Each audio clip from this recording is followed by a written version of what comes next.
Tune in to nostalgia. Tune in to now. Golden Radio Hour.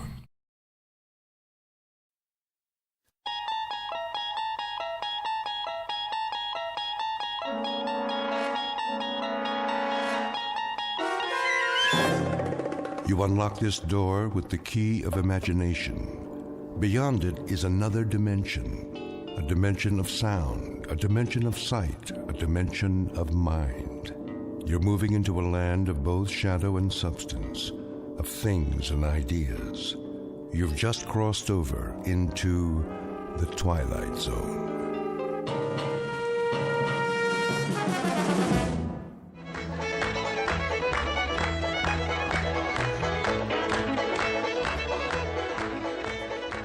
What's the matter, Elwyn? Don't you like to dance? I need a breath of fresh air is all. Well, don't stay out here too long.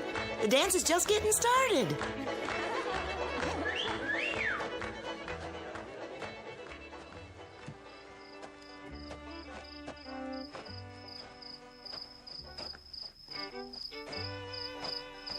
Billy Ben, that you? Who were you expecting? You're late. Sure, I'm late, pretty thing. I've been to town today. Why didn't you take me with you? I did the next best thing. Thought of you every step of the way. You've got a sweet and lying tongue. And you are a fair young thing. What did you do in town? Stop trying to kiss me. What will folks say? There's nobody here. Just you and me and the man in the moon. You're a right high-spirited man to have walked to town and back. I was there for a right high-spirited reason. Looking at all the pretty girls, I'll bet, in their fancy clothes and high-heeled shoes. None as pretty as you. Close your eyes. What are you putting on my finger? You can open them now. Why, that's the prettiest ring I ever did see. It sparkles even in the light of the moon. It's a genuine zircon. Oh, Billy, I'm proud enough to cry. I love you with all my enduring life. And I the same for you. Can I show it to everybody? If that would pleasure you. Oh, how the girls will envy me. Come on, let's go in the barn.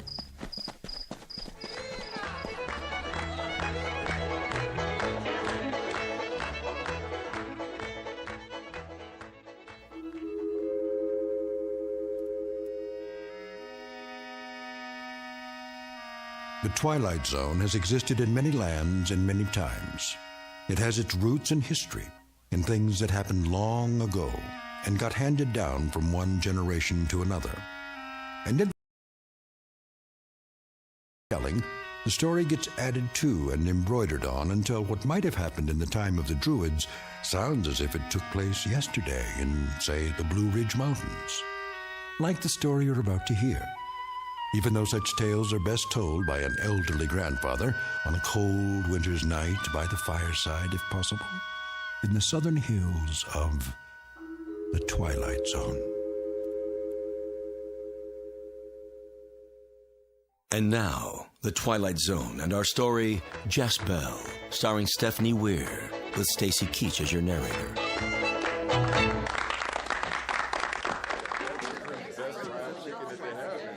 Friends, now that everybody's here, I am proud to bid you welcome. I want everybody to dance till you wear out the fiddler and eat till you let your belt out to the last notch. My land was good to me this year. The good Lord blessed it with rain when rain was needed and a kindly sun to follow. And this barn is heavy with the yield of it. But that's just one reason to celebrate here tonight. A decent, good, and true man came to me and asked for the hand of my daughter, Elwyn. She has my enduring love. And now I've given her my blessing to marry Billy Ben Turner.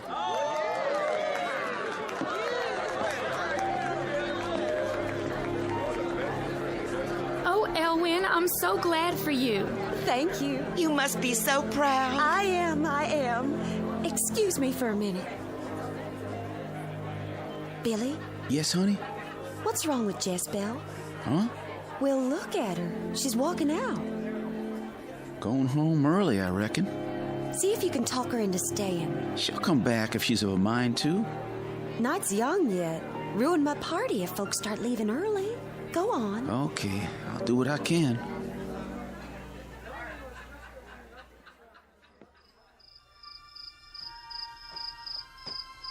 Jess?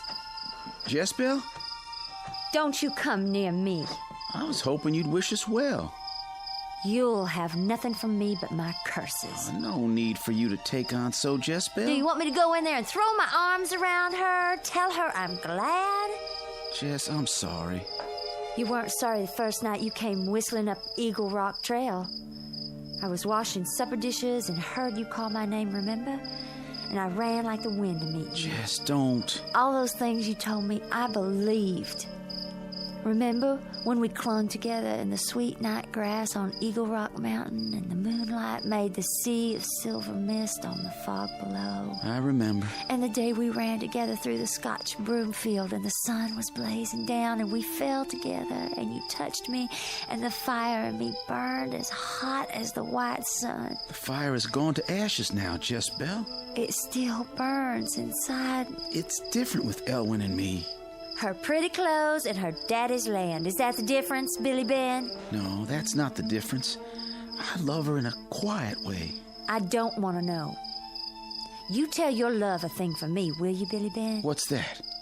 Tell her not to start making her wedding dress right away. Why tell her a thing like that? Because she ain't married you yet, Billy. Maybe she never will. Fair was Ellie Glover, fair was Belle. Both they loved the same man, and both they loved him well.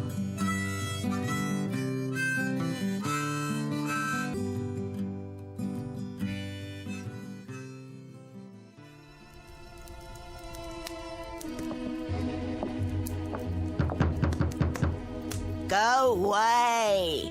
I've got to see you. If you come to my house, just walk right in. I don't ask nobody here.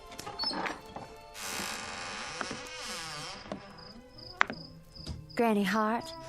What do you bother an old woman for this time of night?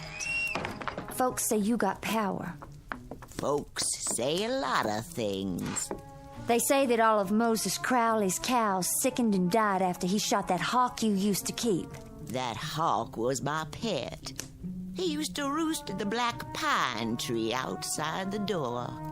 And when Molly Unger's baby was dying of fever, Molly went somewhere and got a potion for him. Folks said she came here. She did. And that baby lived, too, didn't he? Lived, but he's cursed with fits. His mama don't let him out of the house. What else do they say of me? They say you're a witch. Sugar, if I was a witch, I'd be flying around on my broom instead of sitting here at home minding my own business. Whatever you are, will you help me? Depends, sugar. I want to win a man's love. Womankind's got her own kind of witchcraft for that. He was mine for a while. Came sneaking off at night and kept it quiet what went on between him and me. Never took me any place for the world to know. He made me promises. Made them when his face was hot as blood and forgot them just as soon as he was 10 feet from my door. Don't know much about men, do you, sugar? Only him. What man? Billy Ben Turner. Ooh, a pretty one he is, with strong, round arms to hold a girl. And a fickle heart like the whole race of men. How you want him to love you, gal? There's lots of ways of loving. Tell me some kinds. As many as there are people. Could you make him love me like he did? When he couldn't let a night pass without seeing me. When he'd fight if any other man so much as looked at me. How much money did you bring me? I don't have any money. Then how do you expect to pay me? I'll give you my pearl hairpin. The pearl is real, brought back from across the seas by my daddy in one of the wars. And the stick is made of silver. Ah, silver! Put it out of my sight. That all you got to offer me? That's everything on earth I own, save the clothes on my back. You better go home, gal. Live your life without Billy Ben Turner. I won't have any life without him. You've got to help me. There's something I can give you, but the price is high. I told you I didn't have any money. Tain't money. If it's in my power, I'll pay it. Oh, it's in your power. What is the price? You'll know in the midnight hour of time. Whatever it is, I'll pay. Take this little bottle. Drink. All right.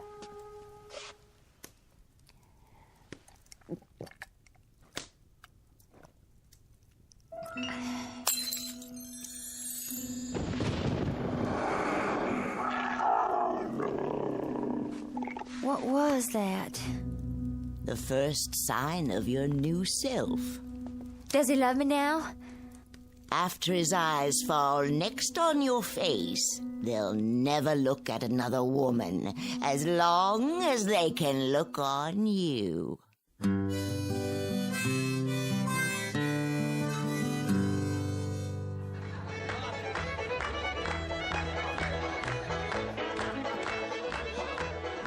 Billy, Honey, what's wrong? I feel faint. Well, let's go in the corner. You're trembling. The night's turned cold. Seemed cold to me. I felt a cold wind, and something on the wind, like my own voice crying far, far away. I wish our wedding were already done. And me. Give me a kiss. Is kissing all you think about? Everybody, choose your partners. I'm a fool for dancing, too. Then let's not keep the fiddler waiting.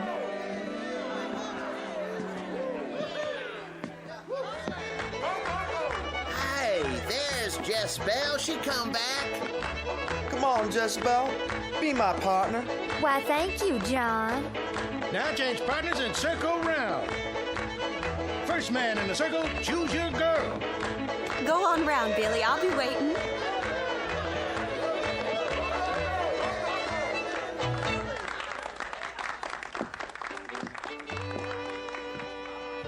Hello, Billy Ben. Jess, you look different. Dance with me. Just us two. Well, all of a sudden I don't feel much like dancing. Let's go someplace. Billy, are you going to dance with me or not? In a little while, Elwyn. I gotta go outside. Come on, Jezebel. Where's he going? Come along, Elwyn. You sit with Mother for a while. Maddie? Oh, Daddy. I never in my life. What come over the boy? Whatever it was, he better get over it, or he'll answer to me. It's a shame and a disgrace. If Billy Ben expects you to marry him after this, he'll have to think again. He won't be marrying me. I'm glad you got spirit, child. I'd still have him if I could. If this very minute he would come back in that door and call my name, I'd go running to him. I'd not let you shame yourself so. But he'll not be back. I won't even get the chance. Jezebel bewitched him. Just before she took him away, he turned and looked at me. It was like he'd never seen my face before.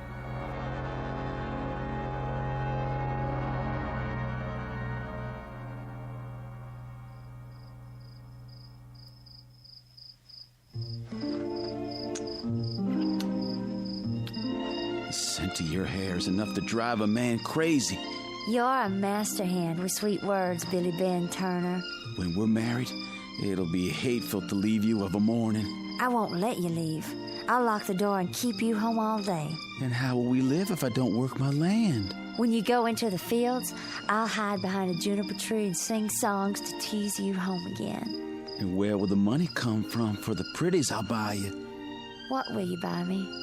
Dresses of silk and combs for your hair, rings for your fingers, and... There's only one ring I want. If it's in my power, I'll get it for you.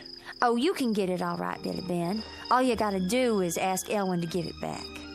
I reckon she's gonna hate me now. She can't hate any more than she can love. What'd you ever see in that girl anyhow? I forget. You're a right fickle man, Billy Ben. Maybe you'll forget me too one day. Hang me for a fool if I ever leave your side. Looks like the moon is going down. I better go. I won't let you. I'm gonna keep you here all night. I can't. Why not?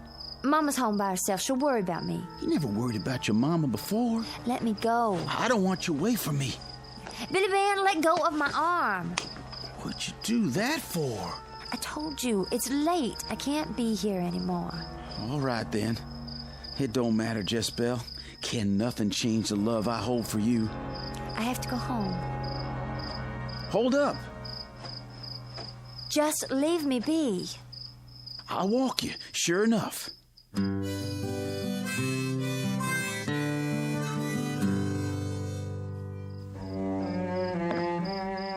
I said good night. Just one more kiss. No!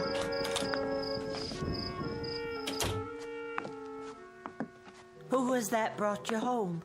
Nobody, Mother. Go back to bed. Honey, don't go right to bed. Come sit a spell and tell me about the dance. In the morning. Good night. Jezebel, what you locking yourself in your room for?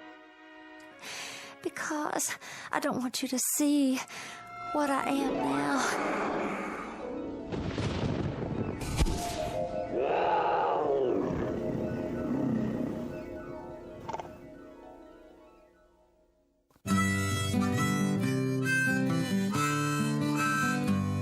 By day she knew a woman's form, by night a witch's spell. For love of Billy Turner, accursed was Jezebel.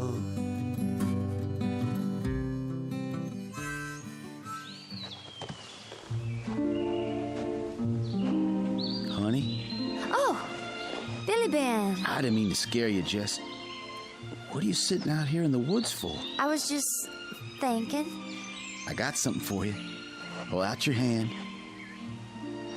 Ellie's ring. Jess's ring now. It belongs to the one I love, and the one I love is you. Every minute I'm away from you is a suffering and a torment. What do you know about suffering and torment? I know it's finding a girl who's your heart's craving and having her keep putting the wedding day off. There's all kinds of torment in the world. Like the one that comes from buying something and finding out that the price is dear. What did you buy that cost so dear, Jess? Something I love. Do you love it still? Better than life. Better than me? Nothing I love better than you. I've been to see the preacher today, Jess. What did you want with him? You've been taking so long to set the day. I said it myself. He's gonna marry us next Sunday. I can't be ready by then. I spoke to your mama. Your wedding dress will be all sewed. My house is clean. Everything new and waiting for you. Oh, Billy. Jess, have you changed your mind? No. Then why keep putting the wedding day off? I just can't tell you, Billy. There's no room for secrets between you and me. Wait, where are you going? I have to be gone from you for a while. Stay now, Jess. I got a craving to be with you every minute. Let me go, Billy. Never knew a man could have such love as I hold for you. There's no peace from it, Jess. It burns in my brain night and day. I tell you... Let me go. Ow! What'd you scratch me for? Billy Ben Turner. Have you gone and fallen in love with a hellcat?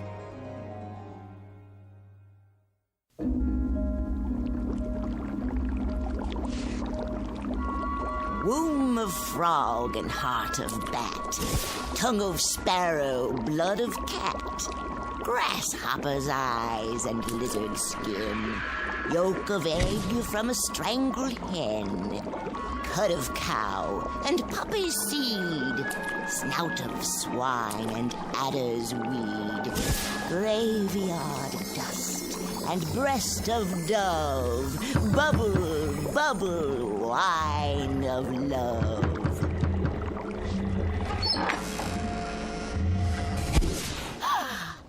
Didn't you hear me knocking?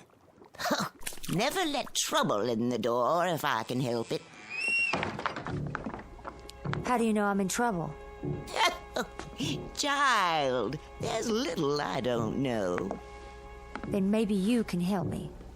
You change your mind and now you got what you want? I haven't got what I want. Don't tell me, child, that you haven't got the love of Billy Ben Turner. Oh, I've got his love, all right. But I can't take it, for fear he'd find out the price I paid. It's the same as if my heart's been cut out and a stone put where the heart was.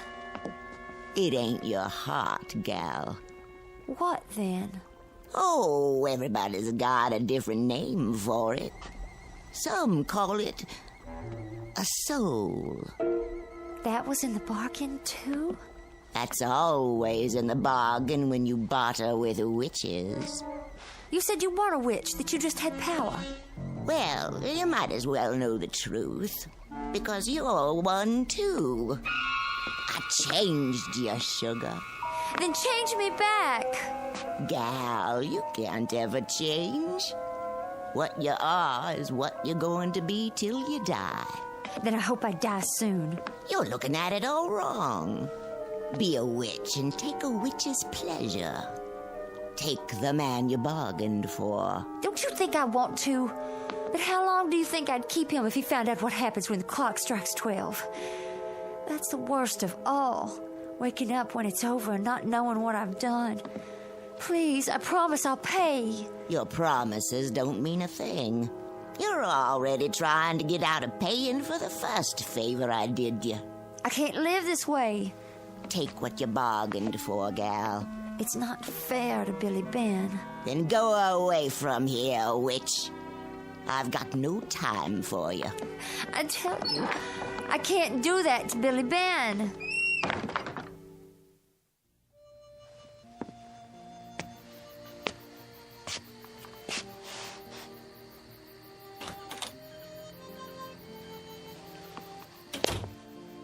Billy Ben? Jess, I've been out of my mind. I've searched the county over for you, cursing myself every step of the way. Jess, where you been? I went off by myself. Did you think about me? You were all I thought about. And did you think about me with love? Yes, Billy. I won't try to talk you into a quick wedding anymore. Whatever it is that's on your mind, you don't even have to tell me. You set your own day for the wedding. There will be no wedding, Billy Ben. Oh, don't say a thing like that. Not between you and me. I'd as soon hear my death bell is what you're saying. I'd as soon hear my own death bell as say it. To forget it was said. I love you, Jezebel. I want you for my wife. You wouldn't want me long. One night and you'd turn away from me. Curse me for a fool if ever that day should come. Your flesh would crawl and you would hide your face from me. I set you free, Billy. Take this ring back. It belongs here, on your finger. Hear that? A night bird calling his mate. But his mate won't come. I saw her on the trail tonight, winging up against the sky, but then a nighthawk swooped up out of the pines and tore her breast open. She fell at my feet and ran off into the bushes to die. A night bird calling to a mate that's dead is the lonesomest sound in the world.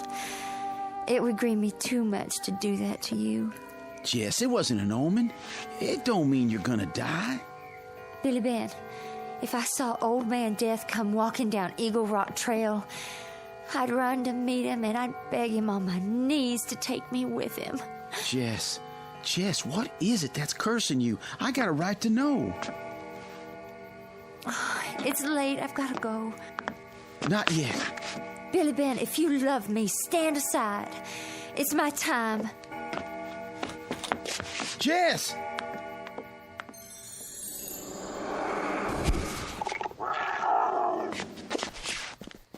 Jezebel! An awful night was spent by all.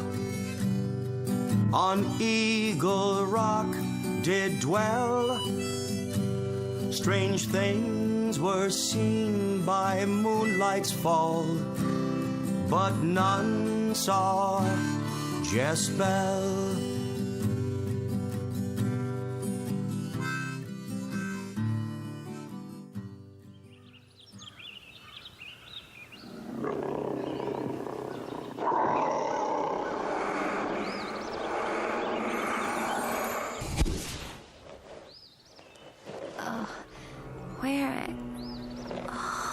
this is Billy Ben's place. But how? Take the man you bargained for. Give him a witch's love. No. Nothing can change your sugar. Witch you are and witch you'll always be. No. You've paid the price. Take what you've paid for. Take what you've paid for. Take what you've paid for. Billy Ben! What? Jezebel. Morning. You all right? Of course I am. Sorry about last night. Me too. I never saw such a night. Fell asleep at the kitchen table. The animals in the barn kept crying out. The cow got fractious and nearly kicked the stall down. Sheep bleating like they were seeing wolves. I had to go out 2 or 3 times to quiet them. Let me fix you some breakfast. Now there's my girl. I'll start the fire. I'll fix it for you every morning, and your dinner and your supper too. Then go up on the hill and pick wildflowers to make the place nice. Honey, ain't I been begging you to do just that? I made up my mind. Next Sunday, come what may, I'll be your wife. Oh, Jess.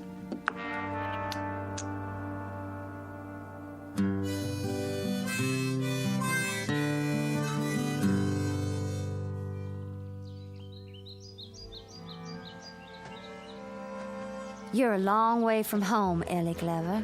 Oh, hello, Jess. What are you doing up here on Eagle Rock? I came to pick some flowers. Same as me. Lots of wild ones around. There's a patch of old maid's fern farther up the mountain. I notice a lot of vixenwort around myself. I just come from seeing Billy Ben. Fixed his breakfast for him. I reckon that's no concern of mine. He's going to marry me when the circuit preacher comes next Sunday. I wish you happiness for his sake. You still love him, Ellie? Still dream about his strong arms and his sweet talk? I'll love no other man.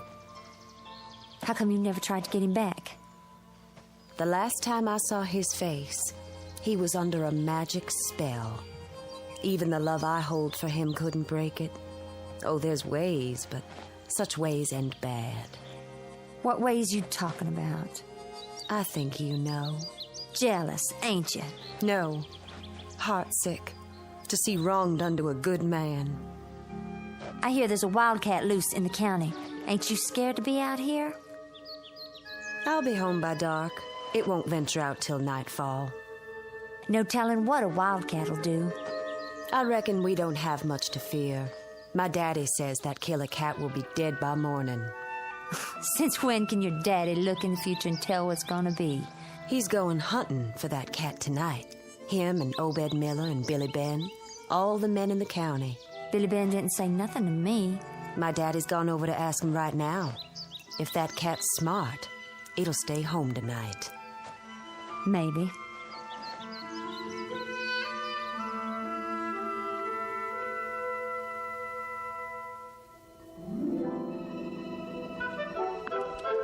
Stand still, Jess. You're as nervous as a fox in a forest fire. Mama, is it going to take you all night to fix that helm? You never would have had such a fine wedding dress without Billy Ben hadn't give me the money, you know that? I saw Ellie Glover today, up on the mountain picking wildflowers. How did she look? Sickly, like she might die soon. Why, I didn't even know the poor thing was ailing. I ought to fix some of that tonic I used to make and take it to her. You and your tonics. You're worse than Granny Hart. Granny Hart? Everybody knows she sells old potions and things. She ain't sold any to you, has she? Don't talk crazy. It always struck me peculiar how Billy Ben turned from Elwyn on the very night their betrothal was announced. Turned from Elwyn and gave his love to you. Loved me long before he ever loved her. Loved her enough to want to marry, then turned away from her. Why, Jess? Don't ask me. Men are strange people. Sometimes they do strange things because of potions and powders. Is that what made him blind to every other woman? Oh, where would I get the money for potions and powders? That old woman don't always ask for money. Jess, How did you pay her? Oh, God, Jess, how did you pay her? With my flesh and my blood and my soul and my heart and my head, I paid dear for Billy Ben. Kneel down with me. Let us pray. It's too late, Mama. My prayers aren't heard in heaven anymore. Then I'll find a way to help you. If you want to see me alive again, bolt my door tonight. And no matter what happens, don't open it till morning comes.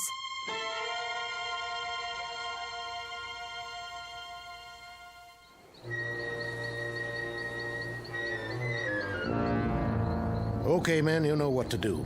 Kind of late in the year for a big cat to be roaming these parts. By this time, they usually ranging farther south. Luther? Billy Ben? I brought my shotgun. Howdy, fellas. Howdy. Got a full moon. That cat'll be out tonight for sure, hungry or not. This ain't a hungry cat.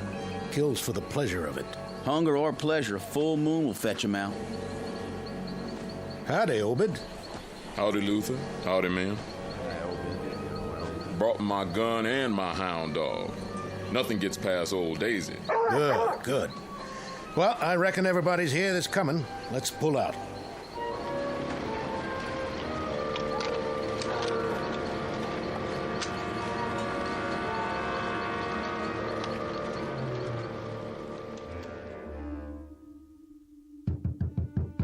You okay in here, Jezebel?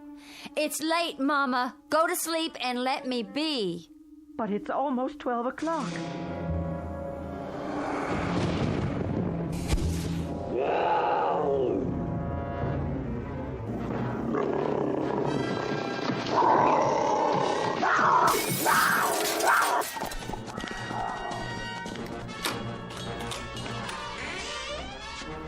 Jess! How'd you break the window? Where have you run off to?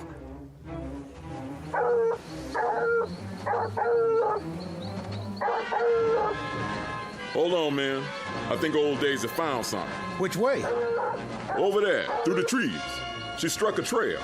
That's my land. We come full circle.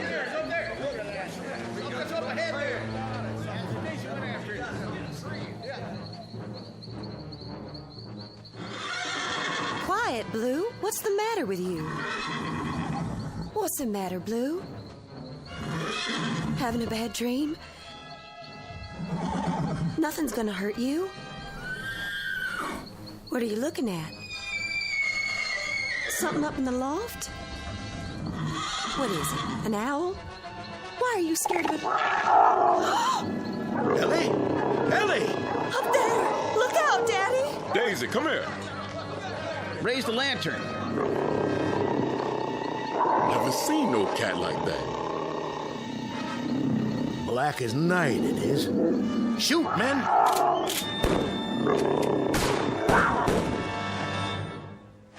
I think we got it. Where'd he go? Hold your lanterns high. It's gone. Can't just disappear. The cat was a witch. Never seen nothing like it. Daddy? That thing hurt you, Ellie? No, Daddy. I fainted is all. You see it, Billy? I sure did. Nothing here now. Well, our work is done for the night. Go on home, men. Whatever it was ain't here no more. Can you stand up, Ellie? I think so. I'll help her, sir. You do that while I tell her mother she's all right. I'm fine, Daddy. I'll just be a minute. Here, take my arm. Did it hurt you, Billy Ben? No, I'm all right. I'm enduring glad to see Ellie. Pretty as always. It's good to see you, Billy. It's been a long spell. Yes, it has. What's that shiny thing in your hand? It was right next to you where you fell, like it dropped down from the loft. Looks like the ring. It sure is. The same one I gave to you once. Only how did it get here? Maybe it's an omen. Elwyn, I'd appreciate it if I could come and sit up with you again some night. That would pleasure me right fine, Billy. Come whenever you feel like it, and make it soon.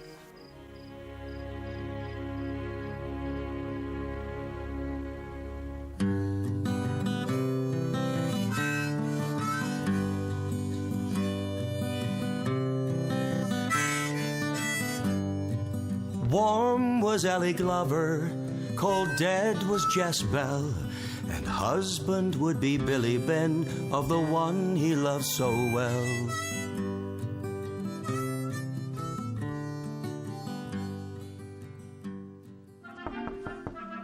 Come on in. Hello, Billy. Miss Ossie, what are you doing here? I won't stay but a minute, Billy Ben. Just wanted to wish you all the happiness in the world on your wedding day. I appreciate it, Miss Ossie, but won't you be at the wedding? I wouldn't spoil the day for Elwyn. She'd see me and think of Jezebel. There's no shadow of Jezebel between Ellie and me. God grant there never will be. A full year now Jezebel's been dead. How do you know she's dead, Billy? I saw her die. Billy, I brought you something. This pearl and silver stick pin. It used to belong to Jezebel. Poor Jess. I appreciate it, Miss Ossie. It's made of silver, and silver is one thing a witch is scared of. What witch could want to harm Ellie? There's a terrible thing I've got to tell you. A secret about Jezebel. What secret? That same night she disappeared, she mentioned Granny Hart. Jezebel was witched. It's a bitter thing for a mother to know that her only child's a witch. Billy, she ain't dead. I was there. Fired some shots myself. Billy, some months back, I went into Jezebel's room. Sitting on her pillow was a wart toad. I grabbed a broom and brought it down with all my might. That toad disappeared in a puff of smoke. It could have been a cloud of dust. It was the spirit of Jezebel. Another night, a bat flew in the house. I tried to kill it, but it turned to smoke too. Miss Ossie, I saw her die. Don't you know you can't kill a witch? They just change into something else. If a person is good and strong, then a witch can't harm them. Ellie will have nothing to fear from Jezebel. And now, Miss Ossie, I'm going to be late for my wedding if I don't hurry. I hope and pray, Billy, there'll be no one there who wasn't invited.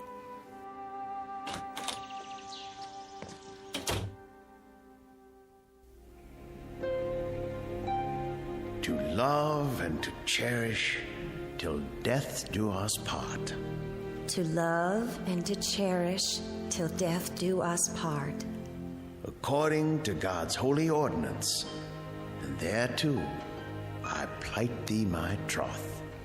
According to God's holy ordinance, and thereto I plight thee my troth.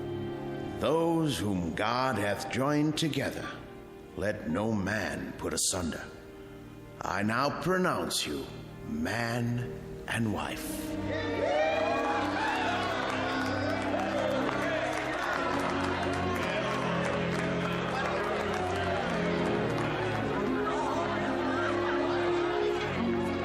Come on, honey, let's get on home.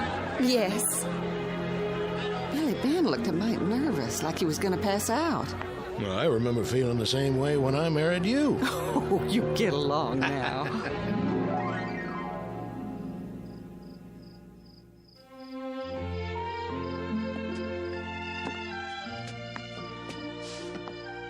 Here we are, sweet thing.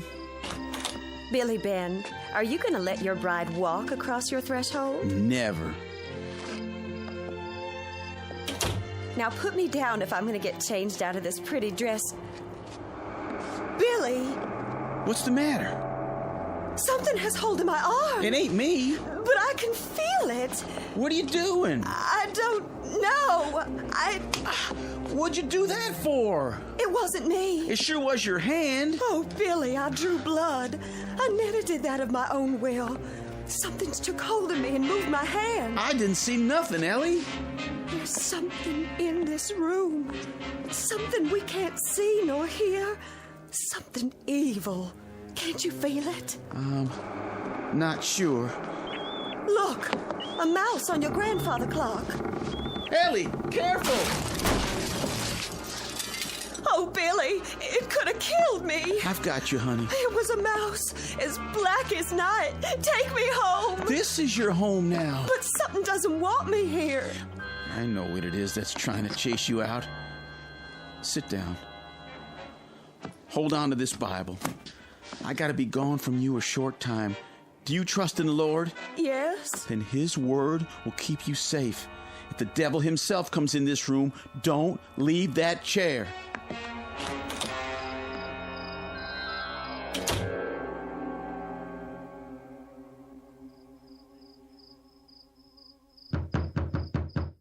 Doors open.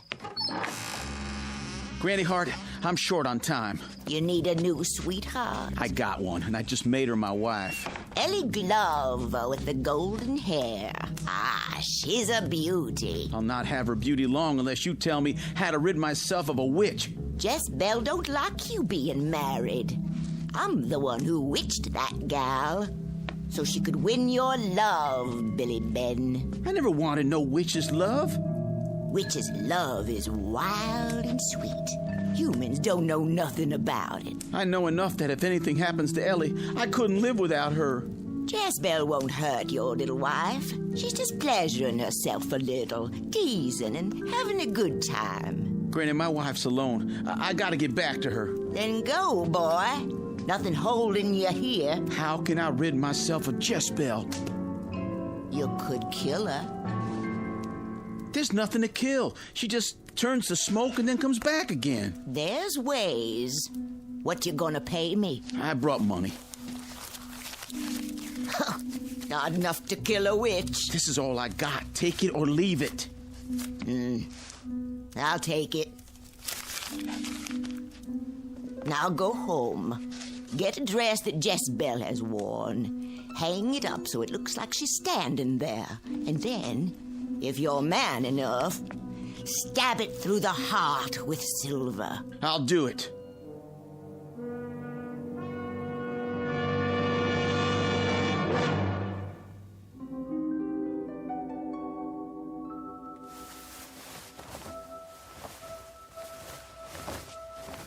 It's gotta be one she wore. This was to be her wedding dress. She put it on once when I was making it. Thank you, Ossie. For me and my bride. And Billy, if your hand fails you, remember there was a good part to Jezebel too, and that part of her would bless you for ending her torment.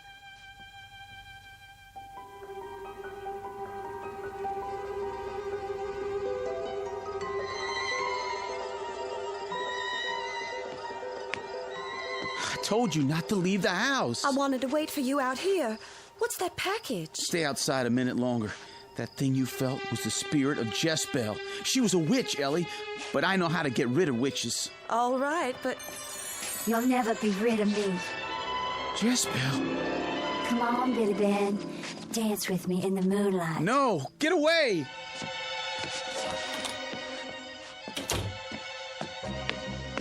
Let me in. Take the dress. Hang it up like she's standing here, okay? Now, the stick pin.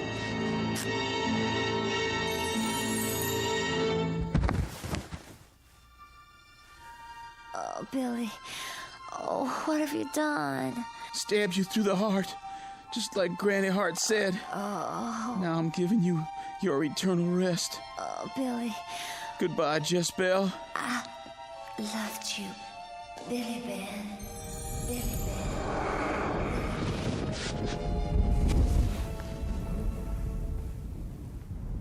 Nothing left but the dress. Ellie! Ellie, let hell swallow me if I've killed you too. Billy, I remember a wedding. Did I dream that? No, you are my pretty little wife. Then I should be cooking you some supper. Help me up. Not too fast. Look up there, Billy Ben. That star just danced in the sky, then went shooting down behind Eagle Rock Mountain. My mama says when you see a fallen star, it means a witch has died. So I've heard tell. Come on inside. It's our wedding night.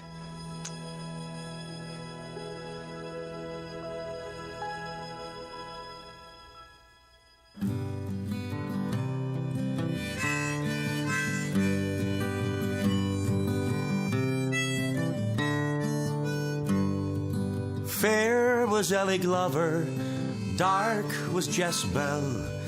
Both they loved the same man, and both they loved him well.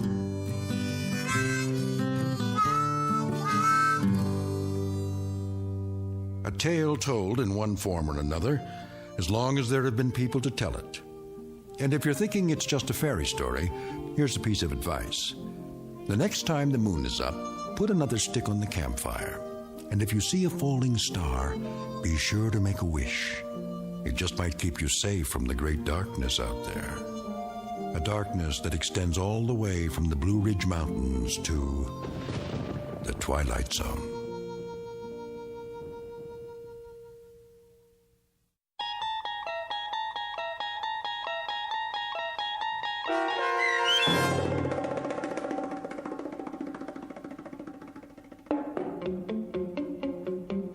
Jezebel, starring Stephanie Weir, with Stacy Keach as your narrator, was adapted for radio by Dennis Etchison and written for The Twilight Zone by Earl Hamner Jr. Heard in the cast were Jeff Lupetin, Michelle Graff, Linda Ryder, Roderick Peoples, Meg Falcon, Peggy Roeder, Doug James, Craig Harris, Jennifer Laterio, Chobi Cerny, Carl Amari, and Roy Melanzi. Musical bridges for this Twilight Zone radio drama sung by Doug James with guitarist Roy Melanzi and harmonica by Jeff Lupetin. The producers of The Twilight Zone wish to thank CBS Enterprises and the Rod Serling Estate for making this series possible. This copyrighted radio series is produced and directed by Carl Amari for Falcon Picture Group. Sound design and custom Foley effects for The Twilight Zone by Cerny American Creatives Bob Benson, Craig Lee, Michael Slaybach, and Matt Sorrow. To learn more about the Twilight Zone radio dramas and to contact us, visit our official website at twilightzoneradio.com. Doug James speaking.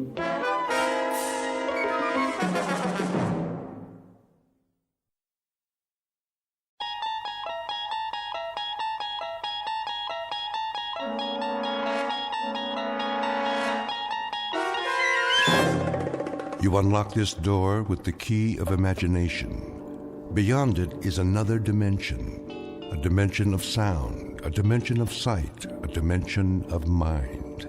You're moving into a land of both shadow and substance, of things and ideas. You've just crossed over into the Twilight Zone.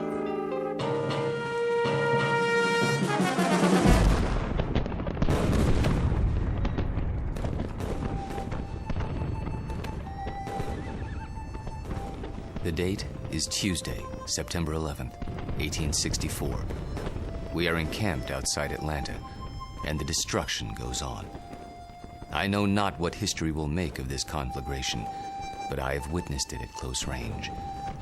I feel it my duty to set down these observations before the prism of time colors them in a different light.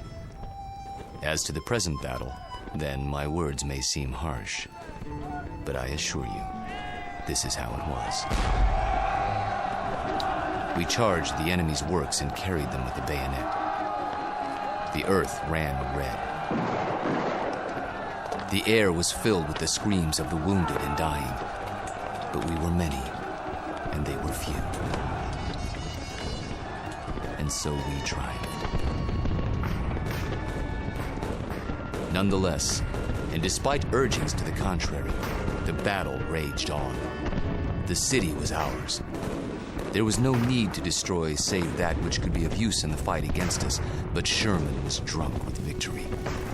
He himself started the fires, the flames which annihilated that great citadel of grace and beauty.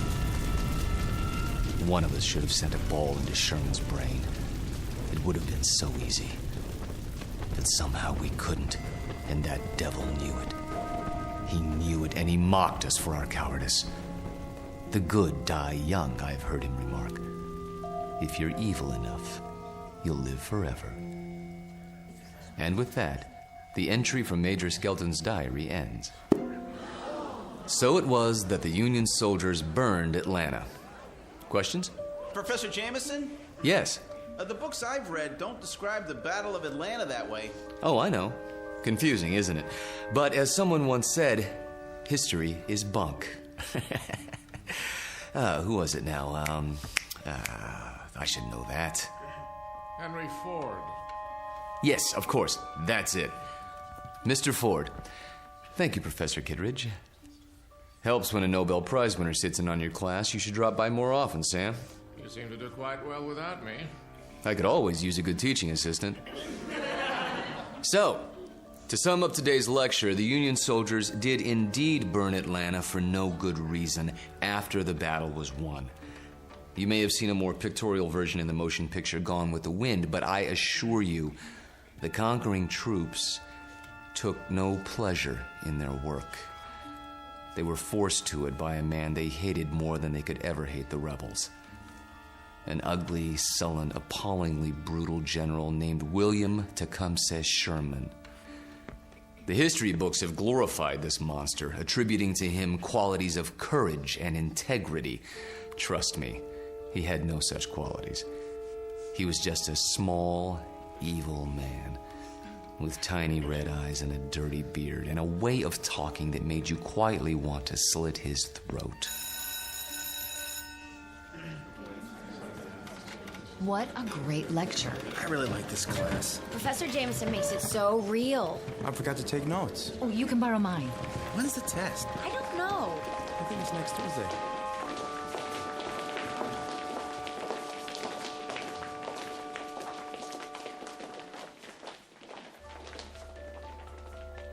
It has been said that universities are worlds unto themselves, inhabited by the young. These are the inhabitants of Collins University, a very small world indeed, young people hungering for knowledge, which can be imparted only by age. You have just met Walter Jameson, for 12 years the college's most popular and respected history professor. Students crowd his lecture hall and listen in fascination as he brings the dead past to life for them. It doesn't seem to matter what period of history he's discussing. He makes that period as real as this morning's headlines. Some explain this ability simply as the mark of a consummate actor. However, there are those who don't agree, like Professor Samuel Kittredge, Nobel Prize winner in chemistry, who has another, more disturbing theory about Walter Jameson, and that theory is about to be put to the test. Very soon we will find out whether our star professor received his degree from a major university or from the Twilight Zone. And now, The Twilight Zone and our story, Long Live Walter Jameson, starring Lou Diamond Phillips, with Stacy Keach as your narrator.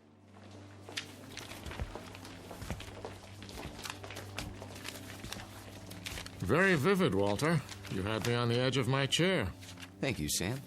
Coming from you, that means a great deal. Now I see why these lectures of yours are so popular. Is that why you sat in today? Partially. Tell me something, if you have a moment. Certainly. Who was this Major Skelton? Oh, no one important. Just a lawyer who happened to enlist. And you acquired his diary? Yeah, lucky break. As I recall, an auction of Civil War memorabilia a few years back. What regiment? 123rd Illinois Infantry. Remarkable. American history is a hobby of mine, but I must say I've never heard of him.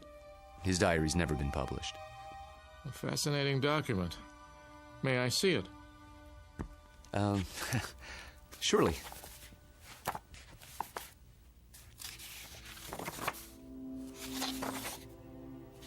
Well preserved.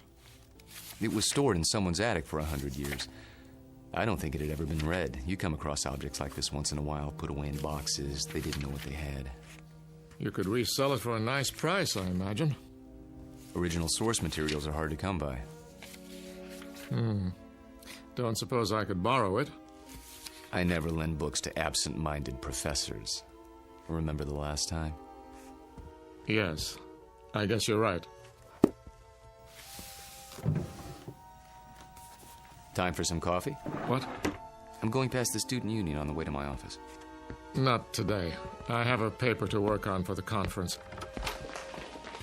Oh, I almost forgot. Can you come by for dinner? Whose invitation? Yours or Susanna's? Mine, this time. Something on your mind? Nothing special, just your company. We have a chess game to finish, if I'm not mistaken. Say 7 o'clock? All right, 7 it is. Good. See you then.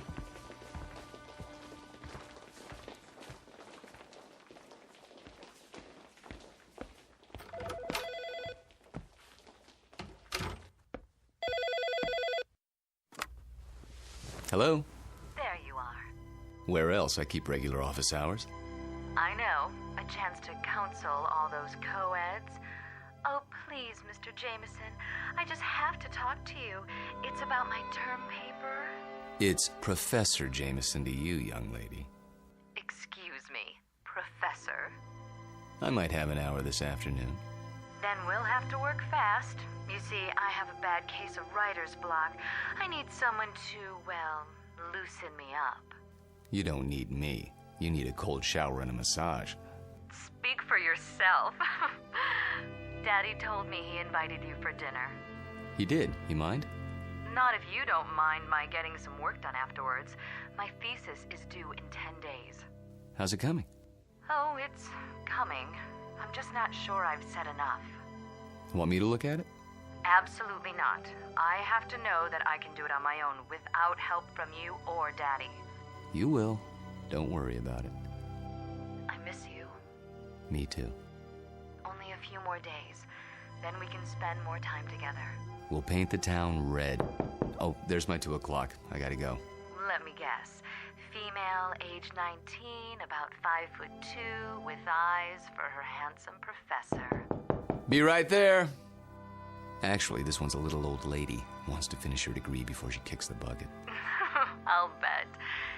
See you in a few hours, darling. It's a date.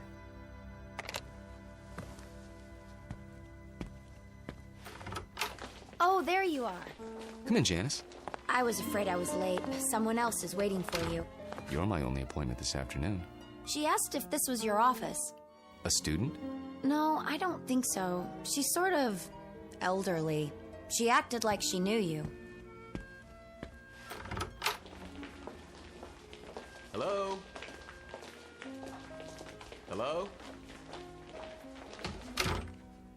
She'll probably come back. Oh, I'm sure you're right. Now then, Janice, how can I help you? I'm sorry to bother you, Professor, but I'm having trouble with the assignment. Can't find all the books? The research library isn't supposed to check out certain materials, but sometimes... It's not that. I've got everything I need, but the authors on the list, they don't agree with your version. So my question is, which version should I use, yours or theirs? Remember what Ford said. What? Never mind. Start with the basic events. Everyone's in agreement there. As to interpretation, that's up to you. Just tell me what you think happened and why, based on all the accounts. Original thought is what counts. But how can I be sure if I wasn't there? That's always the problem, isn't it? There's an old adage. Those who were there know more than those who weren't. The problem is getting people to believe you. Nonetheless, you know what you know, so you learn to keep some things to yourself. But that doesn't affect you, Janice. We deal with truth in my class. Nothing but the truth, for better or worse. They say it can set you free.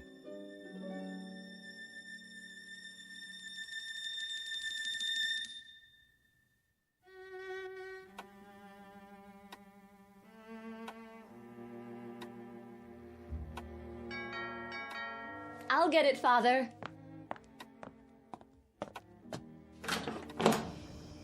Hello there, miss. I've got a great deal on a set of encyclopedias. Sorry, we don't want any. Just let me get my foot in the door. Oh, really? You know what's wrong with you, Professor? What? You're always on time. Sort of takes the mystery out of things. Oh, so I'm not mysterious enough for you. That's just it. You're too mysterious. Except when it comes to keeping dates. Get in here. Mwah. What's that for? Because. Like my new dress? Awful. Get rid of it right away. You mean here and now? Watch it. You're a PhD, not some sorority girl. And not yet, I'm not. There's a little matter of a thesis, remember? A mere technicality. Anyway, it doesn't matter. You're about to give it all up and become a housewife. The devil she is. Hello, Sam. I didn't see you there. I'm giving you my daughter's hand, not her brain. Which I inherited from you. She'll get that PhD if I have to... Spank her. I know. Well, I like that. Spare the rod and spoil the child. Pour yourself a drink, Walter. Dinner's almost ready. Don't tell me you're the cook again tonight. Indeed. And why not? Don't you think it's about time Susanna learned for herself? He won't let me. Force of habit, after her mother died. Let's go into the dining room, shall we? I'll serve. You sure there's not something on your mind, Sam? Nothing that a good meal won't cure.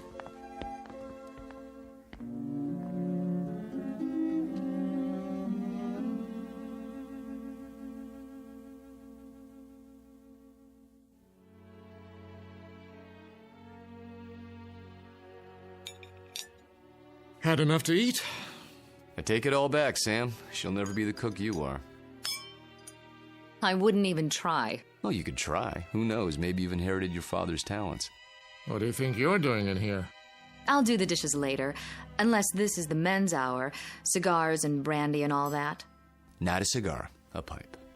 It's not the dishes I'm worried about. It's a little matter of a doctoral thesis. Upstairs with you. Walter and I have some talking to do. I don't believe this. It is the gentleman's club, right here in my own house. Just for a while, Susie. Then you can have Walter to yourself. You're not going to treat me this way, are you? Worse, you might have to support me. Then the wedding's off. Good night, Daddy. See you before you go? It's a requirement.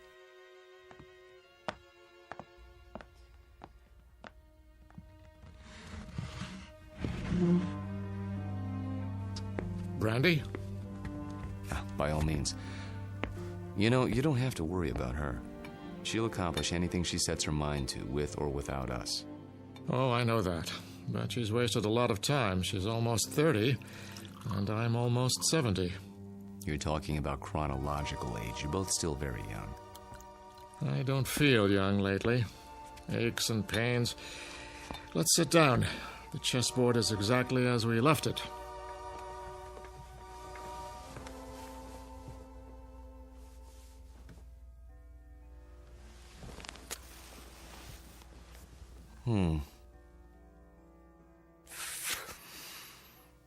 My move, isn't it? Do your worst.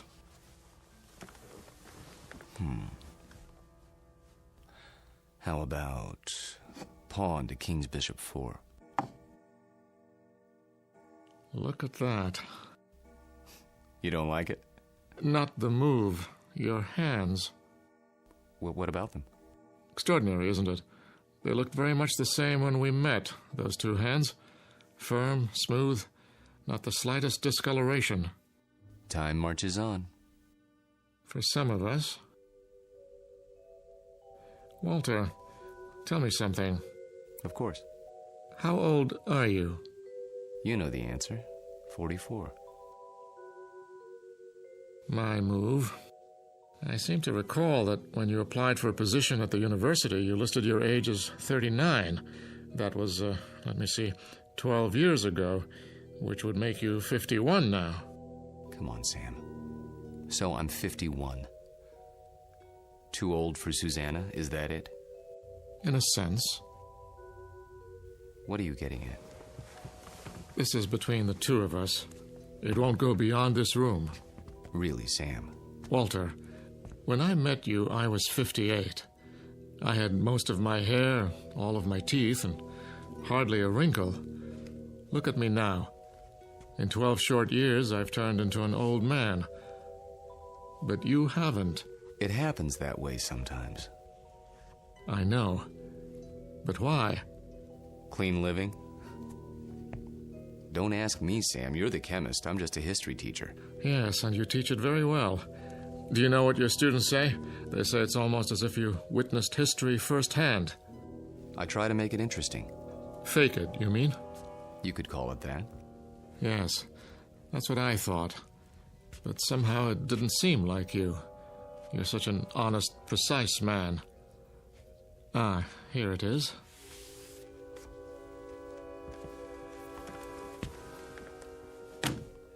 What have you got there? A book, a first edition. Photographs, mostly.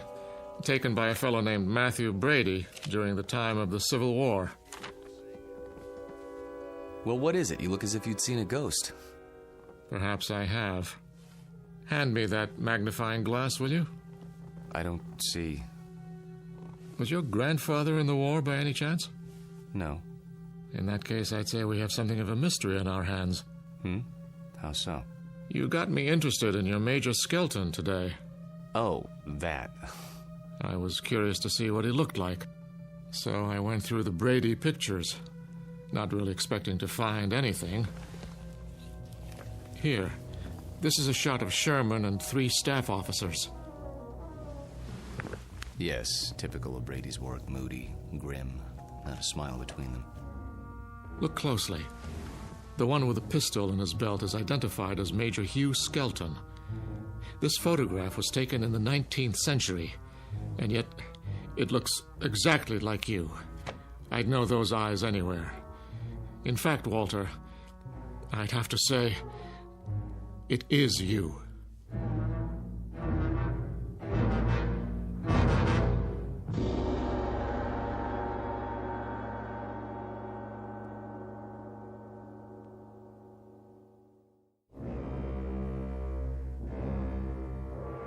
It is you, Walter, isn't it?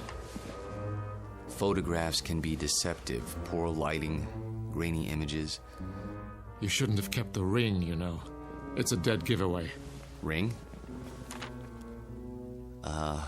It is a bit like mine. Not like it. The same. Sam, really, you can't be saying what I think you're saying. That wouldn't make sense. It wouldn't be rational. It wouldn't... Come now, Walter. We're not children. You know exactly what I'm saying.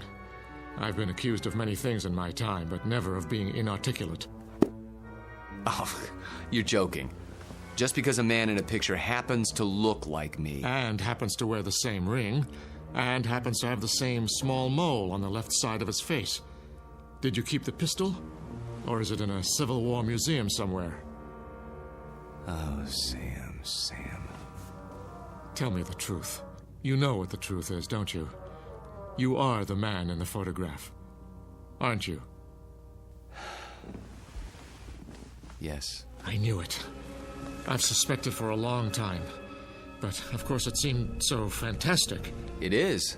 Yes. So, now we're on equal footing at last. The time for lies is over, Walter. Wouldn't you agree? Yes. So tell me, how old are you? You won't believe me. I can believe anything now.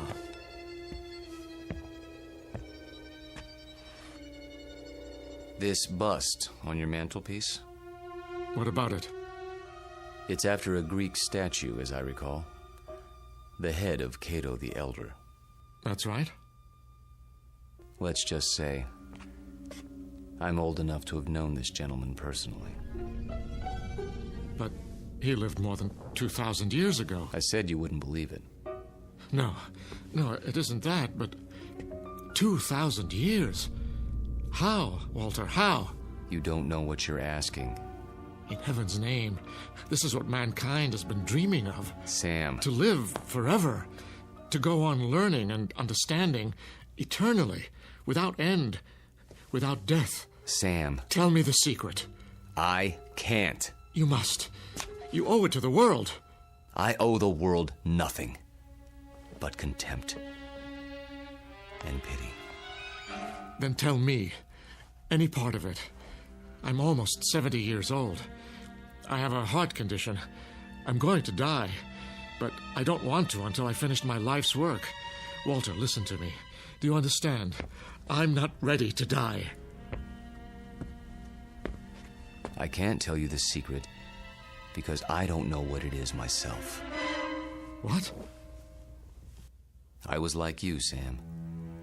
Afraid of death. Too afraid to face the concept head on. When I thought of all the things there were to know and the pitifully few years man had to know them, I went cold with fear. And with anger, too, at the impossibility of it all. The combination was paralyzing. Every night I dreamed, as you dream, of more time, of immortality. Only if man lived forever, I thought, could there be any point to living at all.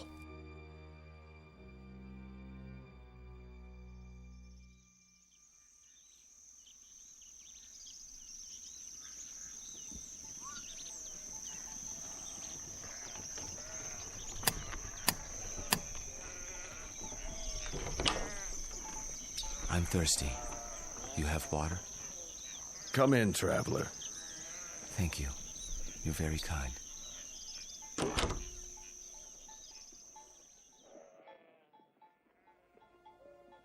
One day, on the road, I met a man. An alchemist. I told him these things and more as I rested with him. He said that he could grant my wish. Only it would cost money. A great deal of money. So I sold everything I had and paid him his money and submitted to his experiments. Drink this, young man. You may remain here until you recover.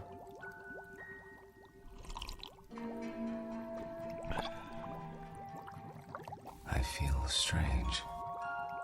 That will pass.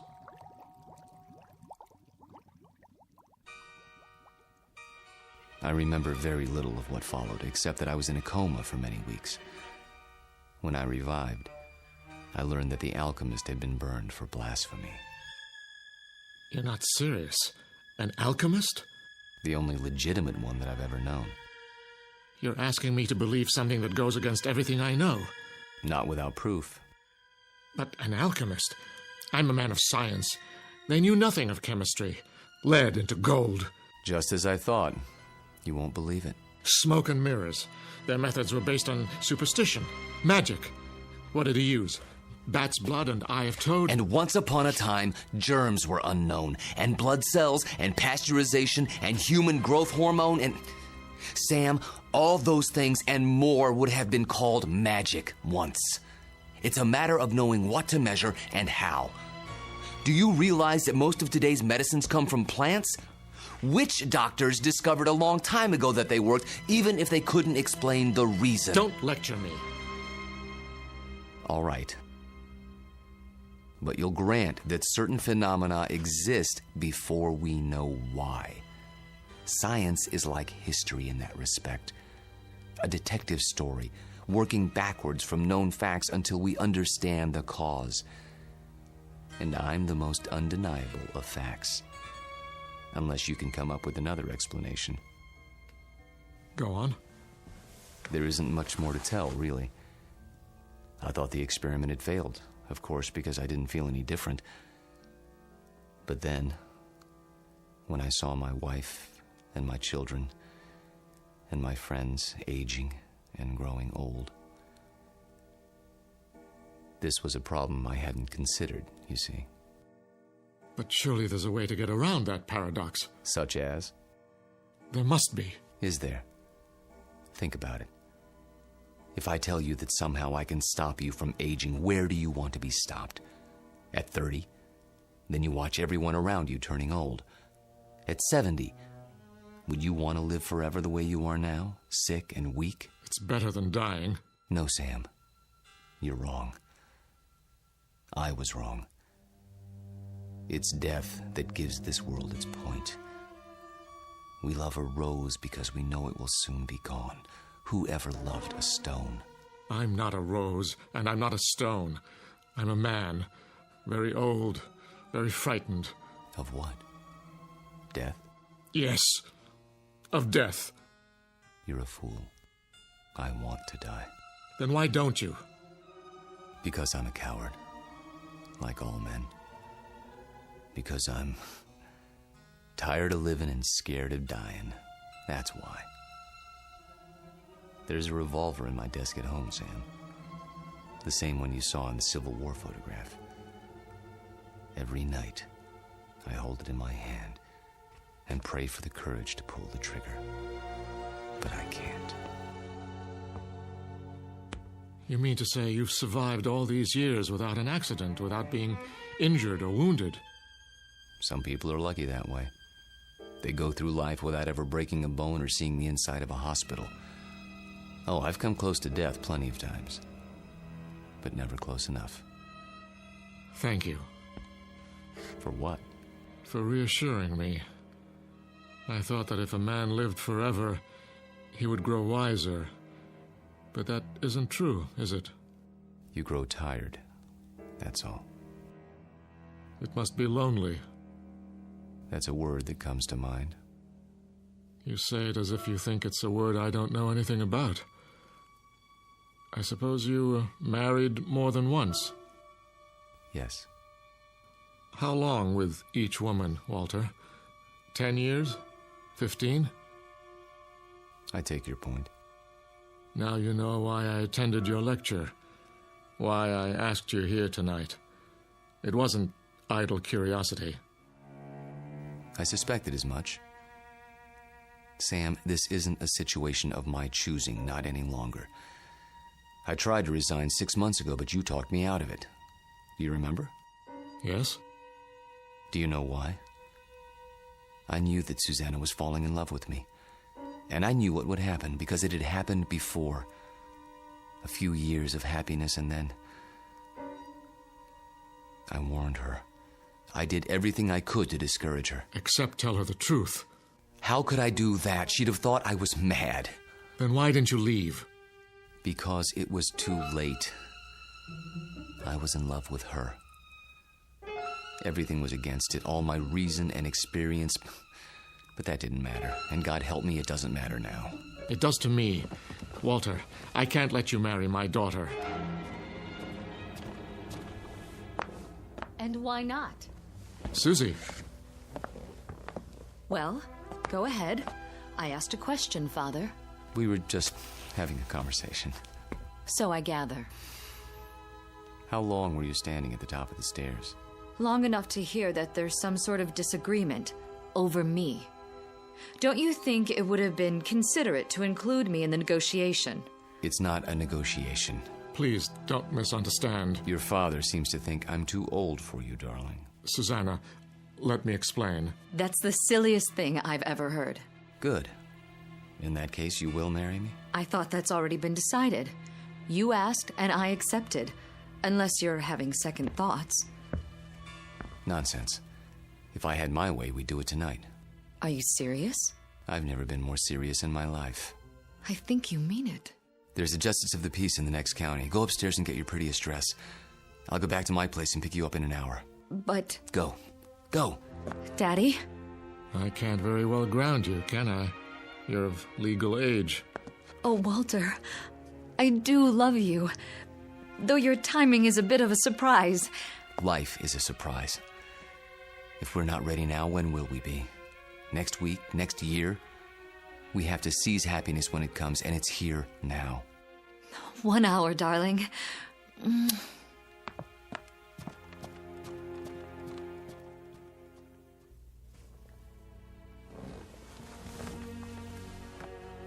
I'll tell her.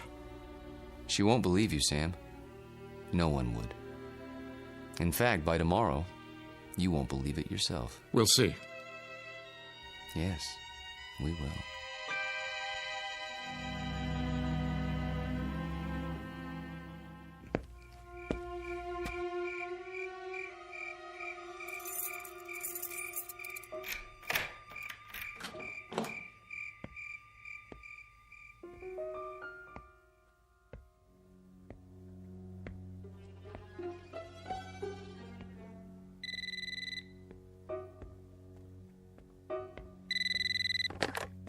Yes? I'll give you one last chance, Walter, if that's your name. Sam, please. The irony is, I truly like you. We've been fine friends. But when it comes to my daughter... You deny her happiness? Is that what you call it? People who love each other don't have secrets. They share their lives. They grow old together. Susanna's entitled to the same thing. Not a mockery of it. You don't think this is easy for me. There's nothing ahead for her but a broken heart, as she sees herself age while you don't. How long do you think you can keep it from her? And if I go away, will that make her happy? She'll suffer, but she'll get over it. You don't belong here, any more than that antique pistol in the photograph. It's still here, in my desk drawer. And so am I. That's reality, Sam, for better or worse. She's upstairs now, packing. If you come back, I'll expose you. Not just to her, but to the university and the world, starting tonight. You mean it, don't you? You don't leave me much choice. Give me a few minutes. I need to think it through. Good. If you love her, you know what to do. Yes, I know what to do. Only,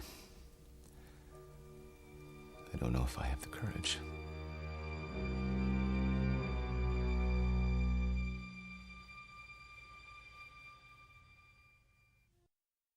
Hello, Tommy. Who are... You needn't stand up. How did you get in? You left the front door open. Who are you? Don't you recognize me, Tommy? No, I don't think I... Look hard into my eyes. You called them the most beautiful you'd ever seen once. A long time ago. I think you've made a mistake. No. It's you, Tommy. My name is Jameson. Professor Jameson. And if you don't leave my house at once, I'll be forced to call campus security. Don't pretend with me. I know who you are. And who is that? Tom Bowen. Tom? My husband. That's impossible. I've never been married. You mean you don't remember? How convenient for you. We married right after the Great Depression. We lost our farm to the drought. Crops died and blew away like dust. And you, still a strong, vital man. So we packed up the car and moved west. The living would be better now, you said. And it was. For a while. We had a little girl. Did you know she passed away last year, Tommy? A grown woman herself, getting on in years. It's not right to outlive your children. But me, I had to keep going. It was like I'd been waiting all these years, waiting to know where you went when you ran off. And now, I found you. My dear lady, perhaps if you told me who you're looking for, I could... Oh, stop. Please, stop. I saw your picture in the paper. I knew it was you by those eyes. And the ring. You always wore it. So I had to see if it was true. It is. No, Lord, look at that. I can't explain it. I only know what I see. I've grown old, and you haven't. Don't. Please. And now you're going to marry someone else and leave her. The way you left me. Lorette, for God's sake. I can't let you marry her, Tommy. You're mine. Don't touch me. What's this? Put the pistol down. Oh, I remember that gun. You used to keep it locked away. Said it belonged to your great-grandfather. Take it out and oil it like you knew you were going to use it someday. Is it still loaded? I said put it down. Tommy, what you're doing, it's wrong. You can't go on hurting people the way you hurt me. I won't let you. Lorette, for the love of... What was that? I didn't hear anything. Are you sure? I thought... Thought what? I don't know. Susanna, dear, please wait. Don't try to stop me. I've made up my mind. I know. It's not like I'm going away. Walter and I will be married, and then we'll come back and I'll move my things into his house. It's only down the block. I'll still see you every day and... Shh. I did have some things to say to you. Very important things. But now, I don't know where to start. Please don't. I'm nervous enough as it is. Can't you be happy for me? I know it's a change, a big change, but surely you're not surprised. You must have seen it coming. I know we haven't talked much about it, but... Do one thing for me, sweetheart. What? Bring me my reading glasses. I shan't be able to sleep while you're off eloping. At least I can get some reading done. Oh, Daddy, thank you. Where did you leave them? Upstairs in my bedroom, as I recall. Would you mind getting them for me? Of course I will. If Walter comes to the door, tell him... I know what to tell him. Don't expect him just yet. There's still time. Wait right here. I'll find them.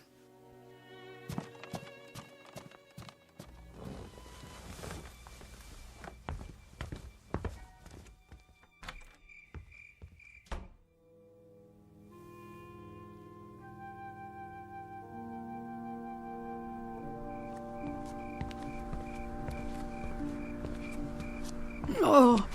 Excuse me, I didn't see you there. I saw my Tommy.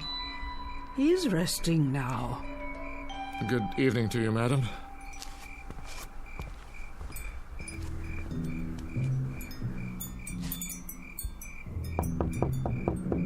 Walter.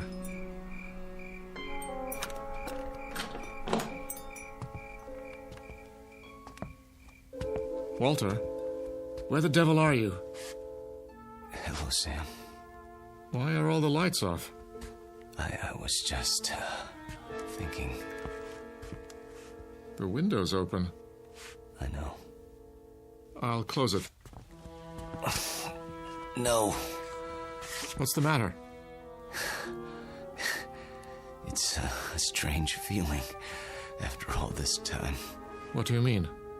I mean, I've come to my senses. Tell Susanna. Tell her if you would. You're hurt. Turn on the light. Stay away. I'll call a doctor. No. But your hand, there's blood on it. Hard to avoid that when you've been shot. It's dripping all over everything. I'm leaking, Sam. Everything that's been held inside for so long, it's running out. I feel light as a feather. Take my arm. Sit down. Quickly. A little late for that. I'm sinking, Sam. Right into the rug. It'll be quite a mess to clean up. What's happening to you? It's happening. At last. Your hair. Your skin. Sorry to fall apart on you. Oh. But nothing lasts forever. Thank God, Sam. Thank God in his wisdom. Oh,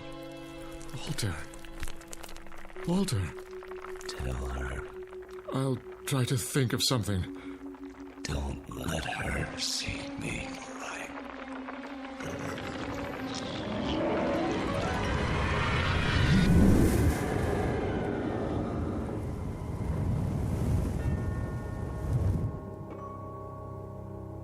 Dad? Walter? No, Susanna, stay back. Daddy! Go home. Where's Walter? Susanna, please, go home, now. Walter? He's gone. Gone where? I wish I could tell you. But there are his clothes, his shoes. Daddy, what else is on the floor? Dust, my dear. Only dust.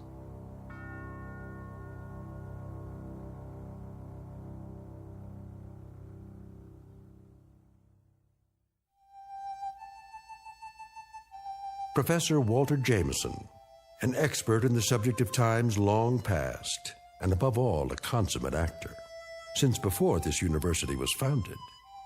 He's finally completed his life's work, a history of the world that begins in the cradle of civilization and ends in our time, because the future was not his specialty. In fact, the simple truth is he had no future left. The past has a way of catching up with us, sometimes when we least expect it. They say that time heals all wounds, but it also wounds all heals. Rest in peace, Professor. You've just passed the ultimate final examination in the Twilight Zone.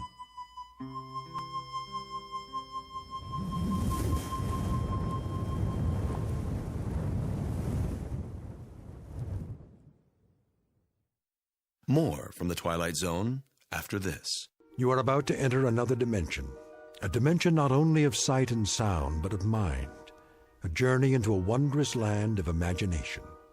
Next stop, the Twilight Zone. Hi, this is Stacy Keach. I'd like to take a moment to tell you about our Twilight Zone website at twilightzoneradio.com. At twilightzoneradio.com, you'll find the latest information on these Twilight Zone radio dramas, including behind-the-scenes photographs, plus the newest product releases, trivia contests, ways to contact us, other Twilight Zone-related info and merchandise, plus links to other fascinating websites. So make your next stop twilightzoneradio.com. Visit twilightzoneradio.com to purchase these Twilight Zone radio dramas on cassette and CD, or call toll-free 1-866-989-ZONE. That's 1-866-989-9663.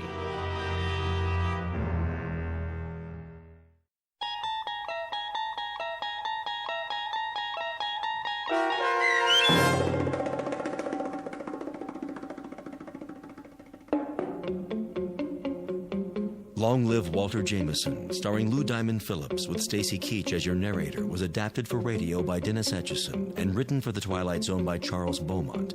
Heard in the cast were David Darlow, Alyssa Fraden, Elizabeth Lido, Ann Whitney, Jeff Lupetin, and Christian Stolte. To learn more about the Twilight Zone radio dramas and to obtain audio cassettes and CDs of these programs, visit our website at twilightzoneradio.com. The producers of The Twilight Zone wish to thank CBS Enterprises, Carol Serling, Dennis Etchison, Dick Brescia Associates, Claire Simon Casting, Terry Jennings, XM Satellite Radio, Sirius Satellite Radio, our sponsors and our radio affiliates for helping make this series possible. This copyrighted radio series is produced and directed by Carl Amari for Falcon Picture Group. Audio editing, sound design, Foley effects, and mix for the Twilight Zone radio dramas are by Cerny American creatives Craig Lee, Michael Slaybach, Bob Benson, and Jason Rizzo. To learn more about the Twilight Zone radio dramas and to contact us, visit our official website at twilightzoneradio.com. Doug James speaking.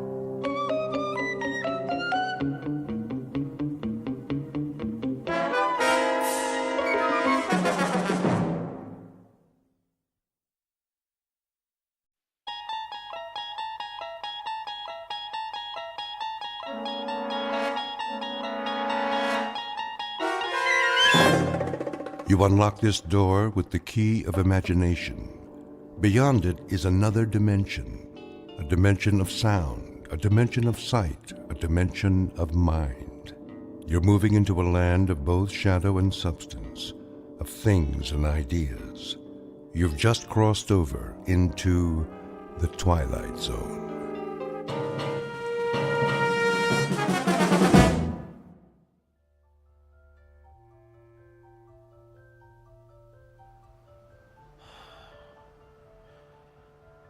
You are totally relaxed, floating. You are in a deep, deep sleep and can only hear the sound of my voice. You are safe, relaxed, and at ease. Can you hear my voice, Alex? Yes. I would like to continue where we left off last week. Is that okay, Alex? Yes. Last week, you were telling me about a strange laboratory. Do you remember it? Yes. You described it as filled with instruments. Tell me about the instruments, Alex. They're metal and shiny. There are lots of lights. Tell me about the lights, Alex. Are they bright? Yes. The lights are bright. Are there people in the room, Alex? Aliens? Yes. There are aliens. Come on. Sir, please. I'm allowing you to sit in, but please do not interrupt. Fine. Sorry. Can you describe the aliens for me, Alex? Do they have big eyes? Yes. They have big eyes. And what did they do to you in the laboratory? Experiments. Uh-huh. What kind of experiments? I don't know. Were they medical experiments? Yes. Medical experiments. Oh, enough already. Sir, please. Okay, Alex. I think we're going to have to end our session now. I want you to wake up now. You are slowly awakening, feeling better than before. I will count to 3, and you will wake up. 1, 2, 3.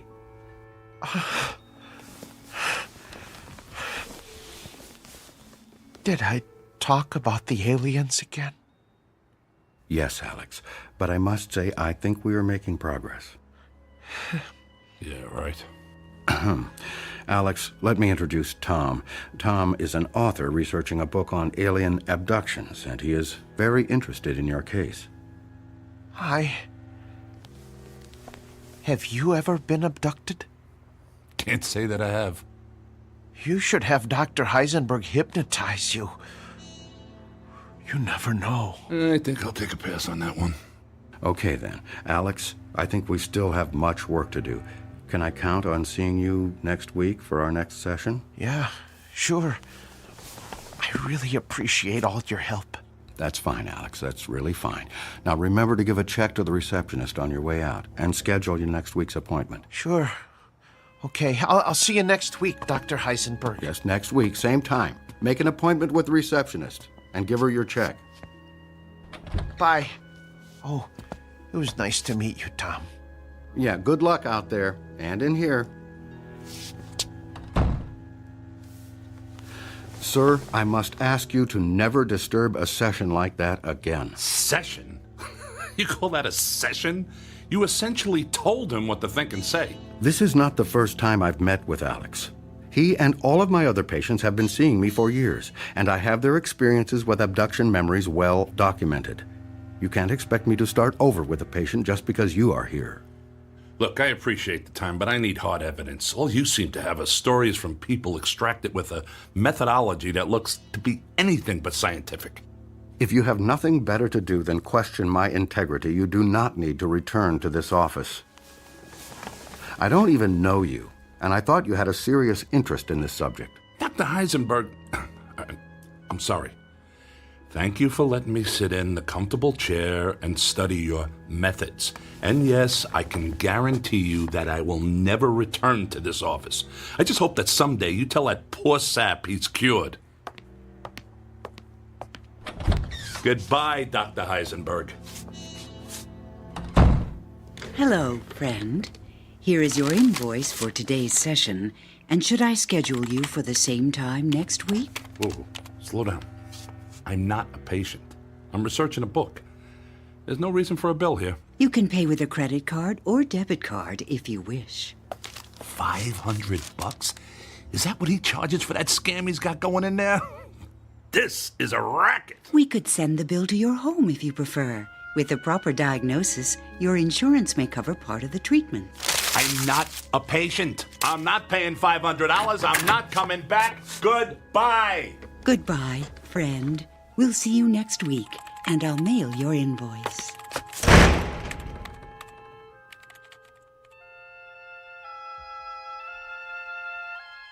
Meet Mr. Tom Calkin, a bad writer with a bad attitude and good intentions who pins conspiracy books that no one seems to read. He speaks to an audience driven by paranoia and does his research in a land of charlatans, frauds, and fakes. A man without money, without fame, searching for the story that will make his name and his fortune. His biography is as boring as his work, and his next contract may be his last. Desperation drives him, and lies define his truth. At least until he finds his story in that place where all lies fail, a place where even the bright light of truth isn't always what it seems. A place called the Twilight Zone.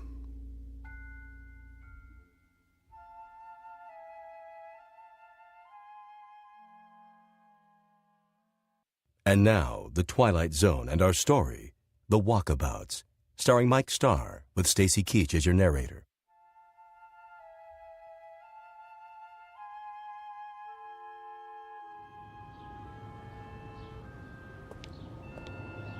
Unbelievable.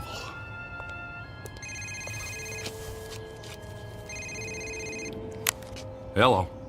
Tom, it's Maria. Oh, hi. Where are you? I'm sitting in your restaurant. We were supposed to meet today for lunch. Oh, sorry. It's been a stupid day. I'll tell you about it when I get there. Please, don't leave. I'll be here. Bye. Bye. How do I get into these things?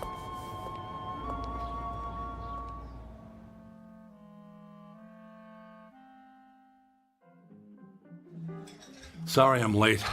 I was meeting with the psychiatrist who specializes in alien abductions. Sounds fascinating. How did it go? It's all crap, Maria. The guy is an absolute charlatan. He's probably had more to do with creating the idea of alien abductions than helping the people who think they've been abducted. Okay, look. We've got a problem. I've edited many books in my time, but I have never worked with an author who made such big promises and delivered so little. Wait a minute. Are you talking about me? Yes.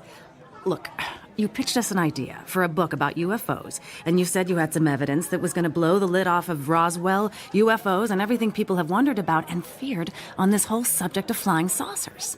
And all I ever hear from you are stories about charlatans, frauds, and fakes. I mean, what is this hard evidence you supposedly have? I mean, you have researched a book before, I assume. Maria, I really do have something. But it has to stay secret. If anyone but you and I even know I have something in my possession, I'll have the government, the military, the CIA, and God knows who else after me. That's a great story, Tom, but my publisher is starting to give me a hard time. We've given you a significant advance. We've covered lots of expenses and heard nothing but promises. I don't care if you're an established author. It is time to deliver a manuscript. Speaking of expenses, I think I owe that psychiatrist $500. What? His receptionist said they were going to mail me a bill for $500. Okay, this is what I mean. All I ever get from you are excuses, apologies, and bills. Where's the manuscript and where's the evidence? Look, you're the one pushing me for this whole alien abduction angle. What do we need it for? That's the hot topic right now. I have to have that component. You're the one making this difficult, not me. I knew you'd say that. It's always about someone else with you, so I'm going to help you out. I found a guy you need to meet. I mean, if you can't find good sources, I'll find them for you. Who? He's a UFO researcher. Great. Just what the world needs, another UFO researcher. I'm only going to say this once. You are going to meet with this guy, and you will present your manuscript and evidence to me in 1 month. Fine. I'll meet with him. What's he do? He's a hypnotist. Oh, you gotta be kidding me. Have you listened to anything I've said? This guy is different. He goes out with small groups of UFO abductees, and they revisit the site of the abduction. He engages in hypnosis on site, in the field, and he has supposedly uncovered some hard evidence. He calls them walkabouts. Huh. Is he Australian? No. Oh, and let me guess. You're gonna publish his book instead of mine. He's not writing a book, but if you don't come up with something soon, I might ask him. That's good. That's a good one, because the last thing anyone wants to see is another boilerplate book about UFOs and alien abductions from your publisher. You're getting a little cocky, and quite frankly, I don't appreciate it. Besides, my publisher sells what people want to read, and people read what we sell. Why do you think we're having this conversation? Look, you told me you had it all the evidence the world would ever need to know the truth about UFOs. Of course, you can't show it to anybody because it's so secret. But Tom, I'm telling you, if you didn't have so many books under your belt, I never would have bought into this. Is this how you've done all your books? Fine. I get it. I'll shut up. Who is this guy and where do I find him? His name is Tammuz. To what? Tammuz. It's pronounced Tammuz. Maybe if you show him your evidence, he'll show you his, and we'll all be happy. Okay. I'll get a hold of him. Do it soon, Tom, and show him what you've got. I'll call him today. Good. And I'll see you in a month with the manuscript. Deal. Is it possible for you to pick up the tab?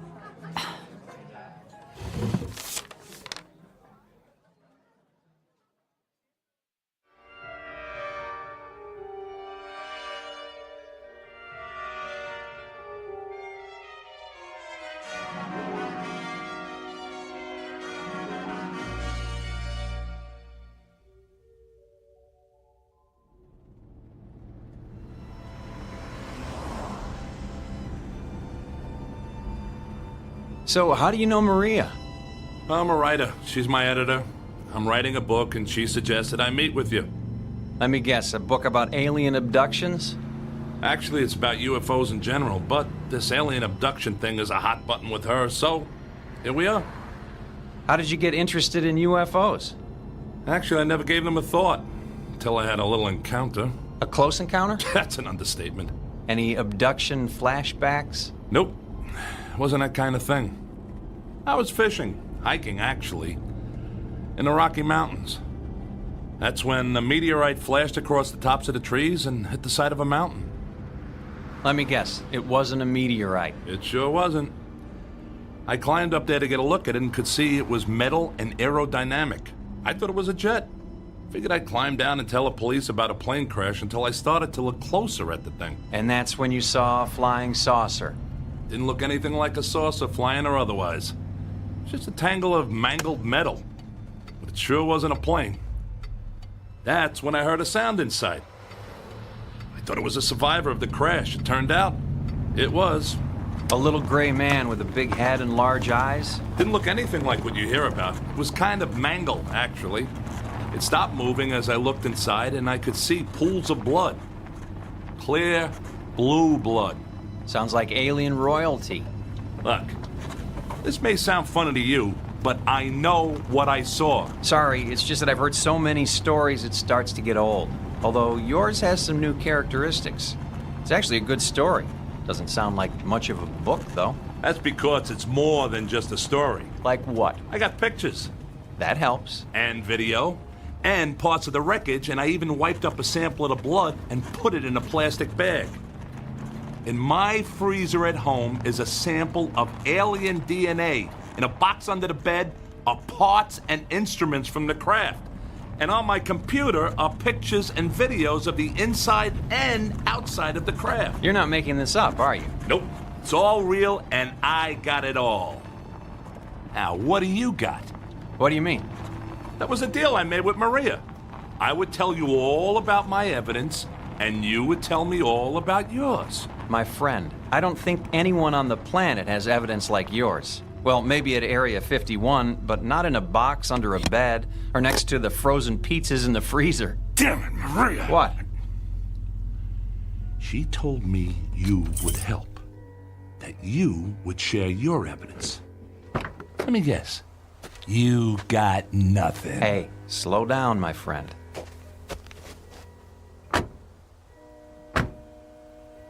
I'll show you what I got, but when it comes to pictures, videos, wreckage, instruments, and alien DNA, well, I gotta tell you, that's tough to beat.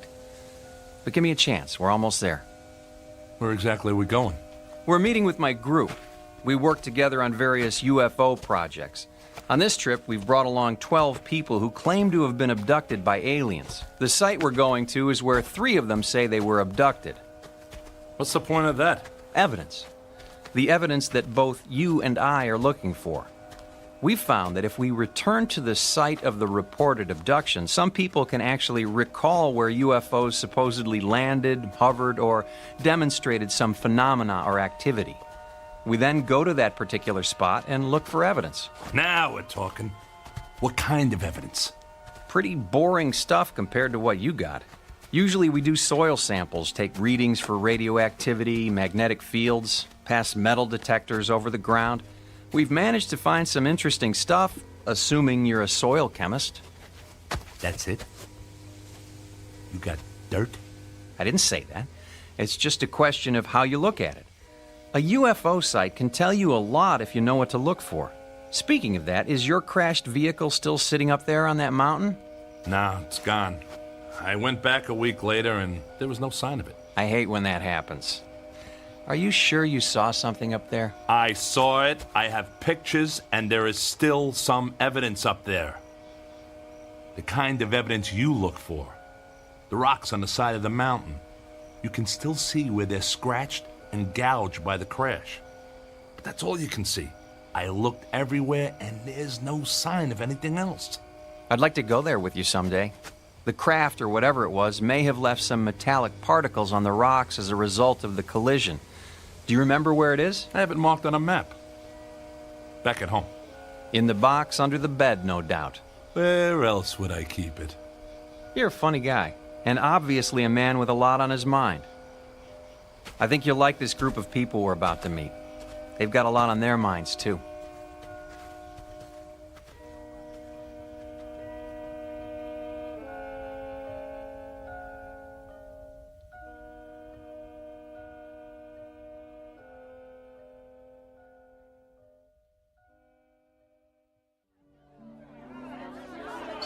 Settle down. They'll be here soon.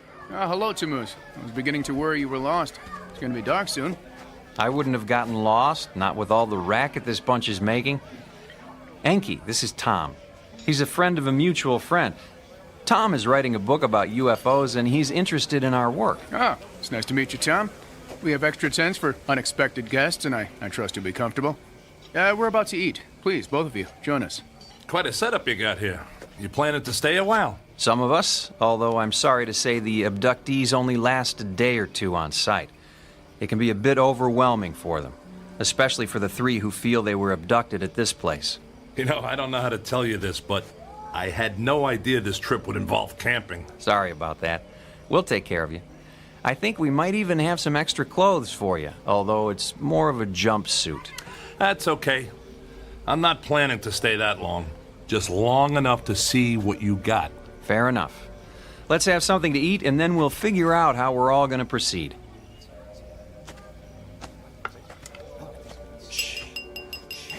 If I could have your attention, please. Thank you all for joining us. I know this is difficult for some of you, but I can assure you you're in good hands, and my hope is that our walkabout will be brief and uneventful. I'd like to introduce a special guest. Our friend Tom here is an author preparing a book on the subject of UFOs. If you'd like, I'm sure he would be fascinated by some of the stories you have to tell. Welcome, Tom. Tom, hello again. Hello there. Did you remember to make your appointment for next week? Yes. and I'm really looking forward to it. I'll bet you are. Friend of yours? Starting to look that way. His name is Alex. I seem to keep running into him. Welcome, Alex. Hello? And to all of you, a warm welcome. Once we finish our dinner, we'll change into some gear for our adventure. We're going to engage in an exercise with group hypnosis tonight. Our goal is to understand what you have all experienced and to see if we can trace the behavior of the various crafts you have seen and find any signs of their presence on this spot. My good friend Anki and some of my other associates will be using instruments to determine if our visitors have left anything behind for us to collect. Let me reassure you once again, these walkabouts tend to be quiet and gentle affairs, and I trust this evening will be no different. Now, let's enjoy our meal and then begin. That's it? Group hypnosis and you guys run around with instruments in the dark? Is this gonna be another waste of time? My friend, it is not a waste of time.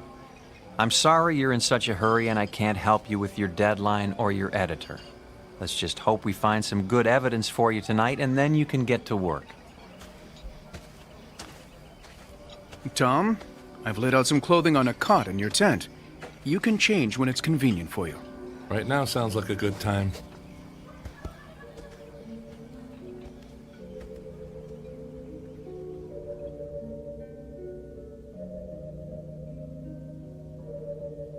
Tom? Hey, Tom! Wait up. Oh, it's you. Is this how you spend most of your time? Oh, Dr. Heisenberg recommended I try this form of therapy. Heisenberg?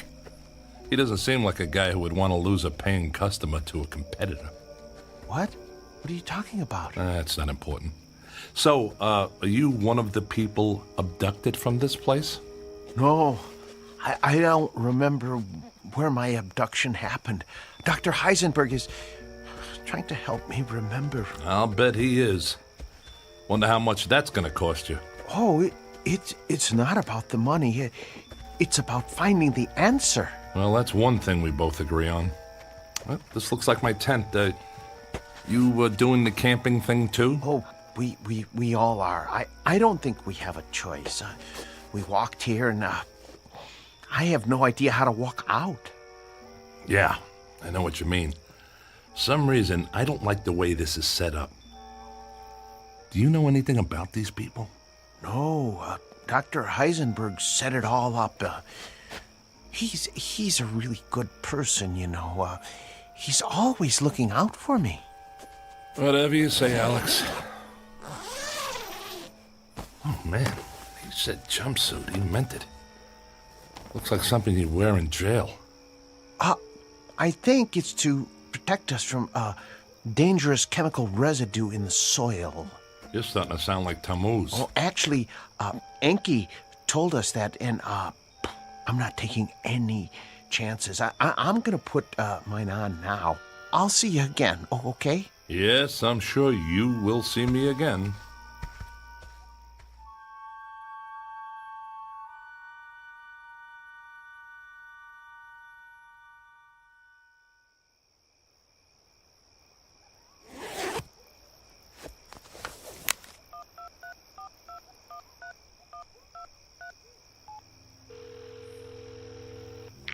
Hi, Tom. Were you expecting me to call? No, I saw your name on the caller ID. Did you show Tammuz your evidence? No, but I told him about it. That's why I'm calling. Maria, this guy's got nothing. He's as big a fraud as that quack psychiatrist I saw yesterday. And hey, you know what? These two are connected somehow. Heisenberg has lots of connections. He's actually somewhat famous, but obviously he didn't impress you.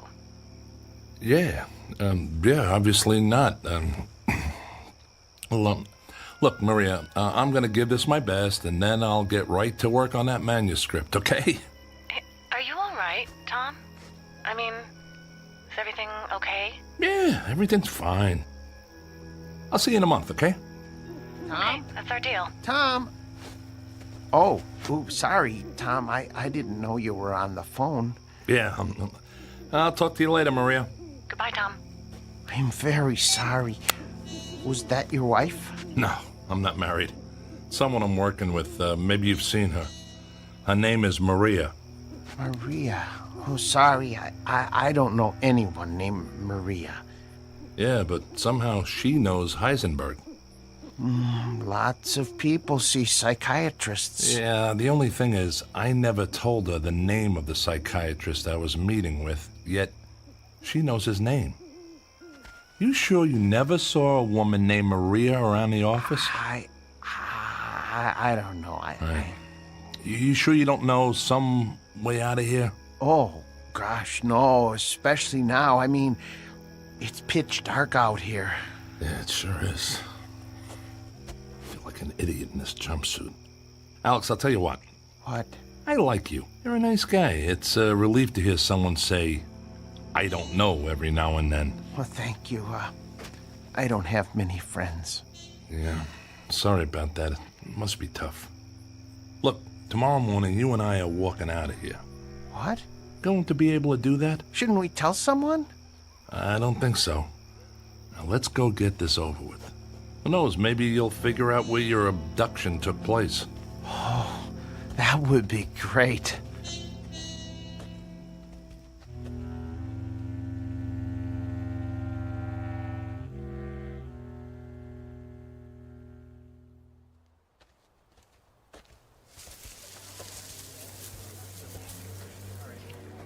Hello, my friends. I see you're wearing our group attire. So how come we're all dressed in white and Tammuz and his buddies get the blue jumpsuits? I don't know. I like the blue ones better, too. Please, my friends, I would like to ask all of you to recline on the cots that we've arranged here in the circle. Tom, I wonder if you'd like to join this session. I'm curious if there are any memories from your fishing trip that have eluded you. I don't think so, and if you don't mind, I'll pass on the mass hypnosis. I'm here to find evidence, not become a part of it. Suit yourself. Is there anywhere special you'd like to sit or stand? Back here is fine. I'll watch from a distance. Good luck there, Alex. Have a nice nap. Thanks. I'll see you later, Tom. Right. My friends, please, if you'll take your positions and simply lie down. Get comfortable, please, and be at ease. I want to begin by asking you to close your eyes and relax. Relax the muscles in your face and feel the tension go out of you. Relax. Feel your shoulders and arms slowly relax and allow your body to relax down your back, to your legs, to your feet. Relax.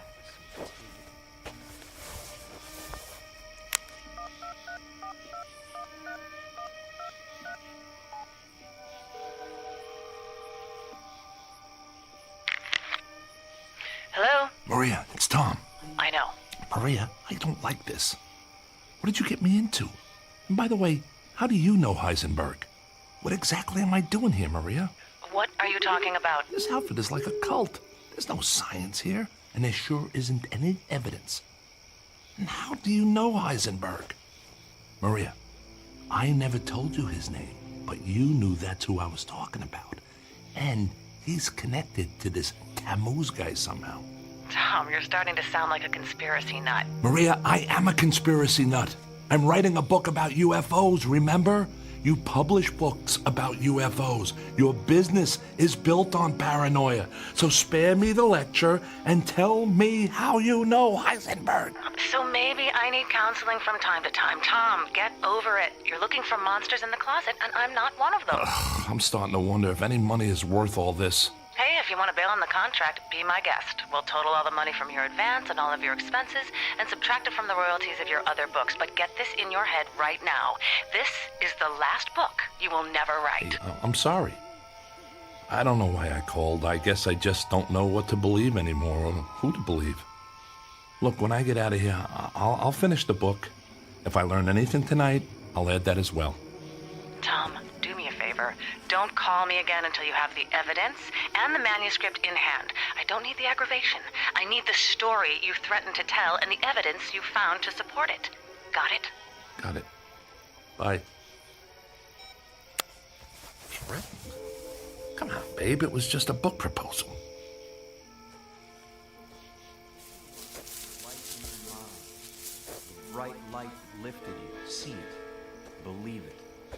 know it is there. The light approaches and will take you up to where all is well. Tom! Alex? Is that you? Where are you? I'm here. In the bushes. He said to be comfortable, and I'm comfortable when you're around, so I had to find you. Alex, you're missing out on your session. I don't want to do this. This is bad. Good. Alex, you're starting to get it. This is a scam, and that's bad. No. I mean, really bad. Look. Oh my God! What is that?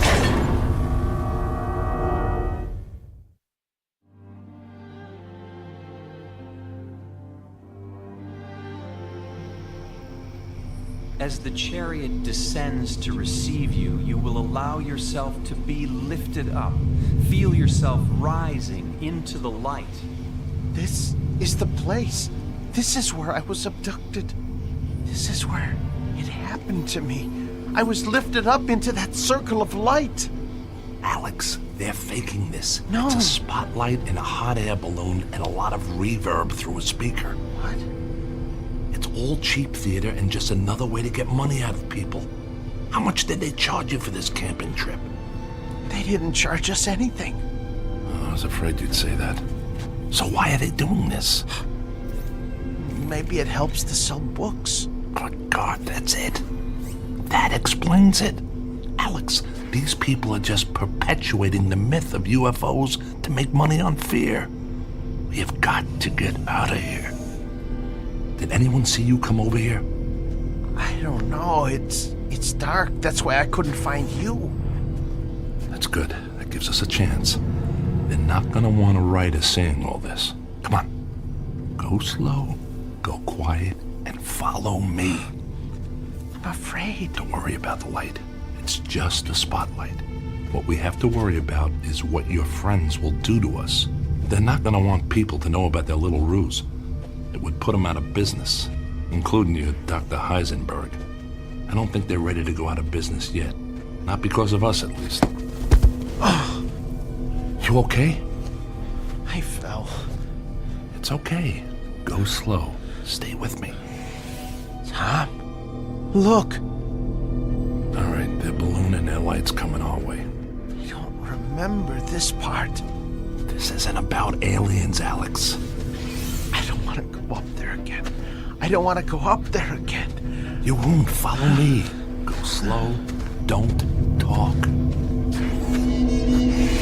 Alex, we have to run. They're coming our way. We won't get away. We will if they don't find us. Look. What's that? Looks like a cliff. If we find an overhang, that'll block the light. Get down on the ground.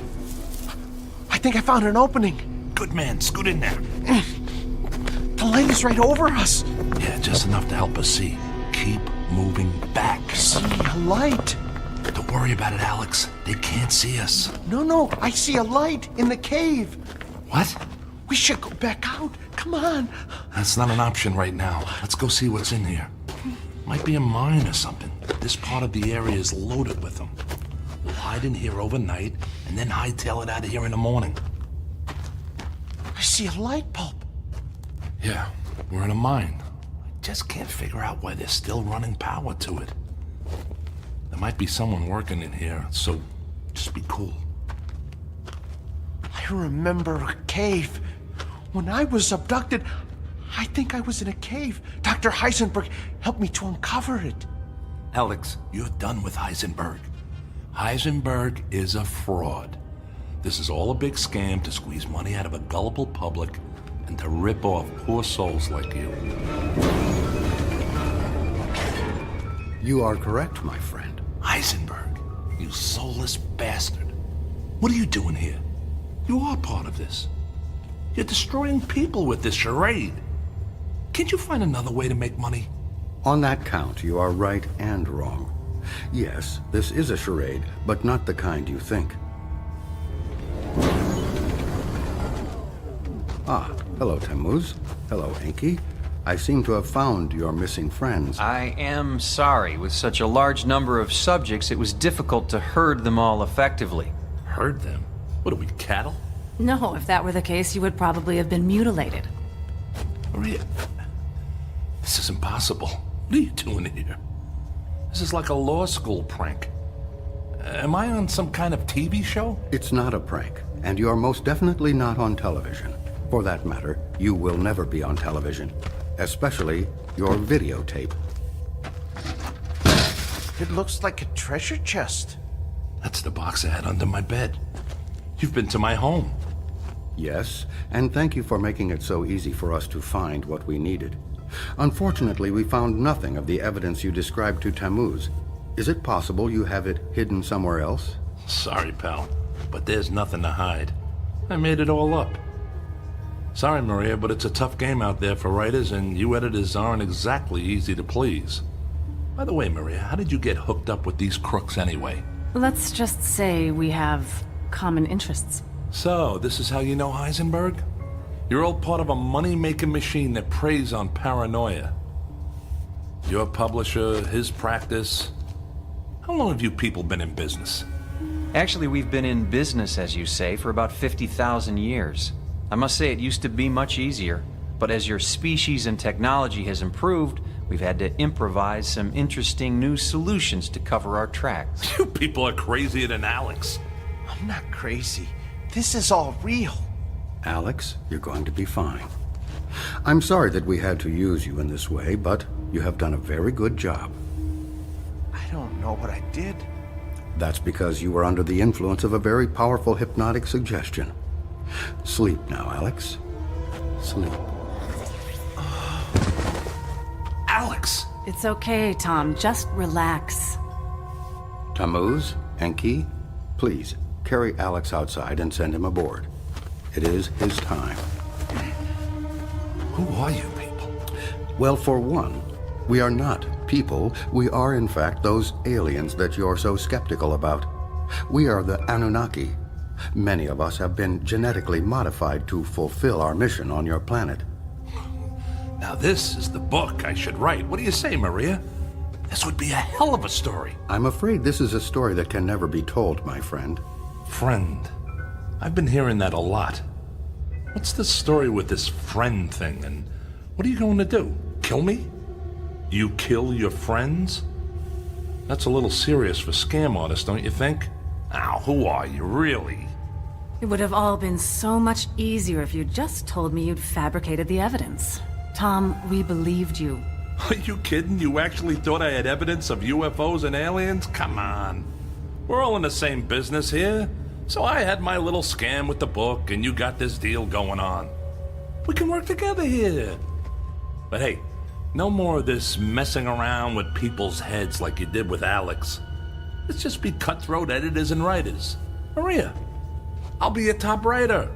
In fact, I can write this stuff better than you folks are doing it right now, if you want to know the truth. Ah, yes, the truth. You know, my friend, maybe it's time you did learn the truth. It's obviously something you have had little experience with. Take Maria, for example. Oh, yes, she does publish books. Books that we approve of course. Books that make the authors seem like madmen and lunatics. Quite frankly, if you had come to Maria with a book claiming to have visited Venus, you would be in print by now. But instead, you really got our attention. Every now and again, someone like you shows up with some real evidence that we missed. That's when we have to take action. You see, that's one of our secondary missions, making sure that our experiments are not discovered. That's why we assume the role of UFO researchers and experts on abduction. You see, Tom, we found that the best way to obscure the truth is to pretend to seek it.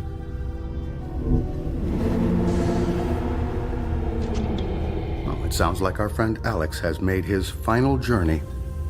That is actually our primary mission. We are harvesters, in a way. You're going to kill him, aren't you? That's what you do with friends.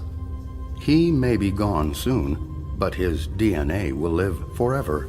It's necessary for our survival. You too will live forever, Tom. You are one of the chosen now. You are now our friend. What are you, serial killers? You have nothing to fear, really. The whole process takes about 10 to 15 of your years. Alex was first harvested at a very early age, so his time is now. For you, you will still have some time left. It will be a time of some confusion, but all for the best, really. All for the best. You're going to kill me too? Like I said, you will have some quality of life for 10 to 15 years, and then, yes, you too will be harvested. Right. Harvested. But before I go, I have one question. Can I get an answer to one question? Sure, why not? After today, you will only remember what we allow you to recall as a new member of the abductee class. What's your question? It's just this. How many people will it take to pull out the fingers I'm about to bury in your throat?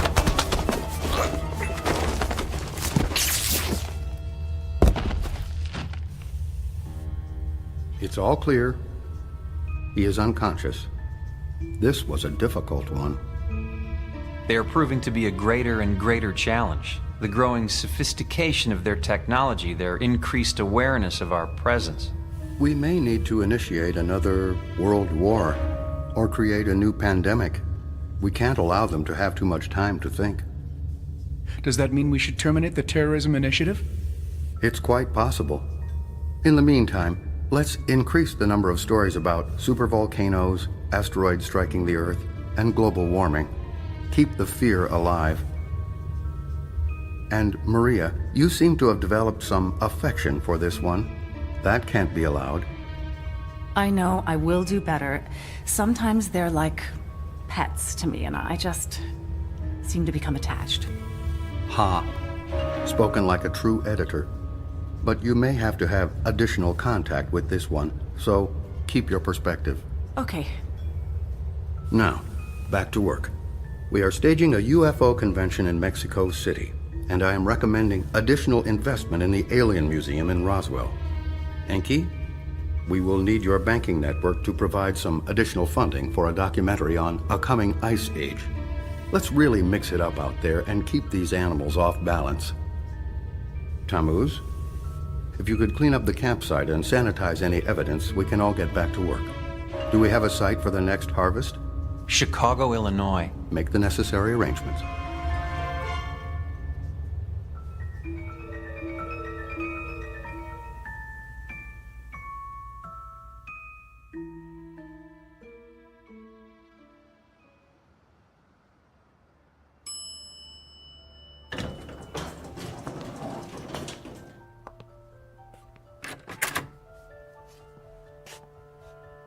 Hello, friend. So nice to see you again. It's nice to see you, too. Please, go in. The doctor is expecting you. Hello, Dr. Heisenberg. Hello, Tom. How are you feeling today? I think I'm getting worse. I think I need more sessions with you. Let me ask you something, Tom.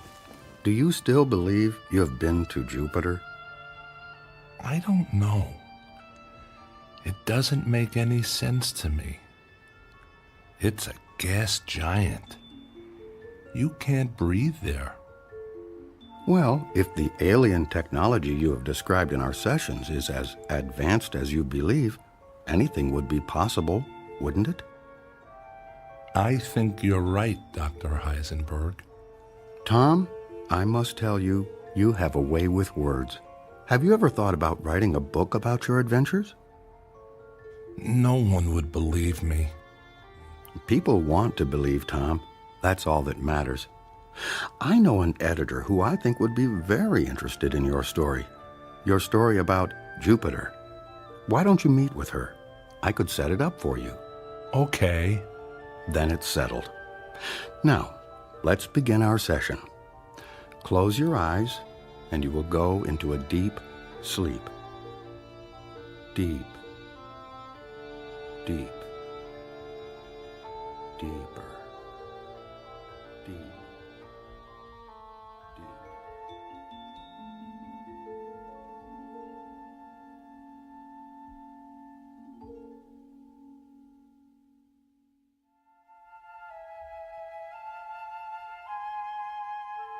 The evidence is in. The facts are fiction, and the truth has become a footnote to a lie. Is it possible that we are in fact alone in the universe? There may be a time when we wish we were, especially after a brief walkabout to that place known as the Twilight Zone.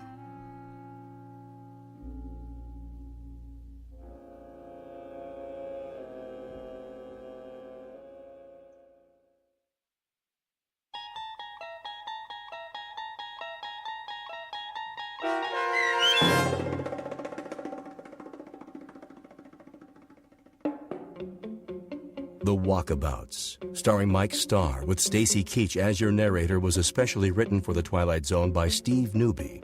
Heard in the cast were David Pasquesi, Joby Cerny, Leah Mortensen, Richard Hensel, Linda Kimbrough, and Tim Dadabo. The producers of The Twilight Zone wish to thank CBS Enterprises and the Rod Serling Estate for making this series possible. This copyrighted radio series is produced and directed by Carl Amari and Joby Cerny for Falcon Picture Group. Sound design, custom Foley effects, recording, and editing are done in the Cerny American Sound to Picture Theater by sound designers Todd Beyer, Craig Lee, and Tim Cerny.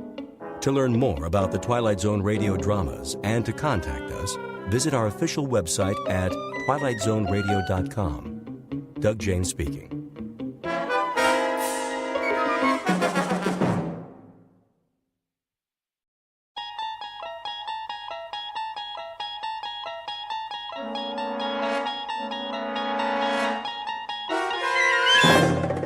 You unlock this door with the key of imagination.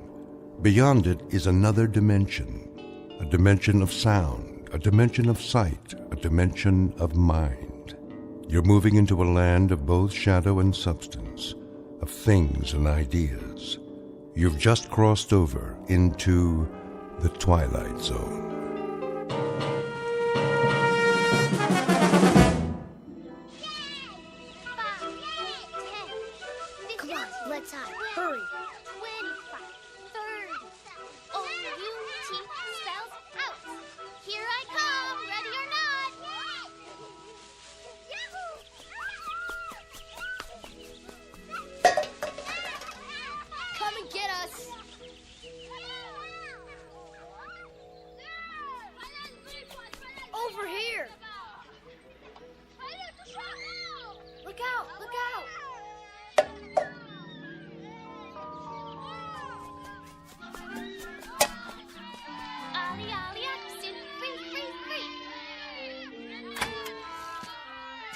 Get away, you kids! I've told you not to play here. Go on now.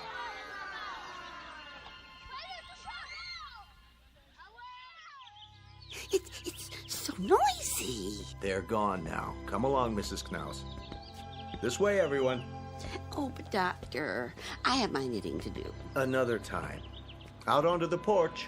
I didn't finish my crossword puzzle. It will wait, Mr. A.G.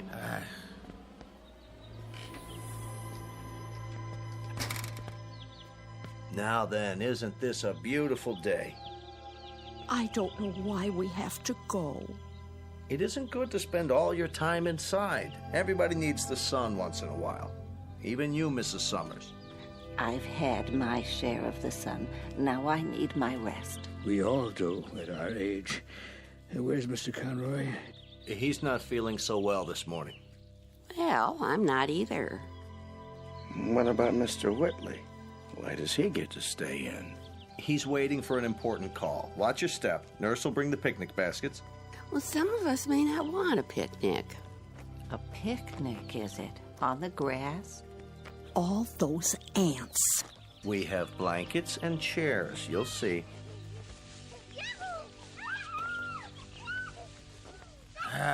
Darn those kids anyway. Hey, quit running! Stop it! Like wild Indians. They won't bother us. This way, there's a nice place under the trees.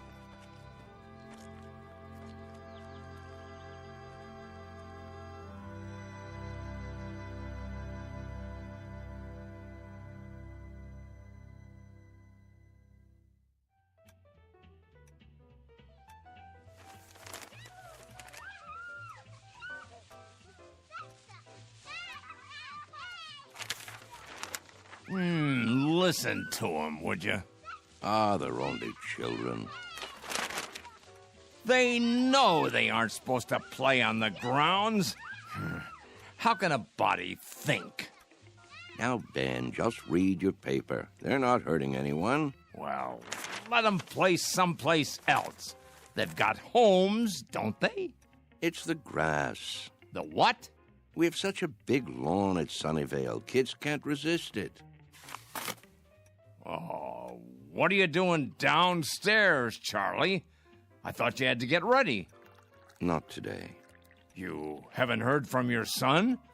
I thought it was all set. Maybe you didn't get my letter. Oh, he got it all right.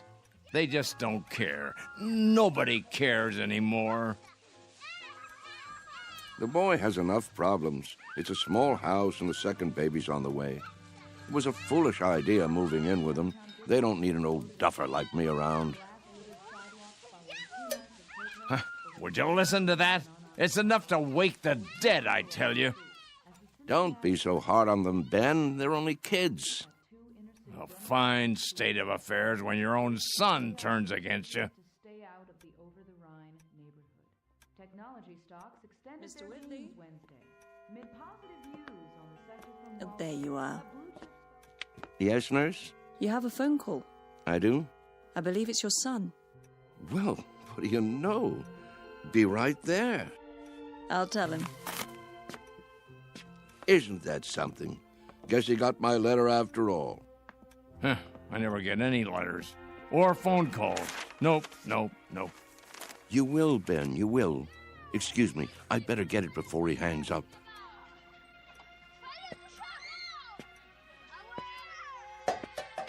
What are they doing out there?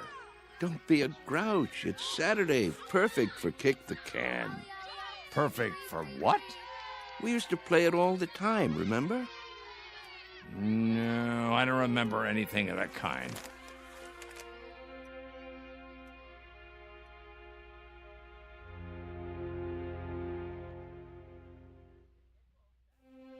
Sunnyvale Rest Home, a place for the aged.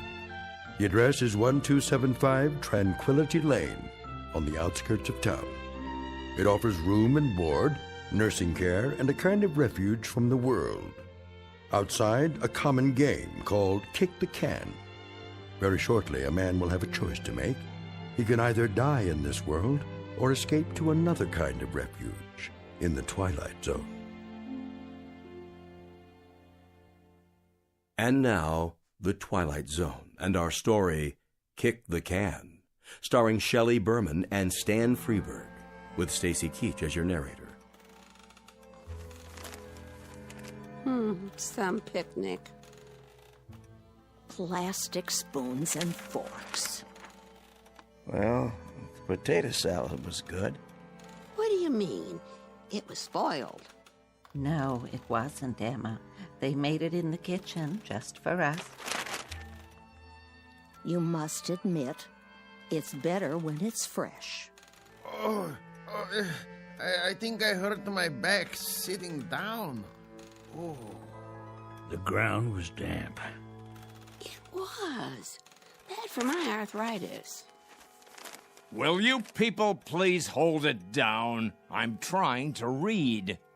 Oh, you shush, Ben Conroy. No one's bothering you. Easy for you to say. Where is Mr. Whitley? Still in his room, probably, taking a nap. Oh, that's what I'd like to do. And why, may I ask, on such a lovely day? There he is. Going somewhere, Charles? Yes. Why are you all dressed up? It's my son. He's coming to get me. You don't say. He called a little while ago. He did. He's on his way. At least someone gets calls. What's he carrying? Is that your suitcase, Mr. Whitley? Indeed it is. You're going to stay overnight, then? A bit longer than that, I should say. That is, if they have the room fixed up. Room? At my son's house. You mean you're moving in with them? That's the plan. If they'll have me, Well, what about the rest of your things, Charlie? You can't just leave your things behind. No hurry. It all can be packed up and sent over later. Well, we'll certainly miss you. Will you come back to visit us? Of course I will. Meanwhile, I'll call and see how everyone's doing. May we write you? Please, I'd appreciate it. Mr. Cox has the address. Nobody writes. They say they will, but they never do. There he is now. Hey, aren't you going to say goodbye? I hate goodbyes, Mr. A.G., don't you? Take care, all. Here, let me carry that for you. I've got it.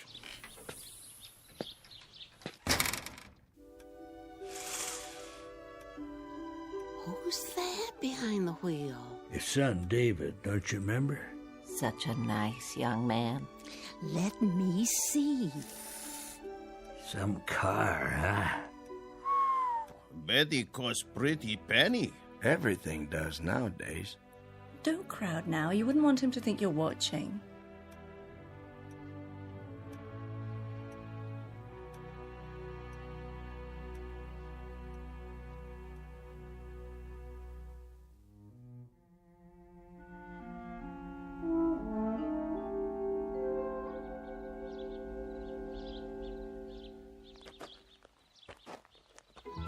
Hi, Dad. David, you're looking well, son. What's the suitcase for? Oh, just a few things for now. I don't understand. Wouldn't want to push you out of the house and home. What? Of course, I don't have that much anymore, but I suppose it could go into storage. Whoa. I think there's been a misunderstanding. There has? Get in. We need to talk. If it isn't convenient today, we can make it another time.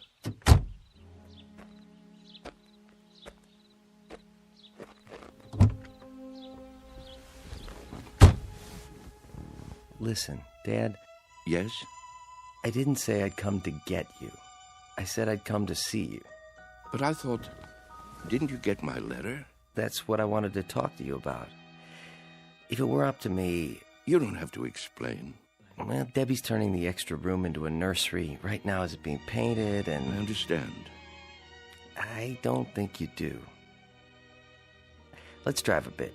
Your friends are watching us. It's all right, really. Let's go into town. I'll buy you lunch. That's not necessary. Please, Dad. I want to. This wasn't a good idea. If you'll let me explain. Pull over here, please. I can walk back. But, Dad... The exercise will be good for me. If you just listen... We'll have lunch another Saturday, son. Call first, though. I'm really quite busy these days. You're taking this all wrong. Give my love to Debbie, will you?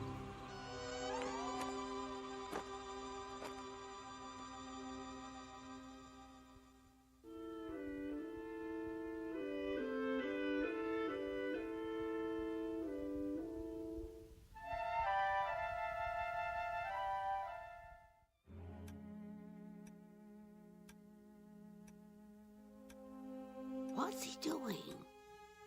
What does it look like? He's coming back. I thought he said... Don't stare. It's not polite. Yeah, you're it. Gotcha. Hey, where'd our can go? That old man's got it. Hey, mister. What's this? Our can. Your can? Can we have it back? Could you have... Yeah, we need it. Oh, you do, huh? Yeah, we're playing a game.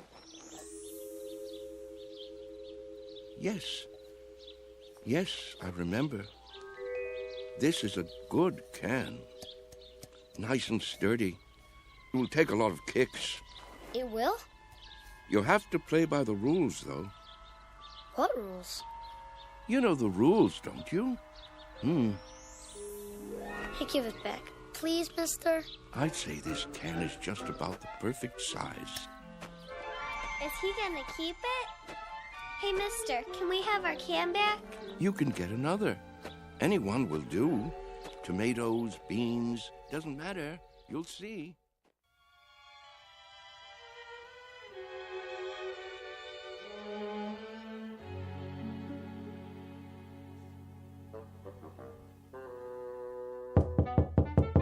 Charlie?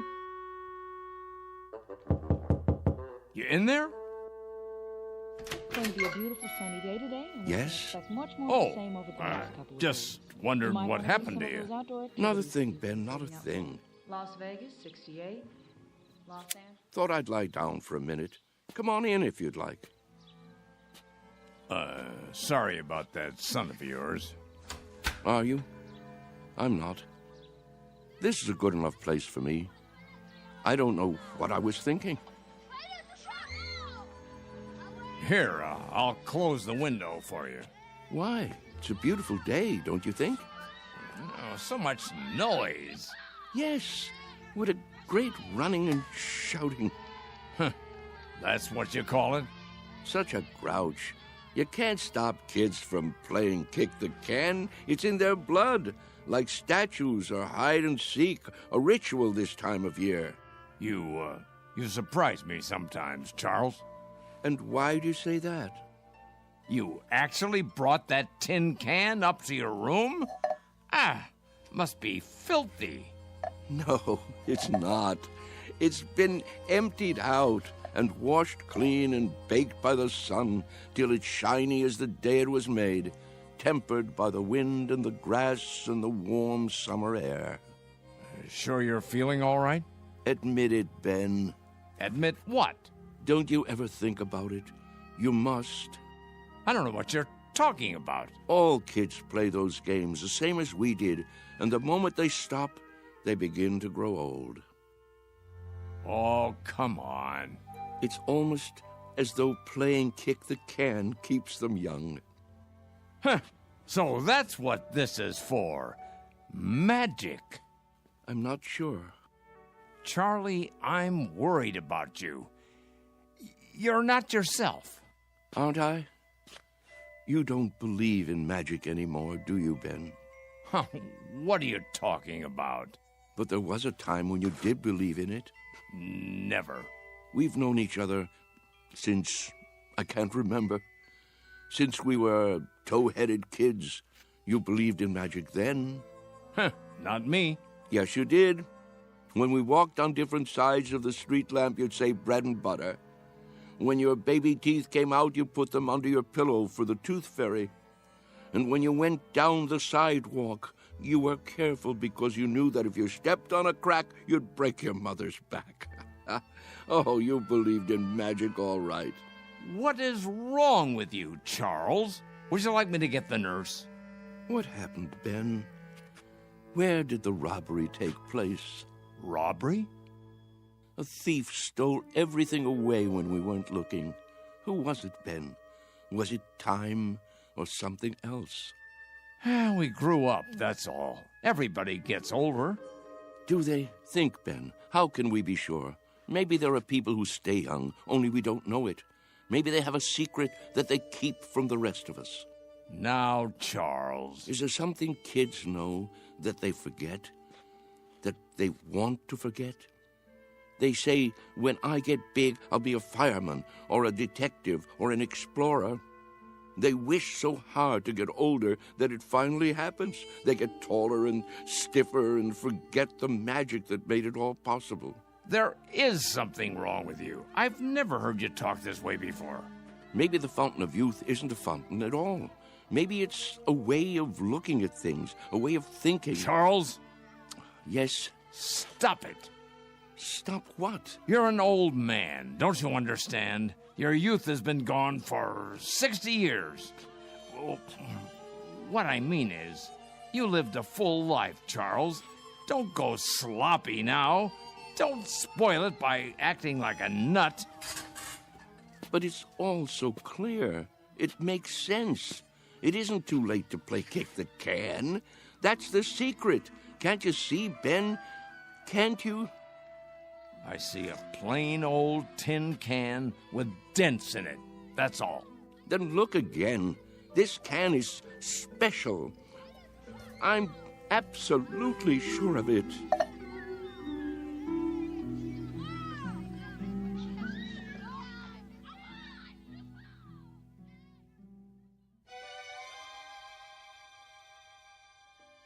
And so, That's why I thought I should tell you. I'm glad you did. It's just that I can't stand to see him make a fool of himself. Of course not.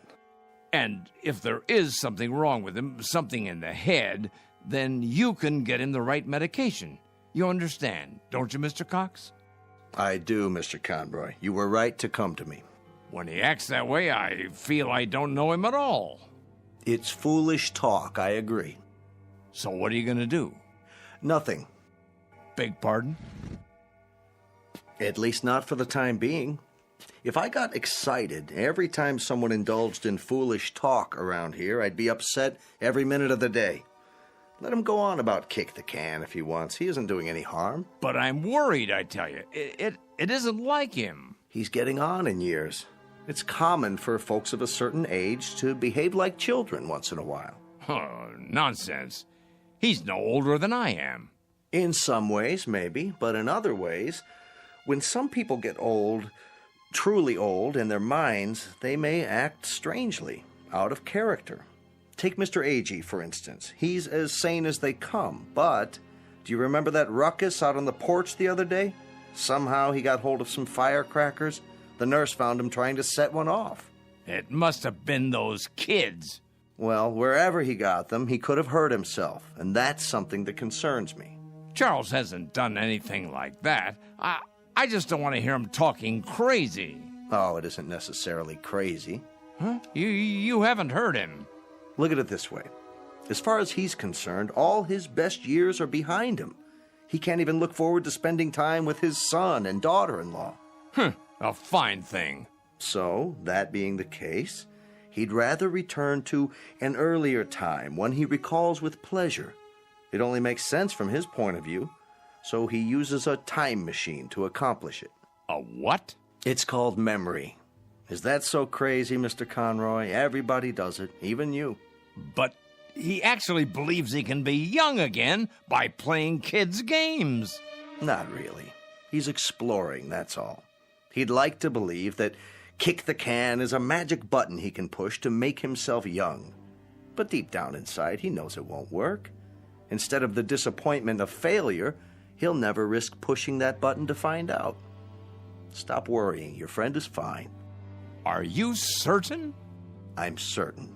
Until he does something to endanger his health or the health of others, there's no reason to interfere. Thanks for stopping by my office, though.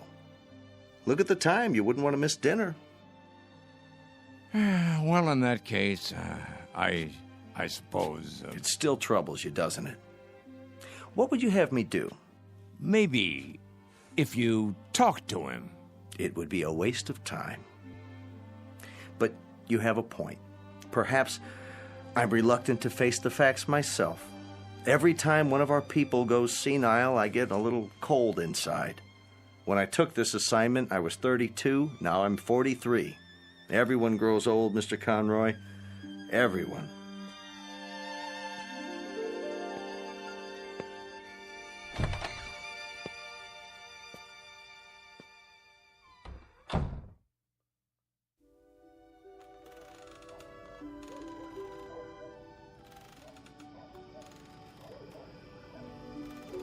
I think we should go in now. Yes. It turns chilly this time of day. Stay a while. We can watch the sun go down. I've seen enough sunsets, thank you. Hey, tis the same. It's pretty sight. Puts me in the mind of back home. If we're going to stay on the porch, I'll need my sweater. Why don't you come inside with me, Mrs. Summers? Give me a moment to get my strength. There you all are. I wondered where you'd gone. Hello there, Whitley. Hello. We were just going in. Why? Before it gets dark. I have my programs to watch. What's wrong with you people? Wrong. Nothing in particular. Then show a little life. Aren't you the same ones who used to skip rope and hunt pollywogs and night crawlers when the sun went down? Why, I don't think so. Don't ring a bell. Well, I was. If you can't remember it, I'll remember it for you. The weather was just like this back in Wheattown of a summer evening. Right after dinner, you'd hear a banging of screen doors all down the block, and there we'd be, Stanley Maple and his kid brother, Wes, and Ben Conroy, and the Arvis girls, and some others whose names I can't think of. The air would be soft like this, children weather, and we'd come out with no coats, and we'd start shouting and play Kick the Can. Yeah, you're right. Everybody played that game. Absolutely everybody. Or catch, or hide and seek. Seems like a million years ago. I was fastest runner on the block. Were you? Sure was. When we played Kick the Can, I was never it. But now, ooh, look at these legs. I remember. Sure you do. But we all grow old. I miss the running most. I think if I could only run again, growing old wouldn't be so bad. I agree with that. That's one way to look at it. Maybe we can't run as far and as fast, but we can move about, and there are lots of trees and bushes. If the hunted are handicapped, so is the hunter. You can't be serious.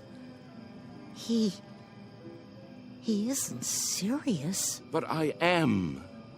I was the fastest runner on the block. Us? Children's games? It's the secret, can't you see? The secret of youth. Well, now, I don't know about that. Look at this. What do you see? Ooh. What have you got there? Just what you think it is. The fountain of youth. The source of the Nile. Looks like a tin can to me. It's a good deal more than that, I promise. Take another look. Think, feel. Have you forgotten how? Have you all gone too far to turn back? Back to what? You mean to what we were? Yes. Do you feel it inside you yet? Here, take the can, touch it, pass it around. Does it wake the part of you that's been asleep? Let me see that. Well? Why? It fits perfectly in my hands. Here, Mr. Agee, you try. Okay. Ooh, I thought it would be cold, but it's warm. Is it? Of course it is. Put it like a seashell. Now listen. To what? Can you hear it? Summer, grass, running and jumping, youth. I hear something. It's telling you to wake up. This is the last chance. Somebody, tell me I'm not crazy. Or if I am crazy, prove it to me. I can't play Kick the Can alone. Well, I don't know, Charlie. I'm not quite sure, but I think these legs, they might just work. Oh, there's the sprinkler. Yep, every afternoon at this time. Now we must go in before the spray blows this way. Yes. Sprinklers? I remember sprinklers. We all do, don't we? Hold on. Do you see it? See what? A rainbow. Look at it in the air, above the lawn. Why, I believe I see it. Remember running through the sprinklers on a summer's day? What could be more fun than that? Wait, Charles. What are you going to do? What does it look like? I'm going to do what feels better than anything. Run through the sprinklers and cool off. Somebody hold my shoes.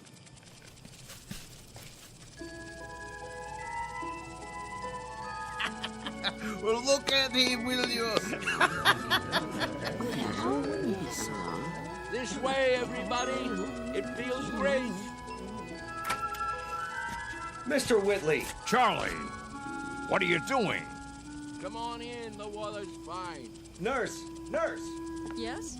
Help me get him inside. Yes, Doctor. Don't worry about me. I'm having a great time. That's enough. He's soaked. Get him some dry clothing and put him to bed before he comes down with pneumonia. Right away. Ah, you're spoiled sports. That's what you are. I don't need any help. Don't be difficult, Mr. Whitley. Just come along. I'll get you a towel. What are you doing, Ben? Did you call them? It's for your own good, Charlie. You'll only hurt yourself. I thought we were friends. We are. That's why. This way. I'll bring your shoes later. All right, everybody. The party's over. But he wasn't hurting anyone, was he? You see, he's been talking to them.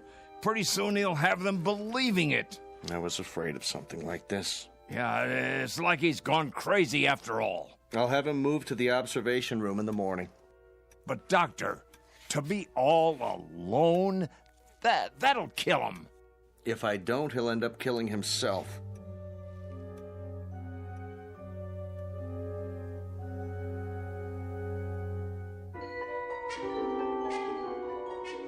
Senile? Me? Mr. Whitley, please try to understand. You want to put me in a special room? Alone? You don't leave me much choice.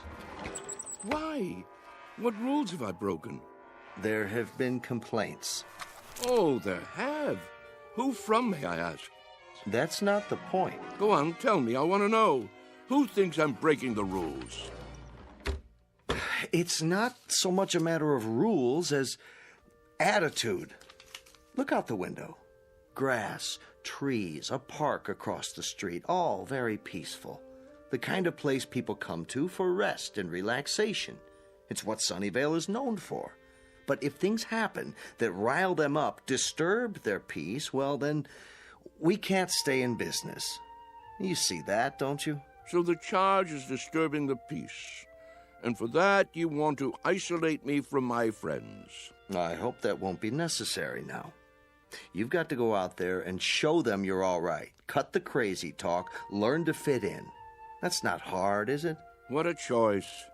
To keep that nurse from pawing at my pulse all day, I have to sit like a vegetable, stare into space. Listen, I'm trying to help you.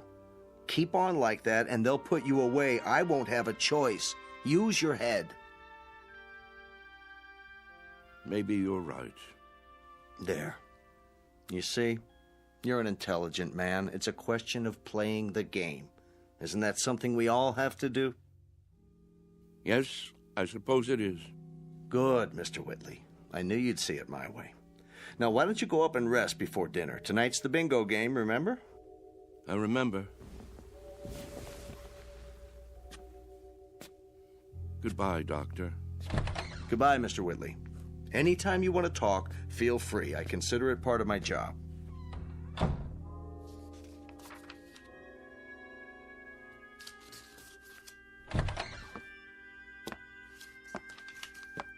I made him change into fresh clothes. So I see. Thank you. Is he going to be all right? I think so. It must be quite a transition. Remind me of that when it's time, will you, nurse? Time for what? To pack it all in. Personally, I think I'd rather go back to the town where I grew up, instead of rooming with a house full of strangers.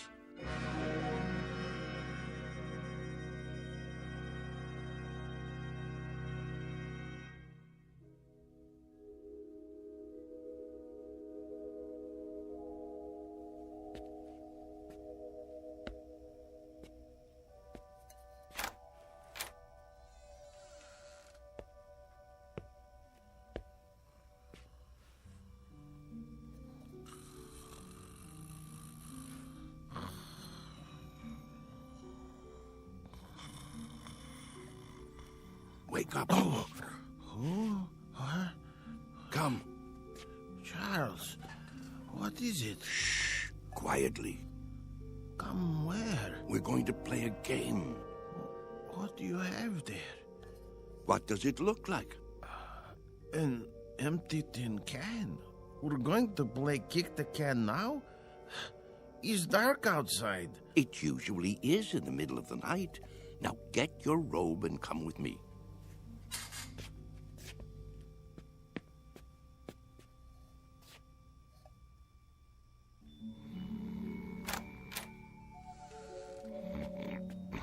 Mr. Freitag. It's us. What? What? It's time. We're all gathering downstairs. Why? Something important. It's a secret. What would Mr. Cox say?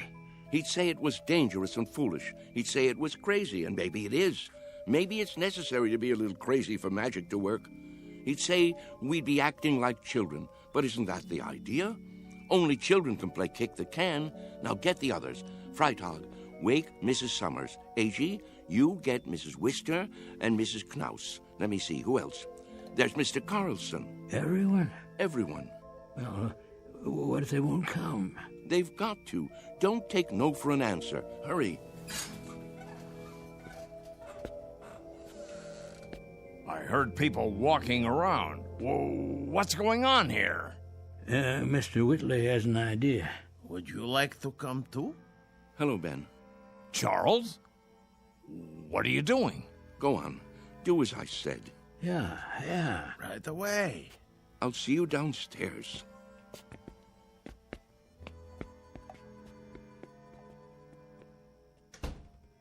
You should be sleeping. Everyone should be... What's that in your hand? No, Charles, you can't. Who says so? It's against the rules. The devil with the rules. It's our last chance, don't you see? Ben, come with us out to the lawn. Me? Yes, you. Ben, we always did everything together. Let's not stop now. Even if you think it's crazy, come out and play. Come to your senses, Charles. You think I'm obsessed? You think I've got hold of one crazy idea and won't let it go? Well, haven't you? Maybe so, but where I have one idea that's strangling me, you have dozens. You're the one obsessed.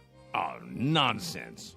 Is it? You're afraid of death, but you're also afraid of life. You think age gives you the right to stop growing. You've sealed yourself inside your shell, and you're afraid to poke your head out and look around. That's enough. You're afraid of a new idea. You're afraid to look silly, afraid to make mistakes. You've decided you're an old man, and that's what's made you old. I am old, Charles, and so are you. It's a fact. Facts be damned. Your bones are old. They'll break if you try to run with them. Your heart is old. Your lungs are old. Don't you get it? You're used up, worn out by a lifetime. Sit down, Charles, before you fall down. Go back to your bed. I can't do that, Ben. Charles? I've got to find out. Won't you help me, Ben? There is magic in the world. I know there is. When I fell in love with Mary and kissed her for the first time, that was magic. When my boy was born, that was magic. The moon is magic, and the stars. Friendship is a magic thing, too. Life is magic. Maybe I'm right, Ben. Can't you consider that? Maybe kick the can is the greatest magic of all. Well, what do you say? There's nothing to say. I just don't know how to get through to you anymore. Then I'll do it alone.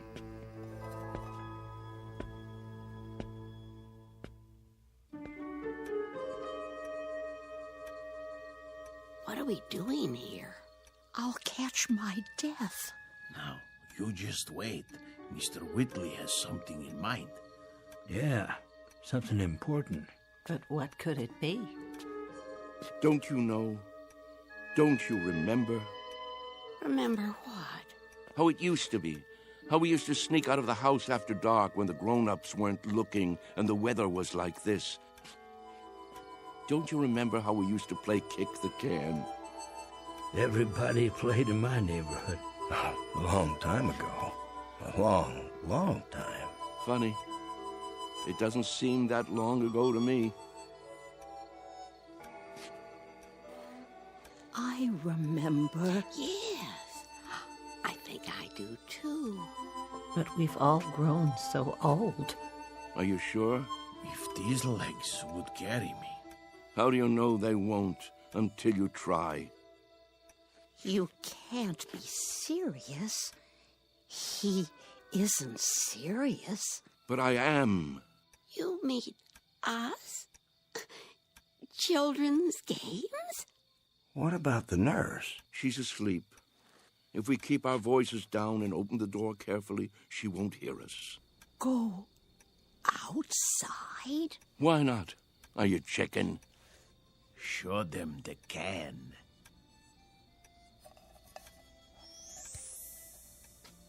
Where did you get that? From some kids. They've already broken it in. Well, are you with me? Or do I have to play kick the can all by myself? Who remembers the rules?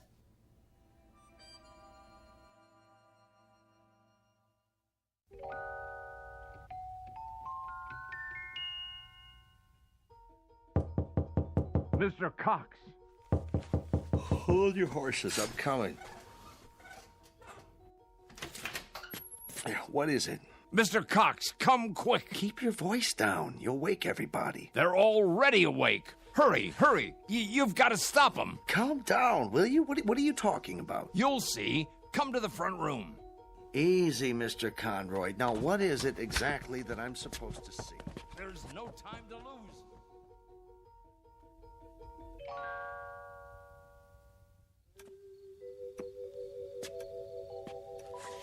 But there's no one here. Why is the door open? Because they've gone outside. Why would they do that? It's like I said, to play kick the can. That was just a crazy idea. Mr. Whitley's forgotten all about it. No, you're wrong.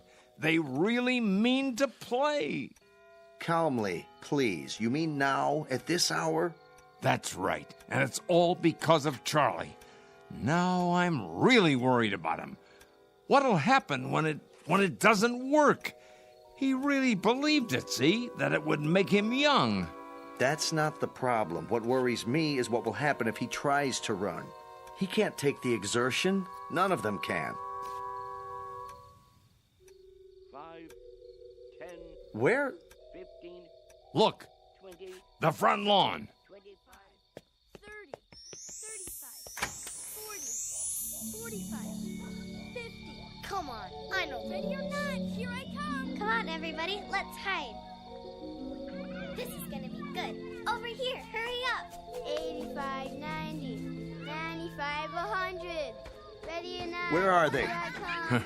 And what are these kids doing here? I told them to stay away. Look out! Round man's arrived. Maybe they're around the other side. I'll go check. Hey, kick the can over to me. Hey, Ben, look at me.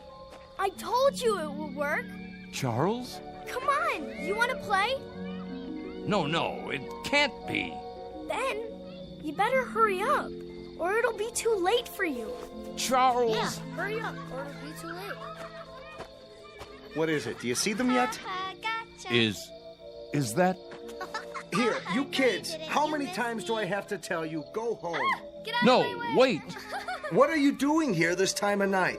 1, 2, Charles? 3, you're out. Charlie? Sorry, Ben. I wish you could have believed. I gotta go. Charlie? Hey, kick it over here, over here. Charlie! Take me with you. My turn to kick the Get away and stay away. Mr. Cox, please. Last one over fences, rotten egg. Come on, let's go. I can't climb that. Charlie, wait. Wait. Charlie! Hey, you guys, wait up. We gotta find the others. They can't have gone far. I bet Whitley's taken them down to the orchard. No. Why? Look all you want, Mr. Cox. You won't find them. Wait here.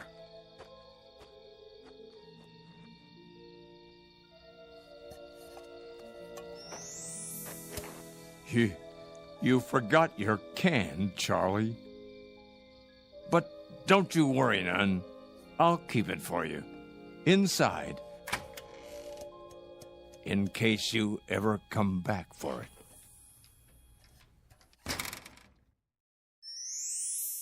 Come on, let's play kick the can. Come on, let's hide. He'll never find me. You can't catch me. I'm too fast. Haha, you missed me. Come on. No, kick it to me. Kick it to me. Gotcha. Yeah, you're in. Ollie, Ollie, Oxen. Free, free, free.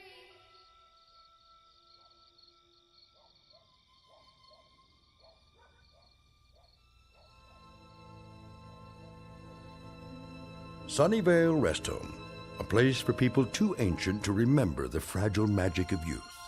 A place for those who have forgotten that childhood, maturity, and old age are magically intertwined. A dying place for those who have grown too stiff in their thinking to revisit the Twilight Zone.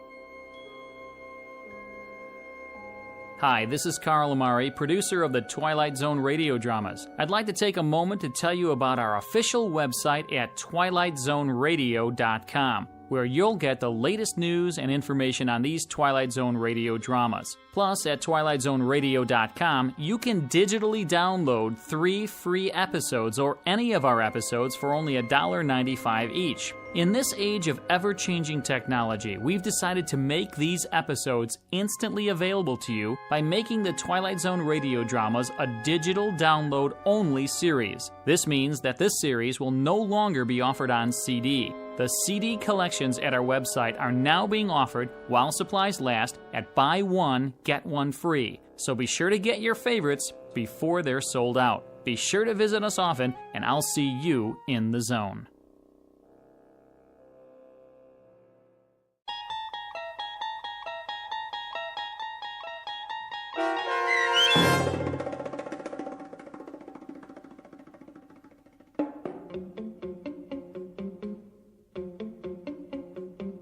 Kick the Can, starring Stan Freberg and Shelley Berman with Stacy Keach as your narrator, was adapted for radio by Dennis Etchison and written for The Twilight Zone by George Clayton Johnson. Heard in the cast were Christian Stolte, Kurt Napig, Herb Graham, Joby Cerny, Doug James, Roz Alexander, Meg Thalken, Renee Matthews, Sarah Wellington, C.J. Amari, Natalie Berg, Amanda Amari, Mitchell Hernandez, Julia Cosmos, Robert Gerdish, Matthew Gerdish, and Braden Looper. The producers of The Twilight Zone wish to thank CBS Enterprises and the Rod Serling Estate for making this series possible.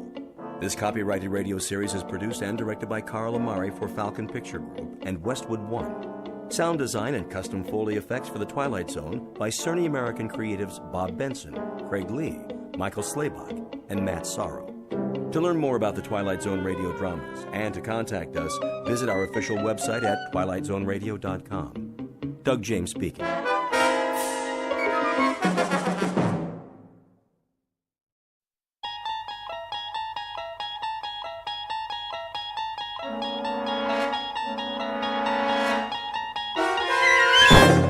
You're traveling through another dimension.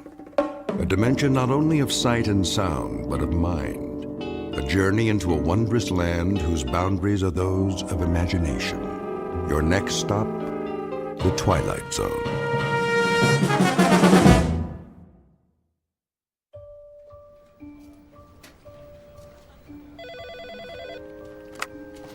Lady Lynbrook Cosmetics. How may I make your world more beautiful?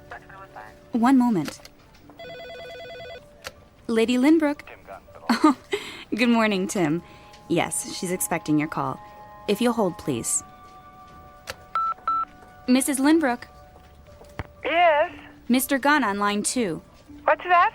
Shall I put him through? Speak up. I can't hear you. The Bravo account. Shall I put... I don't know any Mr. Bravo. It's Mr. Gunn. If you like, I'll... Sally, please. I'm due at the photo shoot. Mr. Munn will have to call back, if that's really his name. Gunn. What? Nothing, Mrs. Lynbrook. Stop muttering, dear. Should I tell Burton to have the car ready? And have Burton bring the car around. Yes, ma'am. He's already parked downstairs. Wayne. Good morning, Miss Richards. I mean, Mr. Benson. She's getting to you? Well, sometimes we do have a little... Failure to communicate. Tell me about it. Last week I locked myself out of the house, had to climb in the window and she couldn't hear the doorbell. Vanity, all is vanity. Whoever said that got it right. Anyway, the limo's at the curb. Burton's waiting for her call, like a good dog. She won't use the cell phone. Oh, why not? She's convinced there's something wrong with it. Don't worry, Sally. I won't let her take the company down with her. I'll tell her you're here. Oh, that's all right. Let me surprise her.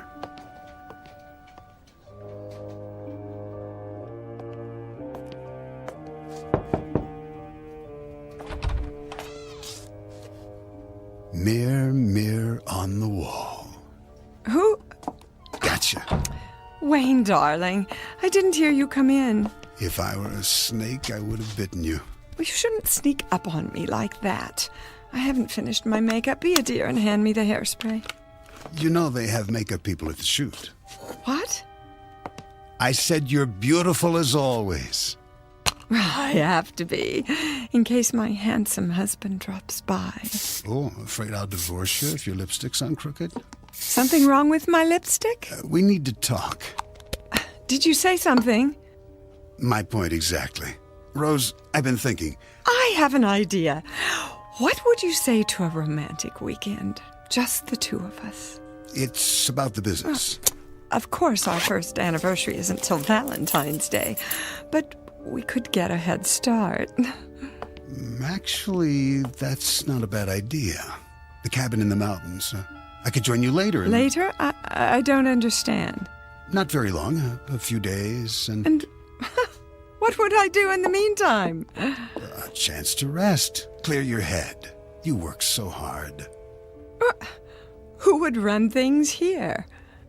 Well, I could take the reins, temporarily, of course. But I enjoy my work. Now, don't be stubborn. It's for your own good. You think I can't handle it anymore? Just because this building has such dreadful acoustics. It's not the building. Admit it. If you weren't so... vain? That's not what I said. I've told you, I will not wear hearing aids. It has nothing to do with vanity. They hurt my ears. They distort everything. I wouldn't understand a word anyone says. All the more reason to take some time off. You'll see. You'll be able to run the business more efficiently, more profitably. I've done quite well until now, thank you. I think you hear what you want to hear. Whenever the word business comes up. My business, Wayne.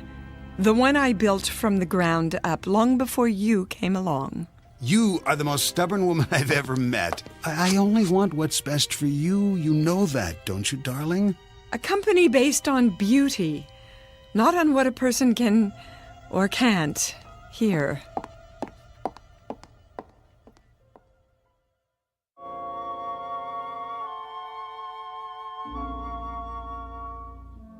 Beauty is, they say, as beauty does. And the CEO of Lady Lynbrook Cosmetics understands this, or thinks she does. But truth, well, that's something else. Like perfection, it may lie in the eye or the ear of the beholder.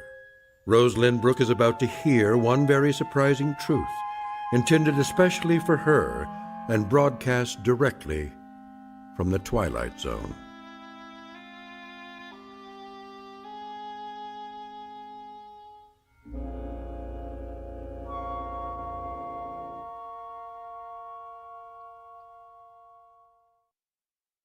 And now, The Twilight Zone, and our story, Now You Hear It, Now You Don't, starring Dee Wallace, with Stacy Keach as your narrator.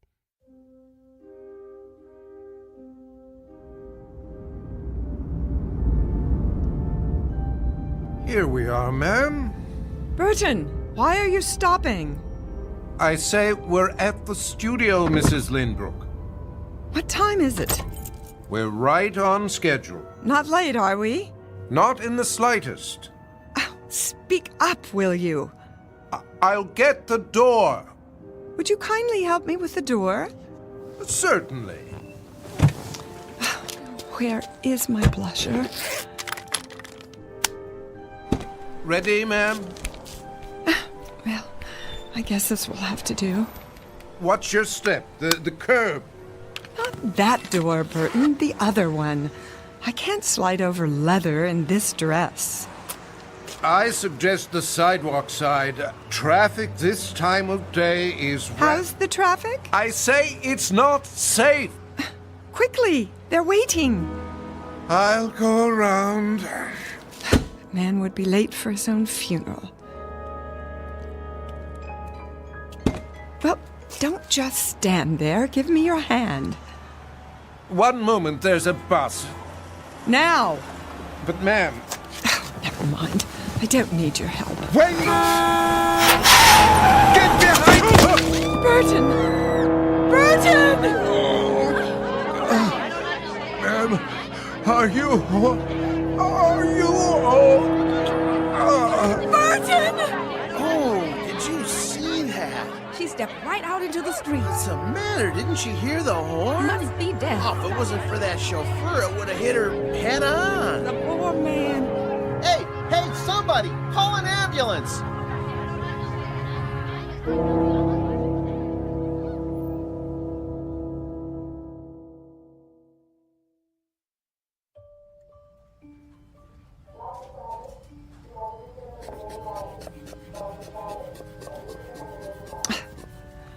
Will you stop fussing? I'm rechecking your blood pressure. This dress is ruined. I consider it a small price to pay. I want to go home. Not so fast. Nothing's broken. You said so yourself. X-rays don't always tell the whole story. I'd like to hold you for observation. What? Our best private room, of course, unless you demand the entire floor. I can't hear a word you're saying. How convenient. This is Fashion Week. I have a contract with every designer on the runway. I'm sure your assistant... What's that? I say, let your assistant handle it. Sally? Her grandparents were hippies. Rose, how long have we known each other? What are you going on about? More years than either of us cares to remember. And at that time, I've seen you through, let's say, the vicissitudes of a life well lived. From the occasional nip and tuck to brow lifts, chemical peels, injections from the endangered species list. I've done everything you asked. You should. I pay you enough. But I've never lied to you. The issue is no longer appearance. It's a matter of communication. If you can't interact effectively with the world around you... Call Burton. What? Tell him I need him. I'll take that as a sign of short-term memory loss rather than a hardening of the heart. Would you not? I'm exercising due diligence. Let's have another look at those eyes. I've had enough of your pawing and probing. Why don't you tell me what you remember about the accident? This is the room. You can't go in there. Out of my way. Hey! Wayne! Stop! Get me my purse. I need a mirror. Rose, I got here as fast as I could. Sir, there's a waiting room. It's all right, nurse. This must be... My present husband. Wayne Benson. How do you do? Rose, thank God. And my assistant, Sally Richards. Mrs. Lindbrook, are you all right? Why is she here? Sally drove. As soon as we heard... What on earth happened? A chance encounter with a rather large bus. Apparently she didn't hear the horn. Isn't that so, Mrs. Lindbrook? What horn? Any broken bones? Only a few bruises. Her driver took the brunt of it. Where is Burton? In IC. See that he gets the best of care. We're doing everything we can. Will you please take me home? Darling, are you sure that's a good idea? At once. I'll make the medical decisions if you don't mind. You can't hold me here. Not without a lawsuit. On what grounds? Emotional distress. Confinement against my will. And overbilling for utterly pointless tests. You're being unreasonable, not to mention reckless. Sally, call my lawyer. Yes, Mrs. Lindbrook. Very well, if that's the way you want it. You'll have to sign a release of liability. Anything, just get me out of here. These are muscle relaxants. Take one as needed. The other pills will help you sleep. Nurse, send up a chair. Right away, Doctor. Why is everyone treating me like an invalid? I can stand on my own 2 feet. Careful, darling. The wheelchair's on its way. I wouldn't be caught dead in one of those contraptions. Hospital insurance requires it. But don't worry, someone can roll you to the exit with a bag over your head if you're afraid of being seen. I could park by the ramp and back. Would you mind, Sal? We'll meet you there. No problem. Mrs. Lindbrook, I just want to say how relieved we all are. What did she say? She said you look absolutely fabulous. Oh.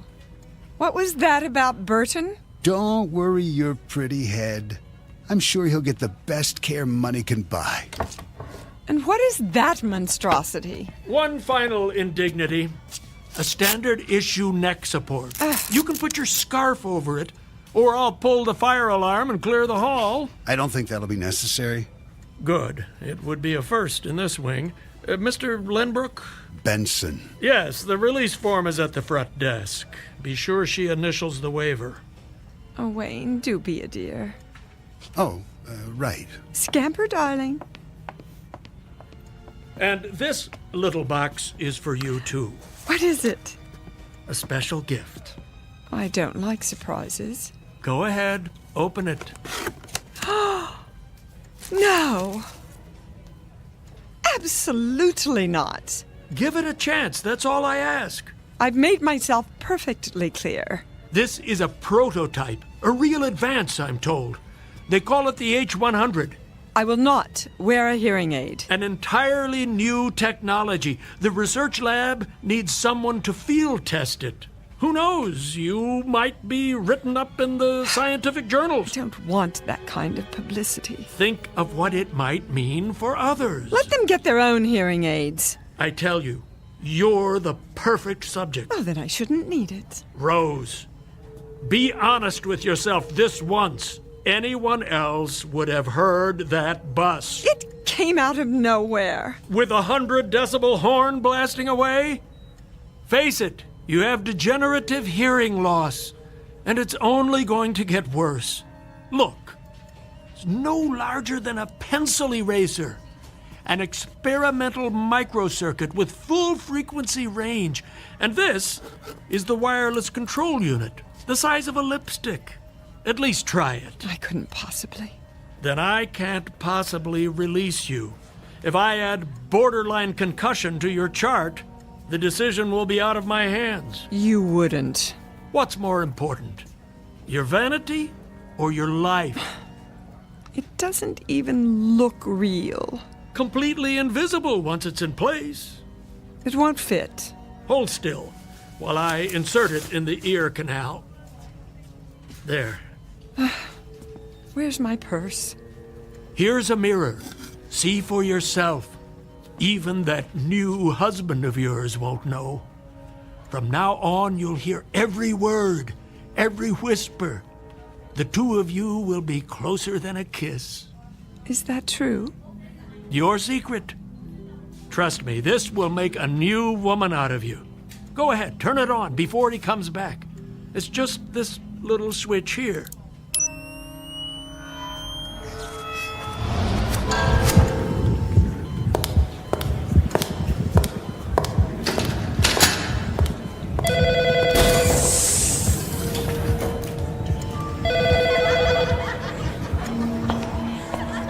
Where does she sign? Here. Witness it on the line below.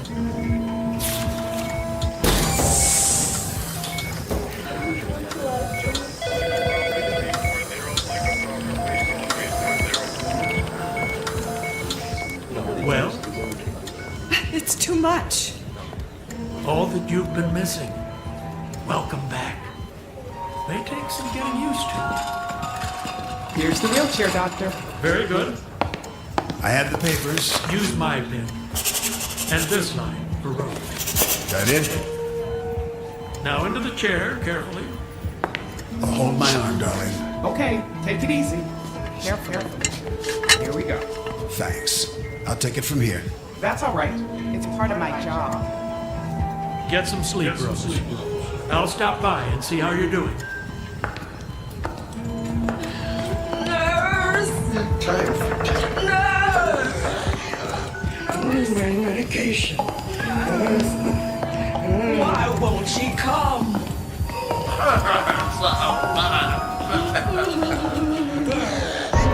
No one came to visit. Stop! It's just down the hall, Mrs. Lindbrook. The rear entrance, darling. Don't you hear that? Hear what? It's too much, I tell you. Hang on, we're almost there. Help! Mrs. Lindbrook. Who's that? I don't hear anything. You'll be home soon, ma'am. Don't leave me, Mrs. Lindbrook. I did my best. I swear. Burton? Don't leave me here to die. Please, ma'am. I beg you. Don't. No. No! No!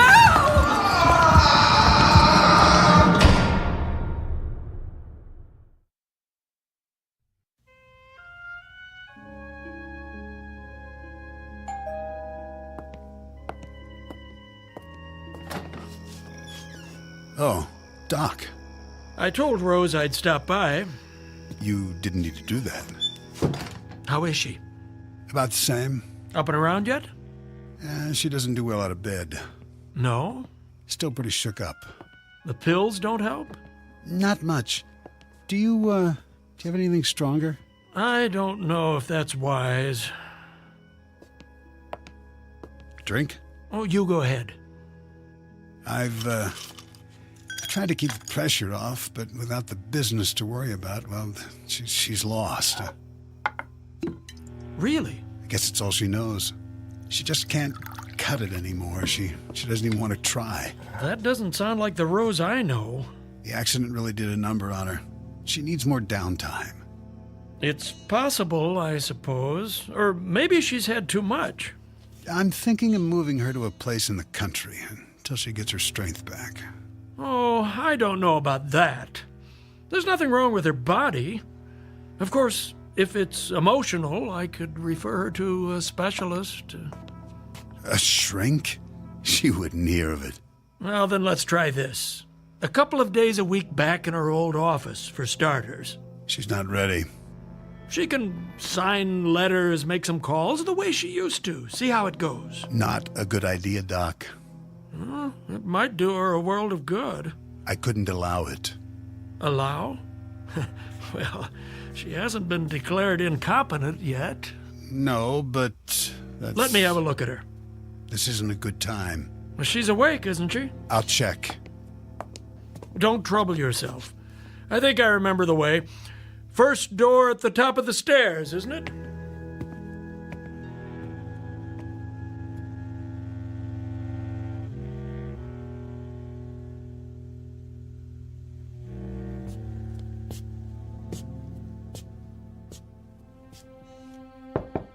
Rose? Come in, Doctor. How did you know? I heard you. All the way downstairs? Before that, when you turned the corner and drove up. Really? That hearing aid must be more sensitive than I thought. Oh, it is. Imagination was always one of your strong points. You're looking well. I look a fright. Not at all. Mind if I give you the once-over? I'm glad you're here. Why, I'm positively flattered. Pulse normal. Eyes a little bloodshot. A lovely green, as ever. Hazel, I thought you'd never come. Something on your mind? You can always call. He took my phone away. Wayne? He said it was broken. Then I'm sure he'll get you a new one. Don't bet on it. Now. Let's check that blood pressure. He wants to put me in a sanitarium. Have you been taking the pills? I only pretend to swallow, in case he switches them. So you haven't been sleeping. That can make the world seem a very different place. Lie still for a moment. There. A little low, but close enough. I'm a prisoner in my own home. I don't see any padlocks on the doors. The longer I stay here, the weaker I get. I'm afraid to eat. He might put something in the food. Oh, come now. He was right. You all were. I wasn't competent, but isn't it ironic? Because of what happened, I received the greatest gift of all, the ability to hear the truth. Don't be dramatic. You had a problem, and I treated it. The hearing aid works well, then? Too well. I keep it turned all the way down. Otherwise, I couldn't bear it. Amazing what they can do with those little circuits. I was able to hear everything again, and more. Oh, so much more. Other people, other rooms. The gardener below, the mailman on his rounds, the birds flying overhead. Surely not. The cleaning lady downstairs, the cook in the kitchen. Wayne when he arrives home, before he puts the key in the door, muttering to himself, talking on his phone. He doesn't know I hear, but I do. All of it. A trick of acoustics, air vents in the walls. I know my own house. All right, Rose. I'll play along. So, you think you hear voices? Let me guess. Talking about you, are they? I am not paranoid. An overworked imagination is more like it. That and too much time on your hands. Lying here with nothing to do, your mind heating up like a compost heap. Get out. Ah, I've offended you. Do as I say. There's the Rose I know, the one who suffers no opposition, who stands up for herself at the drop of I'll prove it to you. Go into the hall. Now. That's the spirit. Close the door and begin speaking. What would you like me to say? Anything. Whisper it as softly as you can. Very well. Now, where's the control?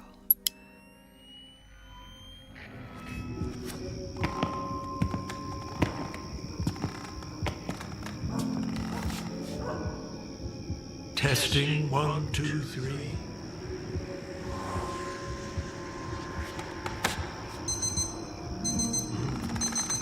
That late already?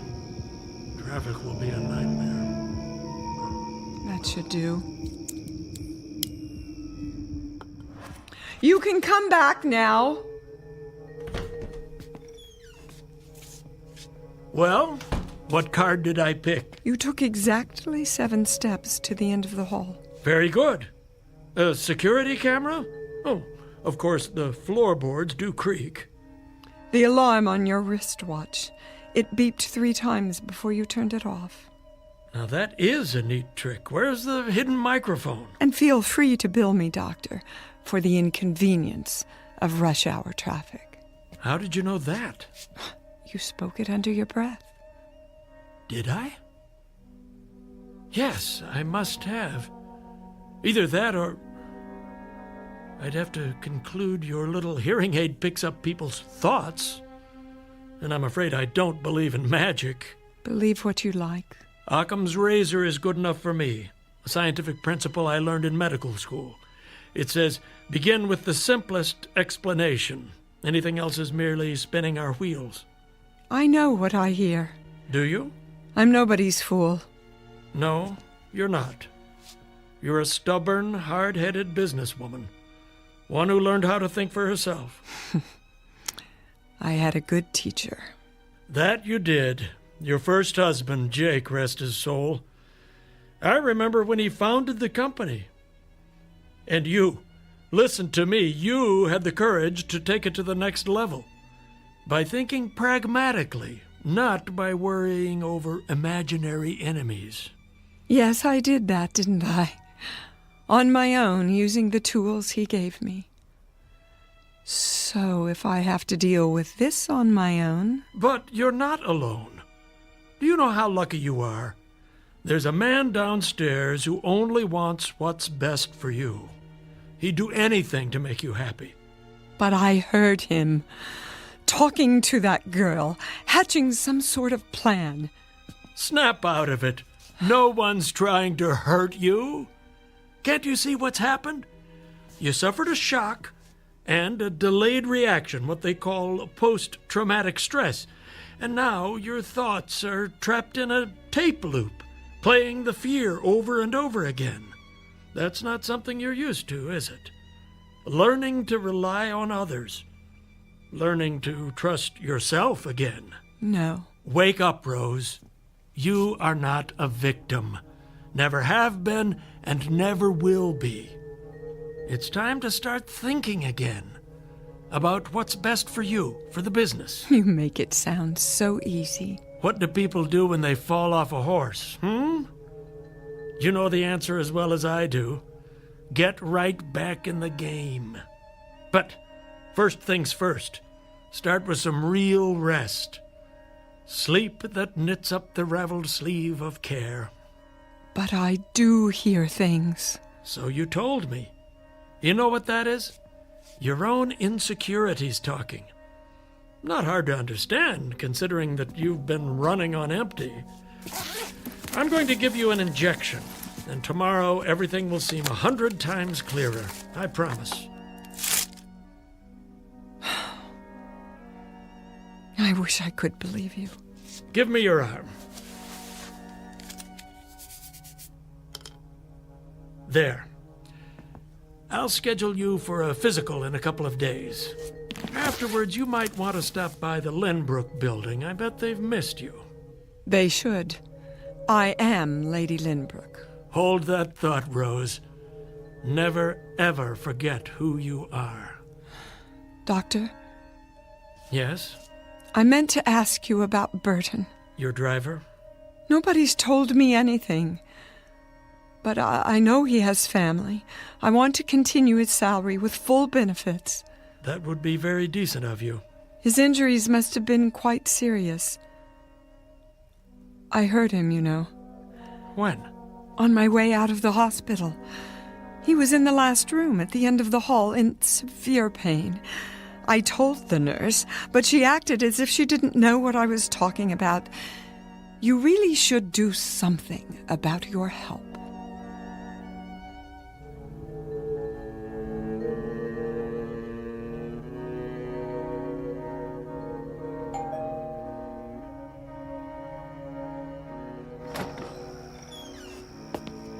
Why didn't you call me? That old duck came nosing around. I waited all day. Keep your voice down. Dr. Wrightson.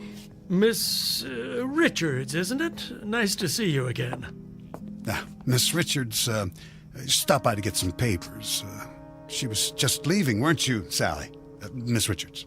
Yes. Yes, I was. How's Rose? Much better. Is she? Don't bother with the pills tonight. I administered a sedative. With any luck, she'll sleep through till morning. Bring her by in a day or two, and I'll give her the all clear. Isn't that rushing it a bit? Don't worry. She's a lot tougher than you think. I hope you're right. See you soon, then. If she's up to it. Something tells me she will be. Bye now. Bye. Bye.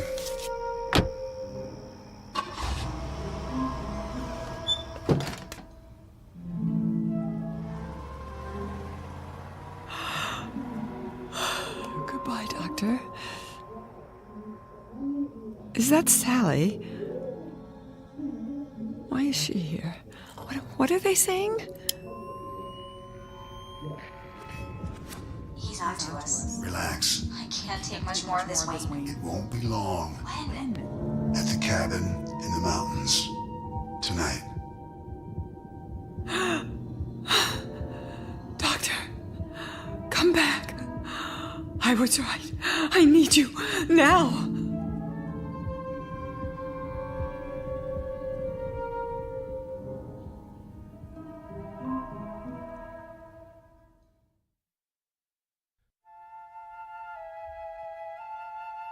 So this is how it ends. I seem to remember being carried from the house. It was still daylight, but the night was coming. I need you, Sally. Lift her feet. I'm trying to. Yeah, help me get her to the stairs. Well, what? She's coming too. No, she's not. I'll drive her. Meet me at the cabin in your car. No one will know you were there. Okay. It could have been a dream. For a time, I thought it was. I couldn't wake up. There was too much medication in my body from the injection.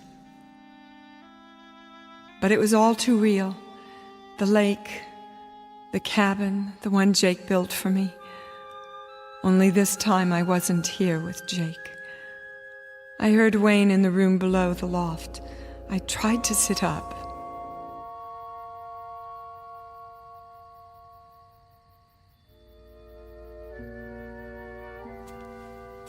Easy, Mrs. Lindbrook. Sally? Go back to sleep. Where am I? In bed. Where else? What? I said, go back to sleep. Now. I found some firewood. She keeps drifting in and out. Wayne, I want to go home. Sure, my love. As soon as you get your rest. It doesn't matter what we say. She can't hear. Can she? Not a word. Why are you doing this? I don't understand. No, don't worry, you will. How long is this going to take? I have to make it look right. She was feeling better. She wanted to go to the mountains. Why not? Then at some point the excitement got to her and she stopped breathing. How are you going to accomplish that? A simple pillow over the face. No marks. And the only drug in her system will be what the doctor gave her. Who knows? Maybe it was too much for someone her age. And we're so far out in the country. It'll take the ambulance forever to get here. What a shame. No. Isn't that so, darling? I don't want to see this. You won't. It'll happen in the middle of the night. By then you'll be back at your apartment in the city. Why don't I just leave now?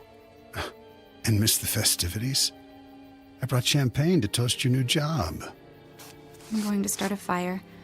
It's freezing in here. Wayne? Shh, shh, shh, shh. Now, Rosie, you need your strength if you want to make it through the night. Please. Save your breath. Save your breath. That's right.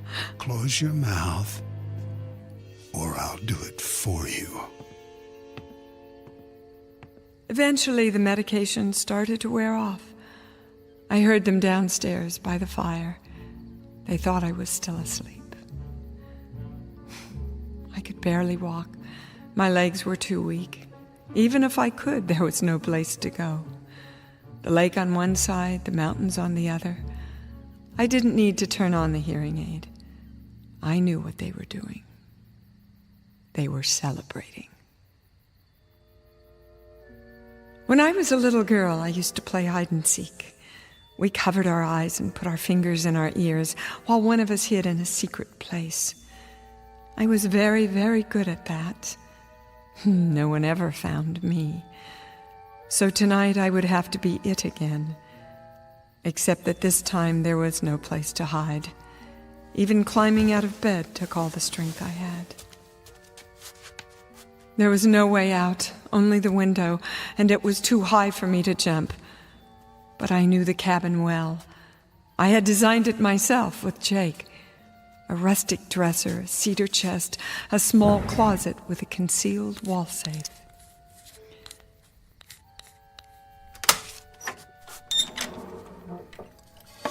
The only thing left was to listen, more closely than I'd ever listened in my life, so I'd know when he came for me. I turned up the hearing aid as high as it would go and waited. I willed myself to stay awake, curled up in bed like a child, afraid of the boogeyman.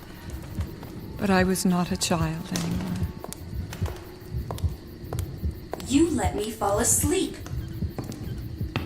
Where are you going? It's time. Now. Yes, now.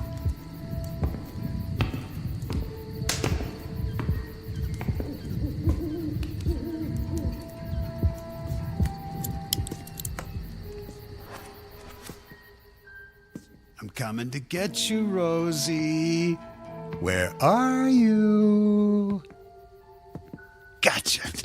Stop right there. You're supposed to be asleep. I said, don't come any closer. I only came to kiss you goodnight. Not another step. What have you got there? A .38 caliber Smith & Wesson. What does it look like? Careful now. You might hurt yourself. Stand back. Where did you get it? My first husband kept it in the safe. Ah, you didn't know about that, did you? Rose. I remembered the combination. Put the gun down. One of the things he left me. Come on. The tools I needed to survive. Come on. Give it to me. I'm warning you! What did you do that for? Stay down! You don't get it. Don't make me shoot again. It was nothing personal. Just business. Business?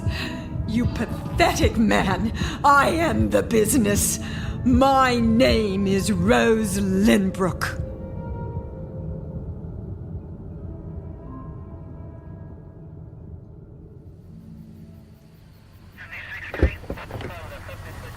Anything else, Lieutenant? We'll need a copy of the autopsy.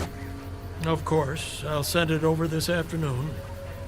We have it listed as a gunshot wound in the chest. That's right.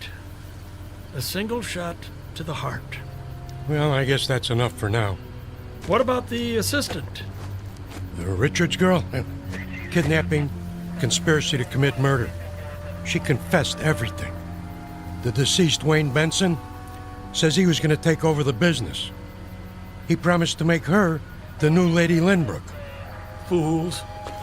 There's only one of those. Here's my card. Call me when Mrs. L can make a full statement. It shouldn't be long, a day or two. She's a remarkable lady. Thanks, Doc. Not at all.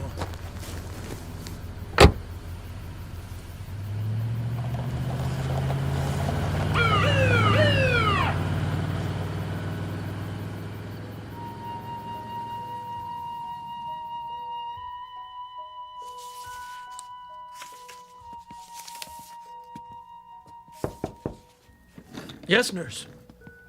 Will you need me for anything else this morning? I guess not. I was just going over the test results from R&D. The hearing aid? What did they say? Looks like she was right. About what? It wasn't calibrated correctly. The gain was boosted way too high. So, I guess that explains it. I'm not sure I follow. She could have heard voices at a distance. From another room, say. If they didn't burst her eardrums first. No damage done, fortunately. The H-100 might actually have saved her life. Did she ever... Oh, it's none of my business. Go ahead, Janet. Well, I was just wondering, did she say anything to you? Didn't she suspect what her husband was up to? Yeah, patients say a lot of things to their doctors. Some real, some imaginary. The trick is to know the difference. This time, I should have listened more closely. She must have been terrified. She's lucky she didn't lose her mind. Want to hear something really peculiar? The frequency response. They used a new type of limiter circuit. Only it didn't work. So the high end was off the scale. So that's what she was complaining about. Not only the decibel level, but the extended upper frequencies. I don't see how anybody could bear it. Except for a dog. Above the normal range? Way above. Beyond any instrument we've got. If there are sound waves that high, no one's ever measured them. I'm surprised it didn't drive her insane. But sounds like that, where would they come from? Don't ask me. Some other place. One we don't know anything about. I'm just spinning my wheels. It is strange, though. Yes, it is. because she swears she heard some very odd things. She believes she had a conversation with her husband, Wayne, for example, after she shot him. Of course, that's impossible. He died instantly. One shot, straight through the heart. And after the bus accident. Hmm? Well, when I wheeled her out of the hospital, she said she heard patients at the end of the hall crying out in pain, including her chauffeur. I know. But she couldn't have. The limo driver died in ICU while she was here. And the room at the end of the hall? Well, you know what that is. Yes. The morgue.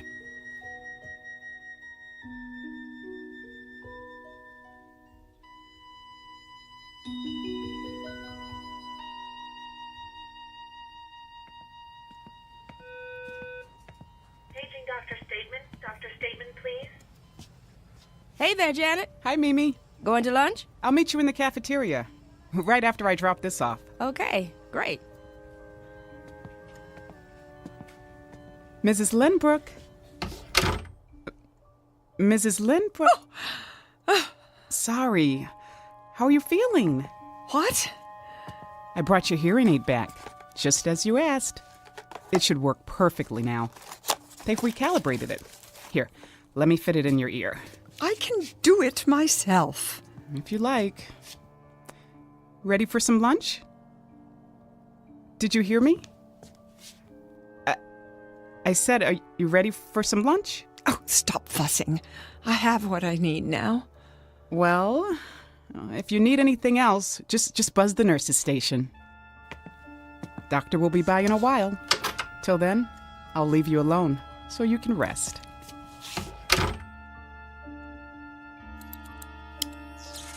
Oh, but I'm not alone now. They are with me, the voices of the dead. So many new ones, coming and going in this place. I have to listen very, very closely. And one day, perhaps, just perhaps, I'll hear all of their secrets, all the things they have to share with me. Jake, are you here? Speak to me, my love. If you're with me, speak now. I'll be able to hear. Where are you? Jake? Jake!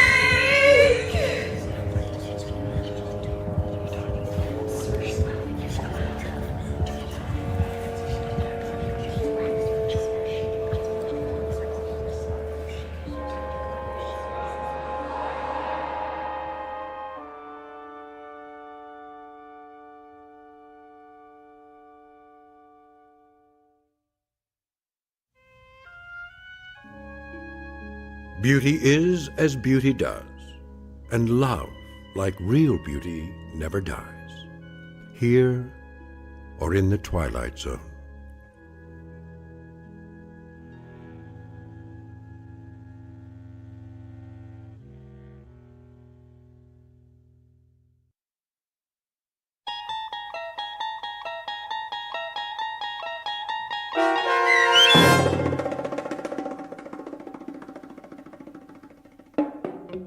Now You Hear It, Now You Don't, starring Dee Wallace, with Stacy Keach as your narrator, was written for The Twilight Zone by Dennis Etchison from a story by Carl Amari. Heard in the cast were Norm Woodell, Rob Riley, Jim McCants, Jennifer Joy, Sia Moody, Mimi Ayers, Joby Cerny, and Alex Sopner. The producers of The Twilight Zone wish to thank CBS Enterprises and the Rod Serling Estate for making this series possible. This copyrighted radio series is produced by Carl Amari and directed by Joby Cerny for Falcon Picture Group. Sound design, custom Foley effects, recording, and editing are done in the Cerny American Sound to Picture Theater by sound designers Craig Lee, Bob Benson, Todd Beyer, and Tim Cerny. To learn more about the Twilight Zone radio dramas and to download episodes, including 3 free episodes on our homepage, visit our official website at twilightzoneradio.com. Doug James speaking.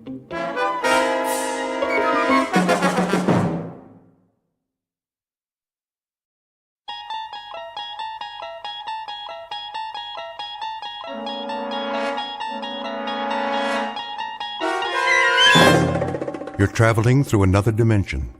A dimension not only of sight and sound, but of mind. A journey into a wondrous land whose boundaries are that of imagination. That's the signpost up ahead. Your next stop, the Twilight Zone.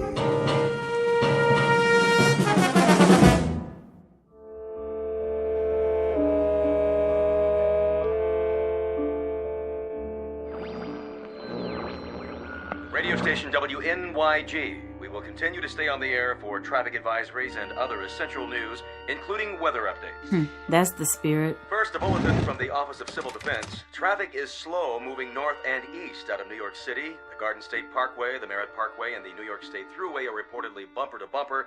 Motorists are advised to remain off the highways until further notice. It is now 11:55 Eastern Standard Time. The temperature is 104 degrees. Humidity 91%, barometer steady. Forecast for tomorrow. I got your forecast. More of the same.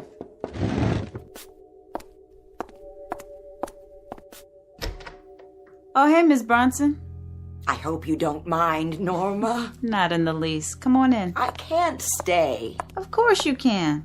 I always like it in your apartment. It's so much cooler. All I have is an old air conditioner and one little fan. That's more than I can say. Well, they don't do much, believe me. Go ahead and leave the door open. We need the circulation. You're painting another picture. Just something to pass the time. Oh, no, you're a real artist. I love the colors. Have you sold any lately?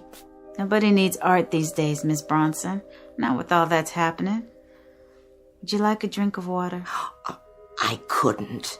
There's a bottle in the fridge. But you need that for yourself. Nonsense. The repairman's trying to fix my refrigerator. You found a repairman? How'd you do that? It wasn't easy. Betty Ayers has a friend in the appliance business. She gave me his home number. It took him hours to get here. Well, at least he made it. It shouldn't take long to fix. If he can do anything with my old machine. I've heard there's a run on spare parts. I can understand why. In any event, I don't want to get in his way. Then you wait here with me. You sure you don't mind? I'll get the glasses and we'll both have some water. Ice water? Well, almost. At least it's cool. You must be parched. You're very kind. Don't be silly.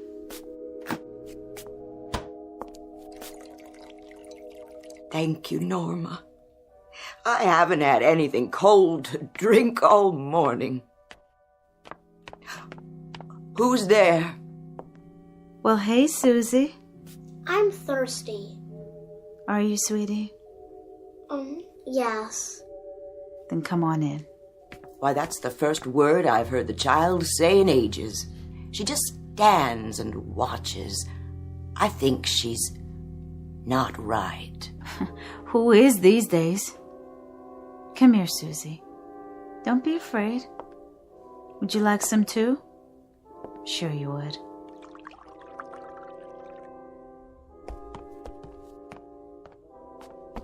Susie?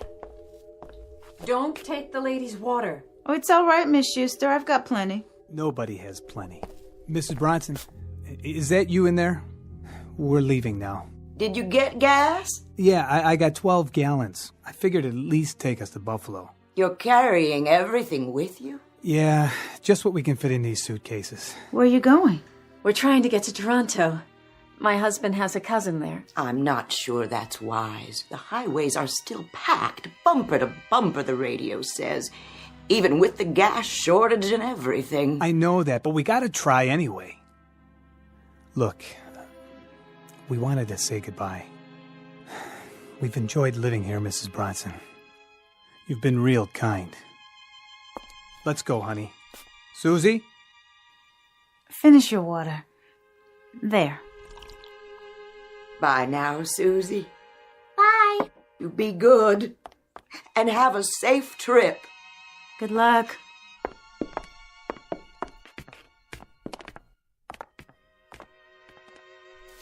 And now we are two.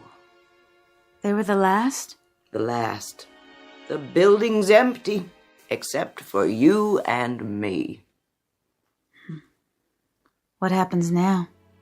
I don't know. I heard on the radio that they'll only turn the water on for an hour a day starting tomorrow. They said they'd announce what time.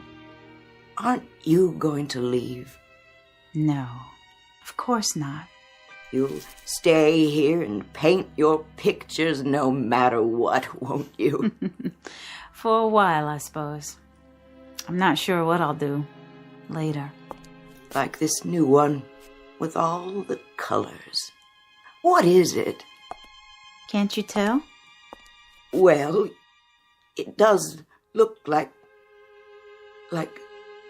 It's the sun, Miss Bronson, the sun. Oh, my dear. Why do you keep painting that? I can't help it. But I keep getting this crazy thought, Miss Bronson. This crazy thought that I'll wake up and none of this will have happened. I'll wake up in a cool bed and it'll be night outside. Wouldn't that be lovely? And there'll be a wind. Yes. And branches rustling. Shadows on the sidewalk. A moon. Oh, Norma. Traffic noises outside instead of all this nothing. Automobiles, garbage cans, milk bottles, voices, anything. Isn't it odd? Isn't it odd the things we take for granted while we had them? There was a scientist on the radio this morning. He said that it would get a lot hotter. More each day now that we're moving so close to the sun. And that's why we're...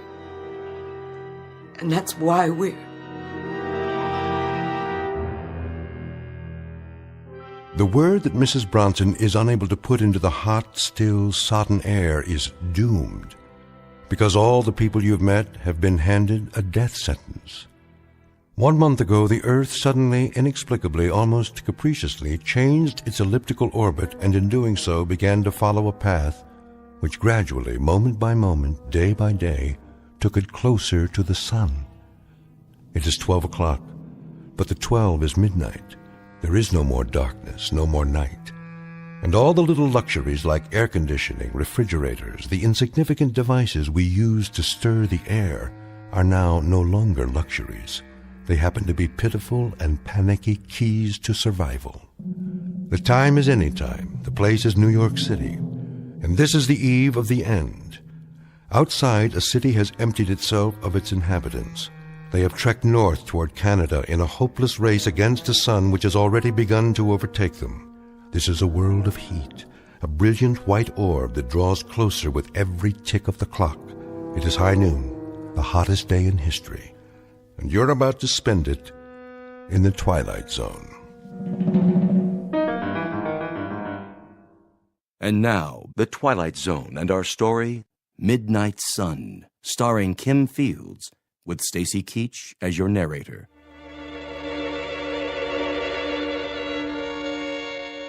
Would you care for another drink of water, Miss Bronson? I've taken more than my share.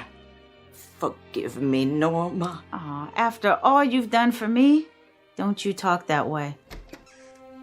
Oh, there's the repairman. Hey, you looking for Miss Bronson? She's in here. She's running again, ma'am. Oh, I'm so glad. I tell you, I wouldn't sign no guarantee as to how long she'll run, but she shouldn't give you any trouble for a while. Oh, that's such a relief. You don't know. Yeah, I do. I've been to 4 buildings already today.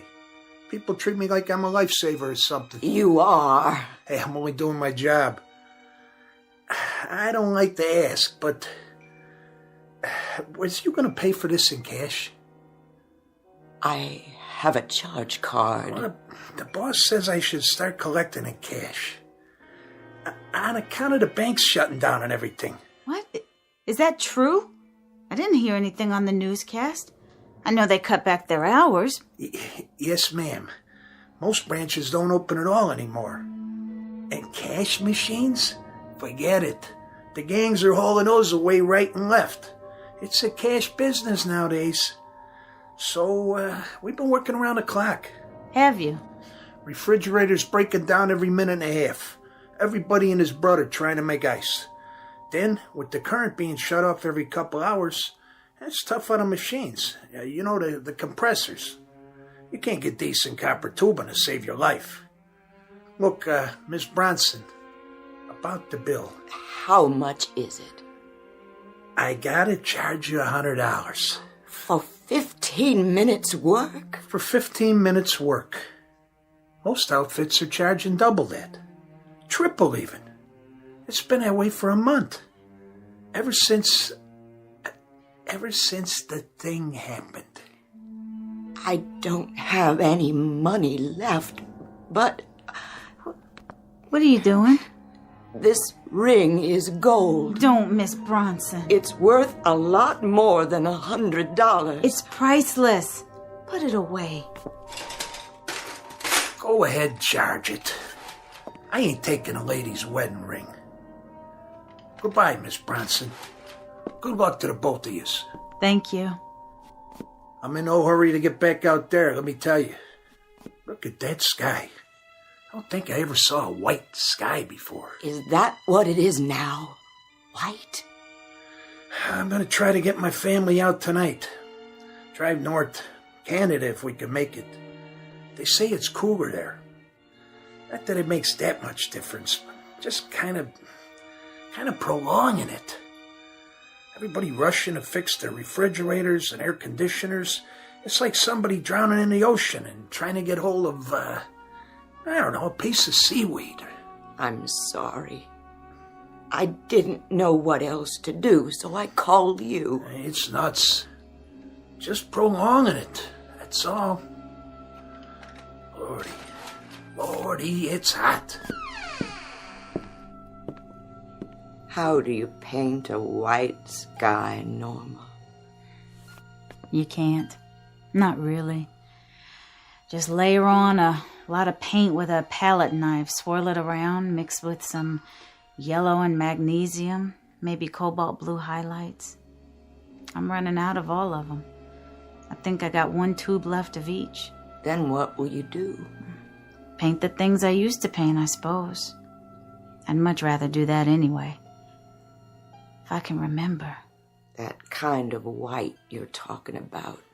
It's a color that's not supposed to be.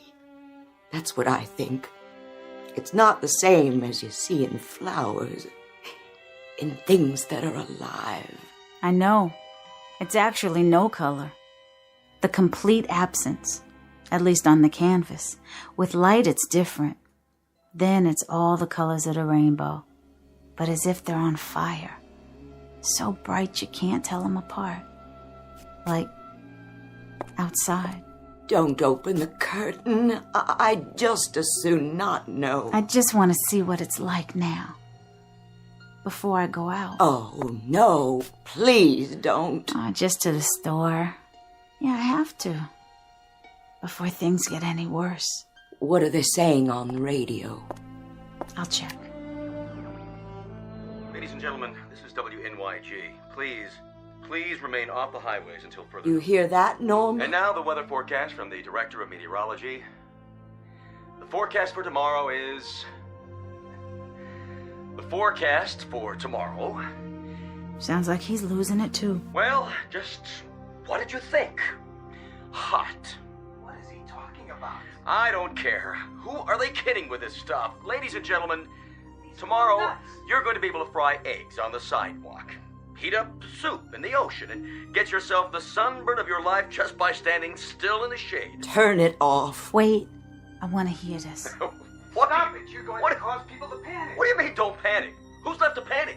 Ladies and gentlemen, I'm told that my departing from the script might panic you. But my name's not Orson Welles, and this isn't an invasion from Mars or some such. That's it. I'm pulling the plug. Don't you try it. Excuse me, ladies and gentlemen, boys and girls, but it's my contention that there aren't 12 of you left in the city who are listening to me anyway. So I'm starting a special contest right now. Anyone within the sound of my voice can tear off a box top. Oh, no. Make that the top of their thermometer. Mail it to me. I'll send them my own specially devised booklet on how to stay warm when the sun is out at midnight. Now, maybe I can find a couple of commercials with real pizzazz for you. How about a nice cold beer? Wouldn't that taste just great right now? Let me alone. Fool, stop it! Do you hear me? Let me alone. Come on. I said let go of me. You see, honey, you're not the only person who's frightened. What about you? How much longer can you go on? As long as I can. There isn't much choice, is there? So you can keep painting your pictures. Oh, I don't know that I care about that now. But you should. They're a record of how it was. I suppose. But there's no assurance that anyone will be around to see them, is there? Then why do you still paint? Because I always have.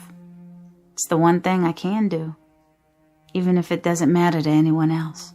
I don't know how you keep going. I really don't. Neither do I, Miss Bronson. Neither do I.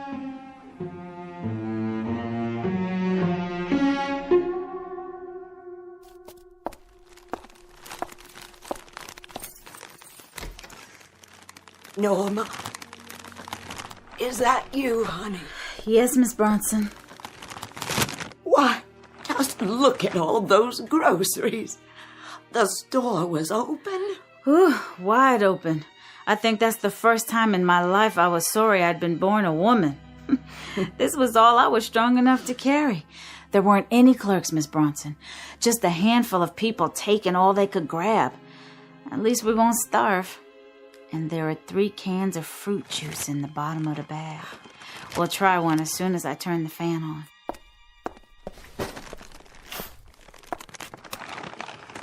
Fruit juice? Oh, Norma, do you think we could open one now? Of course we can open one now. Where's your can opener? In the other drawer. Go ahead while I put the food away. May I? I can do it for you. No, let me. Oh, I'm terribly sorry. I'm acting like an animal, aren't I? Like a frightened woman, that's all. You should have seen me in the store, Miss Bronson, running down the aisles. I mean running. This way and that way, knocking things over, grabbing and throwing away, and then grabbing again. It was that bad. And at that, I think I was the calmest person in the store. One woman just stood in the center of the room and cried. Cried like a baby. Kept pleading for someone to help her. Go ahead. It's grapefruit juice. I can't just live off you, Norma. You'll need this yourself. We're going to have to start living off each other, Miss Bronson. Here's looking at you. Well then, here's looking at you too.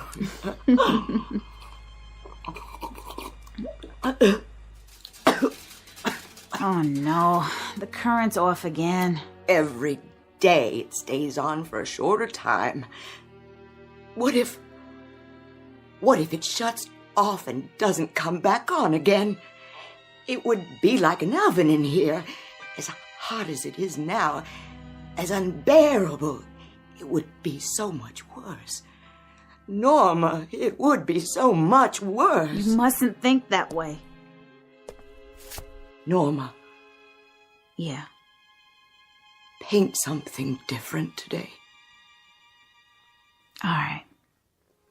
Paint something like a pastoral scene with a waterfall and trees bending in the wind. Paint something cool. Not like this. Please, don't paint the sun anymore. I'll try. I'm working on a new one for you. How about that waterfall? Oh, Norma. I'm sorry. My dear child. I'm so sorry. It would be so much better if... If what? If I were to die. So much better for you. Please don't ever say that again. We need each other now. We need each other desperately. Hello? Anybody still up here? Yes, officer. Can I help you? Say, are you the only one in the building? Just me and Miss Smith. Well, have you had your radio on lately? It's on all the time. Norma, honey, what station did we... It doesn't make any difference. There are only 2 or 3 on the air now, and they figure by tomorrow, well, there won't be any. Point is, we've been trying to get a public announcement through to everyone left in the city. What announcement? There isn't going to be a police force tomorrow. We're disbanding. What? Over half of them have gone already. A few of us have volunteered to stay back and tell everyone we could to keep your doors locked. Why? You don't mean... Every wild man, crank, and maniac around will be roaming the streets. It's not going to be safe, ladies. So keep your doors locked. You got any weapons in there, miss? No. No, I don't. I don't either. I wouldn't know how to shoot a gun. Well, here. You better hang on to this. It's a .45, all loaded. Safety's off. Just pull the trigger, if you need to. Officer, what's going to happen? Well, don't you know? It's just going to get hotter and hotter. Then maybe a couple of days from now, 4 or 5 at the most, it'll be too hot to stand it. Then, well, at least you got the gun. Then, you use your own judgment, ladies. Good day.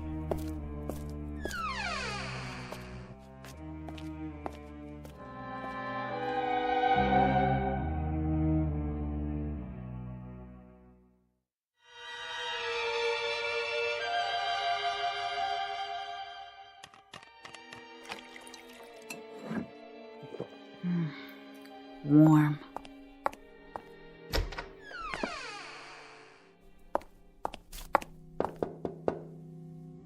Miss Bronson? Miss Bronson? You all right? I'm all right.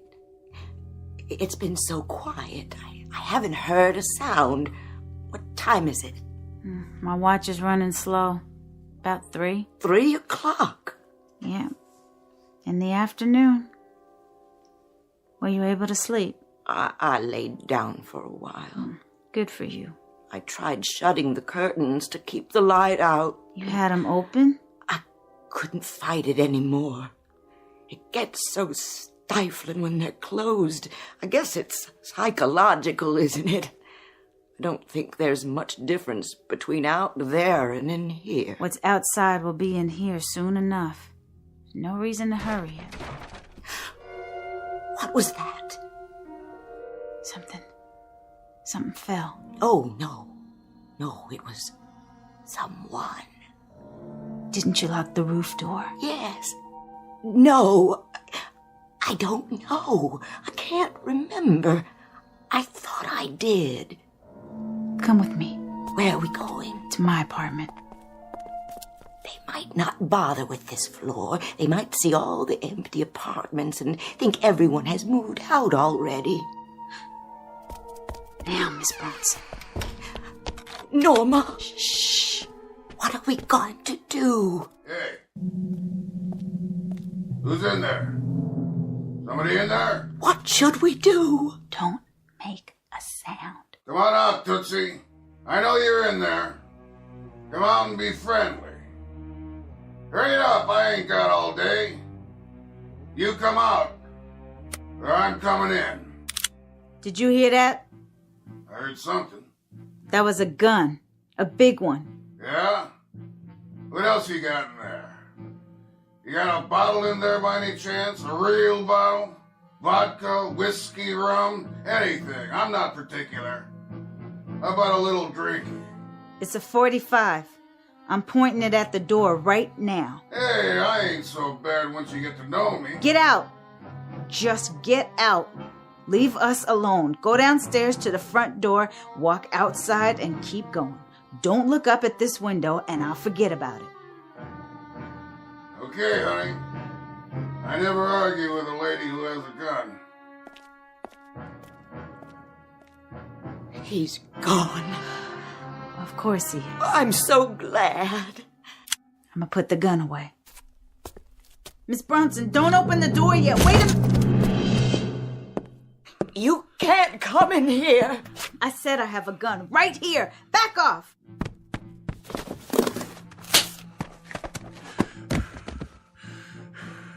Crazy dames. It's too hot to play games. Much too hot. You got that drink now? No. Sure you do. I got the gun, see? So I'm asking you one more time, real polite like. You can make it easy on yourself or not. Don't make no difference to me. There's water in the fridge. You might have just said the magic word.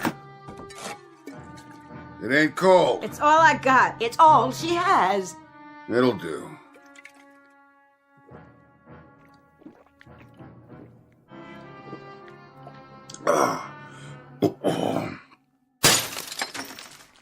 Are you going now? You promised. Well, look at all the pretty pictures. You do these? You got what you wanted. Get out. Picture of an empty street. I know where that is. Right outside. And a big sun in the sky in every one. But you're good. You paint real good. My wife used to paint. Please leave us alone. We didn't do you any harm. Please. Do you want to talk about her? Who? Your wife. If you want to talk, I'll listen. My wife. She was having our baby. We waited a long time. She was in the hospital, and then this business with the weather happened. Everything went bad. Would you mind putting the gun down? She was so fragile. The baby. Just a little thing. She had the tiniest little fingernails you ever saw. And her ears reminded me of seashells. I bet she was beautiful. She was. She couldn't take the heat, though. They tried to keep her cool, but then the air went out in the hospital and she couldn't take the heat. Baby didn't live more than an hour, and then she followed her. I'm terribly sorry. I don't know what I'm telling you this for. We all need someone to talk to. It makes it easier. And the way things are now, people don't see their friends anymore. Because it's so hard. So we stay inside and wait. You got that right. That's why I hit the street. I'm not just gonna sit there and wait for it to happen. But you gotta remember one thing. What's that? We don't know what's next. We can't be sure, none of us can. And maybe, just maybe, is something better. Some things we're not supposed to know. Otherwise, there'd be no point in being alive, now would there? What made you so smart anyway? You seem like a decent man. I am. I'm not a housebreaker, I swear to you. I'm a decent guy. It's just the heat. That terrible heat out there, no matter where you go. And all morning long, I've been walking around the streets trying to find some water. I didn't mean to do you any harm, honest. I wouldn't hurt you. I know. I can see that. Would you believe it? I was scared of you. That's right. I was just as scared of you as you were of me. And sorry about your water bottle.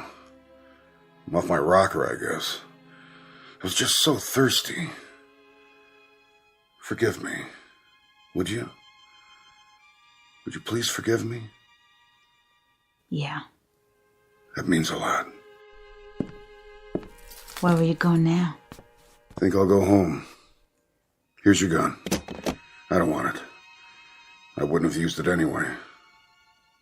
I don't think I would have either. Will you tell me one thing? If I can. What I want to know is, why don't we just burn up and get it over with? That's all that's left now. Just to have it end. All of it.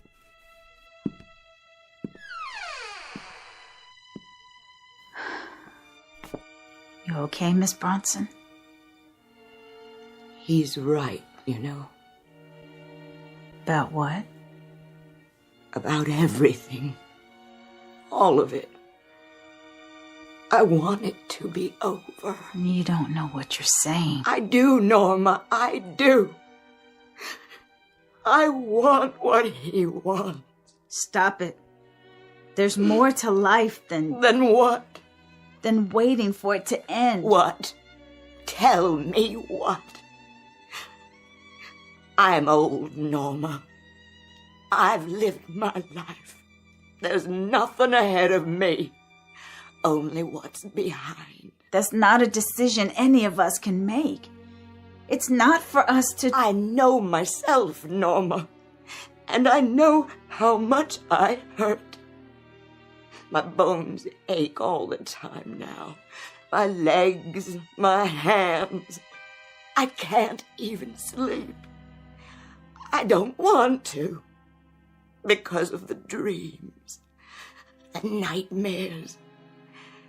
From now on, it can only get worse. And worse and worse.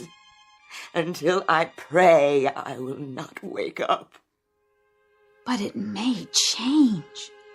The orbit, the ellipse, it can shift again, and then, who knows? You could have years ahead of you, wonderful years. But we don't. No one does. It's a matter of days now. Hours, that's all. That's all any of us have left. Why must we prolong it? We have to be brave. I'm not strong enough. Then I'll help you. We'll help each other. Will you help me? Of course I will. You know that. We're friends, aren't we? I can do it with your help. We can do it together. Do help each other to end it. Miss Bronson. It would be so much easier. Here's the gun. Give it to me. Yes, but you have to promise. Let me be the first to go. Would you do it for me? I'm afraid I'm too weak. Then it can be your turn. Give me the gun. Only if you promise. I won't promise to anything of the sort. Put it down. You don't know what you're doing. Yes, I do. If you won't help me, I'll do it myself. I can work it. I watched you and the policeman. It's easy. Just cock the hammer. Miss Bronson, no!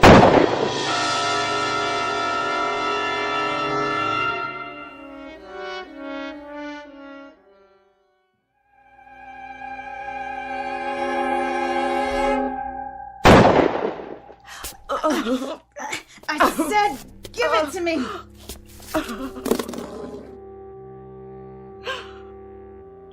I'm sorry, Norma.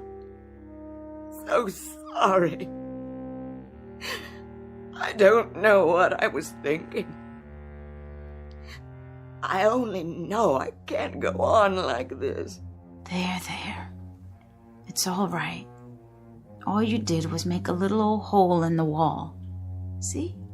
It went through your new canvas. Oh, Norma, what must you think of me? No harm done. I can fix it. I'll help you. It's your picture now anyway. What? I painted it for you. Norma, no. It was going to be a gift. You shouldn't have gone to so much trouble. I'll set it right here so you can see it. Do you like it? Oh, I do. You'll have to be careful for a while, though. The paint's still wet. It's beautiful, Norma. You think so? I've seen waterfalls like that. You have? And you have too, I can tell. I was working from memory.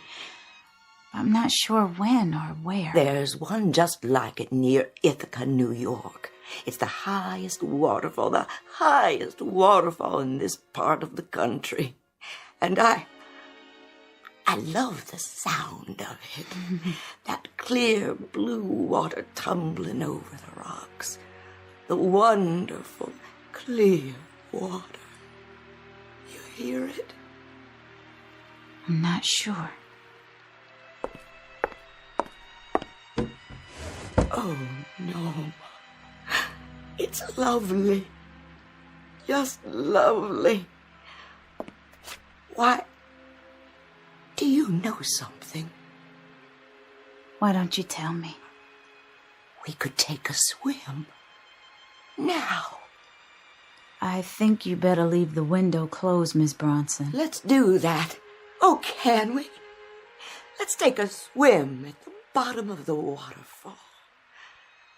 I used to do that when I was a girl.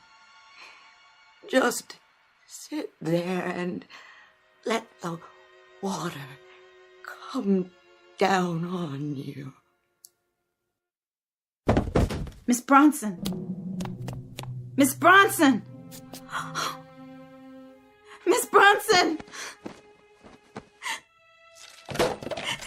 Take them! All the pictures, I want you to have them. Please! Please, take them! They're all wet. That can't be. They should have dried in this heat, but the paint is sticky. I don't believe it. It's melting. Gotta close the window and keep the heat out. Hot. The glass is so hot. Even the curtains. Help! Help! Fire! Help! Someone, anybody, please! Fire!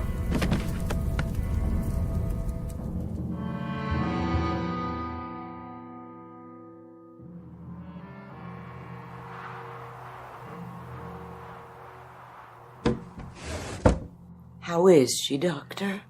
She's coming out of it now. Should I leave the blankets on her bed? For a while longer. We don't want her to get a chill. I'll turn the heat up as soon as it comes on again. Miss Smith?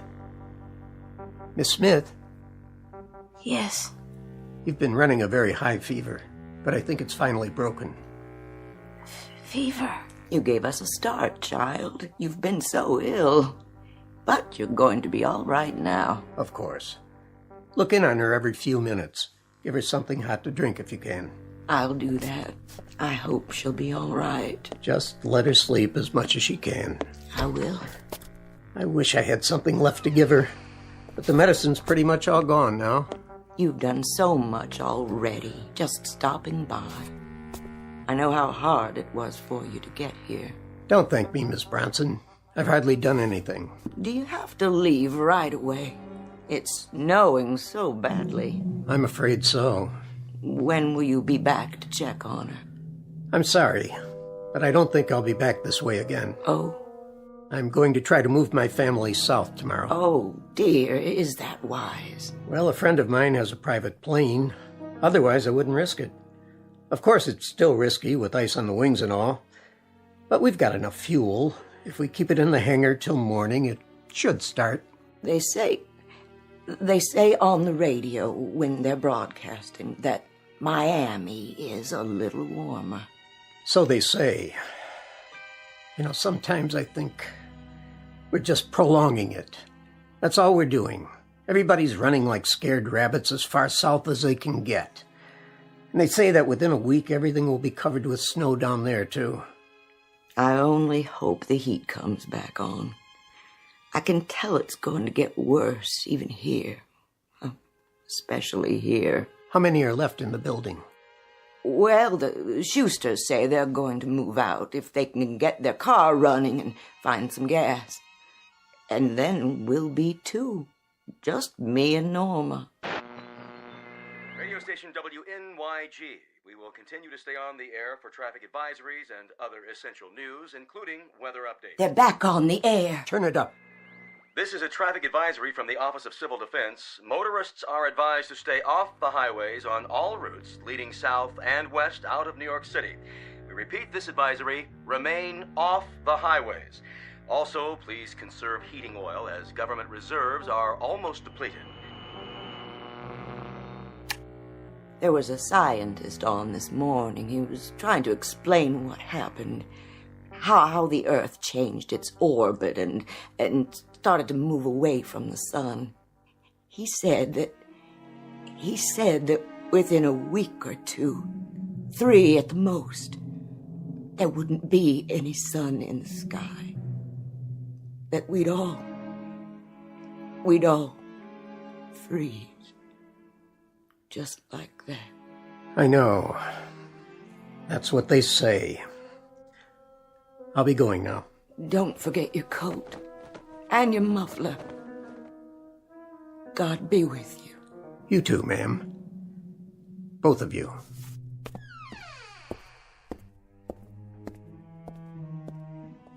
Miss Bronson. I'm right here, dear. And how are you feeling, Norma? I had such a terrible dream, Miss Bronson. Oh, now. It was so hot, and there was daylight all the time, and there was what do they call it? A midnight sun. There wasn't any night at all. No night at all, nowhere. That was quite a dream. Isn't it wonderful? What, dear? Just being here. To have darkness and coolness. You don't know. You can't imagine. Yes, my dear. My dear, dear Norma. It is. It's wonderful.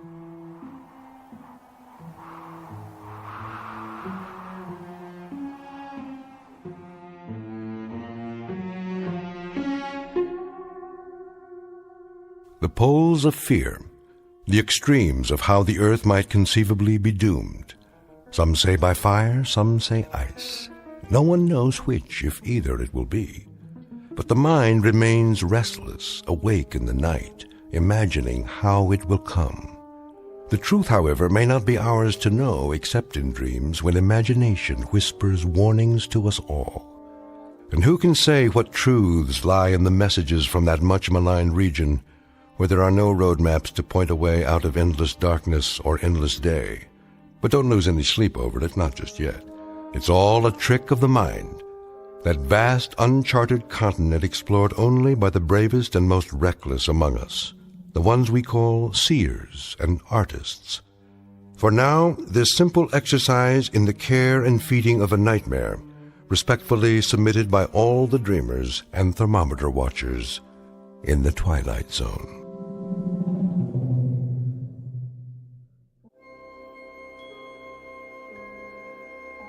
Hi, this is Carl Amari, producer of the Twilight Zone Radio Dramas. I'd like to take a moment to tell you about our official website at twilightzoneradio.com, where you'll get the latest news and information on these Twilight Zone radio dramas. Plus, at twilightzoneradio.com, you can digitally download 3 free episodes or any of our episodes for only $1.95 each. In this age of ever-changing technology, we've decided to make these episodes instantly available to you by making the Twilight Zone radio dramas a digital download-only series. This means that this series will no longer be offered on CD. The CD collections at our website are now being offered while supplies last at buy one, get one free. So be sure to get your favorites before they're sold out. Be sure to visit us often, and I'll see you in the zone.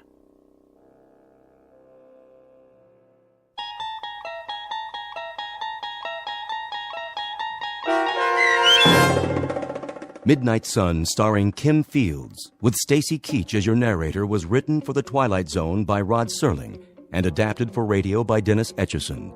Heard in the cast were Taylor Miller, Doug James, Linda Ryder, Lauren Patton, Rich Kominick, Turk Muller, Lynn Foley, and Guy Burrell. To learn more about the Twilight Zone radio dramas and to obtain audio cassettes and CDs of these programs, visit our website at twilightzoneradio.com.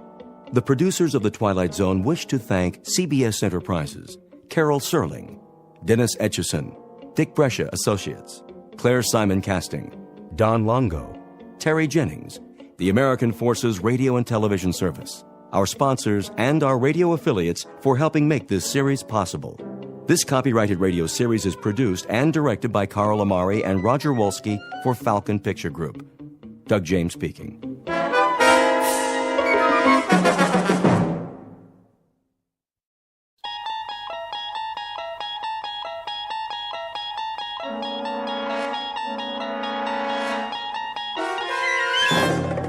You unlock this door with the key of imagination. Beyond it is another dimension, a dimension of sound, a dimension of sight, a dimension of mind.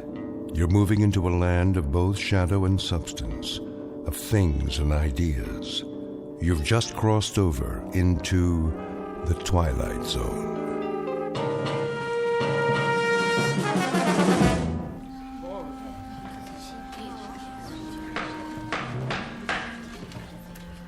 That will conclude the closing argument.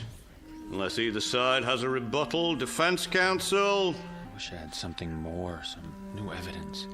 Don't worry about it, Mr. Christopher. You did all you could. Counsel for the defense? No, Your Honor. The defense rests. How about the prosecution? Nothing more, Your Honor. Very well, then. The jury will now retire for deliberations. Bailiff? This way, please. Court will reconvene for the verdict. Until then, we'll stand in recess.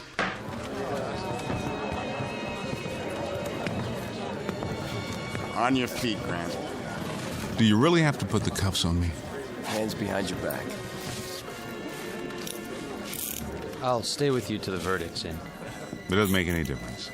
This way. It may take a while. It never does. Mr. Grant? No statements to the press. If I could have one more word. I told you, Mr. Carson. Oh, why not? Give the reader something. I wouldn't recommend it in case we file an appeal. We won't. I guarantee it. End of the hall.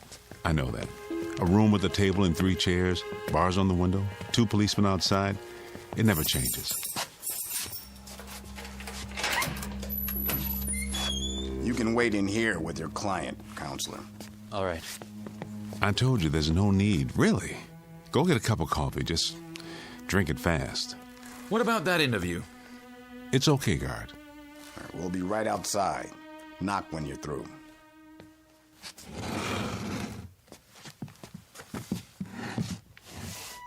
How do you do it, Mr. Grant? Do what? You don't seem worried about the jury. Still believe this isn't happening? Oh, it's happening, all right. That's the problem. I can't stop it from happening. Then you do fear capital punishment. As much as anyone else.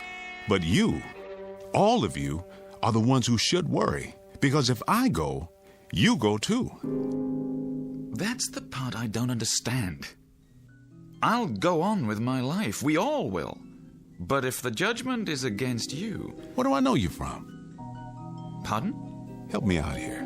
Was it grade school? My first job? We met when the trial started. No, before that. Your face. Oh, well. There's much time left. You never can tell. The longer the jury stays out, the better your chances. That's usually the way it works. Not today.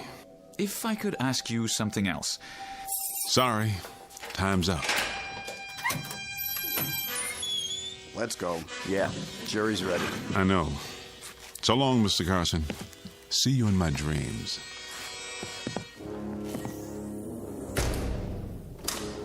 How did he know?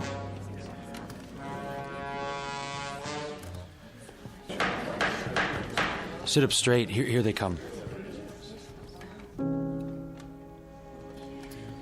Ladies and gentlemen of the jury, have you reached a verdict? We have, Your Honor. And what is that verdict? We find the defendant, Adam Grant, guilty of murder in the first degree. Order in the court. The defendant will rise. The defendant will rise. Adam. What? Oh, all right. Let's get it over with.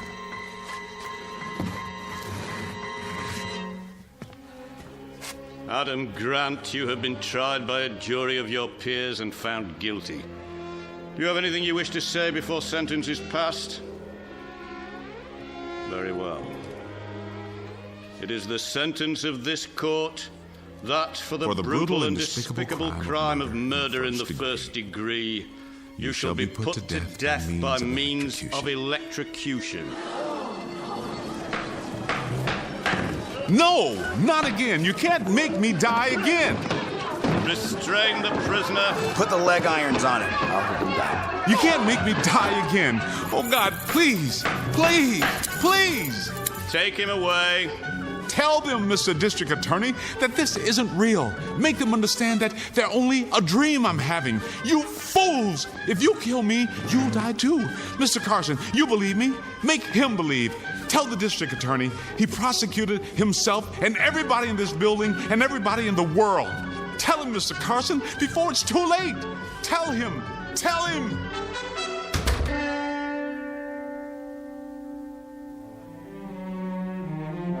Adam Grant, a nondescript kind of man, found guilty of murder and sentenced to the electric chair.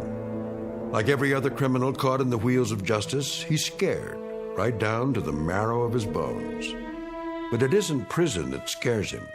The long, silent nights of waiting, the slow walk to the little room, or even death itself. It's something else that holds Adam Grant in the hot, sweaty grip of fear. Something worse than any punishment this world has to offer. Something found only in the Twilight Zone.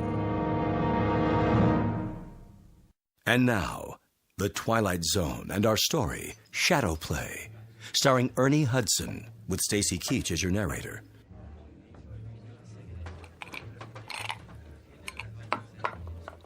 Ready for another one, Mr. Carson? Maybe just a pinch, my good man. Rocks, was it? Yeah. No, wait. Something different. Let's try gin this time. What's a gin drink? Tom Collins? Right. I like the sound of that. I wonder who Mr. Tom Collins was to have a drink named after him. Beats me. What's in a name? Like Adam Grant. Who is he, really? That guy they arrested? Tried and convicted post-haste. Quite a mysterious fella. Yeah. Well, not from around here. His identity is not the problem. He had virtually no defense, but he has some very peculiar ideas. You talked to him? A few times, for the paper. He's seriously disturbed, mentally speaking. No kidding.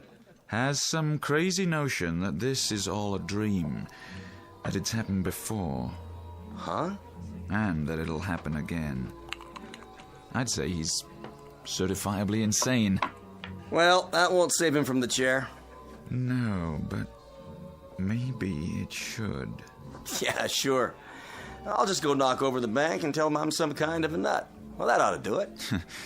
But what if he is? If he was incompetent to stand trial? His lawyer should have thought of that. Some kid from the public defender's office. His first case. Well, you pull something like that, you pay the price. You know what I mean? Hey, how's the Tom Collins? Out of this world, if I do say so.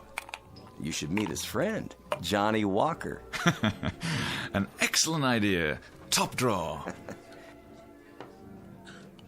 He really got to you, didn't he? To whom do you refer? The creep. Ah, well. I am but a lowly newspaper man. It's all quite beyond my control, I suppose. Hey, take my advice. Forget it. Hey, ever meet my other friend? What's his name? Well, they call him Jack Daniels.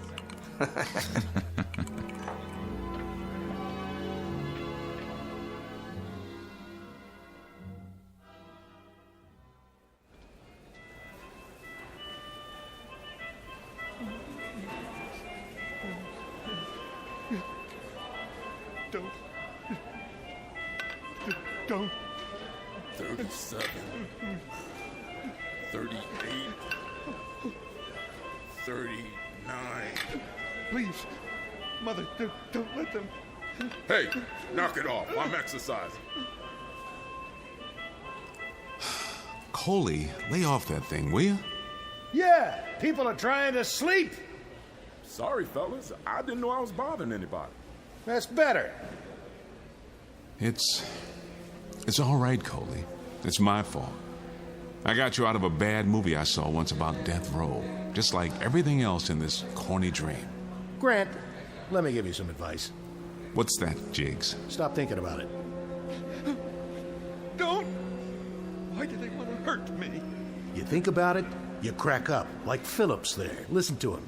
Mother, they're gonna fry me. I never did anything. Phillips! Shut your face! See there? A month ago he was a human being. Now what is he? An animal. Why? Because he couldn't stop thinking about it. I know. It's just different with me.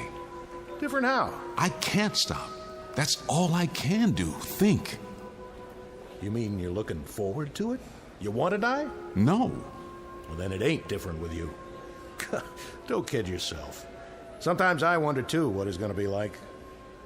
But that's a bad way of thinking. Don't lead nowhere. I'll tell you what it's like. Yeah? Yeah. They come for you a few minutes early. That's so they can cut your trouser legs. They even shave your head, at least part way. Then they open your cell. You walk out and down the cell block to a hall. Past two great doors at the end. 78 steps exactly to the final door, painted green. It's got a little glass pane with chicken wire, but you can't see anything on the other side. There's a guard who opens the door for you.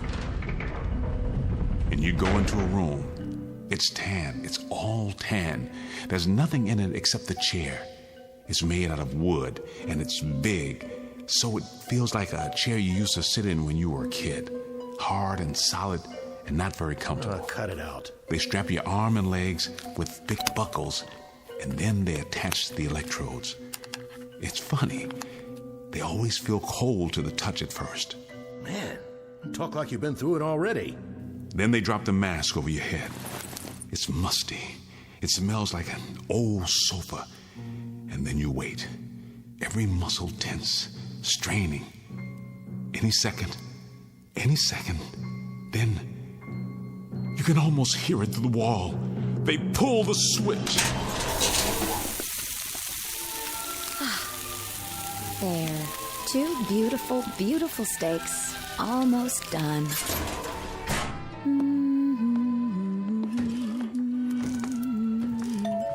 Who's that, Hank? Why, I don't know. You expecting anybody? No? You sit right there. I'll get it.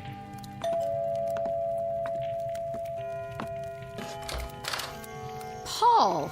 Madam, I am a poor lost traveler seeking food and lodging for the night. I don't believe it. You're loaded. Mr. District Attorney. Hello, Paul. I've just been insulted by your wife. She says I'm intoxicated. Well, aren't you? That has nothing to do with it. Your attitude toward the press needs some adjusting. So does mine, as a matter of fact. Hey, take it easy there. That's my best gin. Dear friends, when I die, I don't want to see any full bottles around. That's not funny. It wasn't meant to be. It was meant to be a comment on the short, unhappy life of Paul Carson. Won't you join me? Come, drink and be merry for tomorrow. Oh, shut up, Paul. I knew it. I knew it the minute you walked in. We're not nervous enough? Oh, no. We have to listen to the great city editor with his news behind the news. If I'm not welcome here, then I shall go elsewhere and breathe my last. Oh, never mind. I've had enough of this anyway. I'm going to lie down. Good night, dear. What about dinner? The steaks are almost ready.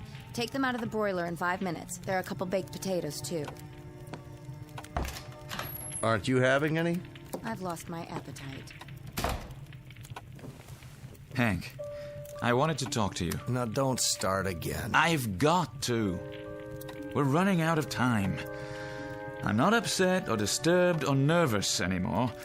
I'm scared. That's ridiculous. I know it is, but that doesn't help. You mean to say you believe that crazy story? God help me, Hank. But I do. At least I believe it's possible. Oh, come on. Well, why not? Can we prove he's wrong? Maybe not, but that's a poor reason for believing in anything. I can't prove the world isn't going to end, but it isn't. Or do you believe that, too? I'm not sure what I believe. This guy killed a man in cold blood just like that, and he's going to pay. Those are the facts. Anything else is speculation. Fantasy. Are you sure? Yes, I'm sure. I put my entire staff on it. An open and shut case. Then why are you so steamed up about it? I'm not. I'll tell you why. Because a little part of you believes, too. Just a little tiny part of Henry Ritchie says, maybe Grant is right.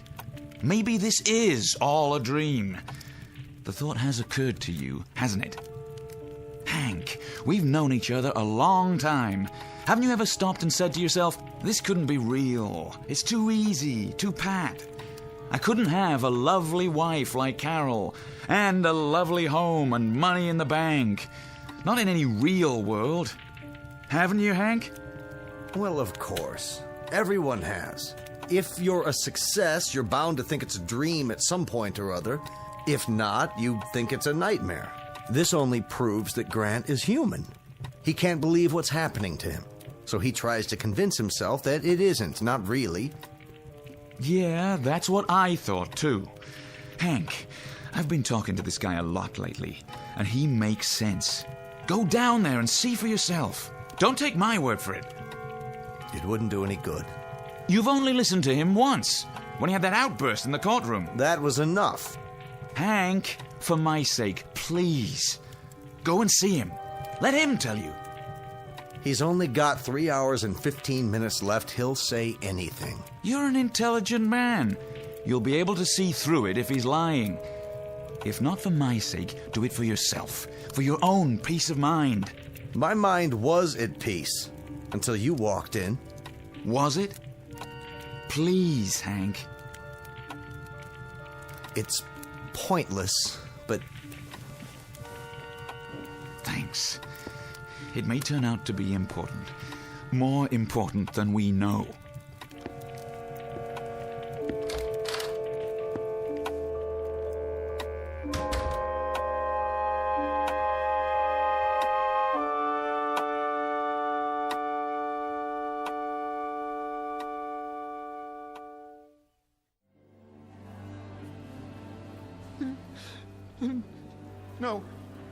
No, Mother, don't let them strap me in. Enough already, Phillips. Yes, sir. I'm a good boy. Grant. Yeah? What's the matter? You don't like your food? It's fine. Then how come you didn't touch it? Because my stomach's tied up in knots. How would you feel about your last meal? I told you we would have got you anything you wanted. All you had to do was name it. Except maybe a cake with a hacksaw in it. That wouldn't do me any good. It wouldn't change a thing. Well, we did the best we could. Steak, ice cream. You shouldn't have bothered. I don't even like ice cream. All melted now anyway. I thought you liked steak. I do. But a condemned man isn't supposed to enjoy his last meal. How could he? Look here.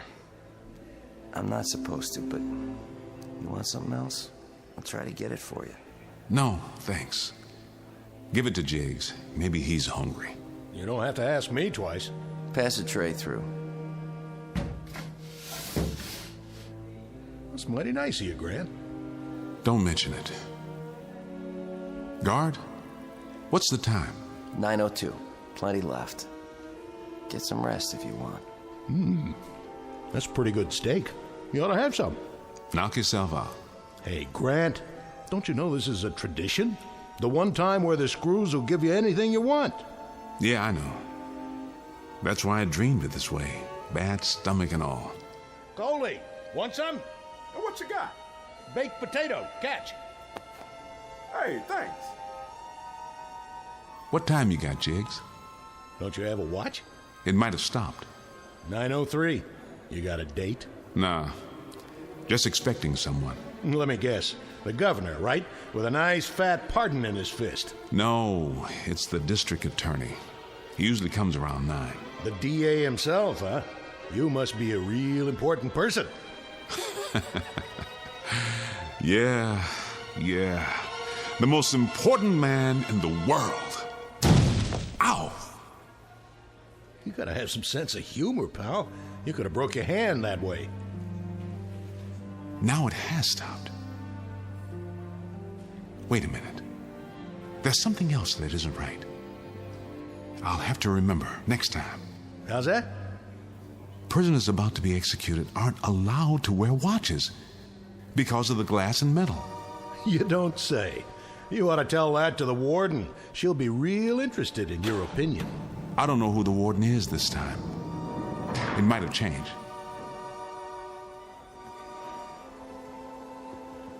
This way, Mr. Ritchie.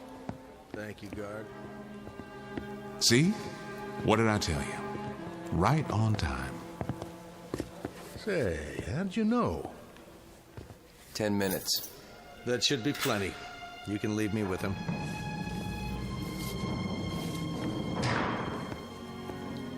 Be back when you're ready. Hello, Grant. Hello, Mr. Ritchie. You don't seem surprised to see me. I'm not. You won't drop the act, will you? I don't have to act. You always come. I mean, the district attorney always comes. It's not you every time. Grant. Yes? Why bother to stick to this dream story of yours? What does it matter now? If I could change it, I would, believe me. Only I don't know how. It can't possibly do you any good at this point. You realize that. I should. After all this time, every night I explain, and every night it's the same. Explain it again. Well, it's very simple. When I die, you die. And everybody in this world dies. Because this world does not exist. It's a dream of mine, a nightmare. Can't you understand that? No, Grant, I can't understand that, and not because it's a new idea. I can't understand it or accept it because it doesn't make any kind of logical sense. But it does. It's the only thing that does make logical sense. Not what I understand logic to mean. Think it through. I tell you, it's not logical. That's only one kind of thinking. Reason it out. Think, man. Take you, for instance. Here we go. The butterfly dreaming it's a butterfly hypothesis. Just stick with the basic facts. That's all you need. Do you think that you, a district attorney, would ever visit a man who was about to be executed in real life? Have you ever done that? Not that I recall. Of course not. They wouldn't let you in here. I'll bet they didn't even search you. And now they're leaving us alone in a locked cell together? You're the man who sent me here. I might beat your brains out. I'm a murderer, aren't I? I'm sure we're being monitored. We must be. Or take me. Have you ever heard of a case where a man was condemned and put to death this quickly? There would be years of appeals, wouldn't there? Your lawyer didn't file any. There are automatic appeals required by law. And don't you think it's a little too pat that I was represented by a public defender who had never even tried a capital case before? Oh, come on. Look around you. This isn't a real prison. It's a cliché drawn from every old movie ever made. The guy with the harmonica, the nutcase, the guards, everyone's a type. They could be from Central Casting. Well, you're certainly not typical. How do you know? You don't know what I am. You don't know any more about me than you did when it started. It's like I didn't have a past before this. I'm some sort of mysterious stranger, like a character in a story. There are hundreds of vagrants in every town without names, without histories. Stop that. How did I just know what you were going to say? Isn't that a little weird? Or do you believe in mind reading? That's not too weird for you? We know you're mentally sound. You were found competent to stand trial. I don't think you're deliberately lying to me. So what are you left with? Some other explanation? I'm going to destroy this story of yours, Grant, once and for all. Now, you say that all this is a dream and that when you're electrocuted, you wake up, and when you wake up, we all disappear, right? That's right. And then it starts all over again. What about our parents? And our parents' parents, and everybody who never even heard of you? What about the billions of people? Well, what about them, Mr. Ritchie? Every dream builds its own world. Have you ever had a dream with blank spaces in it? It's filled out in every detail, complete with a past, and as long as you stay asleep, a future. What about us, then? The people in this world, when we sleep and dream? Or don't we? Is that when you're supposed to be up and around and wherever you really are? You only sleep and dream because I dream you that way. All right, now answer me this. You're scared. Why? Why are you scared? You've got to wake up sometime, even if you're electrocuted, so why don't you just sit back and enjoy it till then? Enjoy it? Let me tell you something, Mr. Ritchie. Huh? How soundly do you sleep? What's that got to do with it? Well, I mean, you dream, don't you? Certainly, sometimes. Haven't you ever been hurt in one of those dreams? Haven't you ever fallen out of a window or been drowned or tortured physically and mentally? We all have nightmares. You have. Well, don't you remember how real it seemed? How you woke up screaming? Let me ask you something, Mr. Ritchie. How'd you like to wake up screaming every night? That's what I do. Because I dream the same dream night after night after night. It's this one. It changes a little bit. The people get shuffled around, but it's the same dream. You got to believe me. I can't go on dying. I can't. Not every night. I can't. I can't. Get your hands off me. Let him go. Out this way. I'm telling you the truth, Mr. Ritchie. Please, let me live, and I'll keep you alive. I'll dream you every night, just as you are now. Your life, your house. Wait a minute. I'll prove it. Your wife. She has a steak waiting for you. Isn't that right? Go home, look in the oven. It'll be something else when you get there. I swear. I can change the small details. You'll see. Please, please.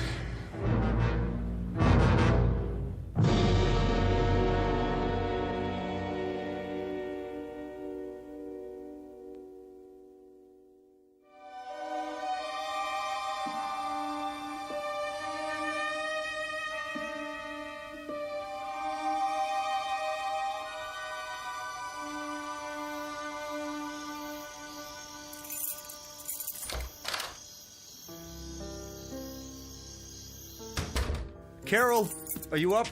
In here, darling. The steaks. Oh, that's right. You did say you wanted steaks tonight. Carol, don't be offended, but may I see them? I'm sorry. I thought I'd save the steaks for tomorrow night. I hope you don't mind. Just let me have a look. What's wrong, Hank? That's a roast. What about it? I thought you liked roast. Hank? Hank, what about it?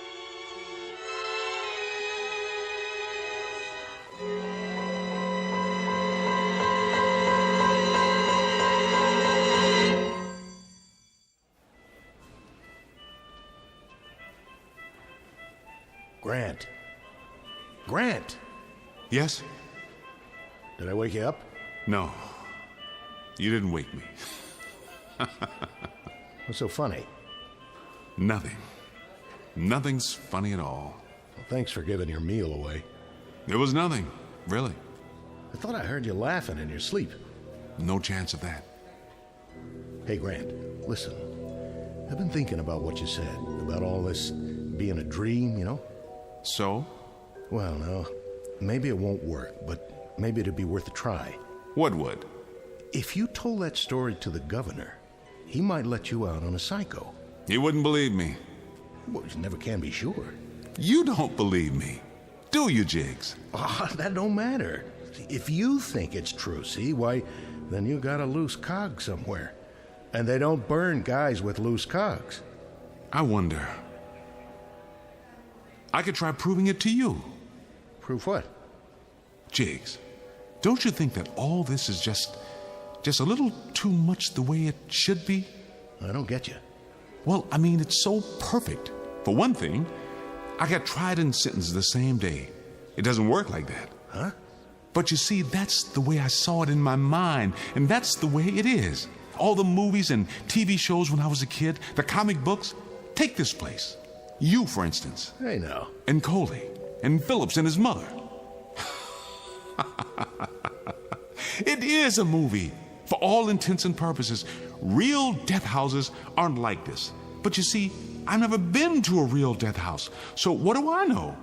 That's my impression of it. And in my mind, people do get last-minute reprieves. Stays of execution, new trials. It's not out of the question. But I played my last card. There's nobody left for me to tell my story to. Except you. No, Jiggs. It won't work. I can't change the basic scenario. I wish to heaven I could. Man, you're really flipped. Now I don't know what you're talking about.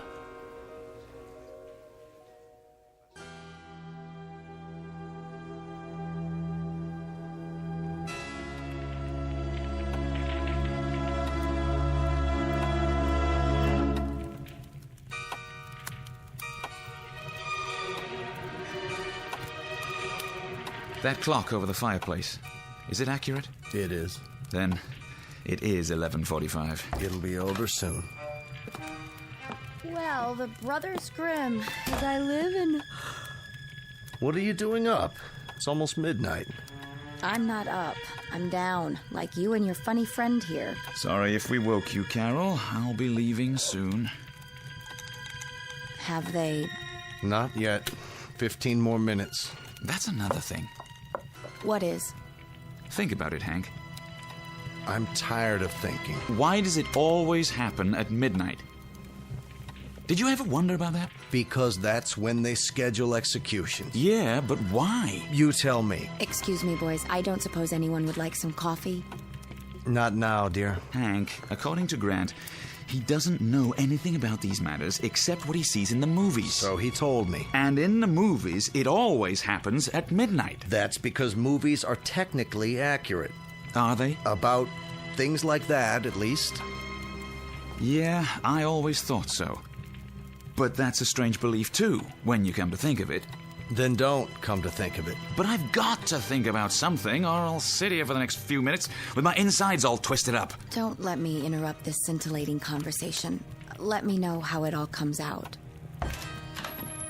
See you in the morning. I hope so, Hank. I sincerely hope so.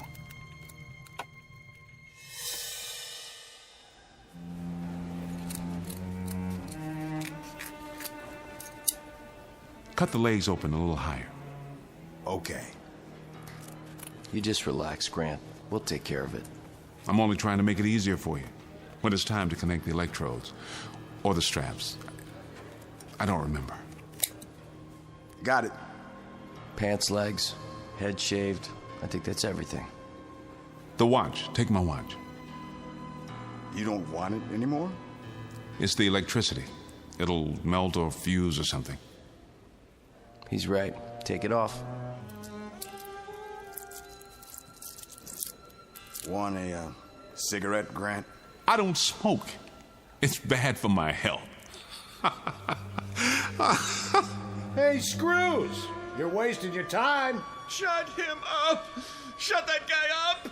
You can't kill Grant. You want to know why? I'll tell you why. Because you're nothing but dreams. Dreams! You hear that, Screws? Bet you didn't know that. Must be a full moon. The animals are restless.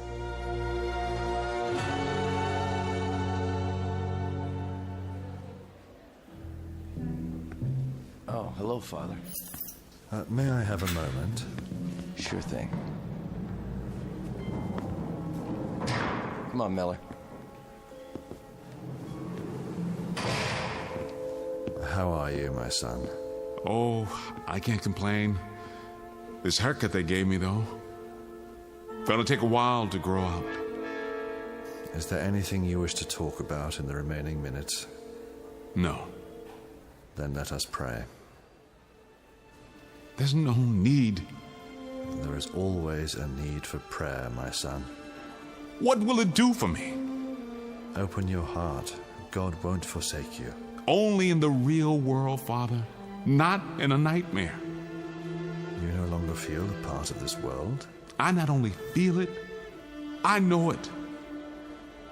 You're ready for salvation any time up to your last breath. Well, you can save your breath. I've heard it all before. You know, I am wondering something, though. Of course you are. I wonder where I've seen you before. Where did I get your face? It's familiar every time. It's about to come to me. We've never met. Oh, yes. Yes, we have. Father Beeman, of course, Father Beeman from over at Spring Hill. No wonder I didn't recognize you. That's because you died when I was 10 years old. You were very popular. Everybody came to your funeral. Well, my name is Beeman, but, Yes, yes. And then a young priest came and took your place. That was Carson. You know, I'm using him for the editor this time. Calm your mind, my son. And what about the district attorney, Richie? Richie. He must have been a school teacher of mine. Or maybe he was a friend of Dad's.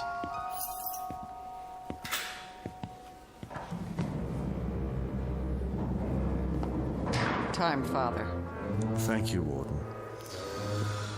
In the name of the Father, and the Son, and the Holy Ghost. Ready, Mr. Grant. Are you? Are all of you? Let's go. Hey, Grant! They can't do this to you! You're home in bed asleep, remember? Grant! Grant! Time to wake up, boy! Wake up! Wake up!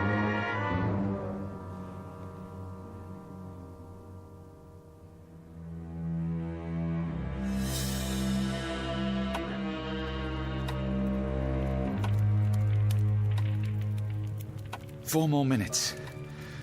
Well, you can at least get a stay of execution. I know you can do that much. What good would it do? We'd simply have to go through the same thing all over again. Cruel and unusual punishment. Maybe not. Now look, Hank. Forget all the dream stuff. Whether that's true or not, it doesn't matter. What matters is the guy believes it. That means he's got a case. The psychiatrist said... The psychiatrist made a mistake. It won't be the first time. Get a week's stay. Have him checked out again. I can't. Why not? Because we might be wrong? Well, maybe we are. But maybe we're not. And in my book, that's reasonable doubt. Hank, he's sick in the head. Are you going to send a mental incompetent to the chair? I'll regret this, Paul. I'll regret it as long as I live.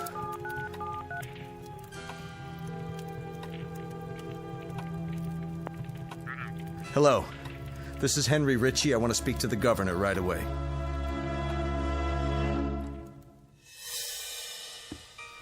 "76, 77, 78. Here we are again. Step on in. Don't fight it. Get the leg straps. I'll do the arms. Please, just get it over with.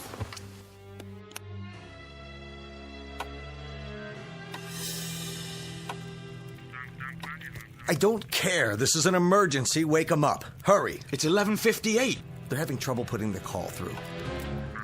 Yes, this is District Attorney Ritchie. Governor, I don't have time to explain, but I want you to issue a stay of execution in the case of Adam Grant.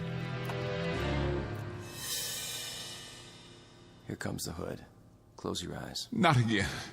Please, not again.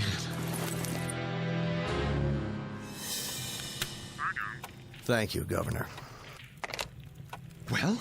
He's calling now. Throw the switch. Yes, ma'am.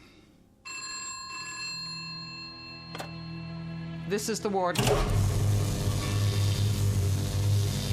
What did you say? What? I'm sorry, Governor. You're too late.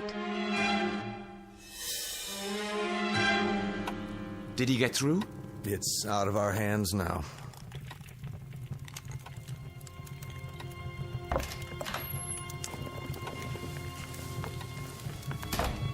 I couldn't sleep. Don't tell me you're still up. See you tomorrow. Yes. You did your best.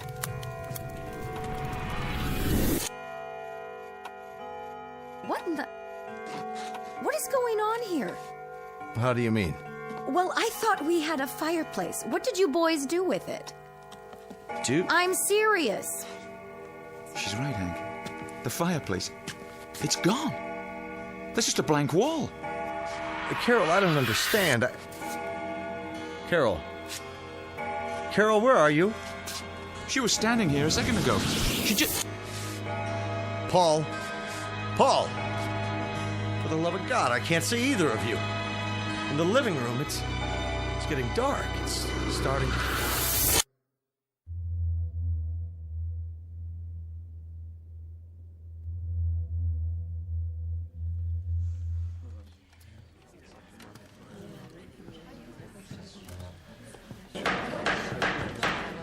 Ladies and gentlemen of the jury, have you reached a verdict? We have, Your Honor. And what is that verdict? We find the defendant, Adam Grant, guilty of murder in the first degree. Order in the court. The defendant will rise. The defendant will rise. Adam.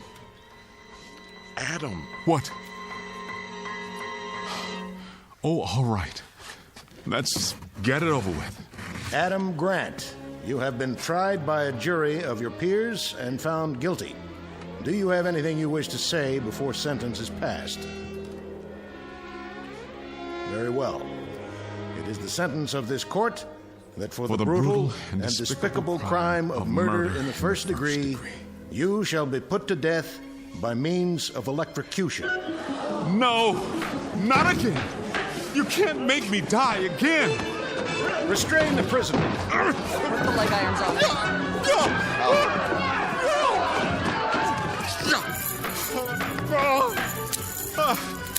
Can't make me die again.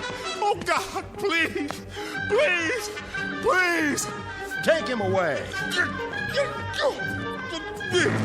God, you can't make me die again. Oh, God, please. Please. Please.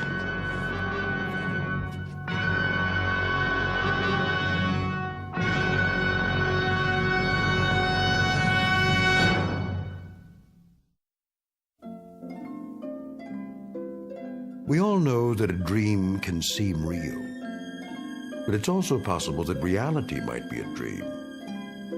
We exist, of course, but how? In what way?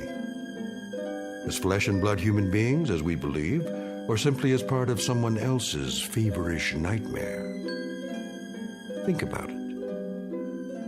And then ask yourself, do you really live here in this country, in this world, or do you exist only in the Twilight Zone?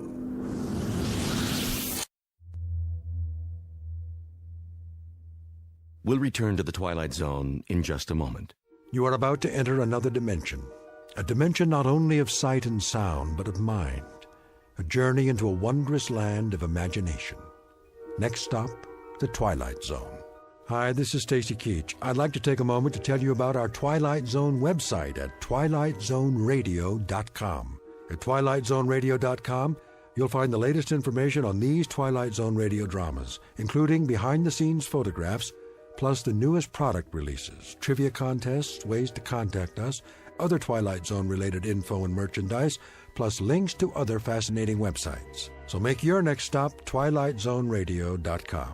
Visit twilightzoneradio.com to purchase these Twilight Zone radio dramas on cassette and CD, or call toll-free 1-866-989-ZONE. That's 1-866-989-9663.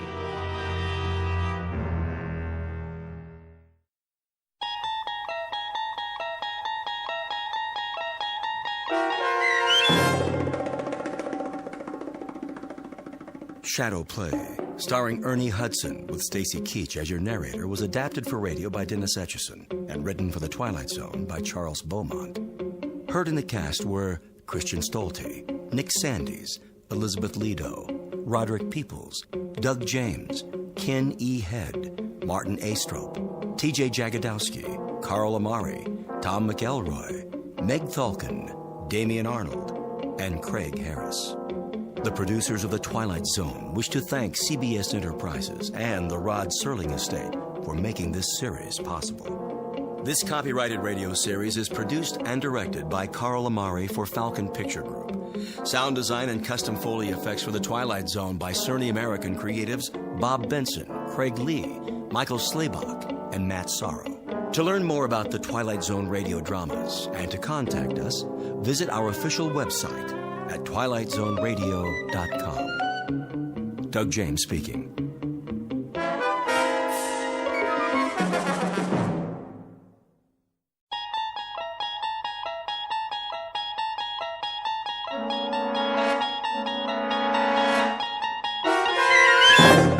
You unlock this door with the key of imagination. Beyond it is another dimension, a dimension of sound, a dimension of sight, a dimension of mind. You're moving into a land of both shadow and substance, of things and ideas. You've just crossed over into the Twilight Zone.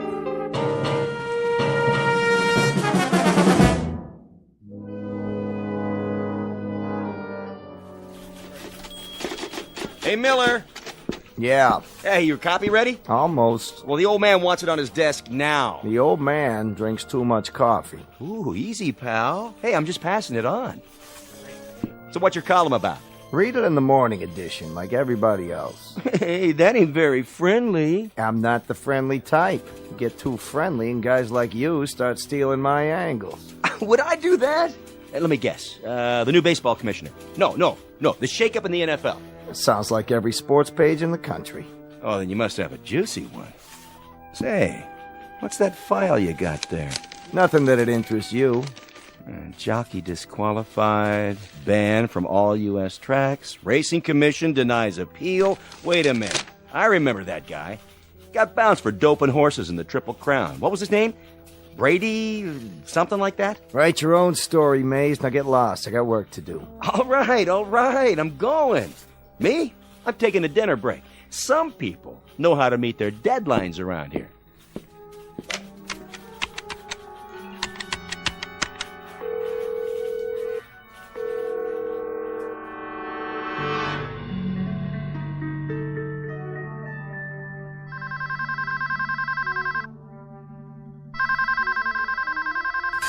Huh? Yeah. Grady. What do you want? If this is the front desk, I already told you. I'll pay up tomorrow. For the whole week. Got that? Tomorrow. Grady, this is Rich Miller calling. Who? I read a column for the Post. Which paper? Oh, yeah. I seen that, Rad. I wonder if I could ask you a few questions. Miller, huh? Wait a minute. I know who you are. You're a creep. Mr. Grady, I just want to set the record straight. I said creep. Don't Mr. Grady me. I can read. Yeah, I can read, all right. Every now and then I get a look at your column, and afterwards I need a stomach pump, you know? Because it makes me sick. If you give me a minute, I'm willing to print your side of the story. Look, Fink, don't nuzzle up to me. 3 years ago, you stuck in the first shift, only you got it wrong. I didn't have nothing to do with horse doping. I didn't say you did. You didn't, huh? Get off your elbows, you Judas. You had me hung out to dry from the start. A couple of fast pages on the old typewriter, that's all it took. And I got a 60-day suspension. I think you have me mixed up with somebody else. Oh, is that a fact? Well, listen, baby. You can play it real safe now. You're 50 blocks away. But if you was in my room here, I'd fix it so they could scrape you off the wall and spoon you into a cup all by myself. Some people say you got a bum deal. If you'd care to make a statement. Yeah, here's your statement. This is Grady to the press. You're all a bunch of grave-digging finks with delusions. Print that, hyena, and don't forget to spell my name right. Chump. Yeah, you in the mirror. Some jockey you are. A couple of lousy fixes and you fall off your mount. The big boys walk away with all the money, the bills, the bundles. What do you get? Chump change and black and blue silks, like a real patsy. Look at yourself. Nothing plus nothing equals nothing. So what do you do now? Maybe rent a carriage? Drive lovers through Central Park? Yeah, right. Grady, you kill me. You really knocked me out. You dumb little shrimp. There isn't a mother's son in the whole world as dumb as you are. Now what am I supposed to do? Will you tell me that? What in this stinking world can I do, huh? The name is Grady, 5 feet short in stockings and boots, a slightly distorted offshoot from an old and honorable breed of humans who race horses. But this happens to be one of the rotten apples in the barrel, bruised and yellowed by dealing in dirt. A short man with a short memory, who somewhere along the line forgot that he worked for the sport of kings and helped turn it into a cesspool. Used and misused by certain two-legged animals who have hung around sporting events since the days of the Colosseum. So this is Grady in a Fleabag hotel room on his last night as a jockey. Behind him are Hialeah, Hollywood Park, and Saratoga. Just now, he's rounding the clubhouse turn and coming up fast in the Twilight Zone.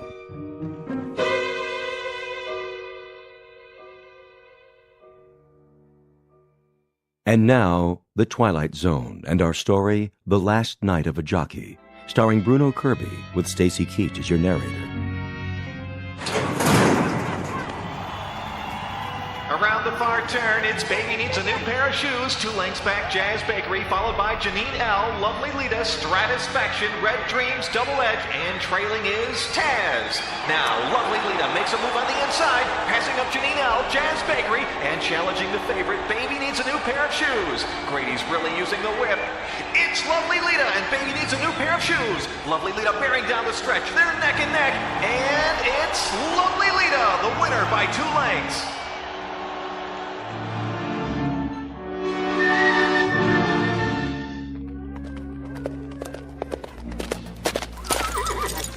Hey, get a shot of the winner. Look this way, Grady. Smile. Who would have thought? Beating the #1 horse. You did good out there, Grady. Yeah, didn't I, though? Yeah, never saw Lita run like that before. Well, she had a good jockey this time. Well, at 12-1, you sure made some folks happy today. You don't know how right you are. Good boy, Grady. You did the job. Sure I did the job. What did I tell you? So, Mr. Hanachek, you got an envelope for me? Cool it down first. Then come over to the trailer. The grooms can walk her.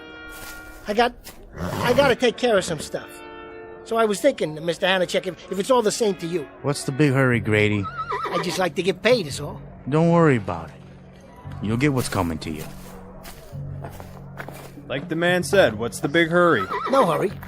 I gotta put my gear away. Like maybe a needle? What are you talking about? Sure came to life in the stretch, didn't she? I wonder where she got all that speed. Some people might say it was amphetamines. So you better watch your mouth, fella. I don't like what you're inferring. No? No, I don't. Who do you think you are anyway? We're from the Racing Commission. Nice meeting you. Now if you'll excuse me. Hold up. Just till we do a urine test on the horse. You can wait in the car. We don't want any trouble. Get your mitts off of me. Hey, hey!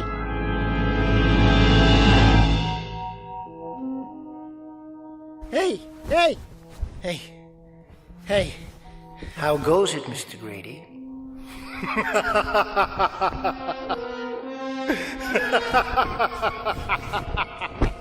What?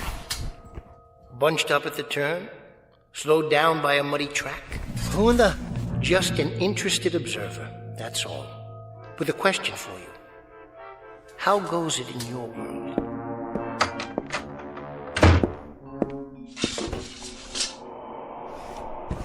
All right, what's the gag? What's the gag? I just thought you might appreciate some company.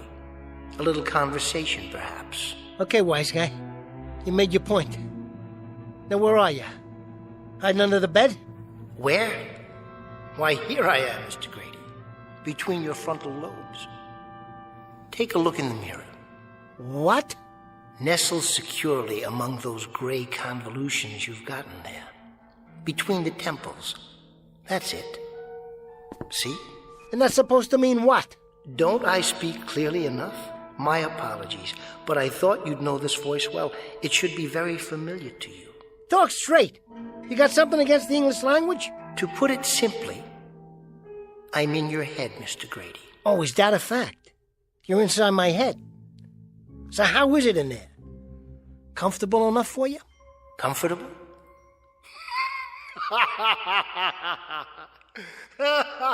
Hey, cut that out, will you? This room ain't big enough for the both of us. You're making my head hurt. You'll forgive me, Mr. Grady, but you must admit it is a funny question. What's funny about it? Comfortable? Inside your head? It's like sleeping in the middle of 42nd Street during a parade. Noisy, crowded, and quite uncomfortable. To be blunt, I'm sick of it. Time to come out for a while and have a stretch, if you don't mind. What do you mean? Where? Look in the mirror over your dresser. Ah, that's much better. Hey, what is this? Some kind of trick? No trick, I assure you. But you look just like me. Except you're all dressed up. And the way you got your hair combed like some kind of uptown guy with bucks. You like the effect? I picked the jacket and tie with you in mind. And the hair, the way you used to wear it, when you still cared about your appearance. Say, what's going on here? I must be going wacko. Oh, why did you just get out? Come on, move it. Out of my room, now, scram! And go where? Back in your head? Why, this is much better. And so much roomier than that pea brain of yours. Enough with the insults. Who the heck are you? I'm you, Mr. Grady. Your memories, all your recollections, and all your aspirations. Big deal. I'm every one of your failures and defeats. And yet I also wear the wreath of all your victories. In short, Mr. Grady, I'm what you'd call your alter ego. Me? I wouldn't call you nothing like that. No, I suppose you wouldn't. Yeah, sure. So what do you want? I think the more apt question would be, what do you want? Are you kidding? What do I want? That's right. After all, you are a dumb little toad, aren't you? Watch it, buddy. But that's what you call yourself. An ugly little toad. Or was it shrimp? Why else would you wear elevator shoes and stand on your suitcase in front of the mirror? The bathroom mirror? I have to. When I shave, they hung it wrong. Sure they did, Mr. Grady. Why don't you knock it off? Take a hike. Go for a walk on the short pier. How do I get you out of here? In a word, you don't. You live with me, knowingly from this point on. You might even come to find me interesting. That'll be the day. After all, I know you pretty well. There isn't one secret thought that's crossed your mind, not one, that I don't know. There isn't a painful memory, an unpleasant recollection, or a bitter little shame that I'm not aware of. Bitter little shame. You don't know me from Seabiscuit, buddy boy. Just so we understand each other, I got no little shames. I got no painful recollections either. Oh, come now, Mr. Grady. I mean, really. Shall we look it up in the little old record book? 2 years ago, suspended from Hialeah. Riding infractions. They never even heard my side of the story. Last year, 6-month suspension. Failure to report a bribe offer. They set me up. And most recently, Mr. Grady, the triple crown of an illustrious career. Lifetime suspension.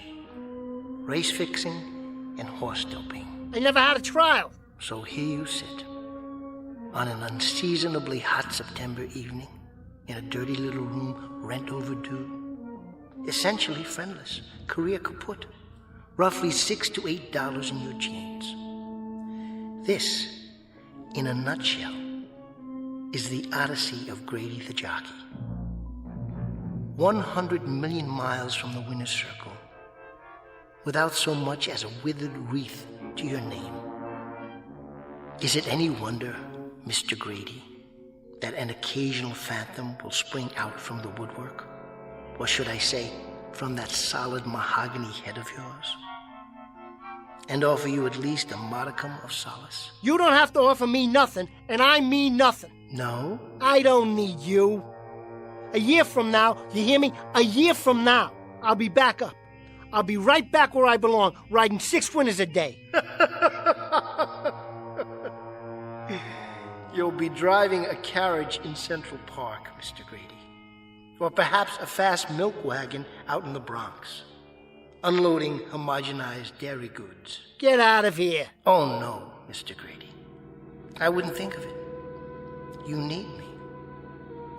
I'm one of the few uniquely welcome things to happen to you since you first saw the harsh light of day.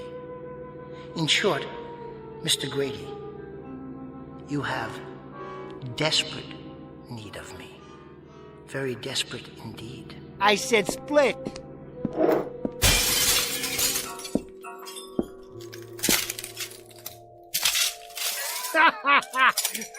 Fink?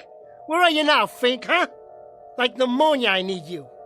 Like a fractured leg, like a 3-legged trotter for a steeplechase. That's how I need you. Who did you think you were talking to, huh? Who, I said? All I have to do is pick up that telephone, see? I call Hanacek. I say to him, Hanacek, I handle the fix. Now let's have the payoff. And you know what happens? Inside of an hour, I got plane fare to Puerto Rico. That's what happens. Next week, I'm riding in the warm sun, and 2 years from now, I'm back here officially wearing my old silks again. That's what happens. Then why don't you? Huh? Why don't you call Hanacek? Go ahead, Mr. Grady. Give him a buzz. All right. I will.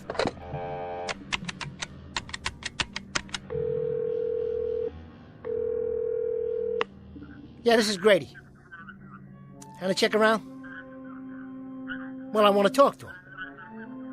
Never mind the message. This is personal. Just put him on. Hanacek. Grady. You what?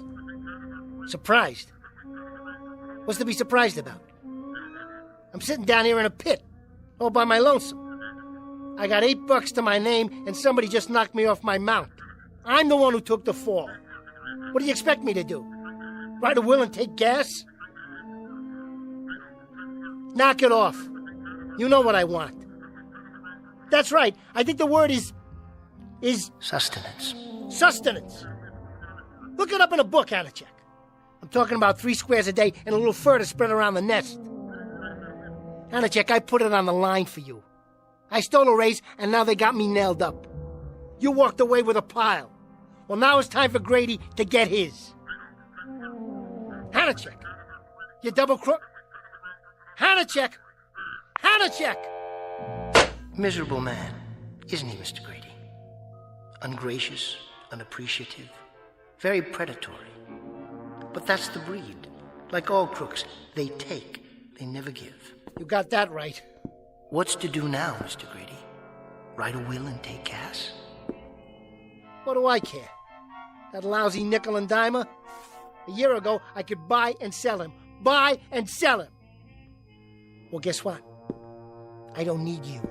I don't need him. I don't need anybody. Now make yourself scarce, will you, buddy? You're getting on my nerves. I was a big man once, and I'll be a big man again. You'll see. Now we get to pay dirt. The moment of truth, the acid test, the ultimate coming together of forces. What are you jawing about? Merely that you can have your heart's desire, Mr. Grady. The time has come at last. Now you'll finally get what you want. What I want? Yes. Whatever it is that you want, more than anything else in the world. So think it over carefully, Mr. Grady. Think it over. Won't you?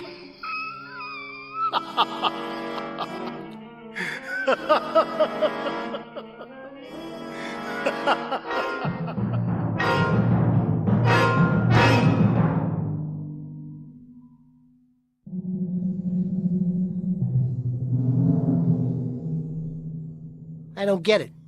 What's the rib? Consider it your true payoff after such a checkered career. You know something? I don't understand a word you're saying. Think about it. Only a year ago, you were strutting around the country on the thoroughbred circuit. You wore shiny shoes, new clothes, you tipped big. You had some compensation then, Mr. Grady. Compensation for what? For the fact that you're the runt of the litter. For the unpleasant realization that all your life you've had to stand tiptoe just to see what's around you. Let me tell you something. If I had you around here for very long, I'd compensate you, but good. You do have me, Mr. Grady. Now you do. I'm no longer content to remain in the shadows, basking in the glow of your reflected glory. The time has come to turn over a new leaf, wipe the slate clean, make a fresh start. Face it, you want to be respected, admired, looked up to, don't you? You hate to get off a horse, because in the saddle you're as high as the sky, and on Mother Earth, you're a half pint. And I'm telling you, get out of here. Make tracks pronto. First, tell me what it is that you want. This is the moment. Seize it. What? What do you really want? What do I want? What do I want? Such as? Anything. All you have to do is name it, because believe me, you deserve it. What I want is... I want to change what I see every time I look in the mirror. Or in the window when I'm walking down the street in people's eyeballs. When they're staring at me. That's right. Let it all out. I don't want to look in there and see a shrimp. A toad. A fink. You know what, man? I want to be the biggest. I mean, I want to loom. I want people to look up to me. Poor Mr. Grady. You dreamless, put upon little man. How cheap you come. What a cut-rate little article you are, after all. You want size? That's your heart's desire? You want to be a giant among men? Yeah. Yeah, that's it. Is that all? Is that really all? Cool it, you're giving me a headache. I gotta lie down for a minute. Go ahead, Mr. Grady. Be my guest. We wouldn't want to overwork that gigantic brain of yours, would we?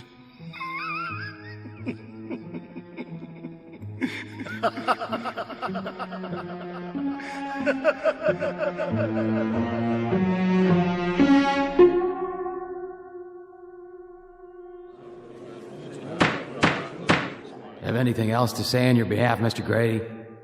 Yeah, Mr. Commissioner. I got plenty to say. I'm a jockey. That's how I make my living. You got no right to take a man's livelihood away from him. What makes you so high and mighty? Racing's a dirty game, all right? But you're making it so dirty, you should go home and take a bath. It ain't me. I'm just a little guy trying to get by. I didn't shoot up no horse with dope. All I did was ride, which is the one thing I know how to do. The only thing. I ride good, get me? Real good. You take away my license, and I can't put food on the table. What am I supposed to do? Fix horseshoes? You know how much that pays? I might as well disappear. Hole up someplace, sleeping in the stalls till I get put out the pasture. But how am I supposed to eat till then? Can you tell me that? You gotta give me another chance. Instead of making me take the fall for the big shots, you gotta give me a chance. It is the judgment of this commission that you be banned from the sport of horse racing in the continental United States for the remainder of your life. Wait a minute! Wait a minute! That's all, Mr. Grady. Your license is hereby revoked. Hold on, you can't do that! Listen to me! This hearing is over. You're dismissed. No! No! No! No! No, you gotta listen to me. Go ahead, Mr. Grady. I'm listening. Huh? Have a good rest. A good what? Your nap. I trust it was a good one. Healthful and refreshing. Yeah, it was swell. What's it to you? I just wondered what it feels like to have your heart's desire after so long. Ow! Something hit me in the head. The ceiling, perhaps? Hey, this ain't my bed. It can't be. It's too little. It is now. I must still be dreaming. Oh, come now, Mr. Grady. I gotta get a drink of water. If that is your wish, feel free. You can do anything you want. Absolutely anything. Give it a rest, why don't you? Like everything else that's happened in your life, it's entirely up to you. Ow! Who put the bed flat on the floor? Why, no one. It's not the bed that's changed. What's going on here? Oh, I do wish you were more imaginative. Okay, I am dreaming. That's it. Is it? Touch the floor. Go ahead. That's real, isn't it? Touch the dresser. Now touch the wall. Put up your hand and touch the ceiling. Go ahead. Now stand. I can't, okay? It's not high enough. Correct. It's not. For you. These are all very solid objects. They have width, height, thickness, the properties of physical reality. In other words, like you. Pinch yourself, why don't you? That's the final test, isn't it? That hurts! Of course it does. But how in the... You were offered your heart's desire, Mr. Grady. And what you wished for wasn't a dream. You didn't ask for a simple 2-hour escape with Morpheus. You wanted stature. You wanted size. You wanted the view from a long way up and a long way out. Eye level would have been a bad compromise. And as always, anything short of that was defeat. Get away from me. I gotta wash my face. Don't forget to duck. You might even have to bend down a bit. And remember, you won't need to stand on the suitcase to see the bathroom mirror. Not anymore. Hey! Look at me! Yes, look at yourself. You're Mr. Big. You're Hercules. Why, you're the most sizable thing since Paul Bunyan. Any complaints, Mr. Grady? Are you kidding? Are you kidding? Look at me! Just look at me! Who's gonna talk down to me now? Who can reach that high? Nobody. That's who. So, the question is, what do you do now? You might want to give that a moment's thought. I don't have to think. I know what to do. Celebrate! Wait, I got something. I forgot all about it. There's a bottle of wine stashed around here someplace. Here, want to have a drink with me? Go ahead, Mr. Grady. Oh, I get it. You can't drink, huh? You do it for me. I'm with you in spirit. Ah, man, that goes down smooth. Too bad you can't join me. I'm joining you now, Mr. Grady. I'm feeling the little heat ripples, just as you are. Well, here's mud in your eye. Oh, man. It's like champagne. You're right. It is quite good. This is too sweet. Am I going to enjoy myself? And what will you do first? Anything I want. That's what. Anything. Tell me, Mr. Grady. I'm all ears, in a manner of speaking. I'm going to get me a dame. That's what I'm going to do. I'm going to go over and get that dame. That dame? Sure, look at me. I'm a mensch now. A real man. She'll flip. She'll fall all over me. Really? Are you that attractive now? Does size mean that much? Bet your last $2, buddy. Watch me. Don't you think you'd better call first? Why? So you won't go all the way over there, only to find that she's not home. Oh, yeah. Okay. Give me the phone. Careful with the dial. Your fingers barely fit. Get away from me. I can handle it. You'll never believe this. I swear you'll never believe this. But she used to bend down and pat me on the head. Well, we'll see about that now. What do you say, doll? Who is it? Are you serious? You're putting me on, ain't you? That's right. It's Grady. Don't try the cold shoulder with me, honey. I know you're too good. That's right. This is me, your ex-meal ticket. And those were 8-course meals, baby. Don't you forget it. What I want is the following. First, remember who you're talking to. That's number 1. All right. That's more like it. I'll try this on for size. When I was in the money, I spread it around. Remember? Sure you do. All right. Now I'd like you to... Reciprocate. That's it. Reciprocate me a little bit. You heard me. Look it up. Take one of those baubles off your wrist, Toots. Hang on to the pawn ticket and send the cash over here. What do you care for how long? Who bought it for you in the first place? Hold it, you haven't heard the news yet, honey. Just shut up and listen. That's better. See, I'm a big man now. I mean big. What are you laughing at? It's true. Everything's different now, babe. Will you put a cork in it? I'm 6'6", 6'7". More than that, surely. No, make that 7 feet. Yeah, 7 plus. 7.5 at least. That's what I said.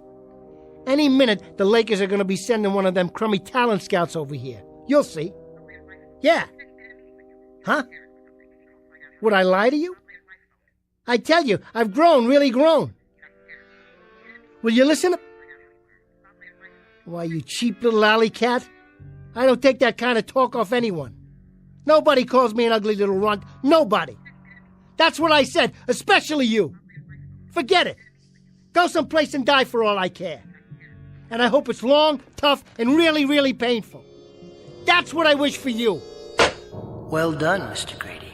Just my luck. I gotta go call on a cheapskate with my hat in my hand. A dirty little gimme like that one. You managed to flex your vocal cords in a very manly fashion. At this rate, women all over the world will be flocking to your doorstep. So I struck out once. Big deal.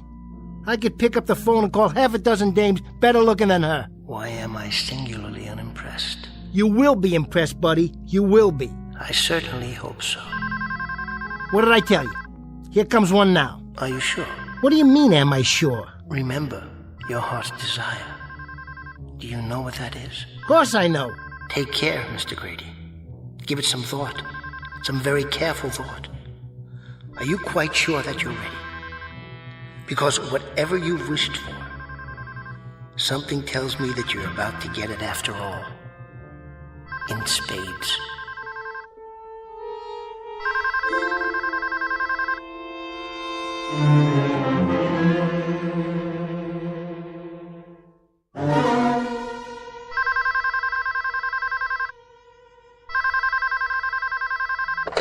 Yeah. This is him. What about my voice? Too loud for you? All right, sport. Give it to me again. How's that? Yeah? Yeah? Which lawyer are you talking about? What's his name? Never heard of him. You have him call me. I might have to go out for a while, so tell him to make it quick. I ain't got all night. Yeah, go ahead and give him my number.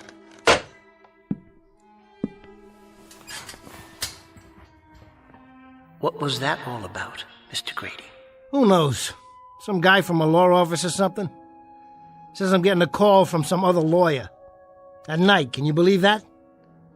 Must be important. That's 'cause I'm important now. Sure, that's it. Hey, you still here? I'm still here. How come you're hanging around anyway? I'd say we have some unfinished business, you and I. Level with me. Are you my imagination? Is that it? I'm afraid you don't have very much imagination, Mr. Grady. Then who are you? What are you? What's all this alter ego jazz? I thought you understood by now. I'm your conscience. Yeah, right. You don't look much like Jiminy Cricket to me. Well, I'll put it another way, Mr. Grady. This is something of an oversimplification. But for purposes of identity, I'll try to make it clear and succinct. I'm the fate every man makes for himself. Would you just talk for once and take off the training wheels? I'm doing my best. You generally find me down at the bottom of the barrel.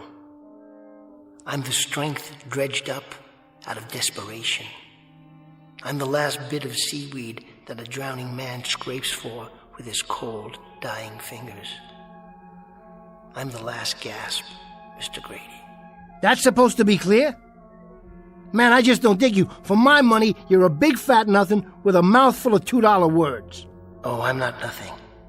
I'm something, Mr. Grady. I'm really and truly something. In certain cases, something's very good, depending on the person I'm representing. I can work miracles. I may come with heroism, sacrifice, strength. Even more than that, I may epitomize everything noble in the human spirit. Now, in your case, Mr. Grady, the requirements were quite small. Your dreams rather insignificant, taken all together. Your aspirations hardly worth mentioning in the greater scheme. What do you mean, small? What do I mean? Only this, Mr. Grady. If you had asked to win the Kentucky Derby, and win it cleanly and with honor, that would have been quite a monument to your career. Or if you'd asked to perform an act of pure, selfless heroism, and let that be the qualification for the respect you seek, this too would have been exemplary. But as it is, what was your heart's desire?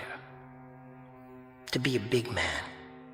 Big in the sense that your hands can smother telephones, your head can hit the ceiling with every step you take, your face can overshoot its reflection in the mirror without the help of a suitcase or a stepladder to stand on. I repeat, Mr. Grady, you come cheap. You're hardly worth the effort. You're a regular wise guy, ain't you? Well, let me tell you something, buddy. As you wish. All I want, all I ever wanted, was to walk down the street and not get laughed at. I didn't want to be called a freak behind my back. I didn't want to be an ugly little creep, the one they need but the one they don't like to look at. I didn't want to be kicked around from one track to the next because every time I measured off a guy, I was looking into his belt buckle. You're wrong about me, mister. I don't come cheap. I don't come cheap at all. Because now I got my heart's desire. That plain enough for you? You surprised me, Mr. Grady. A greater depth of feeling than I would have expected. Now you heard it. You can forget about it. Because I'm tired of being low man on the totem pole. I got what I want, and I'm going to use it. I'm going to go out there and have me some fun tonight. The only thing I got to figure out is where to start. I wouldn't begrudge you that. But listen. No, you listen. Open your eyes and look around. The world. And it's just waiting for me. He doth bestride the world like a colossus. What? Someone said that about Alexander the Great. He ended badly too. A sad and tearful man. When there were no more worlds to conquer. You see any tears in my eyes? I'm not crying. I'm laughing. Look at them all down there. Like ants. They got their big cars and their women and their big fat rolls of money. Now it's my turn. Just wait till I walk in any place I feel like. They'll notice, all right. They'll turn around and stare, because every one of them will wish they was me. Give me the two hottest dames in town, one on each arm, and just you watch. I am watching. I'm with you. Imagining it all, along with the consequences. Imagining is something you don't do very well. So let me help. The possibilities are endless, but the trick is in the choosing. What's right for you? What can you wear like a beautiful coat of many colors? Or what doesn't become you? What doesn't fit you? If you choose wrong, it will show. It won't enhance your standing. It will destroy you. The burden may be simply too overwhelming. The greater the heights a man attains, the further the fall. Why don't you shut up? Your words are all empty. Just like this bottle. I'm trying to help, honestly. You may not have chosen wisely, but it may not be too late if you're conscious and careful. Careful nothing. I've been careful all my life. Stand back, everybody. Grady's walking through the universe. Fate calling, Mr. Grady? Fate nothing. It's that dame. She must have changed her mind. Yeah, this is Grady. What about it? Say that again. Would you mind? Are you kidding me? Are you serious? Do I want to race again? Mister, just show me the horse. Listen. I appreciate this. You don't know how much. You ain't gonna regret this. I wouldn't fix a race if I got $1 million per square foot of track. I wouldn't fix a race if... Yeah, I understand. You got it. I'll be there with bells on. Good news? Well, hotshot, now what do you think? You know what he just said? Everything's going my way. One phone call and you're top dog again? Just like that? Just like that. I'll tell you who that was. The Racing Commission. A bunch of horse owners put in a petition for me. Can you beat that? They want to give me another chance. Do you understand what that means? Another chance? I'm gonna ride again. Oh, Grady's gonna mount up and hit the turf like old times. Is that right? Oh, Mr. Grady. Now what's so funny? Tell me, what's so funny? I'm gonna ride again. I'm on top of the world. Think about it. Go into the bathroom and bend down and look at yourself while you're combing that mop of hair and putting on your best riding boots, which won't fit now. Wait a minute, you're right. I can't ride like this. I'm too big. I'm way too big. I can't ride like this. Hey, please, make me small again. I'm begging you. Make me the way I was. Do it, will you? Will you do that for me, please? You may have learned your lesson, Mr. Grady, but it's too late. Please. Hey, please. I take it back. Will you make me small again? Will you do that little thing? That's all I ask. Hey, listen. I want to be small again. I want to be small. Mr. Grady, you are small. Every time you won an honest race, that's when you were a real giant. But right now, they just don't come any smaller. No! Where are you? Where did you go? Come back! Come back!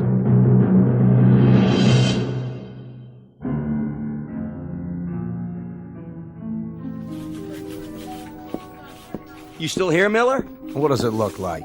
Didn't you finish your column yet? Yeah, I finished it, but now I have to rewrite the whole thing. Well, how come? The old man didn't like it? I just got a call from the precinct. That jockey. He took a dive tonight out the 17th floor window of the St. James Hotel. No kidding. Poor little guy? Little? Yeah, I guess you could say that. There's something weird about the body, though. Yeah, what about it? It didn't look right. But they ID'd him. It was Grady, no doubt about it. So, now I gotta do my column from scratch. Well, at least you don't have to worry about Grady anymore. They'll cover him in the obit page. Yeah, but how? Something tells me there's more to this story. A lot more. If I only knew what really happened. Hey, don't let your imagination run away with you. Remember, this is the sports page, not the literary section. Somebody's gotta tell his story. If I don't, who will? The Last Night of a Jockey.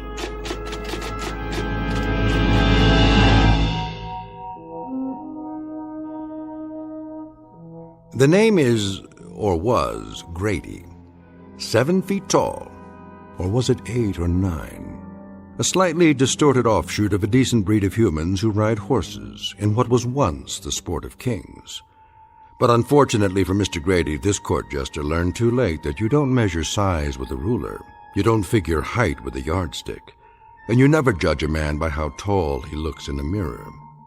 For a giant is as a giant does. You can make a pari-mutuel bet on that, win, place, or show, at any window in or out of the Twilight Zone. More from the Twilight Zone after this.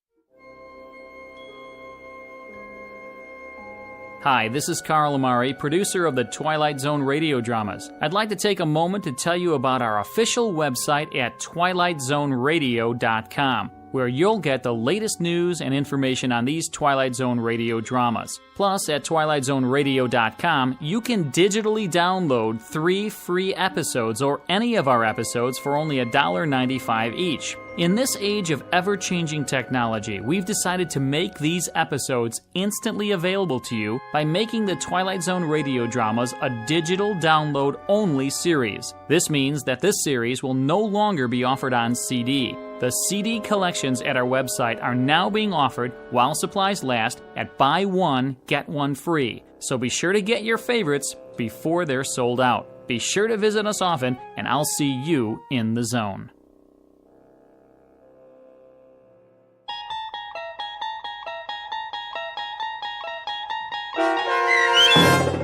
The Last Night of a Jockey, starring Bruno Kirby with Stacy Keach as your narrator, was adapted for radio by Dennis Etchison and based on a script by Rod Serling. Heard in the cast were Christian Stolte, Doug James, Todd Manley, Andy Herman, Sarah Marks, Rick Vargas, Terry Babler, Paul Patch, Vince Amari, and Roger Wolski. To learn more about the Twilight Zone radio dramas and to obtain audio cassettes and CDs of these programs, visit our website at twilightzoneradio.com. The producers of The Twilight Zone wish to thank CBS Enterprises, Carol Serling, Dennis Etchison, Dick Brescia Associates, Claire Simon Casting, Terry Jennings, the American Forces Radio and Television Service, our sponsors, and our radio affiliates for helping make this series possible. This copyrighted radio series is produced and directed by Carl Amari and Roger Wolski for Falcon Picture Group. Doug James speaking.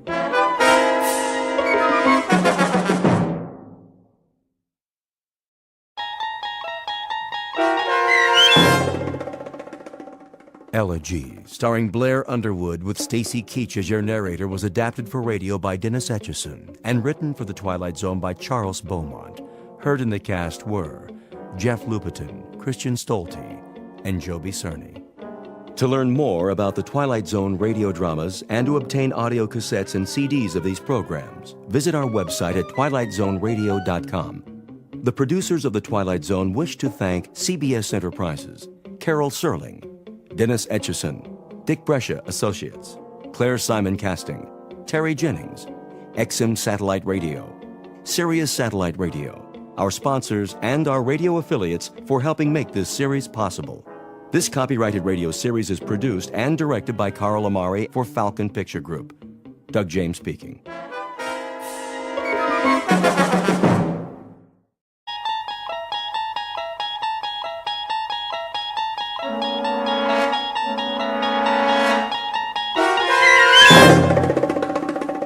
There is a fifth dimension beyond that which is known to man.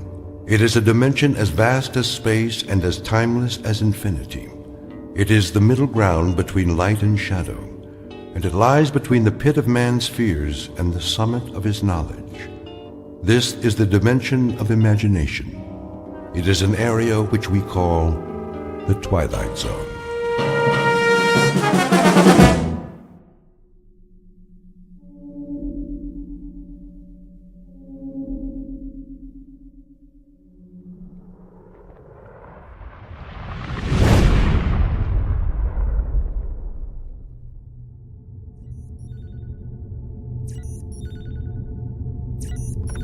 Kirby.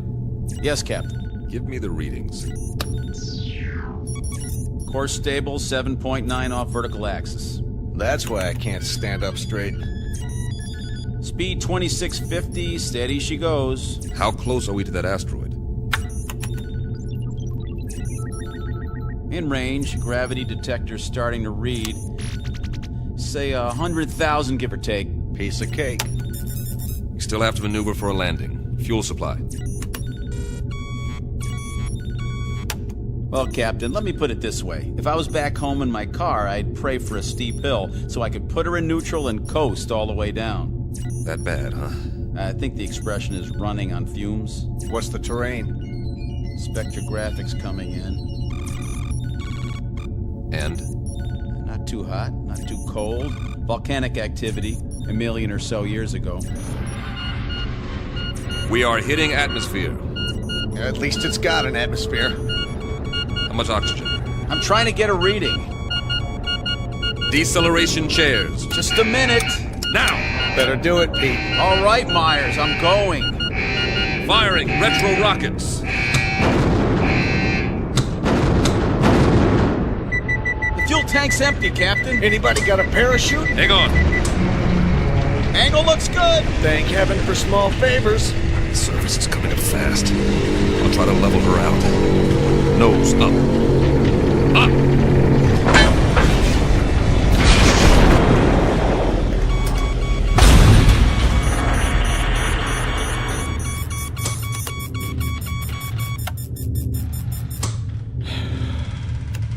Nobody say anything. I want to remember this magic moment. Oh. Ooh. Everything seems to be in one piece, except for the communications module.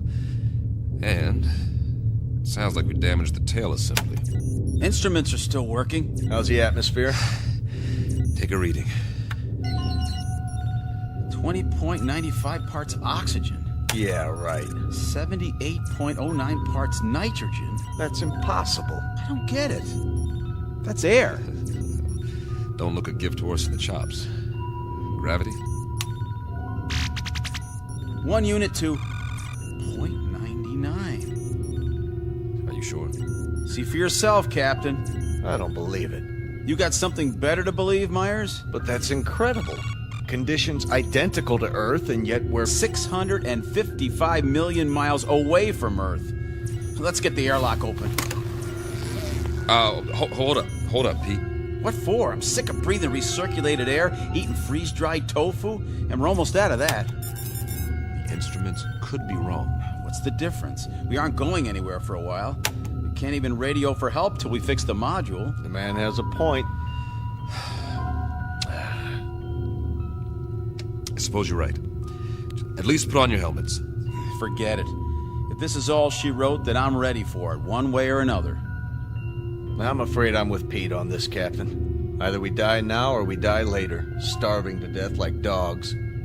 All right, open it. Now, this isn't an order, but I'd recommend everyone take a very deep breath.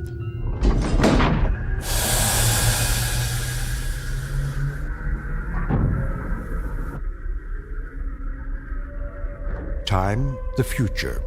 Place, a dark corner of the universe millions of miles from planet Earth. The main characters, 3 men. William Weber, captain. Peter Kirby, navigator. Carl Myers, geologist and science consultant. Each distinct from the others, but all sharing a common dilemma. They are lost. And like any long-haul explorers, they want to go home. Not their home necessarily, that would be too much to hope for. But at this point, any old port in a storm will do. Especially for those who have veered off course and into the Twilight Zone. And now, The Twilight Zone, and our story, Elegy, starring Blair Underwood, with Stacy Keach as your narrator.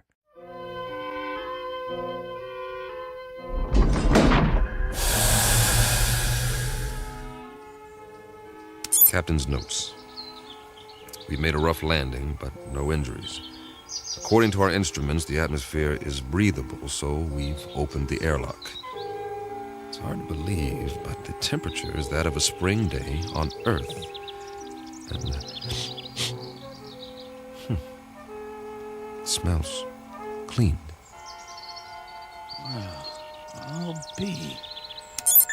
Get the ladder into position. Watch your step.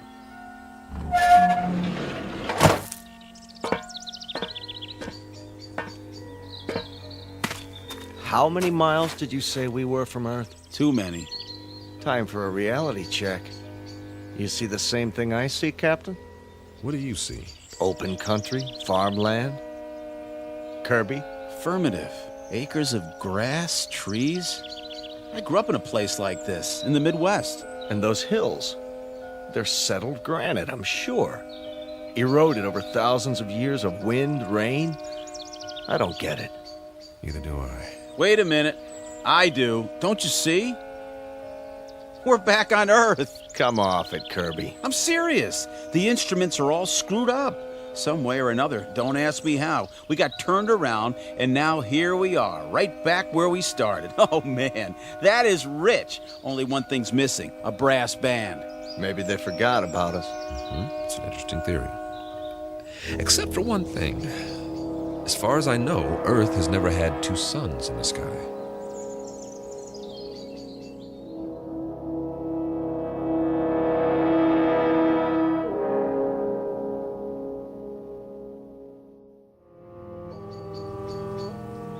You're right. But the temperature's perfect. That means they're smaller than our sun. Added together, they put out just enough energy to duplicate conditions on our own planet, including evolution. And the people learned to build farmhouses exactly like ours. What? If that's not a barn over there painted red, then it's a pretty good imitation of one. What in the name of... Better check it out. Be careful, men. We don't know what we're dealing with yet.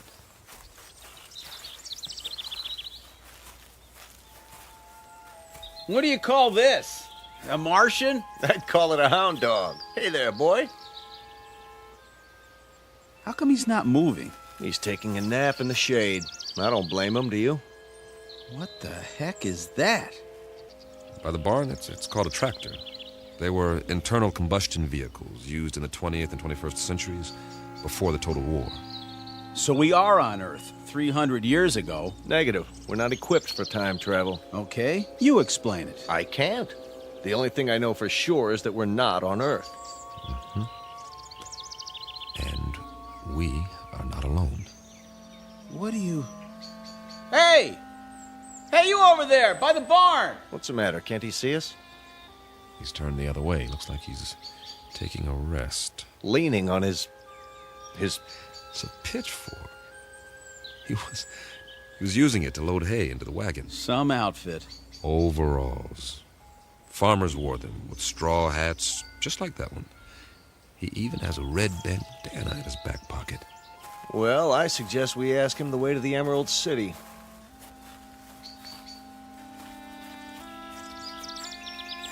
Excuse me, sir. My name is Captain Weber. My men and I... Sir? Sir, I hate to bother you, but that's our ship over there. We've crash-landed. If you can tell us... Sir... Sir, can you hear me? What's the matter with him? Seems to be in some sort of trance. Are his eyes open? Yes, but... Move your hand in front of his face. Nothing. As if he's... Don't touch him. It's all right. His skin's warm, but there's no respiration. He seems to be frozen in place. Well, let's move on. Say that again. This is giving me the creeps.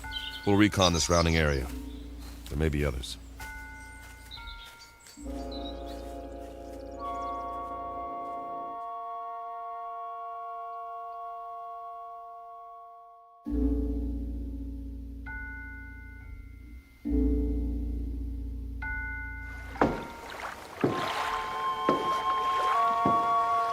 Oh, now this is what I call a lake. That's what anyone would call it, Pete.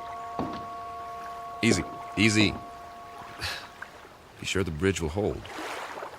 Feels solid to me. We ought to take off these flight suits and jump in. No, thanks. Why not? Well... Go on, say it. You can't swim, can you? Not as such. Oh, the big scientist. Wait a minute. Maybe we can find some water wings for you. Let's get a move on. We have a lot of ground to cover. Back home, we had a swimming hole. Man, on a hot day, I thought I was in heaven. We'd go skinny dipping. Right in all that pollution. Nah, before the government closed the rivers. They were even fishing it. You could even see them jumping in the air. You ever go fishing, Captain? Yeah, as a matter of fact, I did. In the mountains. The runoff from the snow was clean. Yeah, you could eat the fish if you wanted to and not get sick. I don't see any fish in this water. We better keep moving. We don't know when the suns go down. We should be back at the ship before dark, just to be safe. Good point. Maybe they don't have fish here. That's a possibility, if the planet's evolution took a different turn. Hey, there's somebody. I don't see anything. On the opposite bank, clad shirt. See him? Sitting there with a fishing pole? Hey, mister! Hey, mister! Kirby's right. Folding chair, wicker basket, the whole setup. Looks like the guy's got it made. Let's hope this one talks to strangers.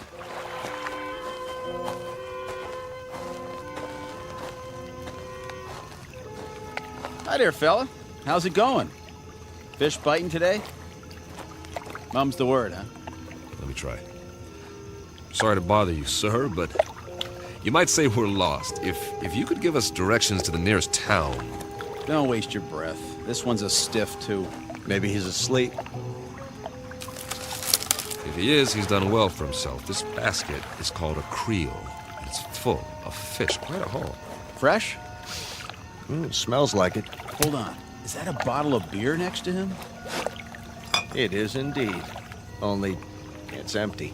Well, where's he got the cold one stashed? Fella, can you hear us?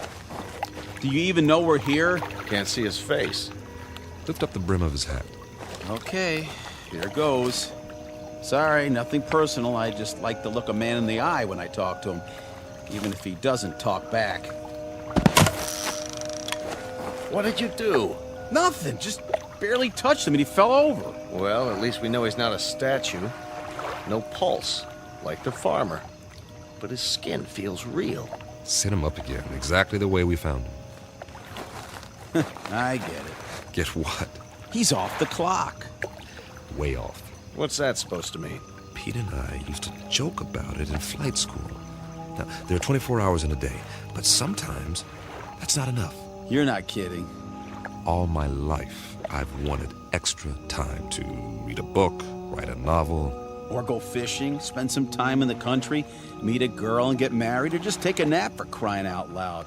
But I was too busy. We all were. So the only answer is to fit some extra hours into the day. Hours that don't show up on the clock. That don't count. I don't see... Look at it like this. What if you could stop time? For a few minutes, or a few hours. At least as far as everybody else is concerned. Think of what you could do. They stand there, frozen, while you run off and do whatever it is you need to do. Then, when you're finished, you run back and time starts again. They move and walk and talk and go on with what they were saying, and they never so much as know you were gone. Is that a plan or what?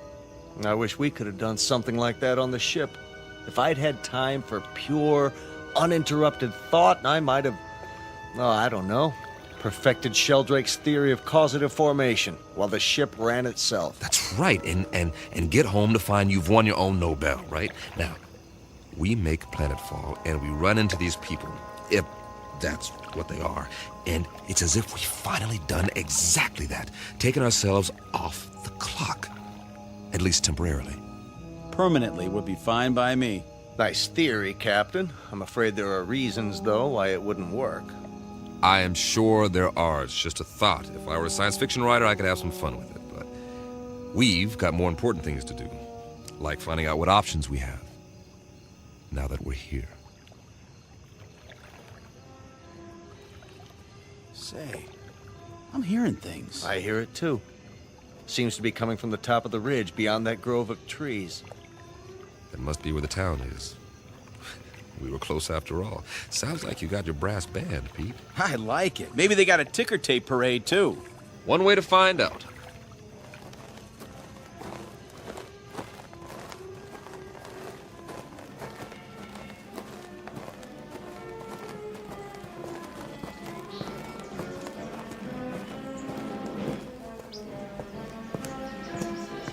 Captain's journal.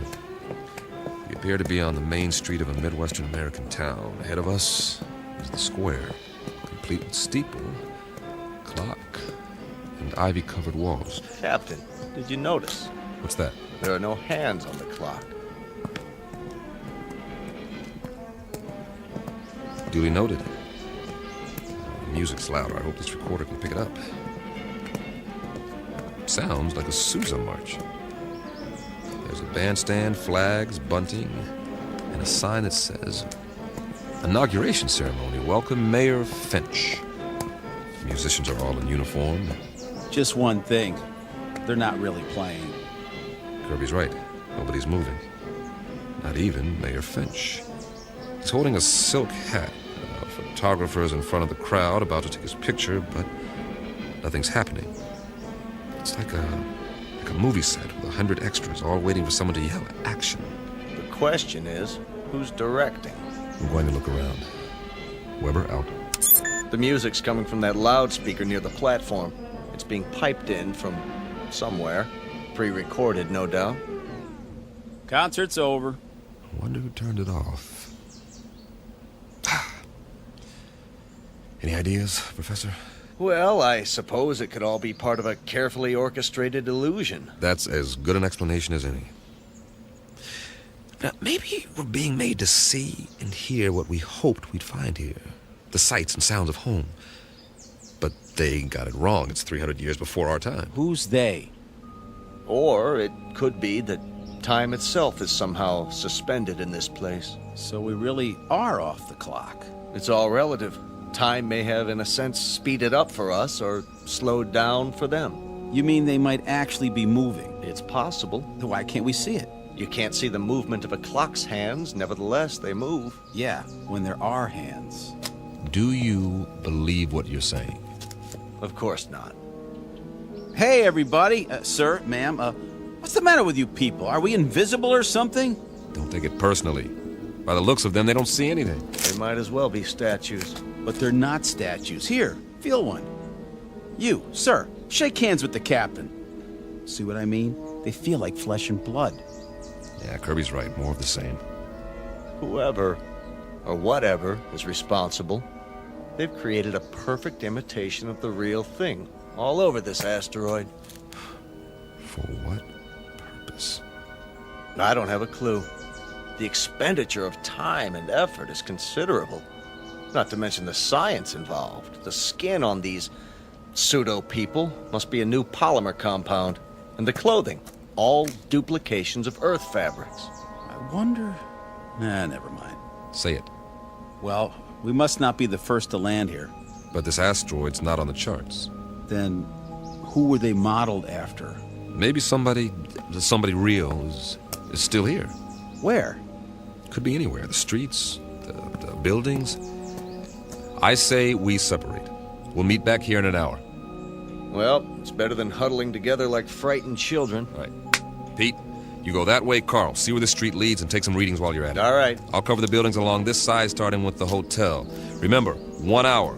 Are your watches set? Yeah. Yes. Don't ask me what to set it to, though. Earth time or something else entirely.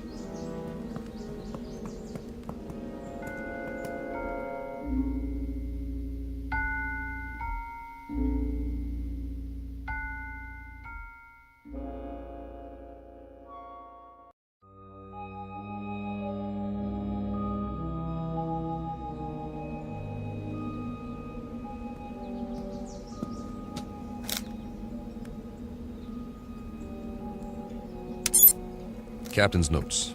The awning says the hotel is called the Ritz Arms. Kind of quaint. It would be considered ritzy, I guess, in a small town. Glass front. Nothing moving inside that I can see.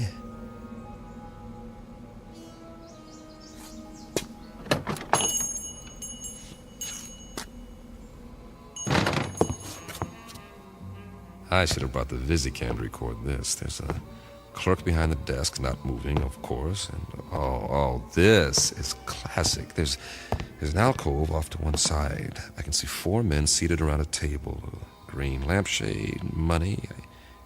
I think they're playing poker. Or they were before they stopped moving. And there's a waitress with a tray full of drinks. The big winner seems to be a little man with a gray mustache. Not your typical gambler, but he's all set to rake in the chips. He looks mighty happy. Hey, fella. Wonder what cards he's got here. I don't think he'll mind if I take a peek. Oh, 4 big, beautiful aces. Nice work. Oh, hold on. If I'm not mistaken, that's a waltz coming from upstairs.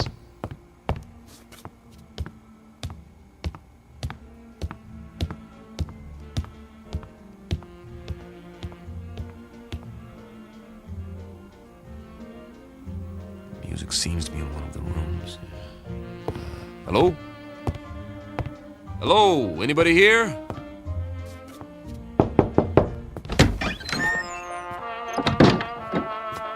Oh, sorry. Excuse me.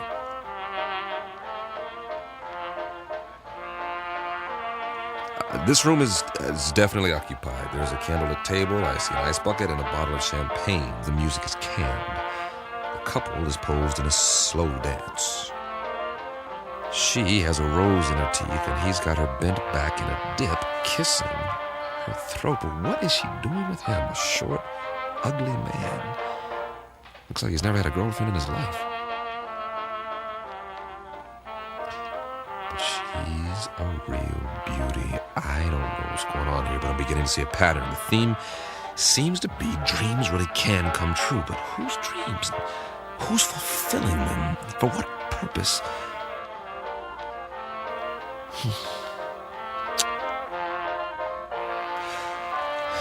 Web around. For now.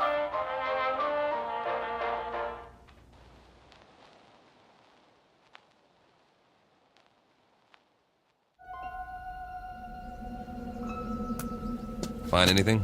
Nope. At least nothing that moves. Pete? Not really, except for... What? You guys better see this for yourselves. Come with me. Where is it? Just around the corner. You're not going to believe this, but I think it's what they called a carnival.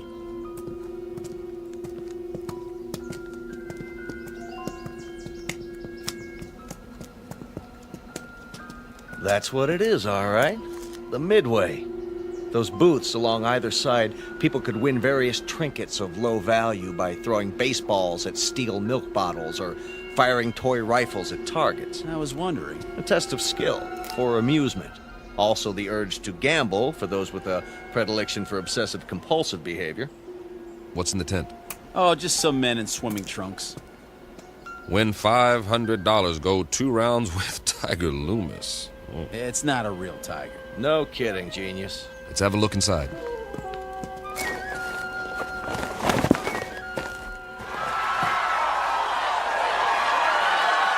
That must be Tiger with the stripes on his trunks.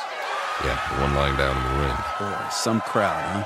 Almost as many as the town hall, complete with sound effects. 2 pugilists duking it out, as they say. A primitive display of testosterone poisoning. Check out the other guy with his hand raised. That, my friends, is what's known as a potbelly. Yes, but why? Too many carbohydrates, not enough exercise, plus a certain genetic predisposition. But why would he be the one who wins?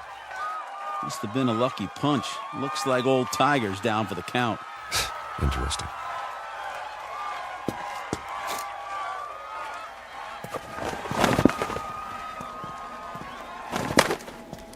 I think it's creepy. All these imitation people posed every which way.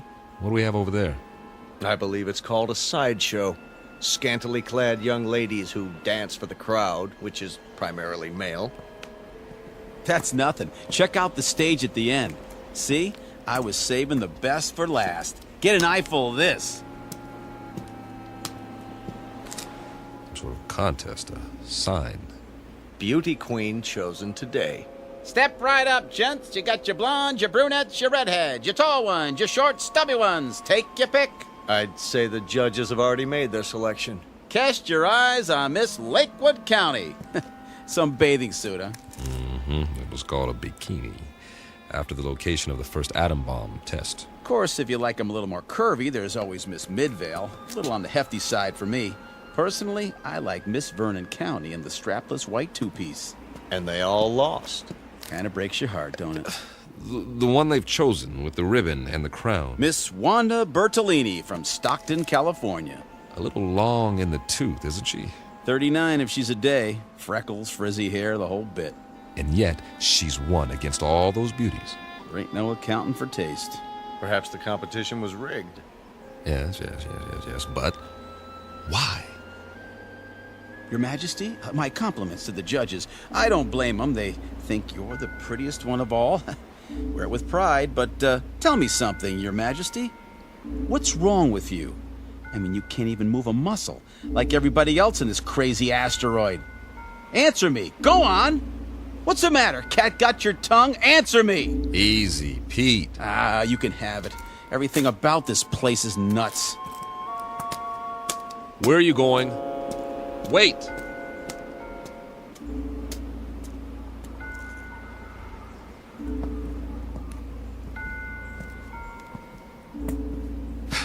Now, Pete, don't let it get to you. None of us knows what's going on. But until we figure it out... I'm sorry, all right? But you know how long we've been on that ship? Now we sit down and what do we find? We all feel the same way. Sure we do. But it's like somebody's trying to trick us into something or drive us batty. Something that doesn't even think like us. But it's got our number. Oh, yeah. Let me tell you. You've got to pull yourself together. I'm pulling, all right? But if we just had some idea, some clue about what the deal is here in this crummy place. How are you fixed for ideas, Carl? I don't really have a theory yet. Of course, it's highly improbable, but... So is the fact that we're here. Come on. Any theory is better than none. Well, I've begun to think that all of this... it just might be some sort of museum. Come again, Professor?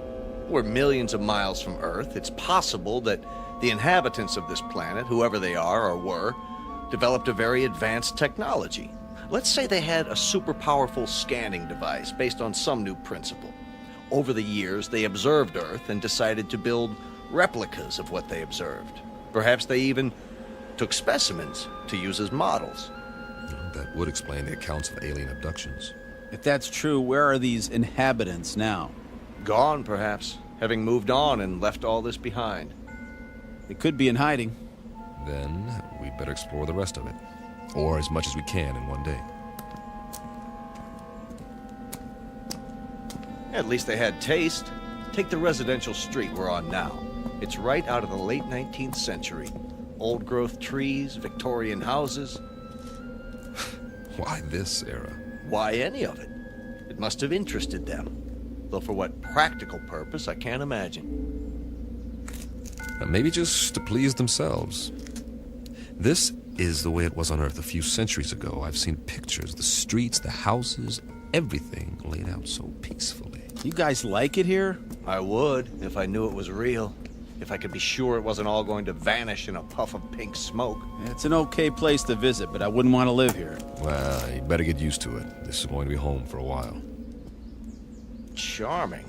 Which one? The largest house, there across the street. Well, that one's a mansion. Isn't it lovely? Think of the freedom, the space to move about. You want it, it's yours. Yes. That's true, isn't it? Why not? I don't think anyone will mind, least of all the old fella in the chair on the porch. Another stiff. It's actually quite realistic, the way they've got him sitting there reading the paper. What's the date on the front page? Hey there, old-timer. You don't care if we look around, do you? Check out the inside. Not at all, gentlemen. You are most welcome.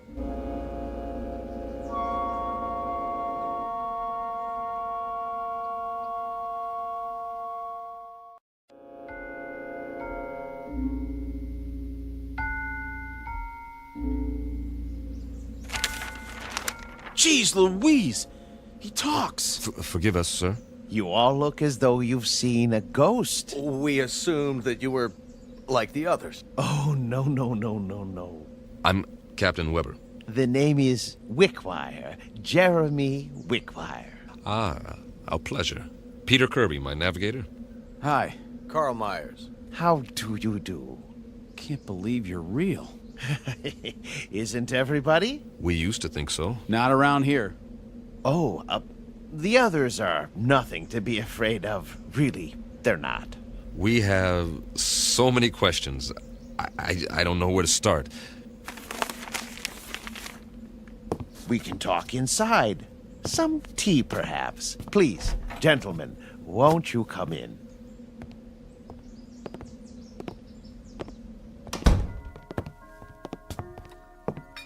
One lump or two?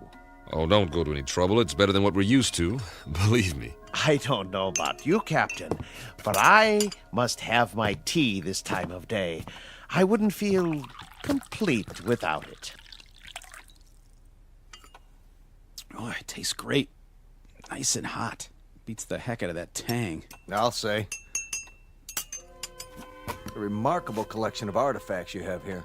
Artifacts? The oriental rugs, the tapestries, all this furniture.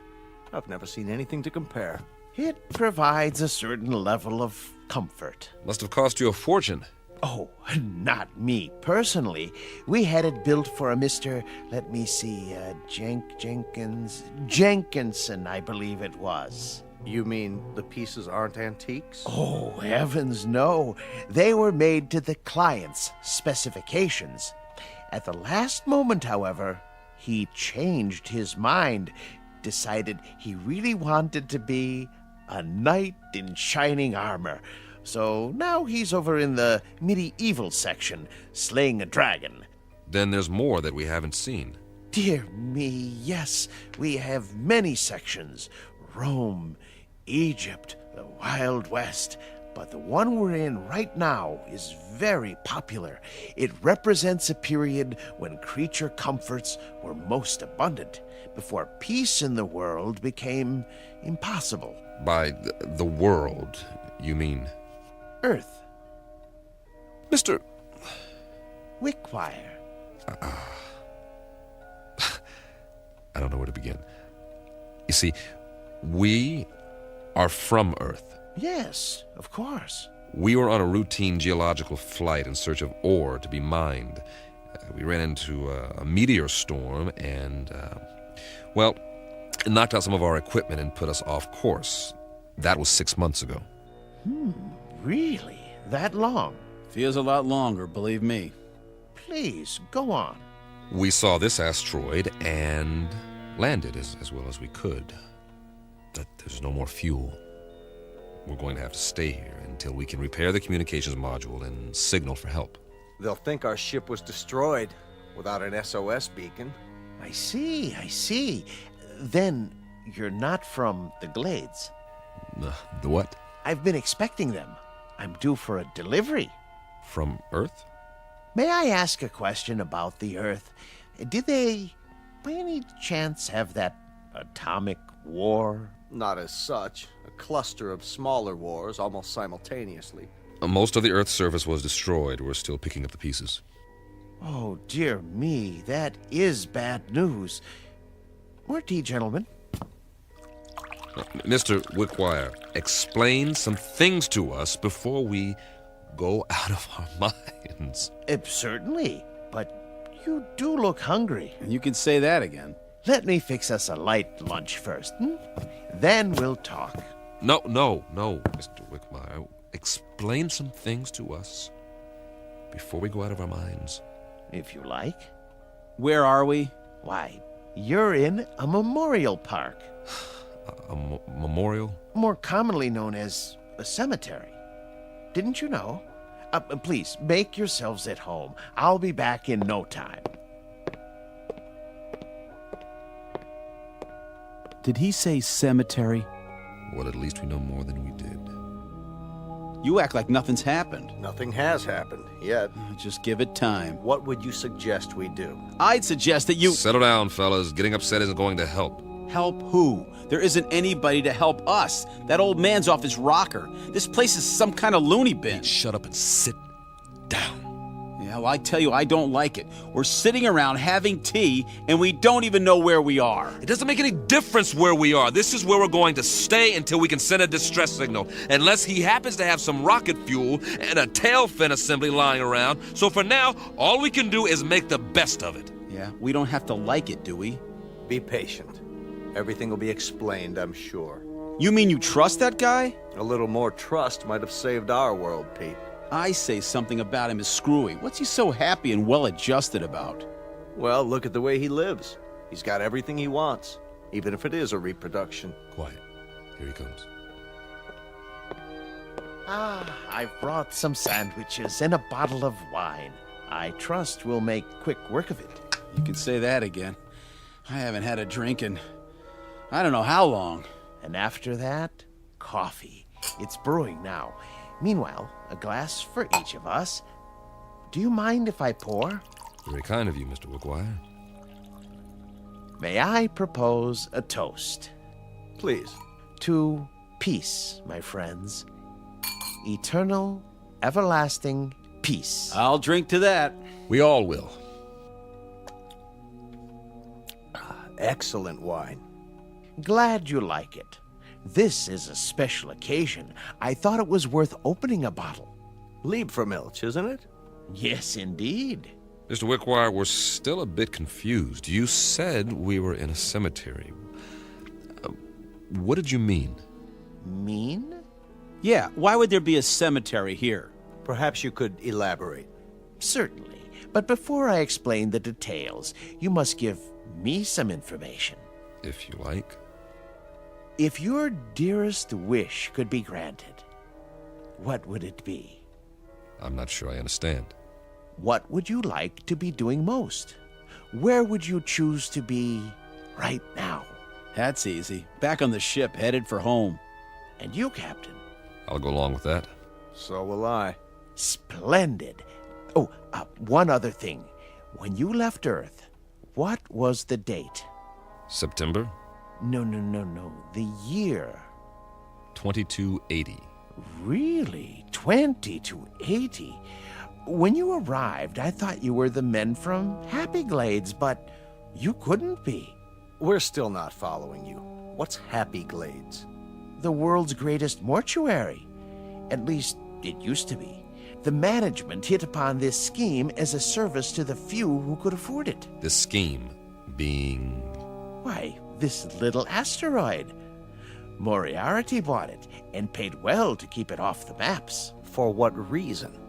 Simple, really. You see, the plan was to recreate conditions in which the dearly departed would be most happy. A favorite setting, a desired event. For example, if one had always wanted to be elected mayor, he'd achieve his ambition here for all eternity. So those people outside, they're all... Oh, not all of them. Just the select few. The rest are imitations. Simulacra, we call them, for effect. In other words, this is the place where your dreams come true after you've stopped dreaming. Yes, that might be a way of putting it. Very good. But a cemetery in the middle of space? Your boss, Moriarty, he could have bought a piece of property anywhere in the desert, say, away from everything. Oh, no. You don't understand at all. Happy Glades promises eternal peace, everlasting peace. You couldn't have that on Earth, now could you? Especially with the wars you've described. He has a point. Let's finish the wine, shall we? It doesn't keep well once it's opened. Thank you. Cheers. Would you like some music? What kind? A somewhat limited repertoire, but there are all kinds of pieces for the player piano, popular, classical. Classical might be nice. Ah, yes. Something soothing to fit the mood. Mozart or Brahms.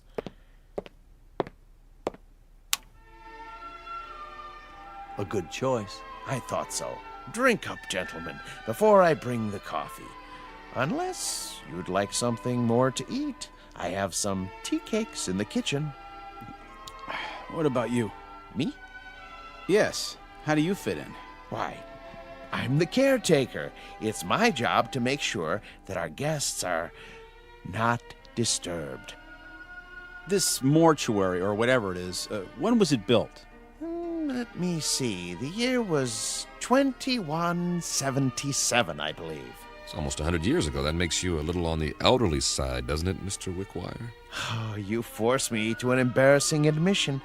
You see, I'm not actually human. When you're gone, I'll go back to sleep, as it were, until I'm needed again. I go on and off, like a machine. You understand now? Sure, nothing complicated about that. He goes on and off. I've apparently been turned off for several decades. One thing, Mr. Wickwire, we're not going anywhere. We can't. We're staying here, at least for the time being. Yes, I know. You said something about when we're gone. Oh, a figure of speech, Captain. I meant departed. Gone on, as it were. Jim, you know what he's saying. What's the matter, Carl? You're pale. And you're perspiring. What in the... Something wrong with the wine. The old man. He didn't drink any of his. You're right. Why? Why didn't you, Wickwire? I told you not to trust him. I told you. Oh, he's poisoned us. We meant you no harm. I realize that, and I'm sorry. Truly I am.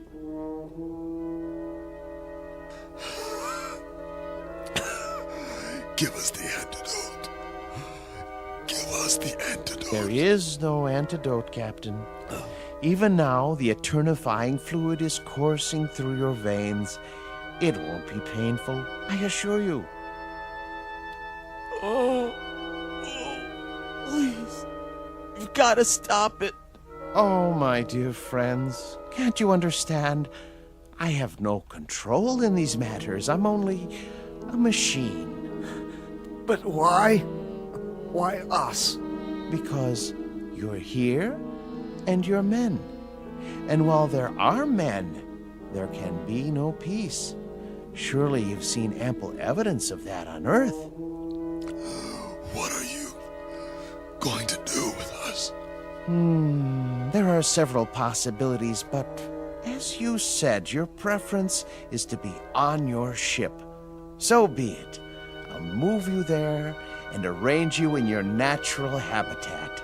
And every day for a while I'll come by and check on the display, your poses, the instruments and other details, and I'll touch them up if need be with a feather duster so that the scene is absolutely perfect before I retire to this house and turn myself off until the next ship arrives. I trust it will be a dream come true for you. It will. Won't it? For the love of God, Wickwire.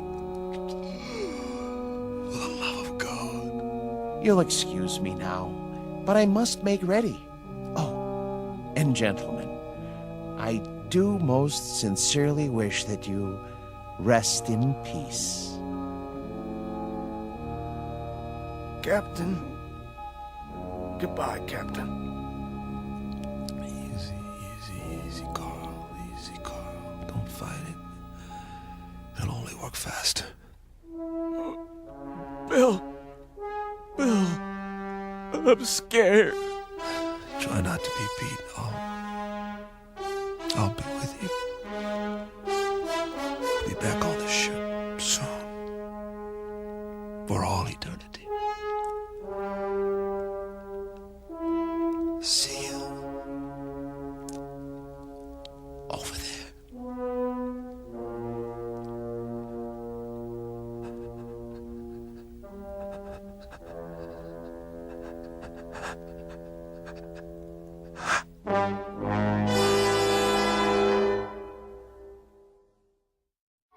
Captain Weber, his navigator Kirby, and Meyer, the geologist, on their last voyage. And now, at their journey's end. All agreed what they wanted most was to be aboard their ship, ready to head home. Now they will have that wish forever. Unfortunately, it's a wish that can only come true in the Twilight Zone. The Twilight Zone continues in just a moment. You are about to enter another dimension. A dimension not only of sight and sound, but of mind. A journey into a wondrous land of imagination. Next stop, The Twilight Zone. Hi, this is Stacy Keach. I'd like to take a moment to tell you about our Twilight Zone website at twilightzoneradio.com. At twilightzoneradio.com, you'll find the latest information on these Twilight Zone radio dramas, including behind-the-scenes photographs, plus the newest product releases, trivia contests, ways to contact us, other Twilight Zone-related info and merchandise, plus links to other fascinating websites. So make your next stop twilightzoneradio.com. Visit twilightzoneradio.com to purchase these Twilight Zone radio dramas on cassette and CD, or call toll-free 1-866-989-ZONE. That's 1-866-989-9663.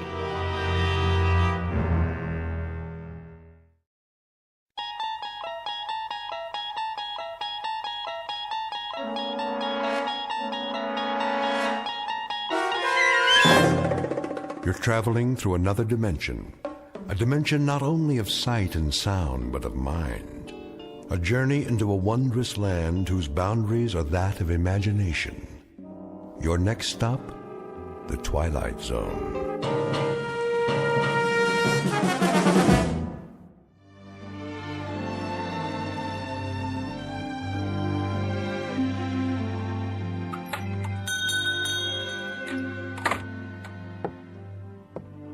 Morning, Mr. Castle. Hello, Ned. Any mail today? Got it right here. Where's my registered letter? Registered?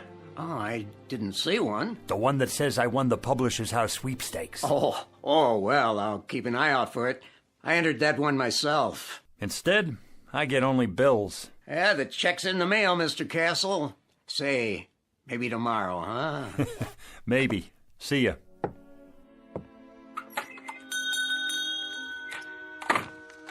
Another bill, and another, and another. Edna, what about the gas and electric? What? The gas and electric bill. How many months is that? 2 months. That's one you'd better pay. That's the one I can't pay. Mr. Castle? How are you, Mrs. Gumley? Just fine, Mr. Castle. Good. Glad to hear it. How have you been? Oh, can't complain. Been having a lot of rain, haven't we? What? Oh, yes. Quite a bit of rain for this time of year. Well, it's good for the flowers. How's that? Good for the flowers. The rain, that is. Yeah, very good for flowers.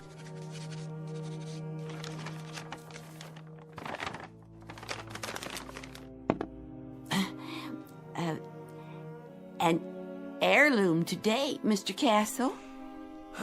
An heirloom, Mrs. Gumley. You don't say. Oh, yes, Mr. Castle.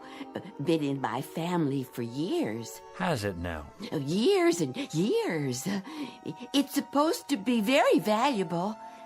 Hand-blown glass is what it is. Mrs. Gumley, it's just a plain old glass wine bottle.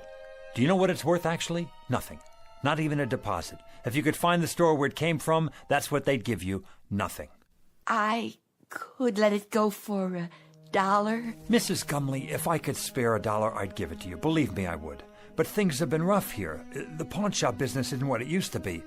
I'm so in debt myself that... I see. Wait a moment. Yes?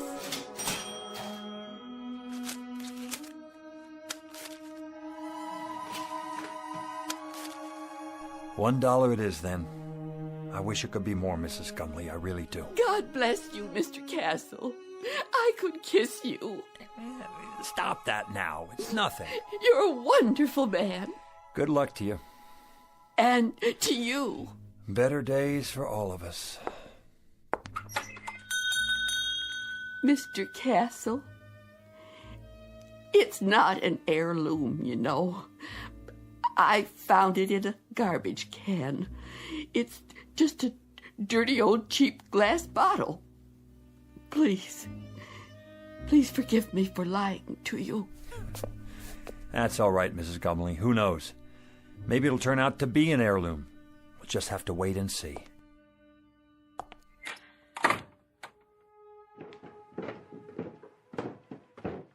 Who was that? No one. It sounded like Mrs. Gumley. Then I heard the cash register. What did you buy this time? Edna. Oh, a bottle. Gorgeous. She said it was an heirloom. Is that right? She has to eat, doesn't she? And you don't? That's not the point. Arthur, we're a couple of weeks away from bankruptcy. Don't you think I know that? Then you'd better start rubbing that bottle and pray, Arthur. Pray that a genie appears, because that's about the only hope we have left. Oh, Edna. Edna, please.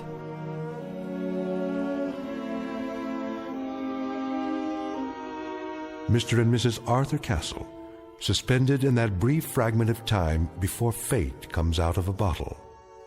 Mr. and Mrs. Arthur Castle, gentle and infinitely patient people whose lives have been a hope chest with a rusty lock and a lost set of keys.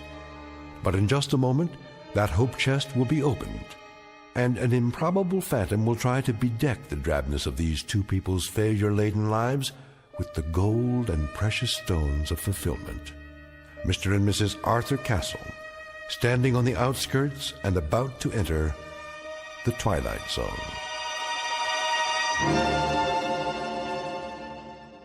And now, back to our story from the Twilight Zone, The Man in the Bottle, starring Ed Begley Jr., with Stacy Keach as your narrator. Here, give me the bottle straight into the trash with it. If you won't do it, I will. Wait, it's worth a couple of cents. A couple of cents, Arthur. A couple of cents. We've got more creditors than we've got cheap watches. You promised me no more handouts. Look, Edna, maybe all that's left for me is to try and find someone who I can feel sorry for. Can you understand that? I need to feel that I'm doing something of value. Maybe a man can be a failure for only so long, and then it catches up with him. Arthur, you're not a failure. Of course I am. Look around you, Edna. In this clutter, you see the legacy of 100 years. My grandfather owned this shop, and it finally broke his heart. Then my father, and it killed him too. The meanness of it, Edna. The shabbiness of it. The hand-to-mouth of it. This isn't just a hock shop where you buy the pitiful little residue of other people's failures. It's a shrine to failure. That's what it is. It's a mausoleum, a burial ground for people's hopes. Arthur, please don't talk like that. Edna, what happens to us anyway? What happens to us? Have you ever thought of that? We're not old people, and yet this place is making us old. There should be years ahead of us, years without having to make do, scrimping and counting and picking over checkbooks and budgets and final notices and old bills and... Careful, Arthur, you're knocking things over. I don't care about the bottle. I'm trying to explain... Arthur, what's all that smoke? I don't know, but it seems to be coming from inside Mrs. Gumley's bottle. How do you do? Where did you come from? From the bottle, of course. The bottle? It fell to the floor, the cork popped out, and here I am, at your service. I'm supposed to buy that. What do you take me for? Rather than go into any lengthy generic explanation of my existence, suffice it to say that I am here, and I am, in fact, a genie. In a business suit, with a derby hat and a walking stick. And you expect me to believe that you're a genie? That's quite correct. There's no such thing, except in fairy tales. On the contrary, I am living proof, in a manner of speaking. Arthur, who is this man? You'll have to do better than that, mister. I don't know what you're trying to pull here. Very well, I'll get right to the point. I can offer you 4 wishes with a guaranteed performance. 4 wishes? Aha! You got that wrong. It's supposed to be 3. In every book I ever read, it was 3 wishes. Better get your story straight. That's a myth, I'm afraid. Oh, they may have offered only 3 in the beginning. But for some time now, 4 has been the operant number. Some considerable time. It's proven to be the most effective option. Think about it. Too few, and a person may waste the opportunity of a lifetime, so to speak.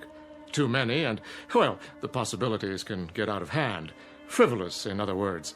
The opportunities tend to cancel each other out, if you see my point. You've got your answers down, I'll give you that. I think I better sit. Well, Mr. Castle, Mrs. Castle, what do you have in mind? Arthur, I don't understand. What's happening here? Don't worry, Edna. The bottom line is he's a con man. He has to be. But I see him. Don't you? I don't know what I see. Could be some kind of hypnotist or something. Remember that guy on television? He made an elephant disappear. Child's play. Smoke and mirrors. You're telling me you're not a magician? Nothing of the sort. I grant 4 wishes to the owner and then go back inside the bottle for a century and a day. 100 years. Inside a bottle. Plus 1 day. A nice touch, don't you agree? Until a summons comes from the next owner. What if there isn't another owner? But, my dear fellow, there must be. Consider the span of a man's life. 70. Isn't that the tradition? So let's say nobody calls you, or it's the wrong day. Ah, you've hit the nail on the head. I've learned to cultivate patience beyond anything you can possibly imagine. All of which means you're extraordinarily lucky today, as am I, in a manner of speaking. Maybe he's from the lottery. We didn't play the lottery this week, Edna. Just as well. The odds are quite unrealistic. What I'm offering you transcends any lottery the world has ever known. They're strictly nickel and dime operations in comparison. I have to think this over. Take your time. Interesting shop you have here. Chinese vases, Tiffany lamps, bric-a-brac of every sort. Mostly imitation, of course. No offense. Nonetheless, I have the distinct feeling I've seen some of these items before. How could you if you haven't been out of the bottle in 100 years? I meant the originals. The originals? How old are you? If I told you, you wouldn't believe me. Nice silver cigarette case. Faux Victorian, isn't it? My uncle's.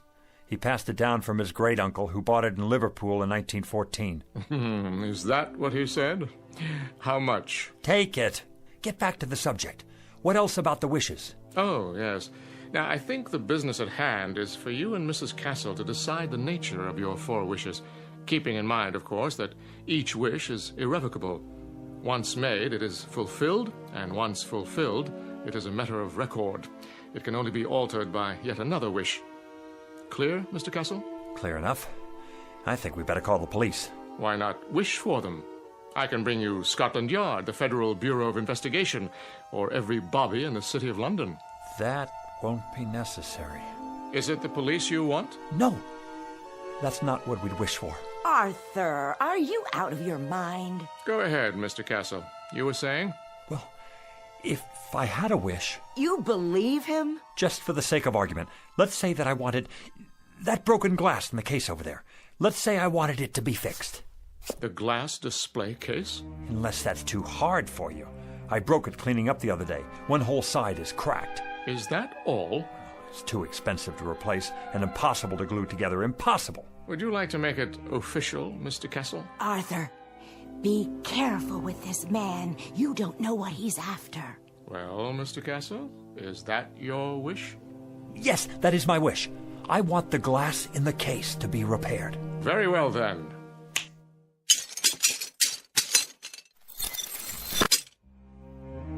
Am I dreaming? It's a magic trick. It has to be. No, you're not dreaming, Edna. I see it too. It's like new. How did you do that? Next. What? Well, Mr. Castle, you have 3 wishes left. 3 wishes. 3. Edna, 3 wishes. Anything we want. Think, Edna, think. What do we want? Why, I don't know. I asked you to think. I'm frightened. A new shop, Edna. An expensive shop on 5th Avenue. We could have that just for the asking. But Arthur... Or travel. Take trips. We could see the places we could never afford to visit, like Paris or Rome or even the South Seas. We could take a cruise around the world, first class. Surely there's a catch. Oh, money. $100,000. $200,000. $1 million. We wouldn't have to grub anymore. We wouldn't have to sit here and waste our lives away. Arthur, it isn't right. There's something unholy about it. Clothes, Edna. Expensive clothes. Jewels. A beautiful house. No more worries for the rest of our lives. Are you sure? Edna, we don't have to rot away here. We can have anything we want. Anything, Edna. Money. Money? The simplest of all requests, Mr. Castle. Simple? For you, maybe. How much would you like? In what denominations? Edna, how much do we want? I don't know. I just don't know. $1 million. That's what we want. $1 million. In what form? Gold? Silver? Of course, there are market fluctuations in precious metals, so there will naturally be an element of risk. Platinum shows the least movement. Diamonds are relatively stable at the moment. Forget it. Cash only. All negotiable U.S. currency. Very good. Denominations? No 50s or 100s. Make it $5 and $10 bills. Recent dates, and no counterfeits. Where would you like it? Savings account or checking? Perhaps a numbered deposit in a Swiss bank. Right here. Here? Where I can see it. On the floor? Don't you worry about that. Just bring it here. I'll take care of the rest. That is your second wish. You understand English, don't you? That's our wish. Coming right up. Oh, just one thing. Aha! Arthur, I told you. Do you mind terribly if I... If what? If I smoke. Is that all? Of course, if you prefer otherwise. I see the no smoking sign on the wall. No. Go right ahead.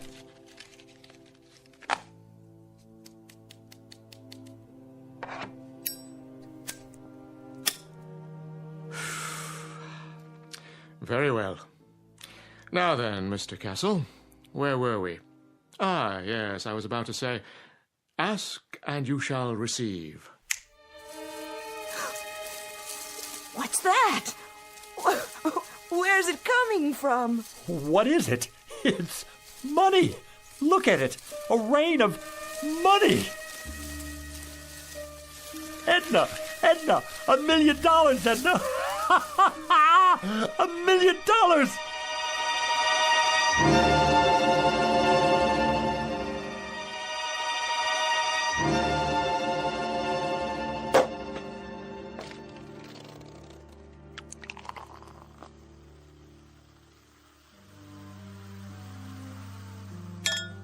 There you are, Edna. Champagne. I think I've had more than enough. I suppose you're right. How can I work if I have a hangover? Well, you could take the day off. Edna, you're a genius. Why didn't I think of that? We both could. Close up the store and... And what? I wouldn't know what to do, would you? Well, let's see now. It's a beautiful day. We could take a walk together in the park. Oh, Arthur, I'd have to get dressed up, and I don't have any comfortable shoes. Or we could go to a restaurant. Any restaurant at all. But we've already had lunch. Then we could take in a film downtown, or a play, a musical. Do you know how many years it's been since we did that? And leave all this money out like this? I don't think that would be a good idea. So, we're prisoners here. We can't go anywhere, do anything, for fear that someone might steal it from under our noses. What good is it? Oh, Arthur, we can put it in the bank.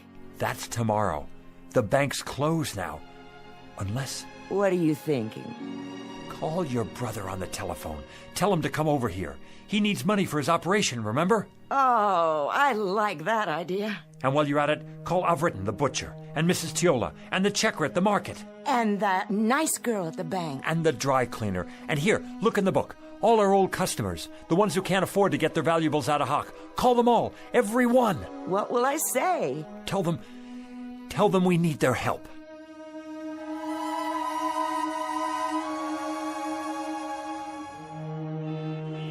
It's a miracle, that's what it is. I couldn't believe it when they called. Where did they get it all? They're such wonderful people. And so generous, too. Hey now, what's going on here? Hello, Officer McLaurin. The line's halfway down the street. Yes, it certainly is. Are they having a fire sale in there, or what? It's that nice Mr. Castle and his wife. What about them?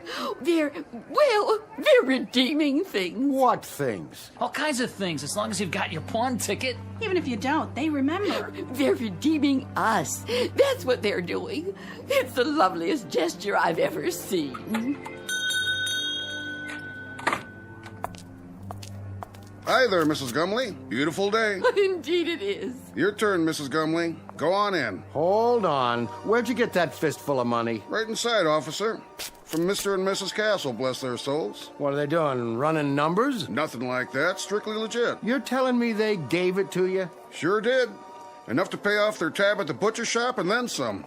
plus the next 10 years in advance. And whereabouts did they get this bankroll? Don't ask me, but their ship sure must have come in big time. The horses, was it? Or the lottery? I heard it was the sweepstakes that came in the mail. No, it was their cousin. He died and left them a fortune. Well, we'll just have to see about that. They're not breaking any laws. I haven't had my turn yet. You're not going to arrest them, are you? Maybe not, but I'll keep a close eye on the situation. In the meantime, I know someone who might be real interested in all this. Don't you people go blocking the sidewalk now.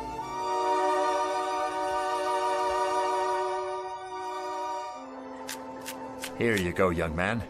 Pay off that mortgage now. I will. And then go have yourself a ball, you and your lovely wife. I don't get it. Why are you doing this? Do I need a reason? Every time I come in your gas station, you look under the hood. Oh, that's nothing. Check the air and the tires, all of it, without my asking. I say that's worth something. It's worth a lot these days. Well, thanks, Mr. Castle. Bye now. Who's next? Mrs. Gumley, how are you? Very well, thank you. Here, you take this now. I want you to have it. So much. Don't you worry about it, Mrs. Gumley. Anything you need, anything at all, you come to us. There's more where that came from. For you, plenty more. God bless you both.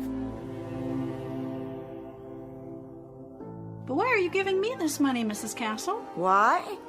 Because you're so bright and cheery every time I'm in the market. Oh, Mrs. Castle, thank you. You put this in the bank now for when you get married.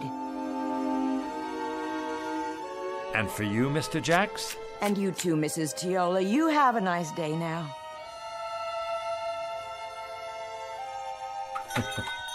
Don't mention it. Buy a round for everybody. On me. Is that all of them? Oh, for now. Put the close sign in the window, would you please? Of course, dear. Whew. Now that's what I call a day's work. You did wonderfully well, Arthur. I'm so proud of you. You know, Edna, I don't care how we spend the rest.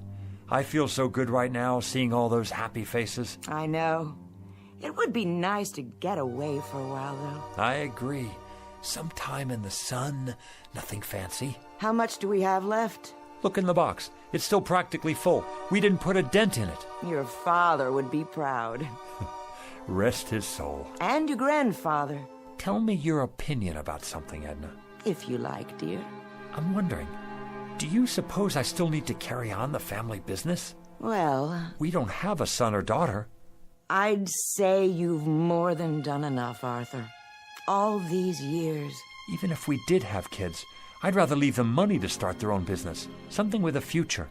What about your cousin's children? Oh, that would be a wonderful present. And what about you? You've been so patient all these years. What would you like?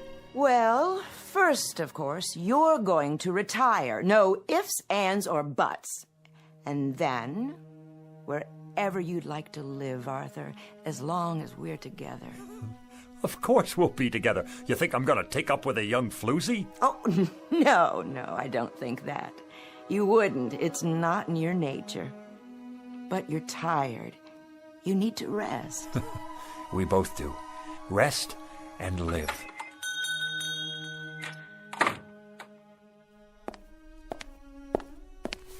Yes. Good afternoon, Mr. Castle. Do I know you? Let me see.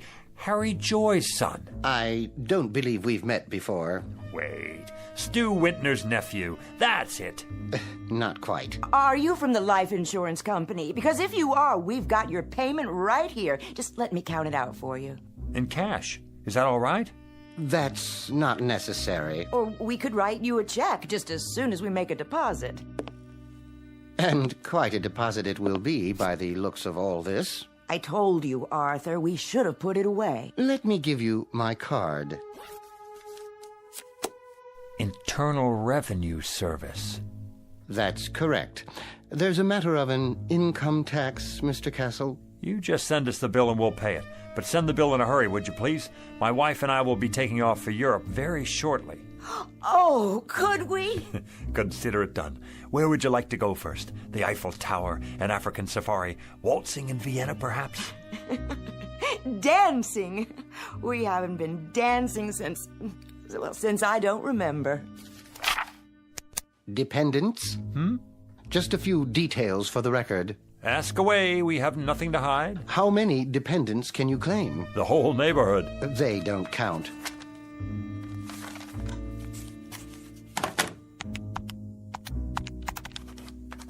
Wait. What's that figure? The one you just wrote down? Beginning with a sum of $1 million, taxed on the basis of a husband and wife, using the standard deductions and taking into account unpaid back taxes, approximately $907,000. Oh, that's how much I have left? Good. Fabulous. That's how much you owe the government. I beg your pardon? In addition, there's a state income tax involved, which, using thumb rule, would come to a rough figure of $35,000. You mean hundreds, don't you? Then there will be a matter of a 5% penalty. For what? If you fail to file a declaration within 30 days of today's date, but I'm sure you won't let that happen. The whole thing will amount to about, roughly, mind you, let's see here, $942,640. Arthur, we've given away a lot of money already. I'll figure out how much.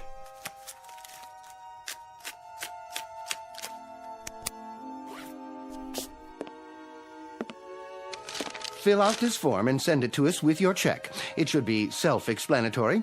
If you want to use the installment plan, we'll send you a statement after your records have been analyzed. Mr. Castle? Yeah. Send us the bill. We'll be seeing you. Good evening to you, Mrs. Castle.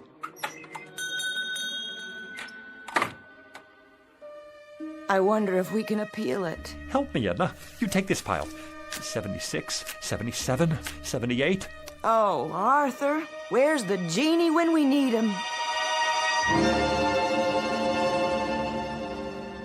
Well, how much is there? $910,535, $910,540. We gave away almost $60,000, and this goes to taxes, leaving us with this. One $5 bill. That's our entire profit, Edna. $5 whole. That was quite a wish, Arthur. Quite a wish. And we haven't even paid the bills yet. If you'll recall, it was my suggestion that you reflect very carefully, Mr. Castle. Very, very carefully. Now he shows up. Had you made a wish that took into account the taxes involved... Look, you. Plenty of sweet talk and promises and the whole thing. And all the time you're nothing but a con artist, after all. This time I want the $1 million, but I want it after... Arthur, no more money. You've got to wish for something else. Oh, something else, then. A new store. A chain of stores. They could burn down 1 hour after we get them. Success? Be careful, Mr. Castle. Success is a pretty broad term. He's right. You can't wish for success. I've got it. How about 10 more wishes? Or 20, or... Very clever, Mrs. Castle, wishing for more wishes. But I'm afraid that isn't permitted. Frankly, I'd be afraid to have you try it for fear of the consequences. What consequences? Why do you have to keep losing your temper? Why can't you think about this thing carefully and then come up with Well, you're no help to me, that's for sure. Here we stand in the middle of this crummy little pawn shop with the whole world out in front of us and anything to wish for that we want. Anything. And you just stay on my back and... Stop it! This doesn't sound like you. Not like the man I married. Not at all. Edna, what's happening to us? What's really going on here? Oddly enough, this is the normal pattern that seems to be generally followed. Great excitement, great emotionalism, and strangely enough, hard to believe though it may be, only a modicum of happiness. Well, you've got cheap customers here. Our price is no longer so high. We're people who haven't had much happiness. People who've carried a crummy hock shop on their backs all their lives. What, Edna? Tell me, what do we wish for? I don't know, Arthur. I just don't know. What about it? What can I wish for now? What can come to me without tricks? Without tricks? I question the semantics here, Mr. Castle. There are no tricks involved. There are simply normal and understandable outgrowths and conditions that go with any windfall. No matter what you wish for, you must be prepared for the consequences. What sort of consequences? Nothing more than cause and effect. Consider, for example, what happens when you throw a stone into a lake. The stone sends out ripples in the water. After a while, these ripples reach the shore. The bigger the stone, the bigger the ripples. And if the stone is large enough, you'll get a wave of water, even a tidal wave that could sweep you off your feet. It all depends on how much you disturb the way things were to begin with. Now do you see what I mean about consequences? That I need something without consequences. I'm not sure that's entirely possible. Something dead sure, at least. Something anchored, something airtight. I must agree, that would be the ticket. Is there such a thing? Sit down now. You'll give yourself a heart attack. Edna, I think I've got it. I think I know what it is. What, Arthur? Power, Edna. Power, prerogatives, to be in charge of something, to be a boss, to be a leader, with respect and the freedom to live as one likes. We could wish for that. Possible. Very possible. President of a corporation? That sort of thing? We could be sued, go bankrupt. Warden of a prison? That's idiotic. Mayor of a city? We could get voted out of office, and then what? Wait a minute. I know what. Head of a country. Ruler of a whole country, that's it. Who can't be voted out of office. What about it, Genie? I want to be the head of a country who can't be voted out of office. Is that your wish? Do you want to be more specific than that? Hold on. Let me give it to you this way.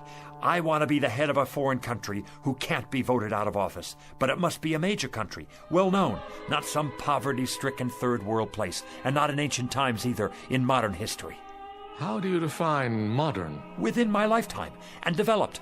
A fully industrialized country with millions of educated people where I'm very popular and can't be voted out of office. No problem. You're sure? Of course I'm sure. I mean, what about the consequences? Consequences, Mr. Castle? I've already told you. You run the risk of consequences no matter what you wish for. Like the ripples in a stream. There's no predicting, at least not with absolute certainty, where they'll lead. All right, then. Go ahead, Arthur. Wish for that. The thing you said. I want to be the head of a foreign country, just as I've described it. Now it's your turn, Genie. Take over. As you wish, Mr. Castle. As you wish.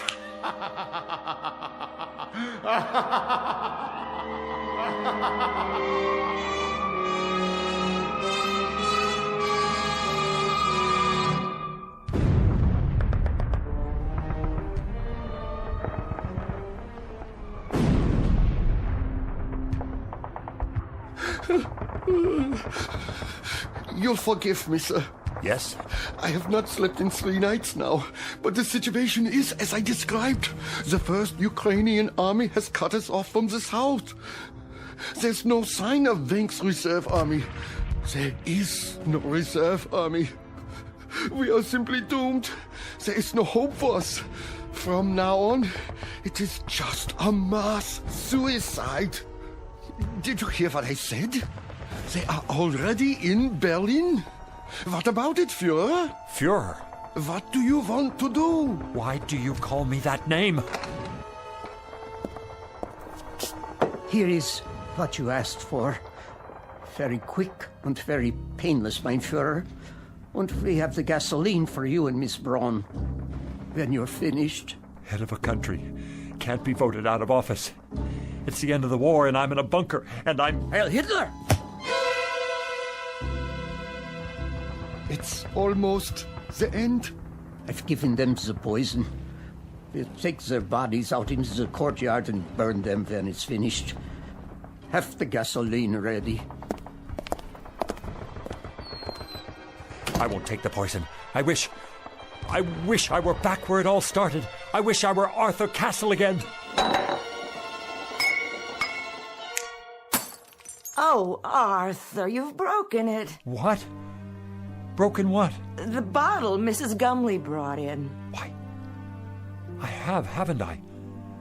Not poison, an old wine bottle. Let me sweep it up for you. I can do it. It had no value anyway. No value at all. I'm here. My final wish. I'm really here now. Where is he?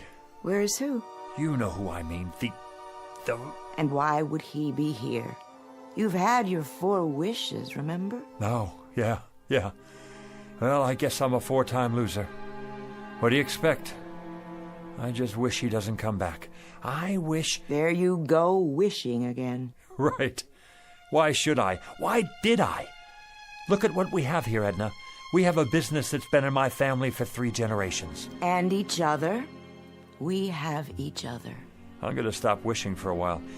You know, Edna, I can't afford a brand new life. Neither can I. I think I'll just give the old one a new paint job. You know something, Arthur? I think that's a very good idea. What is it? Look, your first wish, the glass case, it's not broken. It's still repaired. So we came out ahead after all. Nothing's ever a complete loss, is it? Careful, Arthur, with the broom handle. Well, we were ahead. Now you have more glass to clean up. You know something? I don't mind cleaning up any of it. Not at all. In fact, not at all.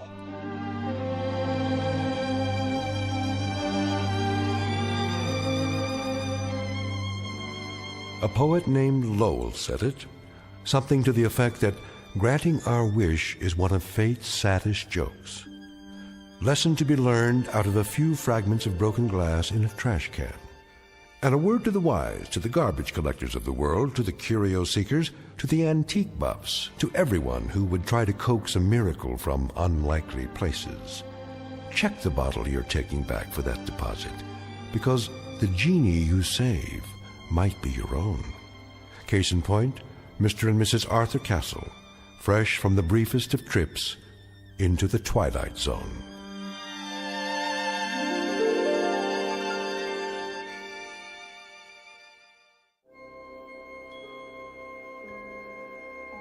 Hi, this is Carl Amari, producer of the Twilight Zone Radio Dramas. I'd like to take a moment to tell you about our official website at twilightzoneradio.com, where you'll get the latest news and information on these Twilight Zone radio dramas. Plus, at twilightzoneradio.com, you can digitally download 3 free episodes or any of our episodes for only $1.95 each. In this age of ever-changing technology, we've decided to make these episodes instantly available to you by making the Twilight Zone radio dramas a digital download-only series. This means that this series will no longer be offered on CD. The CD collections at our website are now being offered while supplies last at buy one, get one free. So be sure to get your favorites before they're sold out. Be sure to visit us often, and I'll see you in the zone.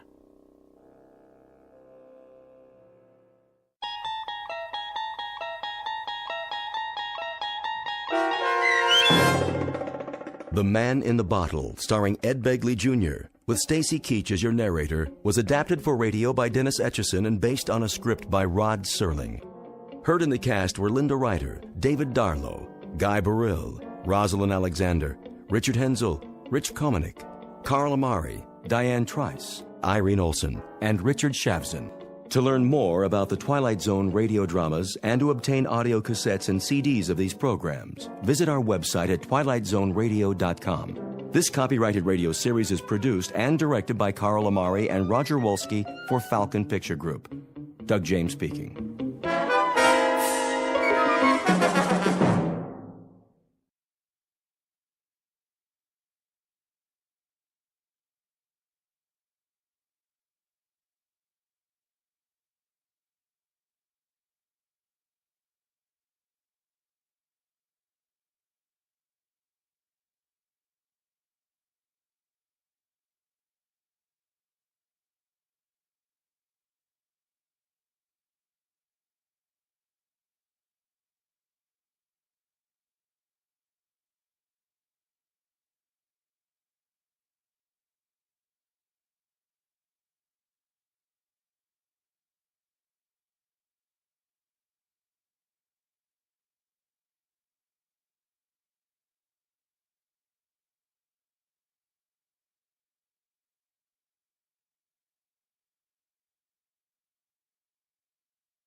You're traveling through another dimension. A dimension not only of sight and sound, but of mind. A journey into a wondrous land whose boundaries are those of imagination. Your next stop, the Twilight Zone.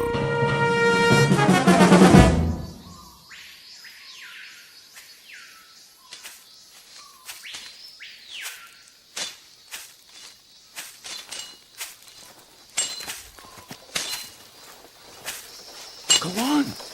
What is wrong with you? We are behind schedule. The jungle is too thick, Clemente. Use your machetes, all of you. We have used them. Now they are dull. Then sharpen them. The burros need water. He's right, Ramos. If we lose another animal, we cannot make it. Very well. Make camp here. Alto. We rest.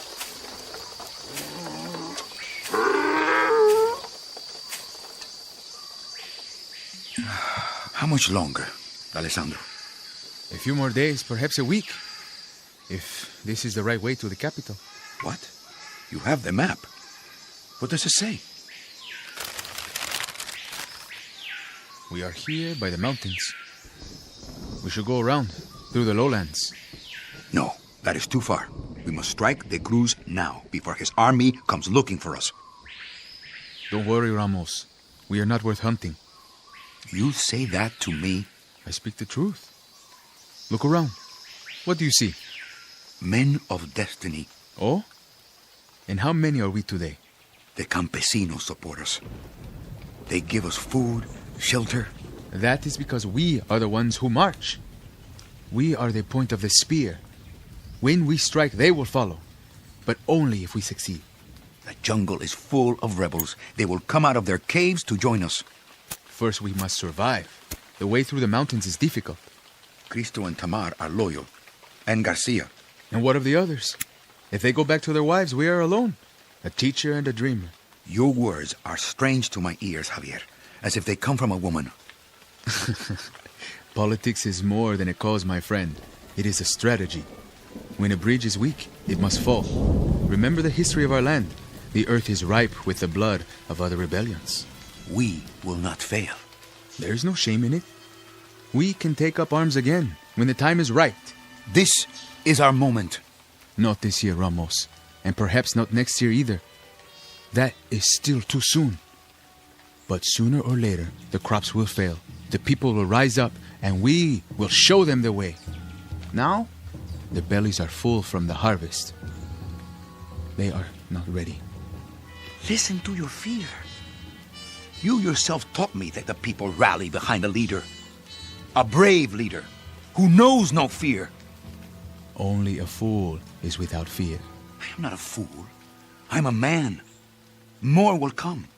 They will leave their villages and march with us, 10,000 strong. The Cruz's guard will not fire on us. They are our brothers.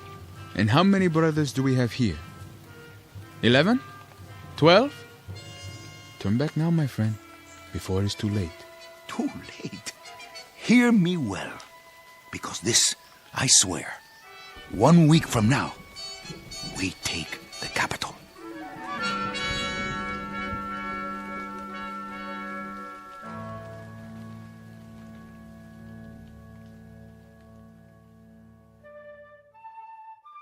This is Ramos Clemente and his ragtag band of followers.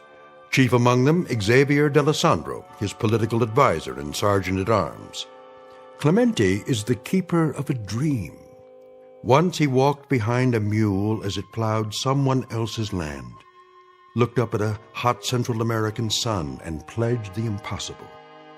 He vowed that he would lead his people against the tyranny that put the ache in their backs, the lines in their faces, the anguish in their eyes.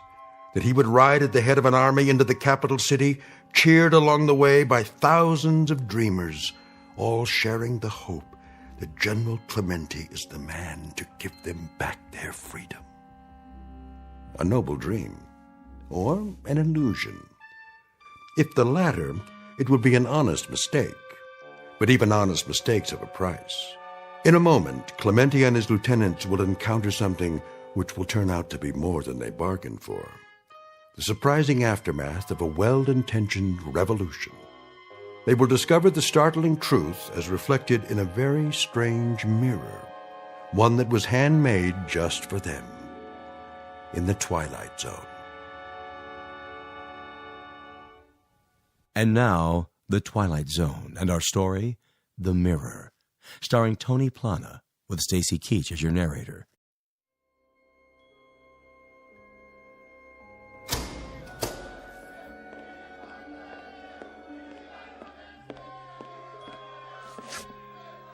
Do you hear that? See me, General. They are calling for you. They are. They are. Let them see you, Clemente. Yes, from the balcony. Perhaps I should. Just for a minute. Go on, Ramos. This is your palace now. It is your right. Very well. Look, there he is. It is him. My countrymen, a new day. I promise you the time has come. The president has fallen.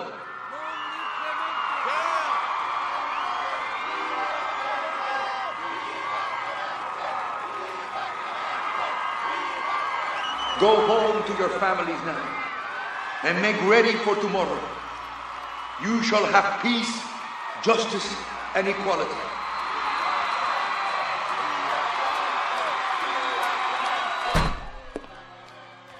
Do you hear?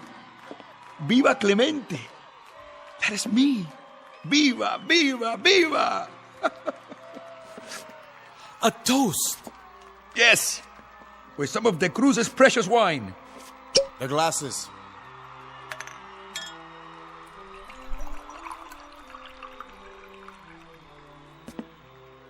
To the revolution. Revolution. So do you know? Do you know why I laugh? I laugh because there is so much feeling inside of me. I didn't know in the beginning. I didn't know when this moment came how I would react to it. What would I do? Laugh? Cry? Get drunk? I didn't know. What makes a man more drunk? Wine? Or the people shouting his name? Another toast to you. No, my friend. To you. To all of you. I toast my friends. Cristo, the bold one. Alessandro, the dedicated one. Tabal, the quiet one. And Garcia, the strong one. To the 4 lieutenants of the revolution. To the new heads of government. To the new government. Not to the Cruz, whose portrait stares down on us from the wall. Now the wall drips with wine, like blood. And so we begin. The Cruz. He is still alive? As you ordered. Bring him here. Let that be the first order of business. Yes, sir.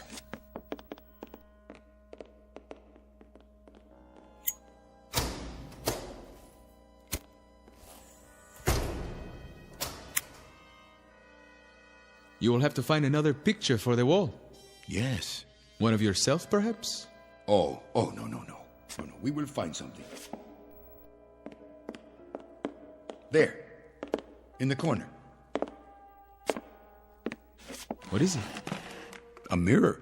Ah. To reflect the new leader. A beautiful frame. Hand-carved. General de Cruz had exceptional taste, huh? You should hang it up. Very well.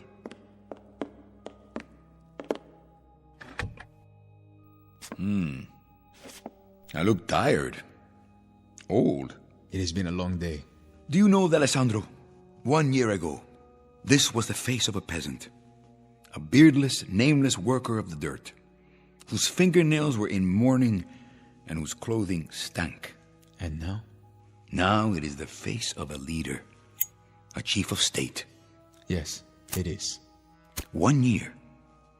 1 year of starving, hiding, stealing weapons, and having the same dream every hour.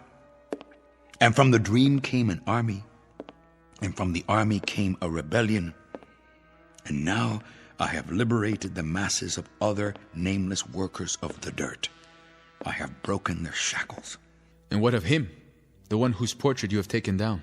The memory of him will soon be forgotten. What is your plan? A trial, D'Alessandro. Of course. A lot of trials. A lot of brick walls and a lot of firing squads. A lot of bloodbaths, you mean? To cleanse us of the past. Are you sure that is the way? It is only fair. Their blood now, in repayment of ours. In here, pig. The General is waiting. Take your hands off me. Now, show respect. You disappoint me, De Cruz. You are not like your portrait. Who are you to judge? I don't recognize him. The man in the picture had arrogance, a full braid on his uniform. Where is he now? I see only an old man in dirty, torn clothes. What do you want of me, Clemente? What I want? Not what I want. What they want. Look, the dictator! To the wall with him! To the wall! To the wall! To the wall! To the wall! You hear? To the wall, they say. But I won't stand you against the wall with a blindfold. That is a cheap death for underlings. Firing squads are for followers, not leaders. No. Old man, you are too good for that. You are a special case. You, I will strip naked and cover with honey. I will tie you spread-eagled on the ground under the sun, and then I'll let the ants eat you. And every time you scream, I'll drink wine. And every time you beg for mercy, I'll laugh out loud, because I want you to take a long time to die. 1 part death for every acre of land you stole. 1 part death for every morsel of food you took out of a peasant's mouth. And 1 part death for every voice you stifled by decree. Now, what is your plea? Or will it be a cry for mercy?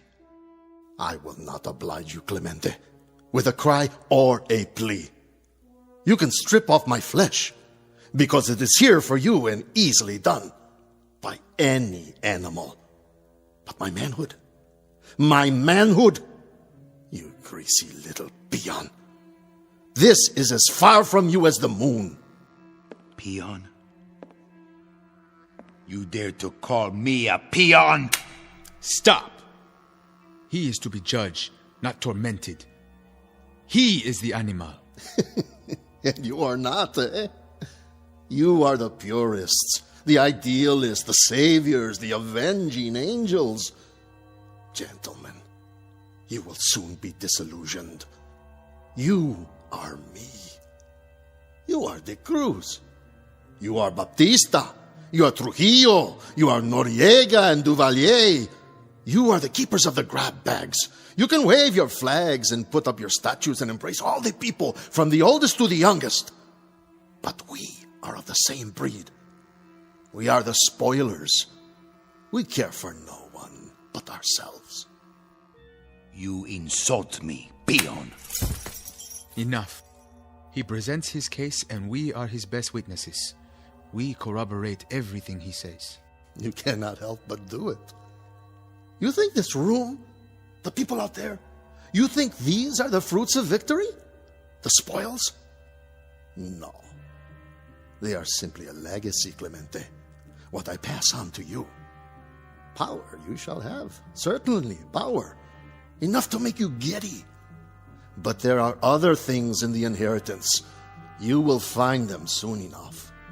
What things? Fear. The chief legacy. Fear of assassination. Fear of disloyalty. Fear of rebellion.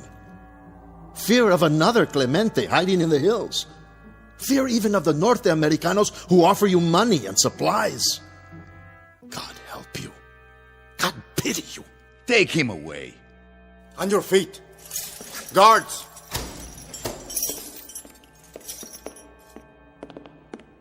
I see you have found my mirror. It is mine now. Then it will serve you well. An old woman brought it to me 10 years ago when I first took power. She said it was magic. She said, by looking into it, I could see the faces of my assassins. She spoke the truth. That is why I took it down. That's right. Look deep, General Clemente. Find out who your enemies really are. You will see them there, in that mirror. You will see them in the dark corners. You will see them in the crowd. You will see them in your glasses of wine. You will see them everywhere. Out! Where shall we take him? Lock him up in the prison. I will decide what to do.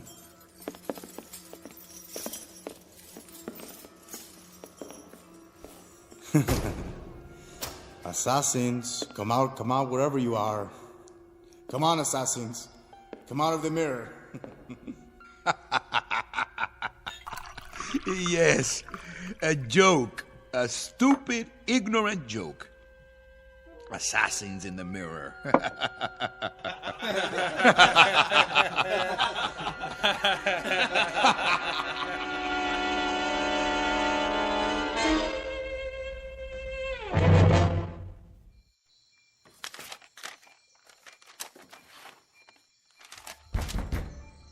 Yes? How goes it, my friend? Ah, Alessandro. I'm glad you're here. It is dark. The chandelier. Let me turn it on. No, please. I need to think. The candles, then? Only one. That is enough.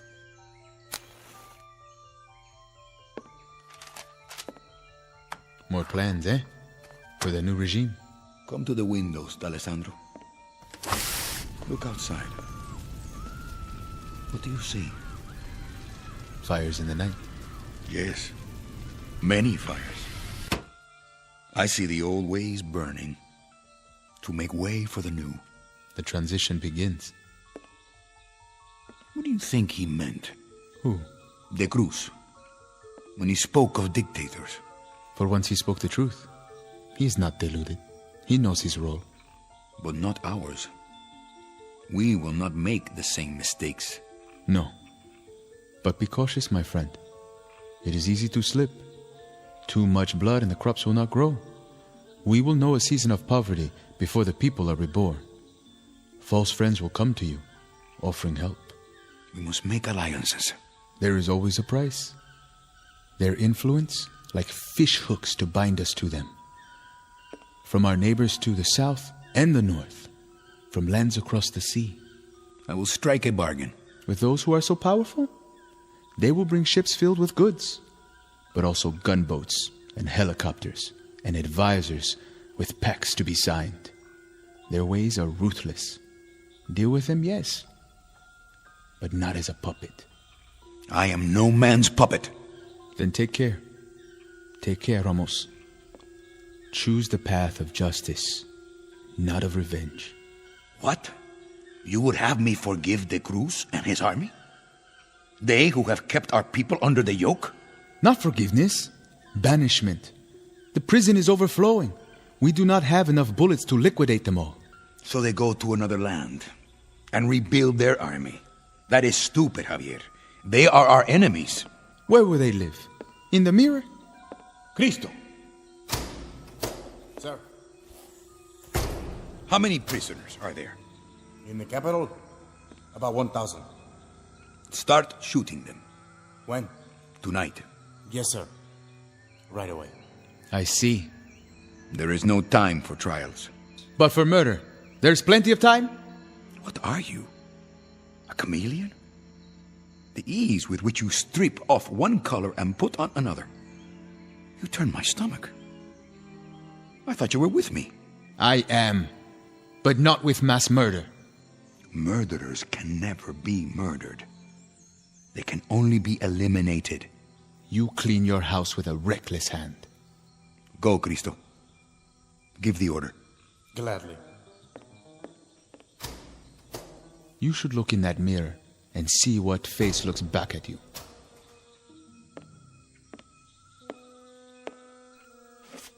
A magical mirror, he said. A mirror that reflects the faces of my assassins.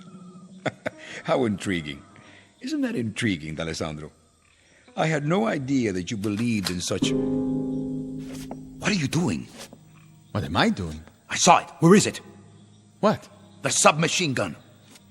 You need to rest. You have been awake too long. Tomorrow we will go into the fields, the villages, meet with the people. D'Alessandro, the dedicated one, the moralist. I was the arm of the revolution, but he was the heart. What are you talking about? I saw you with a weapon, cradled in your arms. Then you cocked it, ready to shoot me in the back. Where are you hiding it? Ramos, listen to me. You're not making sense. A man can believe his own eyes. I saw you in the mirror with the gun. I should have known. What gun?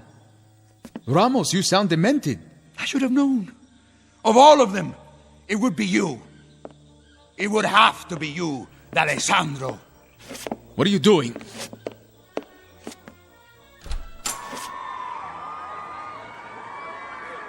Yes, a traitor. Let go of me! See him with your own eyes. See the assassin. Do with him what you will. I am not an assassin. I am your lieutenant. Your conscience. No!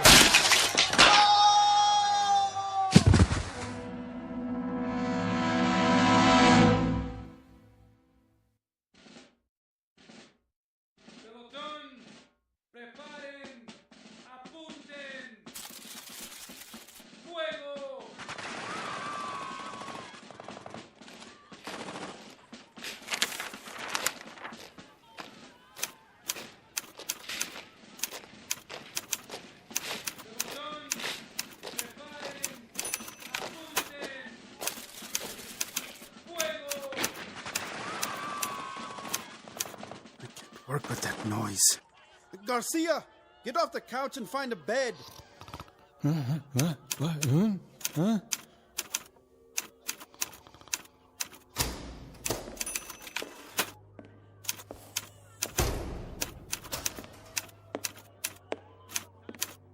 Did you hear that? Hear Garcia. He had too much to drink last night. The palace is stocked with the finest brandy. Not that. Outside, in the courtyard. Ah, the firing squad. We've already killed off hundreds. That sound, better than a swig of brandy. What were you before the rebellion, Cristo? Why do you ask that? Don't tell me. Did you work in a stockyard? You seem to enjoy the butchery. It is a fiesta. And why do I not hear laughter?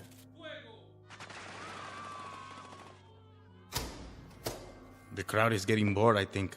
Not bored, sick. We have given them their freedom. 12 hours of it. And it is such a fine freedom. The right to watch a massacre. 10 executions at least, every 5 minutes. You would like more? Oh, good morning, Clemente. We did not give them their freedom, Tabal. What? You said we. It was I who gave it to them. And I'm sure you'll continue to give it to them. Why are they quiet? They scream for justice, and when you give it to them, they become weary. Like an audience in 1 peso seats at a burlesque. Their entertainment must be varied, costume changes every 5 minutes, or they lose interest. New bodies every few minutes. But even that is not enough. I know them well. You fill their stomachs and it empties their brains. They have cheap tastes and short memories. Clemente. Something to say, Tabal? No. I have papers to check. The figures for De Cruz's treasury. Is there nothing more? Something that sits heavy on you?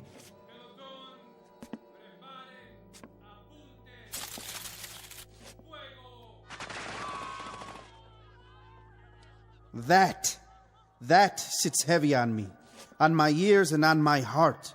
Why should it? Execution is not a time of joy. But even this is not as bad as the death of a man who was my friend. That is a sword in my chest. D'Alessandro? An assassin? And that's the worst lie of all. It was no lie. He was no assassin. What? What's the matter? What's going on? Oh. Still at it out there, huh? Yes, until their work is done. Good morning to you, Senor Garcia. How handsome you look in the mirror. What do you see there? I see only a tired soldier. A man who needs a change of clothes. Is there a bathtub? Many. Take your pick. Oh, I'll go then. And that is all? You don't see any assassins in that mirror? No, I see nothing but my ugly face. Even an assassin might be better.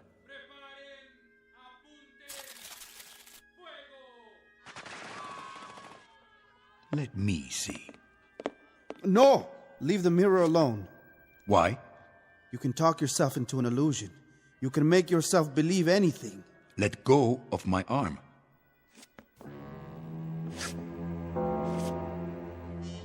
What is that? Two men. With knives. Tabal. And Garcia. What is it, Ramos? That mirror needs to be cleaned. A trick of the light? Did you think you saw something? No. I saw nothing. Sometimes, if you stare at nothing too long, it begins to stare back at you. Tabal, you and Garcia go over to the prison. Yes? Looking on the Cruz. Then report back to me. Report what? His health? Do as I tell you. See that he's properly guarded. Yes, sir. Do you have a message for the Cruz? What sort of message? Should I tell him that he was right about the fear? That there are assassins under the bed and in the shadows and all around the room? Tabal, you have both your freedom and your life. But you have them through my sufferings. Don't throw them away. Of course not, General. Cristo, get me the prison. Sir? On the phone. Here, I'll do it.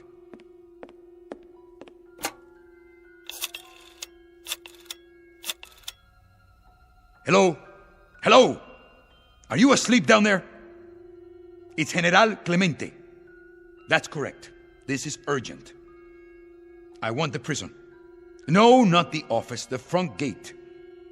That's right. This is General Clemente. Two men will arrive there in a few minutes. They are spies and should be shot on sight.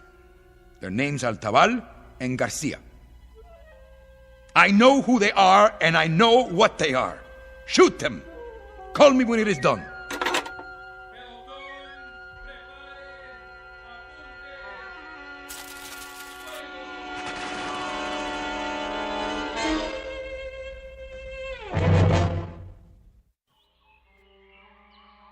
Move the bodies out. Yes, sir. Right away. I think maybe I'm still asleep. I wish you were, and me as well. Did you ever have a dream that... never mind. Go ahead, say it. A dream where you try to wake up, but you cannot. You mean a nightmare? And do you wonder? What? Well, if I hadn't joined Clemente, well, I would be home now with my woman, my little ones. I would be in the fields working the crops. I think now that it wasn't so bad. But it was. Half of your vegetables, your livestock, to the state, that is no way to live. No. Still, I do not like this slaughter. Nor do I. I guess it isn't ours to know. What do you mean? Clemente, he has his reasons. I am not an educated man. The ways of politics are hard to understand. Clemente is not educated. But the Alessandro was. A very smart man. A lieutenant, like us. Closer than that. And now we are 3. Clemente will need us even more. Garcia, listen to me. Watch your back. Huh? Clemente has not slept in 3 days. But he sees, not with his eyes, with his mind. And what he sees is dark and strange, like a house of many doors, and behind each door is more darkness. And the way into that house is the mirror. What? A piece of glass? The glass reflects what is before it. When Clemente stands and looks, he sees the doorways of his mind. I do not fear an old woman's gift. We are his lieutenants. Yes, like the Alessandro. Come, we will report on the cruise. And then we must make a plan.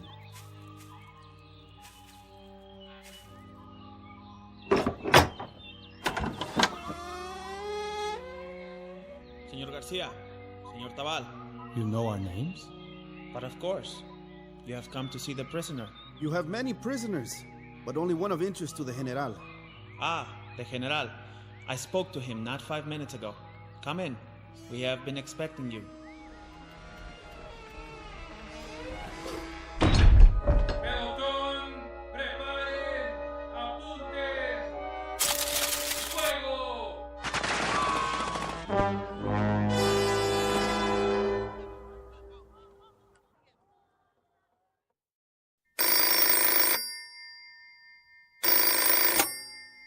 Clemente, are they there? Good. Tell me when it is done. The prison? You have any complaints? None. You are sure? Why should I? A pie cut into 2 pieces is better than one cut into 5. A drink of wine? Pie? But we do not speak of pie, do we? These are the lives of friends. Are you sure? They were very close to me. Very close. You know that. Alessandro, Garcia, Tabal. They were like brothers. Or so it seemed. That is what I don't understand. How is it that they can change so? And even more curious, how can I crush them underfoot like ants and feel nothing? Men cannot be brothers and assassins. No. They must choose. It is to be expected. When a man has power, he has enemies. And now, you have enemies. Enemies, yes. I understand that. But are all my friends to be my enemies? From now on, Ramos, you have no friends. You have only followers and competitors. This is the breakdown of your world. You must live with it. And how do you classify yourself, Cristo? Myself? I am a follower, General. For how long? That is a strange question. For how long will you be a follower? Until some quiet moment when my back is turned? Oh, no. Only until that moment when you prove to me that you cannot lead. Only until the moment when I think that perhaps... Perhaps what? That perhaps I am stronger than you. You'll be eaten by worms before that moment comes. Besides, if my back is turned to you, I will see you in the mirror. As I do now. What is it? What do you see? Only you. At the desk. Holding out a glass of wine. Of course. Here is a glass for you. Now you pour it. Take a drink. It will make you feel better. But you poured it before. I saw you in the mirror. Your eyes are tired. Go ahead. It will help you sleep. It will help me sleep. But for how long, Cristo? How long will I sleep after drinking it? For all eternity? Why did you do that? What did you put in the glass? A powder? You point a gun at me? Only at traitors. But there is no reason. I have a desire to live out my life. I am allergic to poison. You have gone crazy. Mark your words carefully, Cristo.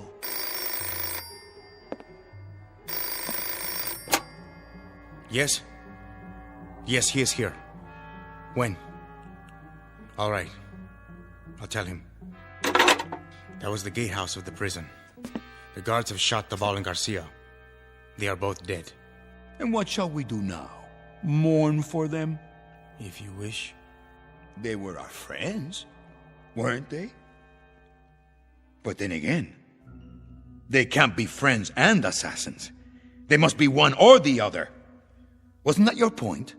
Ramos, there was no poison in the wine. I swear to you, I had nothing like that in mind. Nothing of the sort. You are imagining things. Am I? Look, I'll show you. It was an illusion. This is just a mirror, an ordinary mirror, in an old frame. See? It's only glass, polished glass. I'm looking into it. I see myself and you behind me, nothing else. You are raising the gun and pointing it because you've let yourself see things that are not there. You've let yourself... Ramos! What have you done? Only what I had to do. A terrible mistake. Now, you will be very lonely. You will be all alone. You have just killed the better man. The better man.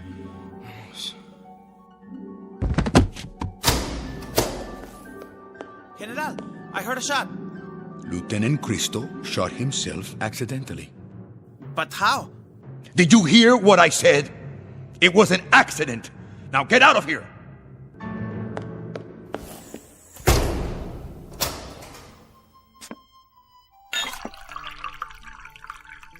To the 4 lieutenants of the revolution, to the new heads of government, to Alessandro, the dedicated, Tabal, the quiet, Garcia, the strong one, and to Cristo, the bold one.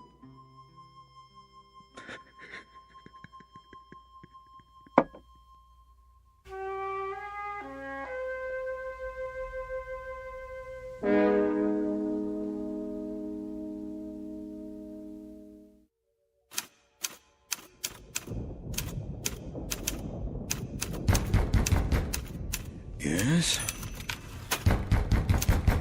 Yes! Someone to see you, sir. Who? The Holy Father. What would a priest want with me?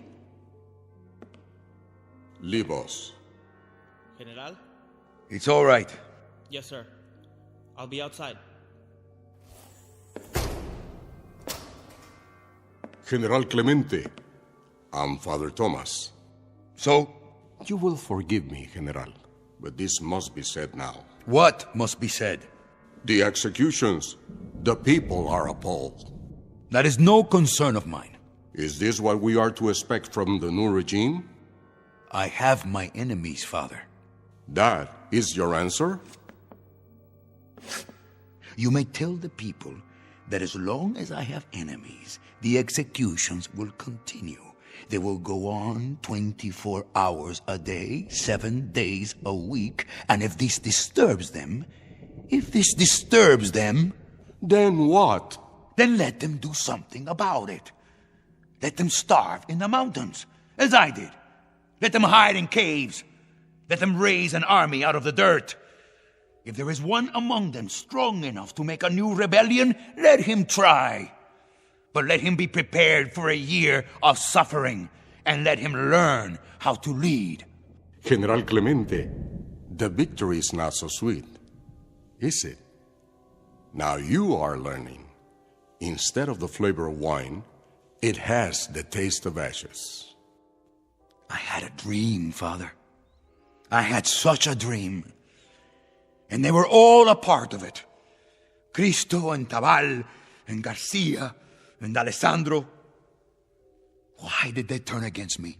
You ask me for the answer? Where else can I turn? To this mirror? Look to what is in yourself. But I can't stand this. I can't live this way. I'm frightened. Morning till night, I hold my breath. I look over my shoulder. I keep looking back to see what is there. I will live the rest of my life running from death. Why? Why do I have so many enemies? This is the story of all tyrants, General Clemente. They had but one real enemy, and it is the one they never recognize until it is too late. God be with you.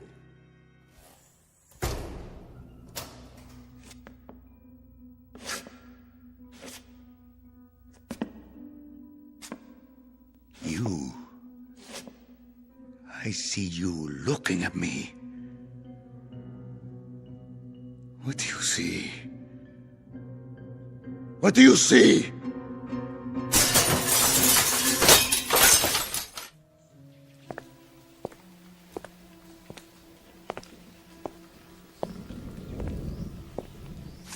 Keep an eye on him. What did you say, priest? The General. He's not well. General Clemente is a great man. He might have been. He may be yet. He needs our help. I will remember him in my prayers. God be with you, my son.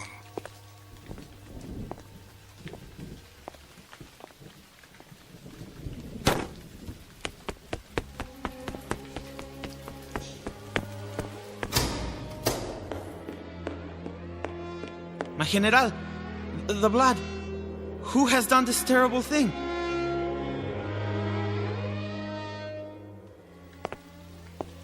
The last assassin. And they never learn. They never seem to learn.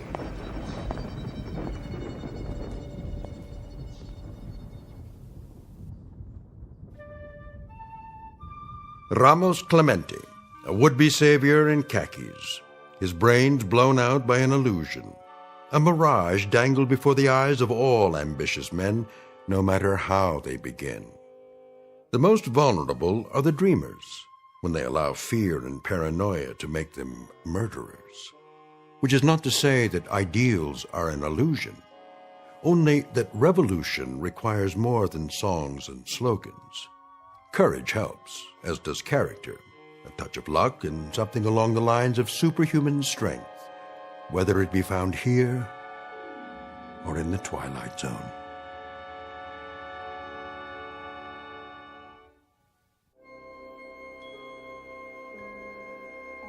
Hi, this is Carl Amari, producer of the Twilight Zone Radio Dramas. I'd like to take a moment to tell you about our official website at twilightzoneradio.com, where you'll get the latest news and information on these Twilight Zone Radio dramas. Plus, at twilightzoneradio.com, you can digitally download 3 free episodes or any of our episodes for only $1.95 each. In this age of ever-changing technology, we've decided to make these episodes instantly available to you by making the Twilight Zone Radio Dramas a digital download-only series. This means that this series will no longer be offered on CD. The CD collections at our website are now being offered while supplies last at buy one, get one free. So be sure to get your favorites before they're sold out. Be sure to visit us often, and I'll see you in the zone.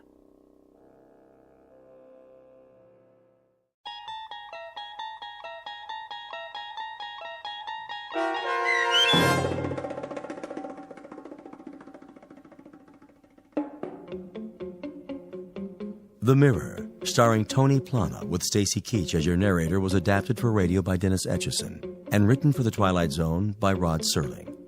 Heard in the cast were Tony Sancho, Rick Vargas, Eddie Martinez, Tony Castillo, Ricardo Gutierrez, Ivan Vega, Florentino Mitchell, Arturo Montemayor, and Oliver Adolphi. The producers of The Twilight Zone wish to thank CBS Enterprises and the Rod Serling Estate for making this series possible. This copyrighted radio series is produced and directed by Carl Amari for Falcon Picture Group and Westwood One. Sound design and custom Foley effects for The Twilight Zone by Cerny American creatives Bob Benson, Craig Lee, Matt Sorrow, Tim Cerny, and Todd Beyer. To learn more about The Twilight Zone radio dramas and to contact us, visit our official website at twilightzoneradio.com. This is Doc James speaking.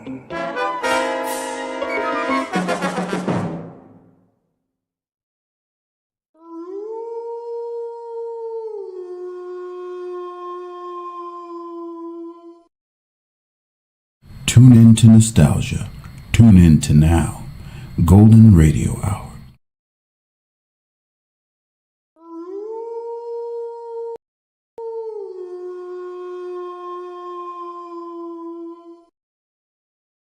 Tune in to nostalgia. Tune in to now. Golden Radio Hour.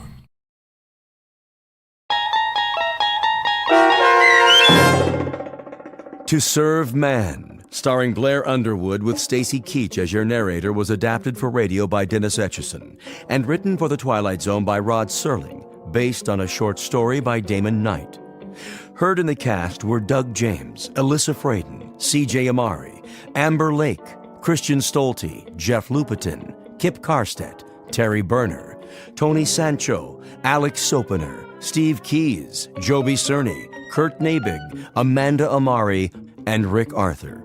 To learn more about the Twilight Zone radio dramas and to obtain audio cassettes and CDs of these programs, visit our website at twilightzoneradio.com. The producers of The Twilight Zone wish to thank CBS Enterprises, Carol Serling, Dennis Etchison, Dick Brescia Associates, Claire Simon Casting, Terry Jennings, XM Satellite Radio, Sirius Satellite Radio, our sponsors, and our radio affiliates for helping make this series possible. This copyrighted radio series is produced and directed by Carl Amari and Jason Mallow for Falcon Picture Group. Doug James speaking.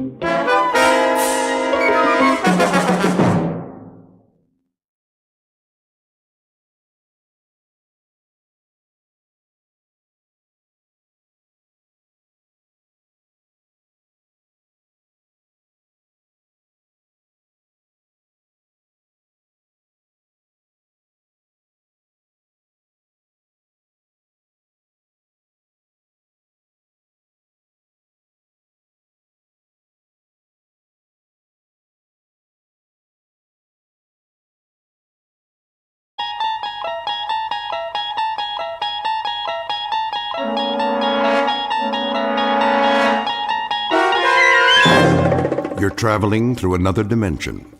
A dimension not only of sight and sound, but of mind. A journey into a wondrous land whose boundaries are those of imagination. Your next stop, the Twilight Zone.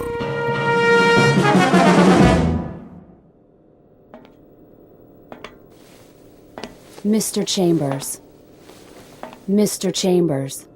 Now what? It is a mealtime. Repeat, mealtime. How exciting. Kindly state your preference, please. You really think I care? We have a full menu on board, suitable for human consumption. It has been designed to meet your dietary needs. I don't have an appetite. That does not compute, Mr. Chambers. I said I am not hungry, all right, ship? Very well. I'll let you know when.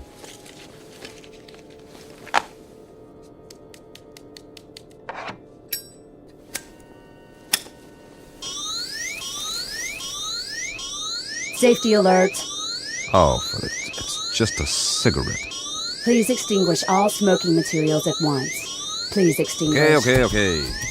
Deposit in appropriate receptacles. This is a mandatory safety measure. I heard you. Thank you for your cooperation. This is going to be a long trip. It is for your own good. Cigarettes are harmful. They are extremely hazardous to your health.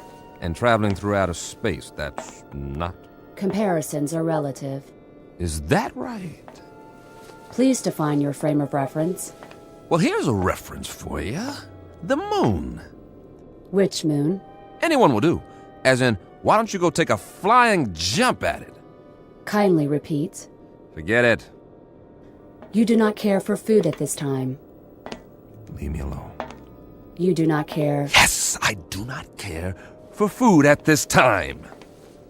Very well. Very well. Oh, ow! Oh, my hand. Please refrain from striking the walls of your sleep module. How do you expect me to sleep if you won't stop talking? We only seek assurance that your needs are being met. Your well-being is our primary concern. Yeah, right.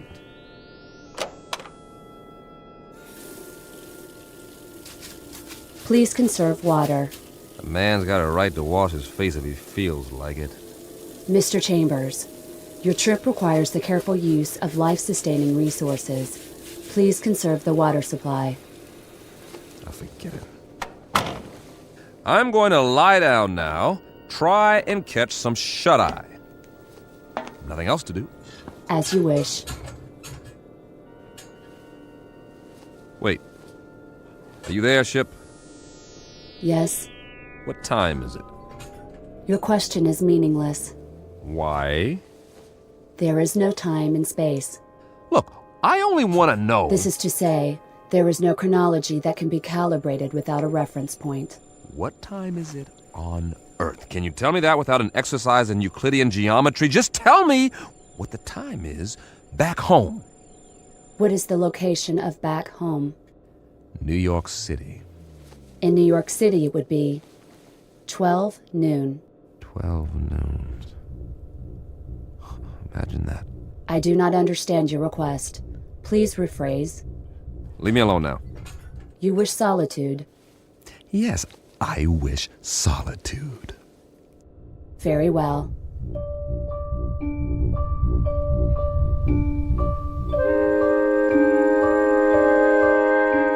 Respectfully submitted for your perusal, one Mike Chambers, linguist and cryptographer, formerly attached to the Pentagon.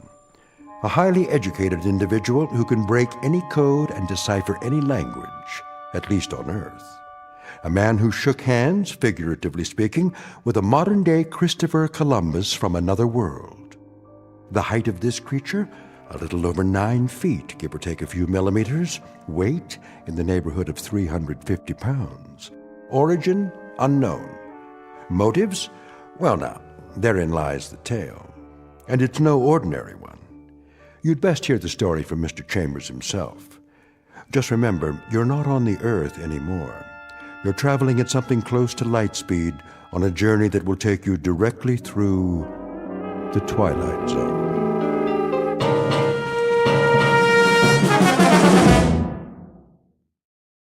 And now, The Twilight Zone and our story, To Serve Man, starring Blair Underwood, with Stacy Keach as your narrator.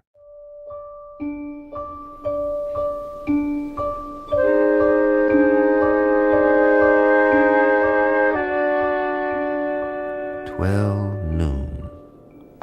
Somewhere, but not here. This is the way nightmares begin, or more to the point, the way they end.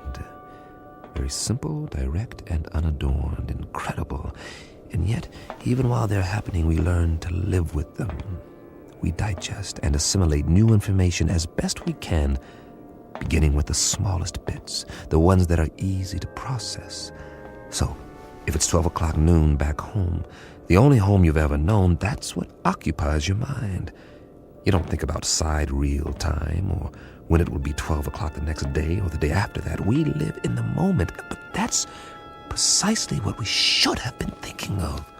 All of us. Tomorrow and the day after tomorrow. We were preoccupied with the hands on a clock while we could have checked off the days on a calendar, one by one, and appreciated all that we had while there was still time.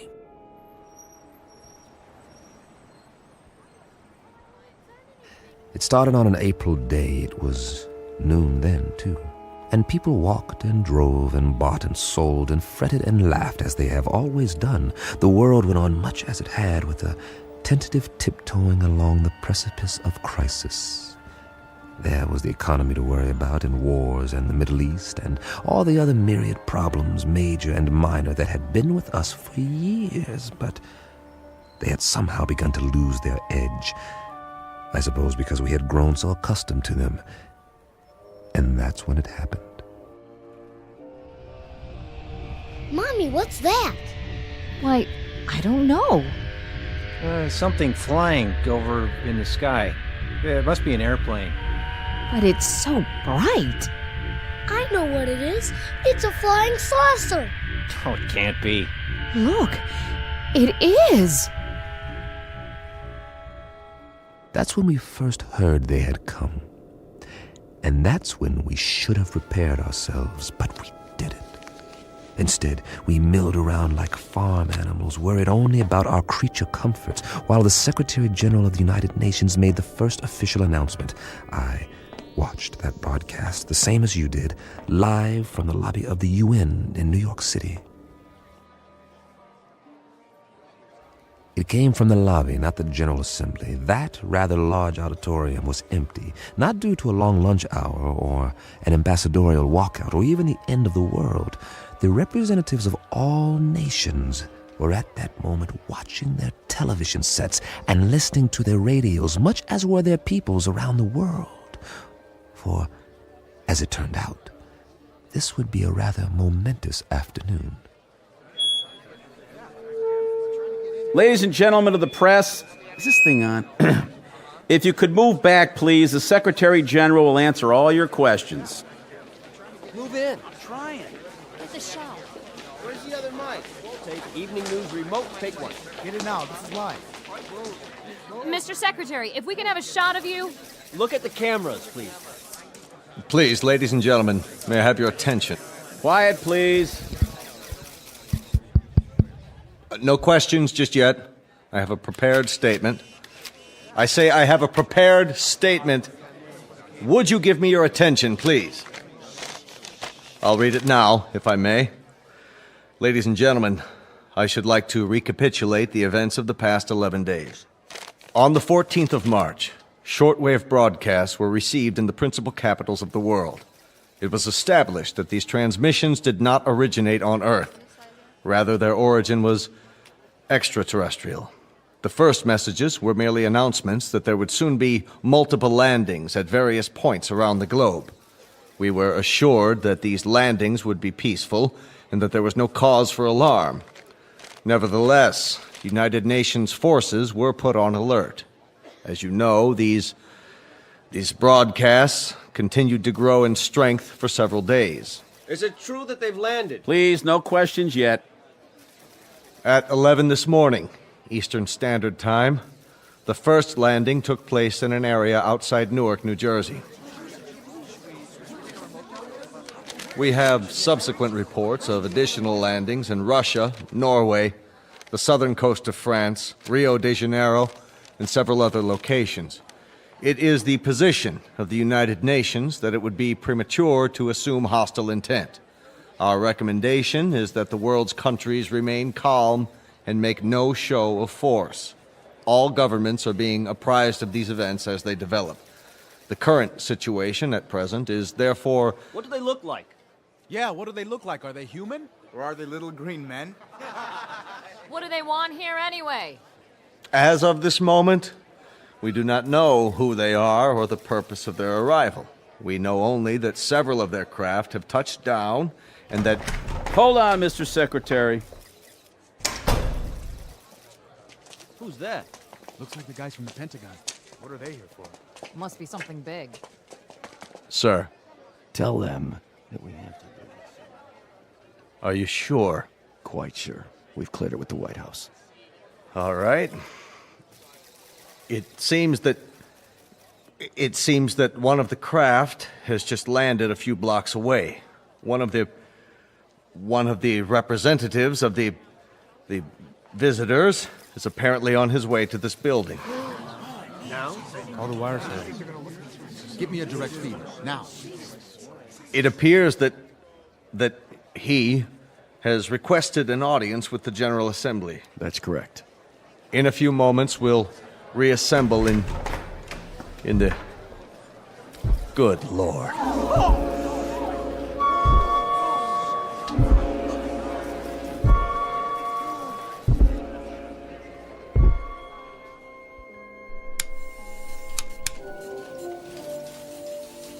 Mr. Chambers, Yeah.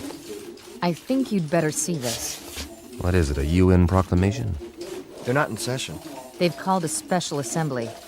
This looks important. We don't even know where the ships are from. Once we triangulate the signal... Will you look at that? What?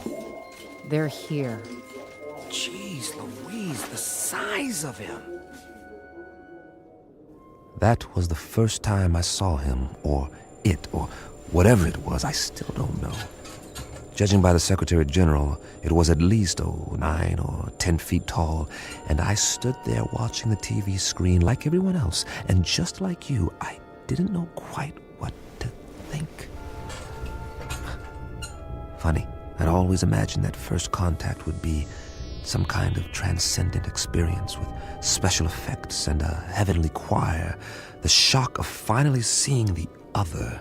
Something not human, that's not from around here, definitely not. But to be honest, all I felt was a kind of detached scientific curiosity. Was it intelligent? Well, it had to be to travel this far. Did it talk? I was soon to find out. We all were. Oh, weren't we?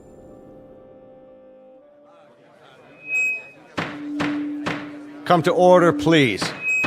May I have your attention? Not all of our member nations are here yet, but our visitor has requested an opportunity to address the Assembly. So, for the moment, I would ask you all to be patient. Please, order! Order! Remain calm! The floor is yours, Mr. Or rather...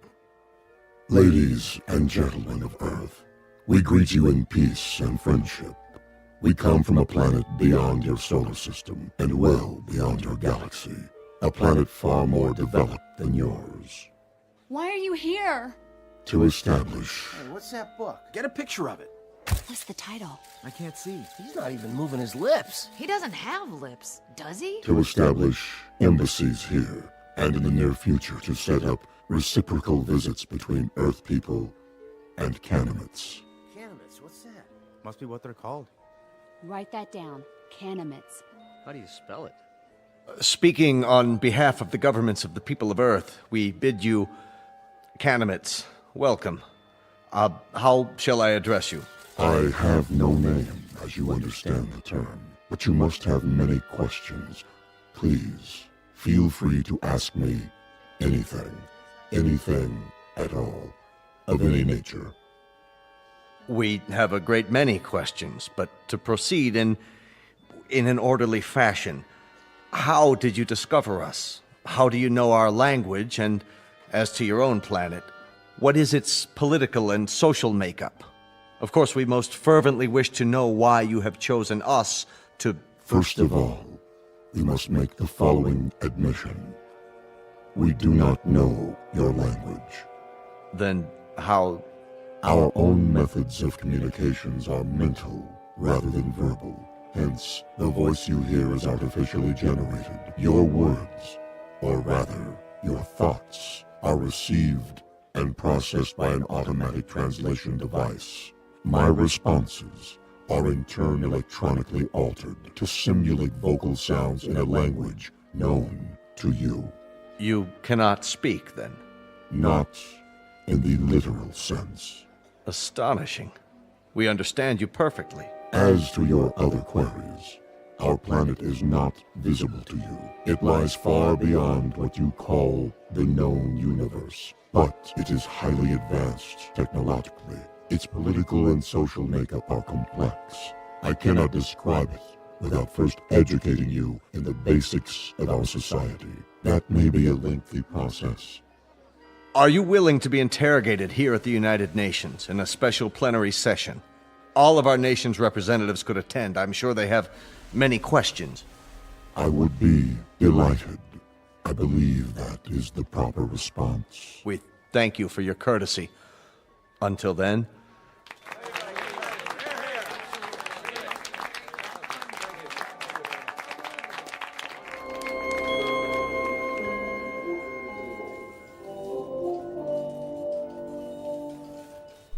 Well, that's it.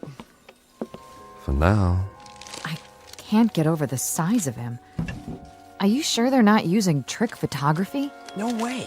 It's a live feed on all the networks. What do you make of that little book? It only looks little in his hands. It's probably a perfectly normal hardcover. There's nothing normal about it if you brought it all this way. Maybe it's a dictionary. The most commonly used phrases. You wouldn't need a dictionary. He said they have an automatic translation machine. A guidebook, then. Protocols, that sort of thing. There's something printed on the cover. If we could just get a view of it. It's not in any language we know, that's for sure.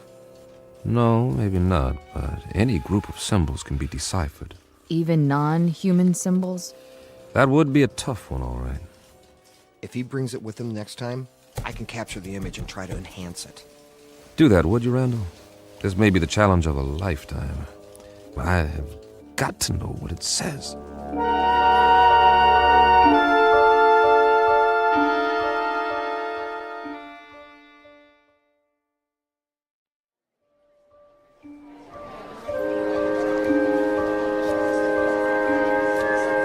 Come to order, please. Order.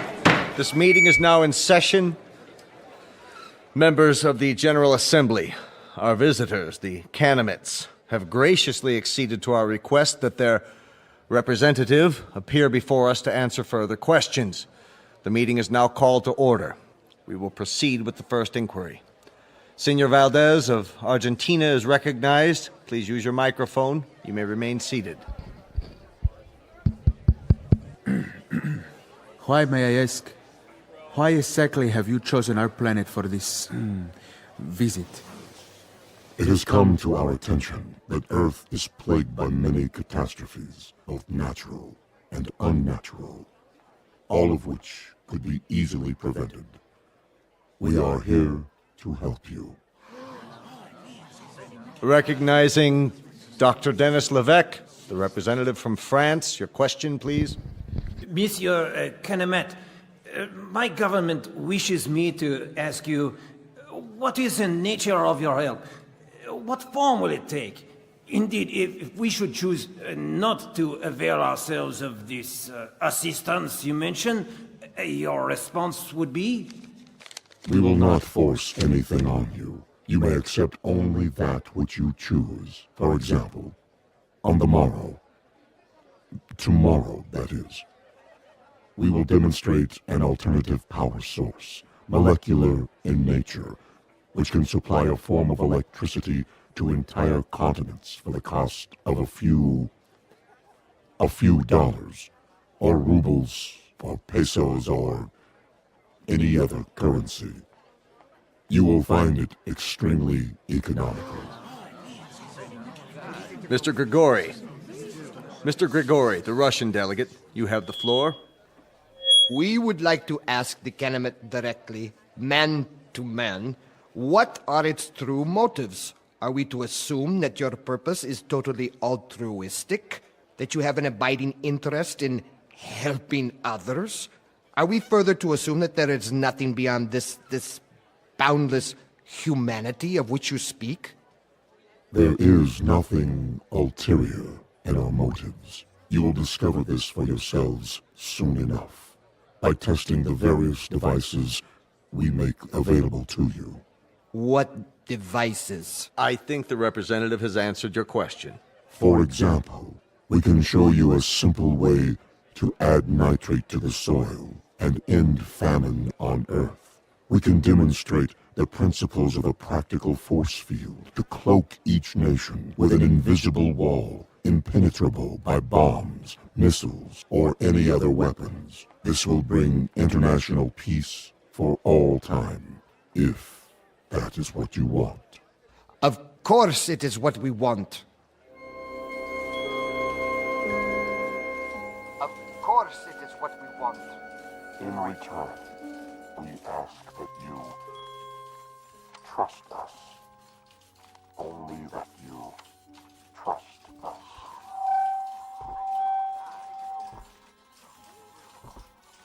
All we're saying is give peace a chance. Well, why not? Nothing else seems to work. Wait a minute. Enlarge the image. Did I just see what I thought I saw? You sure did. The Canamit left his book on the podium. Well, I'll be. He doesn't seem to have noticed. Cross your fingers. I want that book. I have a feeling it'll tell us plenty. Everything we need to know. If we can decipher it, Get on the phone and call the floor now. Tell one of the aides to pick it up with a stack of papers. Anything. Stage a distraction if necessary, but get it. Okay. That book may turn out to be the most important one ever printed. Here or anywhere else in the known universe.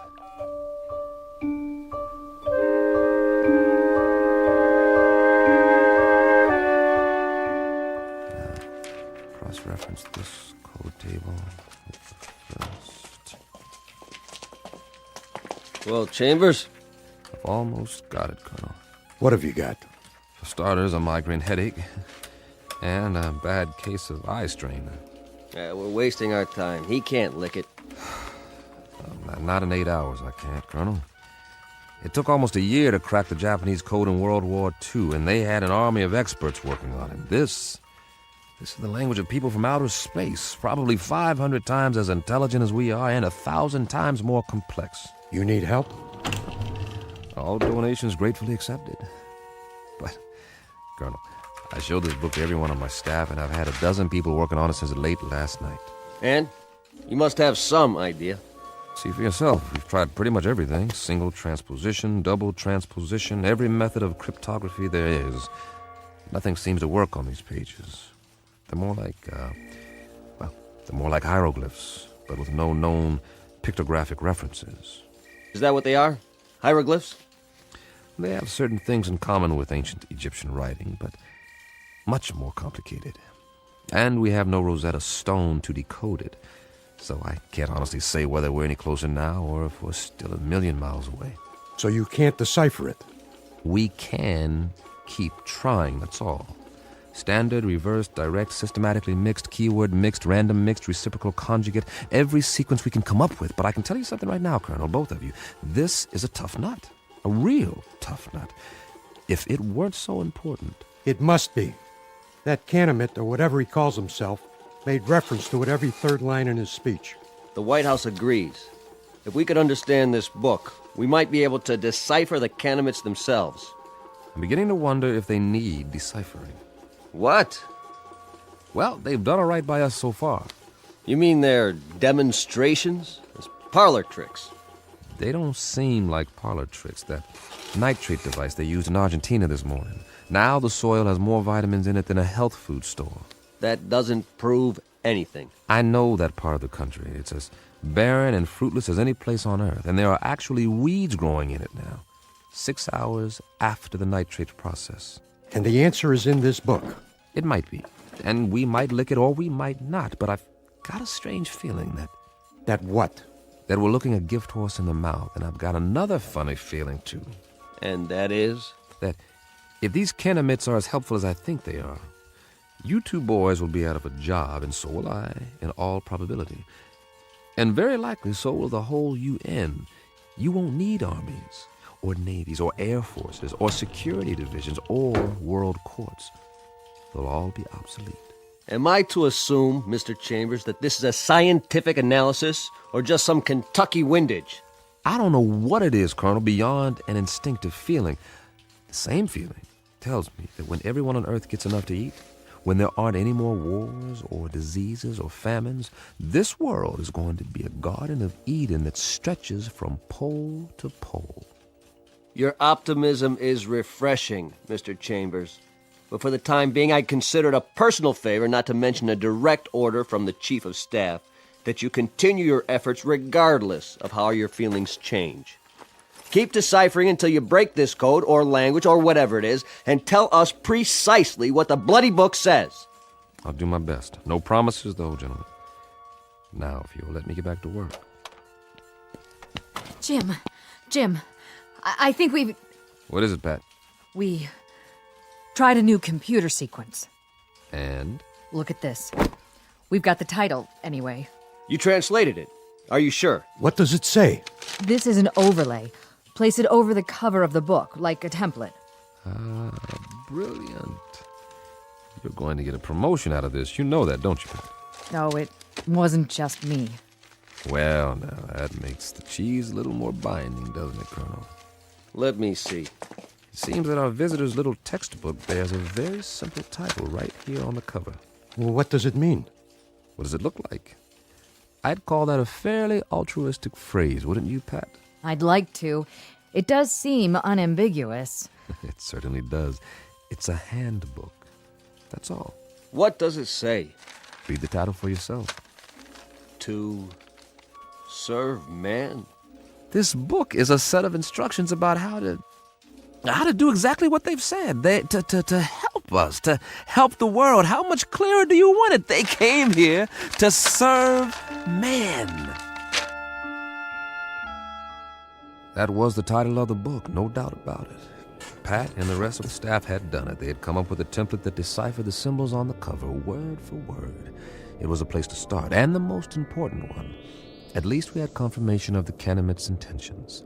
Everything they had said was quite literally true. They were here for our sake. Of course, not all governments would be as easily persuaded, so at a closed session of the Security Council, our visitor was put to the test. The Pentagon provided credentials so I could attend, and I jumped at the chance. This was one meeting I couldn't afford to miss. If it went according to plan, the world would find out once and for all what, if anything, the Canamites wanted for themselves, and whether the price, if there was one, was something the Earth could afford to pay, though I, for one, didn't expect any surprises. Would you? Never in a million years.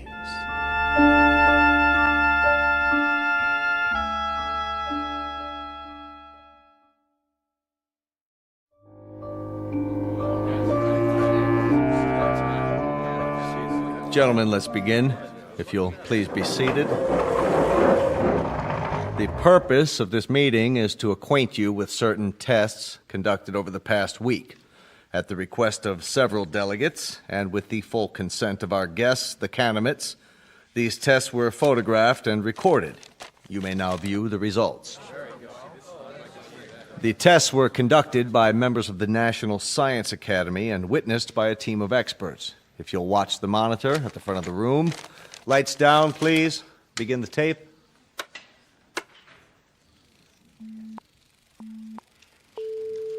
This machine is a polygraph, the standard instrument for measuring the proof or falsity of a statement.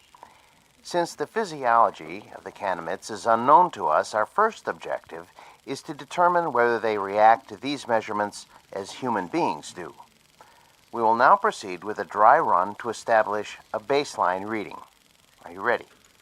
I am ready. I trust our small chair is not too uncomfortable? Not at all. The sensor attached to the torso registers the pulse rate. The second attachment shows electrical conductivity in the palm of the hand as perspiration increases. And the third connection shows the pattern and intensity of electrical waves emanating from the brain. With human subjects, these readings vary markedly, depending upon whether the subject is speaking the truth. I understand. Then let us begin. And please answer the questions as I instructed you previously. Very well. Regarding the relative size of Canamites and human beings, tell me if you would, which is taller, a human or a Canamite? Humans. I shall now repeat the question. Which is taller than the other, a human or a Canamite? A Canamite. Very good. Next question. How did you come to this planet? We walk. Once more, how did you come to this planet? In a spaceship. Excellent. My colleagues and I are satisfied that the mechanism is effective. Now, I shall ask our distinguished guest to reply to the question put forth by several UN delegates, namely, what is the motive for the Canamites in offering so many gifts to the people of Earth? On my planet, there is a saying, there are more riddles in a stone than in the philosopher's head.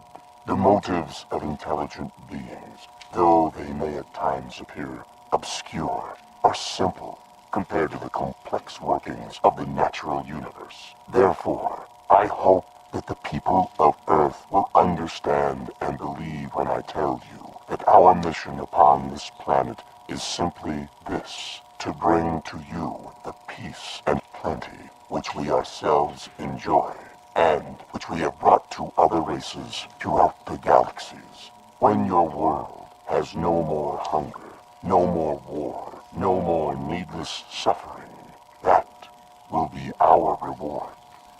Thank you. Most profoundly.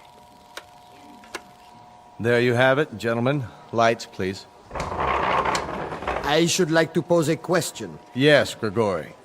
Who is responsible for that circus? I assure you, Grigori, the tests were quite genuine. A circus, a second-rate farce. If they were genuine, Mr. Secretary, why has debate been stifled? There'll be time for discussion tomorrow, the next day, and throughout the week. No one is stifling debate. I would remind the delegate from Russia that everything the Kenemet has promised is not only worked, but worked beyond our expectations. The force field that was tested yesterday morning, nothing could get through. And suddenly we find ourselves in a brave new age, when none of us need fear a hydrogen bomb or a missile. We are on the threshold of peace, Monsieur Gregory. Peace as we have never known it. Niet. I say niet.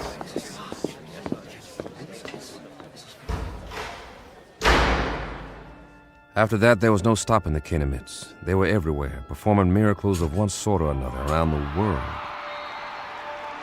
Famine became a thing of the past as the fertility of arable land increased 100%. The force field proved impervious to any known weapons. Then came a cure for cancer, heart disease, what have you, and all from a simple injection. It's hard to say whether the Kenemets enjoyed their role as saviors. Their eyes were so wide apart and set so deep in those big, bland faces that you couldn't read much of an expression. With only a tiny circular hole for a mouth, one that never moved, it was impossible to know what they were thinking because they never spoke. They weren't stern faces, only controlled, placid, almost like kindly masks. And they all looked exactly alike. They sounded the same, two calm, mechanical voices that came out of the translation devices under their robes. And then, one day, we were all out of a job, just as I had predicted. The computers and fail-safe machines in the Pentagon sat idle, covered in plastic sheeting, because no one was needed to run them anymore. As for code breakers, I might as well have stayed home. But something kept me there, as if I was waiting for the other shoe to drop.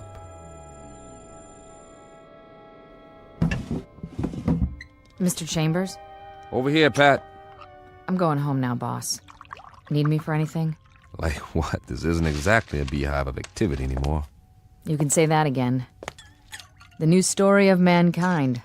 Nobody needs to decipher anything because, well, there aren't any more codes. Because there aren't any more secret messages. I know. Drink? Well... One for the road, on the house. All right. Odd. What is? I mean, not reading about wars or insurrections or anything anymore. There's a rumor that they're going to disband the United Nations inside of a month. Here you go. The new millennium. Cheers. Cheers.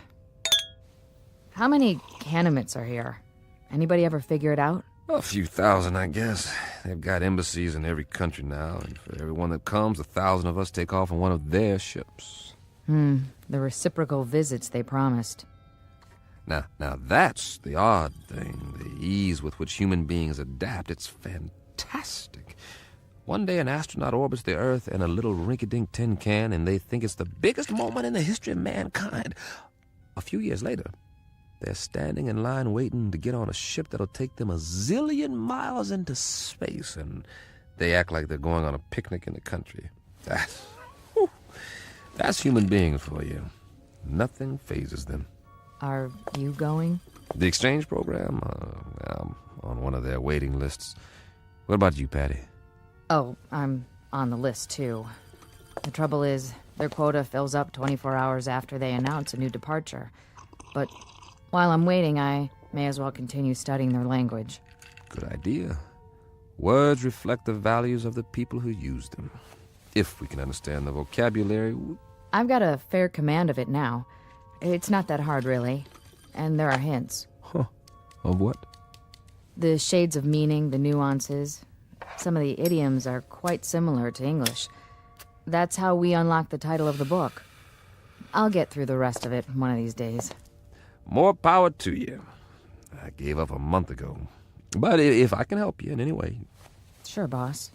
Did I say something? If you can help me. That was the phrase, wasn't it? And I meant it. The only thing you can help me with is... Is what? Help me get rid of this knot in my stomach. What are you talking about? One of those nightmares when something's wrong, but you don't know what it is yet. A little bit of the old sixth sense. That tells you what? Just that maybe we should have looked this gift horse in the mouth, after all. For all we know, it could turn out to be a Trojan horse. Oh, I don't think we've got anything to worry about. I'm going where no man has gone before. How can I resist? Relax. I'll tell you all about it when I get back.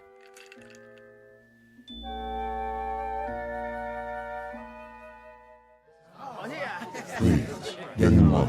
One piece of luggage per person. This way to the loading platform. I'm so excited. I can hardly wait. What do you think it's going to be like? They say they got an average temperature of 76 degrees on their planet, and the sun never goes down. Wouldn't that be something? And their clothing, it's metallic cloth, just beautiful. Kind of like spun gold. My sister has a brochure. The day you land, they take you on a shopping tour, and you can have as much of it as you want for free. It's just one big holiday when you get there. They've even got a form of baseball with leagues and everything. Man, I don't think I'll ever come back. And the whole trip, it's millions of miles, mind you. The whole trip only takes a few days. May I help you with your bag? Why, yes, you may. Oh, they're so polite. Please, keep the line moving. Oh, Watch your step. Take my arm. Can we sit together? Yes, you may sit together once you're inside. We're moving. Almost on board. This is going to be wonderful. Did you bring your camera? look. They're opening the door to the spaceship. I hope there's going to be other kids my age there. Boarding pass, please. Yes, right here. Mr. Chambers, proceed. Thank you. Mr. Chambers? Mr. Chambers! Pat, hi. Jim, please. You are just in time to say goodbye. Don't get on. Are you kidding? I've been waiting for 6 weeks. You can refuse. There's still time. Well, don't say that too loud, or there'll be 1,000 people trampling over you to take my place. Get on board, please. Not yet. I'm begging you. What? Whoa, what's wrong with you, Pat? I finally deciphered the book. Hey, that's great. All of it. You're delaying departure. Please continue up the ramp. One moment. Well, Pat? Jim, the first page is just a collection of English phrases with their own translations. But the rest of the book, the rest of it. Will you move, mister? We're waiting to get on board. Step through the door, sir. Write me about it. I'll have plenty of time to read letters up there. Not as much time as you think. Jim. Now, Mr. Chambers, we must close the hatch. The rest of the book, it's not what you think. The title, To Serve Man, it's a cookbook. What? No, wait, what? Wait, no! A cookbook! A cookbook!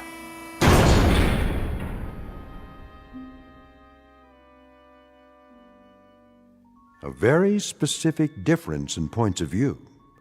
To the wee ones, the little race of tourists known as humans, it's a marvelous adventure, a voyage to outer space, a chance to get away on the greatest vacation ever.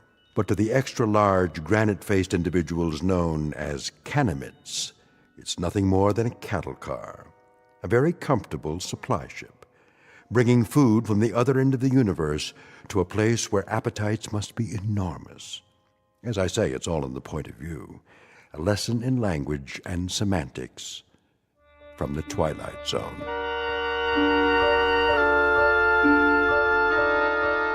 More from the Twilight Zone after this. Hello, I'm Stacy Keach.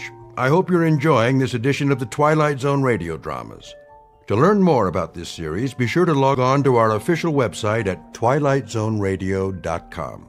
You'll find special discounts on our Twilight Zone audio collections, listings of our radio stations, links to other websites, and a photo gallery of our recording studio and some of our stars in action. Plus ways to contact us with questions or comments about the show. And for a limited time, when you log on to twilightzoneradio.com, you can send in for a free CD of the show. So be sure to visit us at twilightzoneradio.com.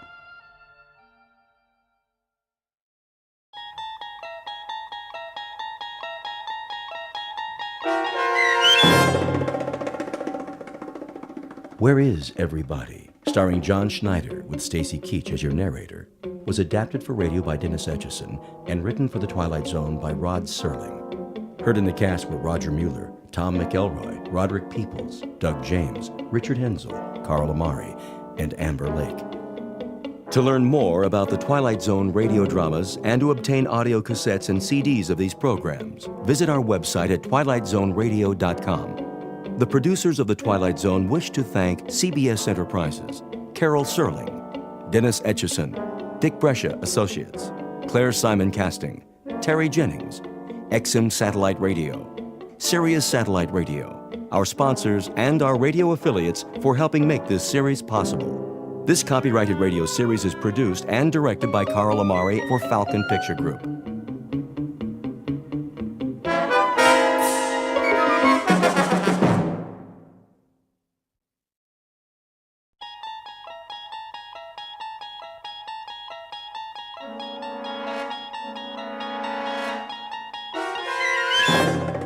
You unlock this door with the key of imagination.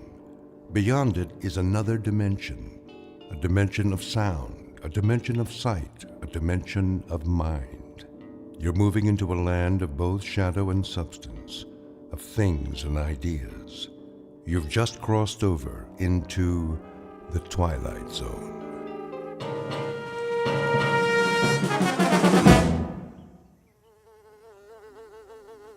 Get away from me. What?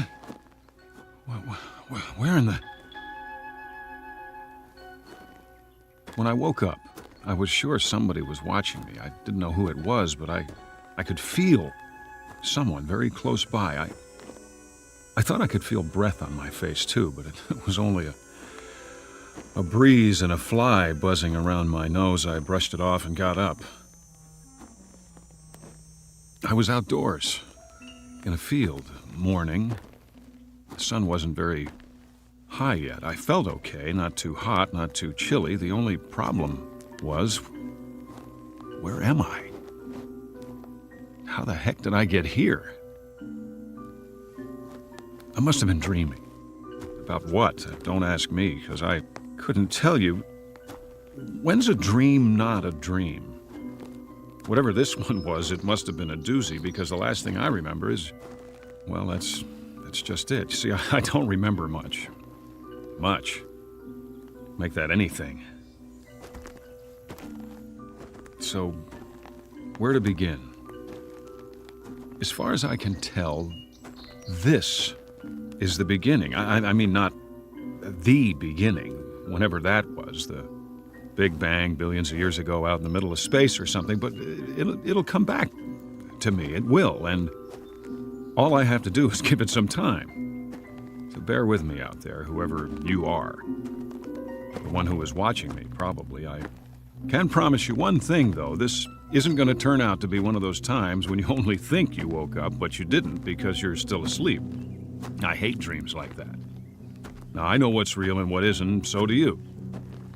And this is definitely real. The mosquito that bit me, for instance, right on the nose, the bite is starting to itch like crazy with the sun beating down, but guess what? I'm clean out of calamine lotion. Wait a minute. I know this road, don't I? It looks like a lot of other roads, asphalt, telephone poles. I must have been driving, and my car quit on me, and I started walking to town, and I ended up spending the night out here. But if that's what happened, where's my car? Somebody could have dumped me out, I guess, after they hit me on the head and robbed me, and that's why I don't have a wallet, and why I don't remember anything. Temporary amnesia. I hope I don't have a concussion. That could be why I've got this headache. Must be a sign along here somewhere. Pretty soon I'll see a house, a town, something. Or someone will come along. They have to. And when they do, I'll just stick out my thumb and hitch a ride. Don't have much of a choice. One thing, though, will somebody please tell me, where is everybody? A French philosopher once said, hell is other people. And for some, that may be true. Most of us need time alone, away from the pressure of everyday life. If you live in a city with noise and crowds and traffic, that's easy to understand. But what about the other side of the coin? We also need companionship, someone to talk to, a friendly voice and a familiar face. It's a dilemma that goes back to Adam, who found the Garden of Eden unbearable on his own. Enter one male human being. Age 31, height approximately 5'11". His name isn't Adam, though exactly what it is, where he is, and what he's doing here, even he doesn't know. At the moment, these questions constitute the central mystery of his life. But it's a beautiful day, and he's on a road that's bound to lead somewhere, back to the beginning or to a destination not yet in sight. The journey will take him through shadows as well as sunlight, and you are hereby invited to go along. Be forewarned, however. This is an excursion to an unknown land, a walking trip without benefit of compass or road map through a realm called the Twilight Zone. And now, The Twilight Zone and our story, Where Is Everybody? Starring John Schneider, with Stacy Keach as your narrator.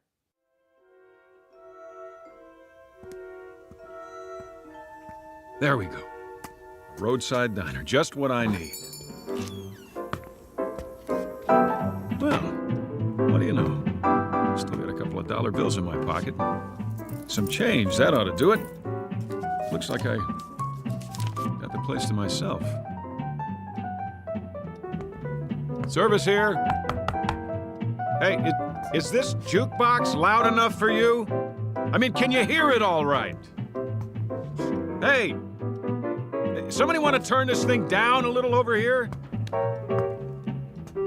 All right, I'll do it.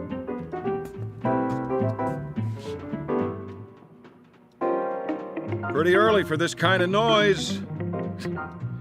Ought to be a volume control somewhere. Well, maybe it's on the back. If I can slide it out from the wall.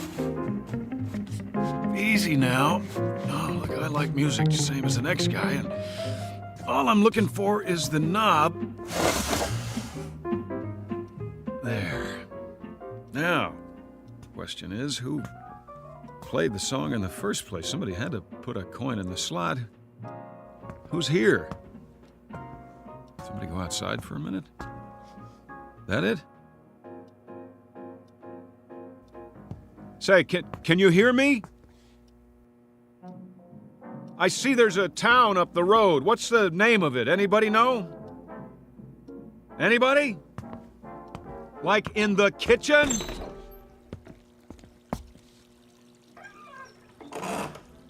Hey, you in there, I asked you a question. What is the name of the town?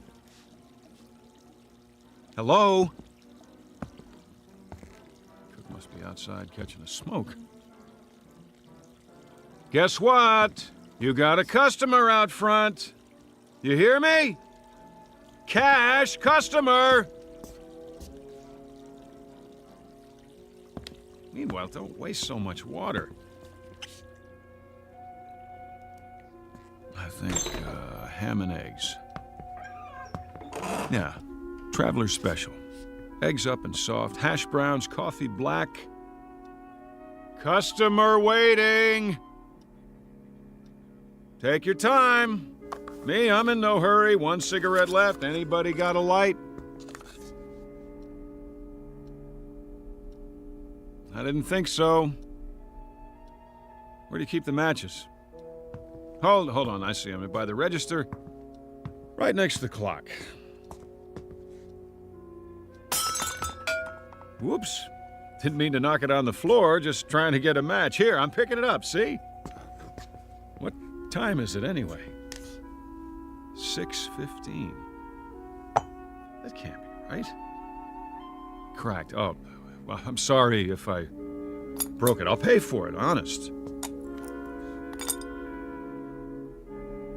Of course, I'll have to send you the money. I'm a little low on funds right now. All I got on me is $2.85. Good old American money, isn't it?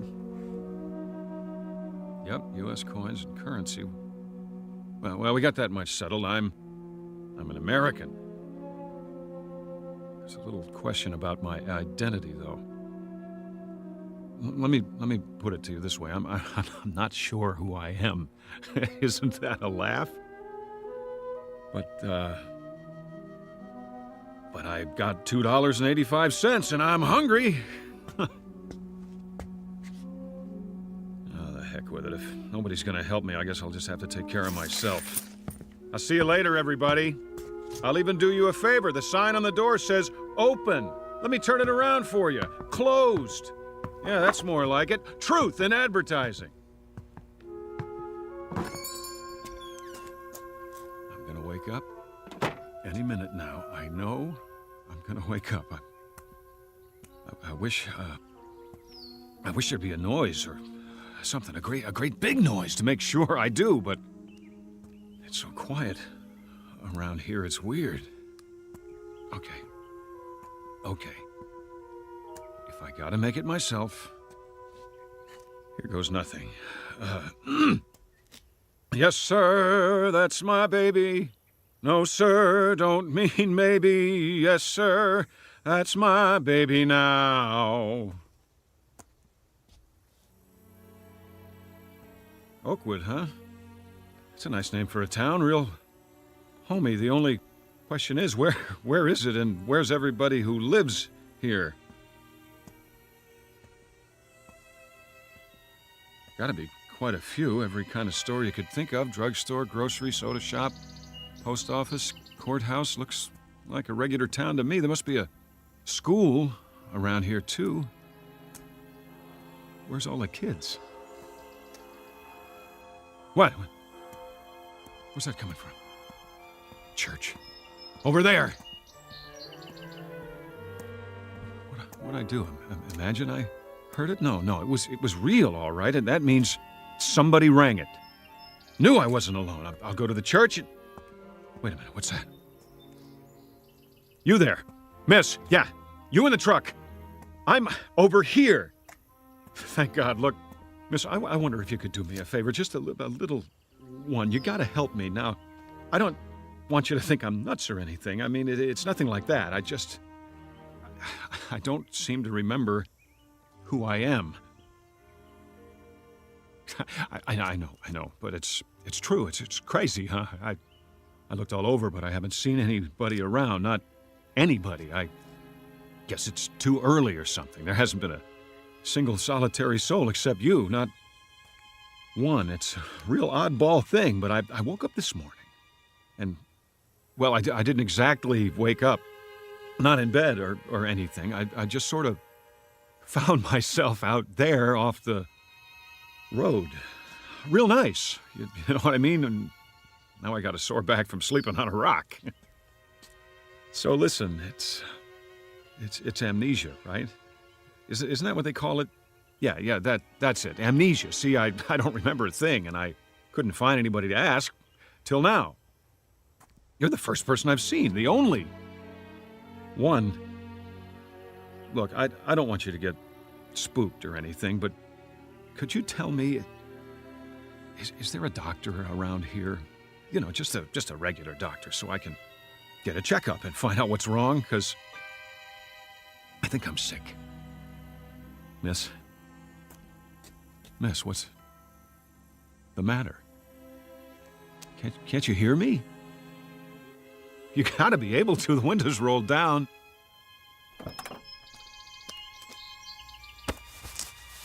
What's the matter? Hey, you're wrong. It came off and... You're not even a real woman. You're a dummy. What's it say on the truck? Resnick's department store mannequins. Is that all? A bunch of mannequins? Here, get off the horn. Sit up straight. That's the way. Here's your arm back. I'm very sorry, madam. My profound apologies. I can assure you that at no time did I mean to disturb you. As a matter of fact, I've always had a thing for quiet women. Get what I mean, babe? Here's a kiss for that cute little turned-up nose. No, I'm sorry. I can't stick around and talk. I got a very important appointment. I'll see you in the funny papers, and don't you take any wooden boyfriends.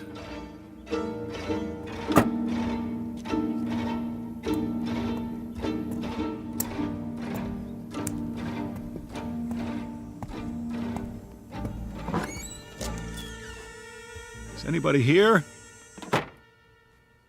A store with lots of clothes, store, but nobody to buy them. Only more dummies. Oh, I'm sorry, lady. I didn't mean to bump you like that. Say, was that your sister outside in the truck? I thought so. You know how I could tell? 'Cause you look exactly alike.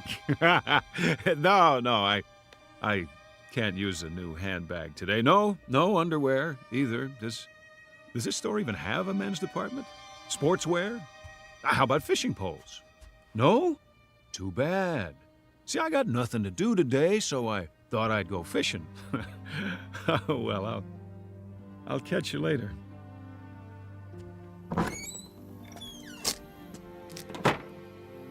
Let's see. What other kind of stores they have on this street? Whatever they are, I bet they're all empty as a tomb. Like some kind of ghost town. Where'd they all go? To the moon? And they didn't even leave a note.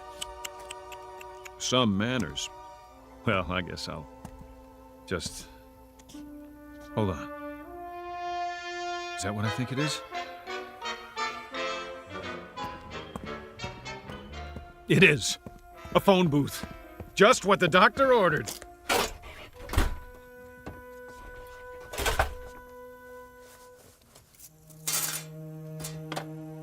It even works. We're in business.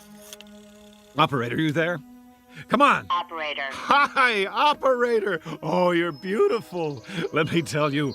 Listen, I don't know who I am or where I am. Oakwood, yeah, that's it. I must be sick or something, and I need help fast. I want to call, what number? What is it now? I need a number. And I can't remember any. Get me anything. Anyone, anywhere. I don't care who it is. Get me your supervisor, all right? Please dial the number now. This is a recording. A recording? Oh, that's just great! Never mind, operator. I'll look in the phone book. Here, Abel, Adams, Ackerman, Albright, Allenby, Arnold. Where do you all live? Inside this book? Why aren't you on the street? Baker, Belden, Biltmore, Botsford, Bradbury. Tell me something, gang. Don't you ever go out for a stroll, shopping, work? You do have jobs, don't you? If you don't, then who's watching the store? For that matter, who's watching anything? How's that? Any number will do. Any number at all. I'll take my chances. Just connect me with a real, live, human being. It can be in Timbuktu for all I care. Oh, you want more coins, is that it? The number you have reached is out of order. Please make sure you are dialing correctly. Give me my coins back and I will. Hey, give me my money back. Give it to me! What kind of lousy phone company is this?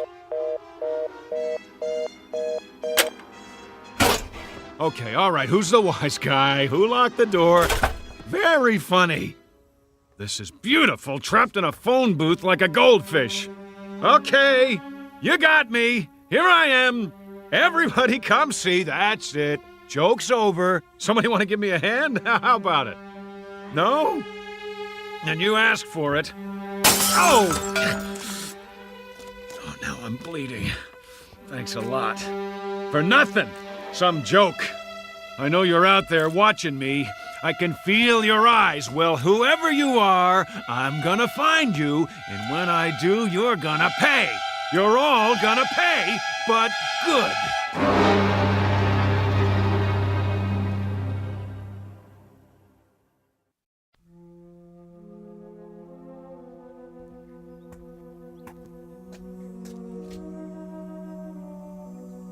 Oakwood City Bank.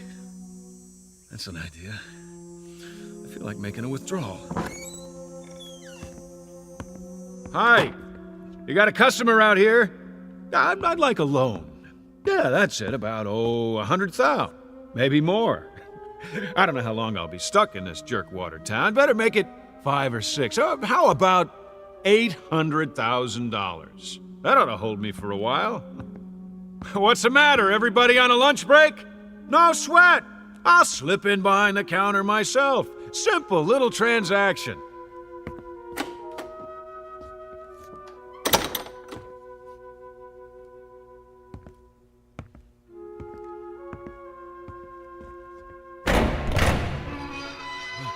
All that cream. Might be a little short, though. Oh, don't worry about it. I'll take whatever you got. Generous of you. Mighty generous. I just won't put it all in one pocket in case somebody robs me. I better get some coins while I'm at it. A few rolls and I'm out of here. I got that feeling again. This feeling somebody's watching, trying to trap me. What? Open the gate. Where are you? Who's watching? There! I thought so! A TV camera on the wall. Pretty clever. Would you mind turning the alarm off, please? It's too piercing. Hey, you! Whoever's watching through that thing, turn it off, or I'll do it for you! Now let's try that again. One more roll of quarters coming up. The pitcher winds up. He throws. Ha ha ha! There! Who said you could take my picture anyway?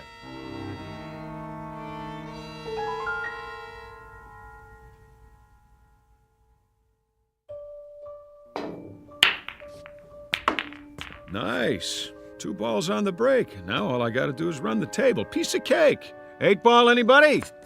I'll cover all bets. All right, that's enough. Time out.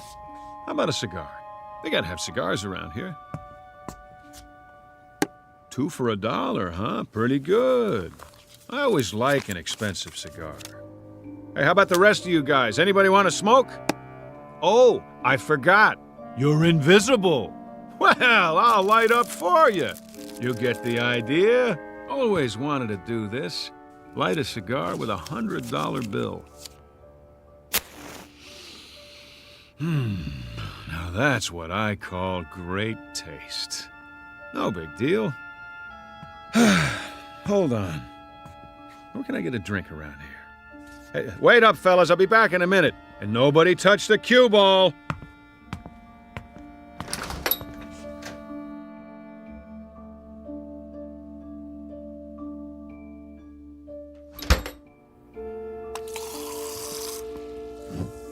A chocolate ice cream soda with 3 scoops and a straw.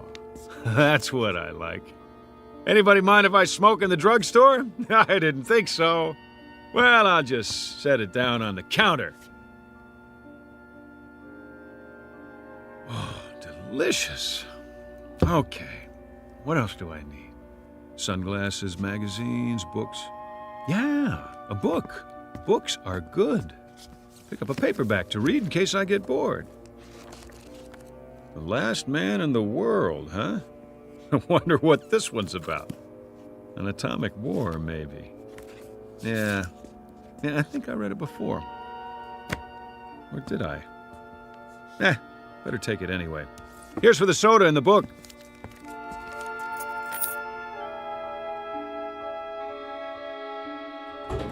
Yo!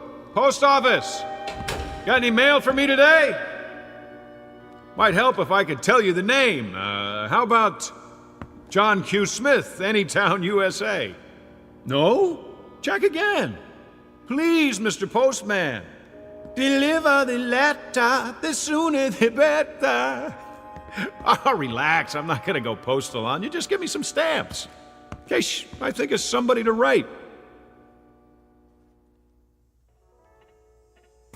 Where's that coming from?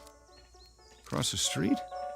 WGBN, the voice of the Midwest. Well, what do you know? This is where they broadcast from, right here in good old Oakwood. I know this station. I used to listen to it all the time. Never knew where they were.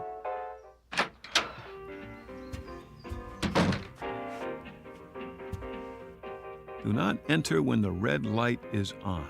I don't think anybody will mind while the record's playing. It really is a record. Look at that! Look at old-fashioned vinyl on a turntable. I think I used to have this album. Oh, excuse me. Let's start it over again.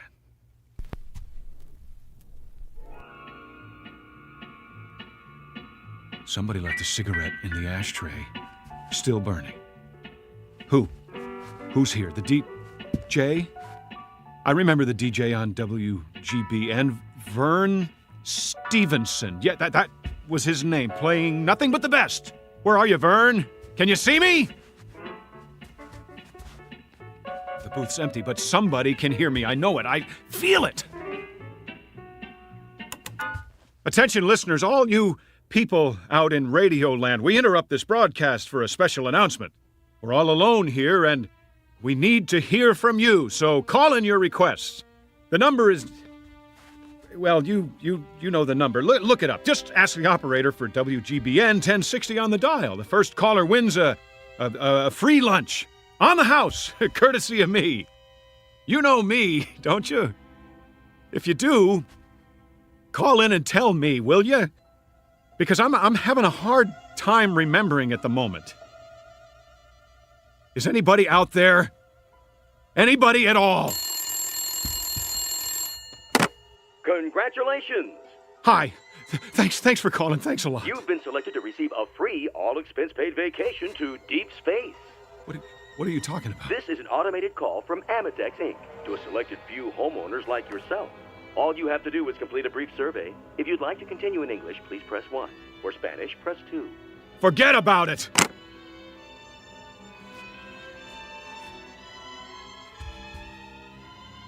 Wait a minute. The phone works. It works. All I need is a number. Any number. How do I get an outside line? Extension 1. Extension 2. None of the buttons work. Come on, I'm trying to make a call.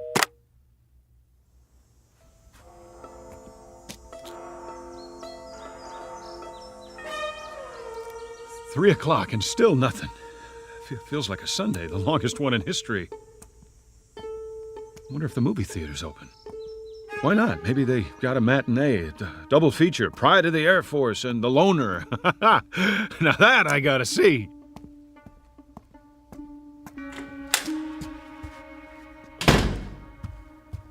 One, please. Oh, I get it. Self-service, huh? That's okay. I'll just reach in and take a ticket. Keep the change.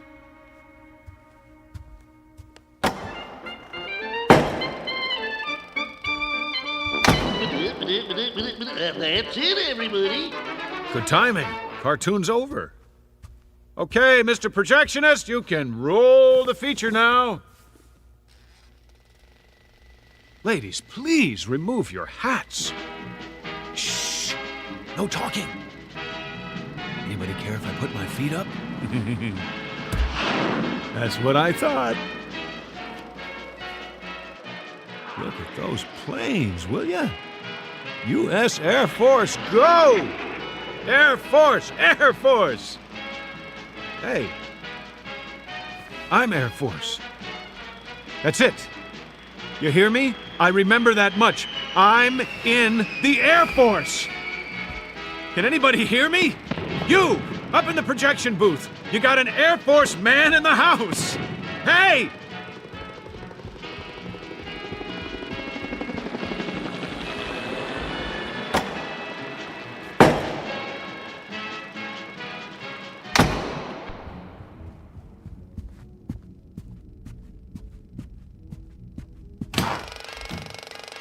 nobody here, then who is running the picture? At least I got the first part of it. I was in the Air Force. If I could just remember what happened after that. What was it? A war? A bomb? Or something? That must have been it. A bomb. But if there was, it would have destroyed everything, and everything's still here except for the people. What kind of sense does that make?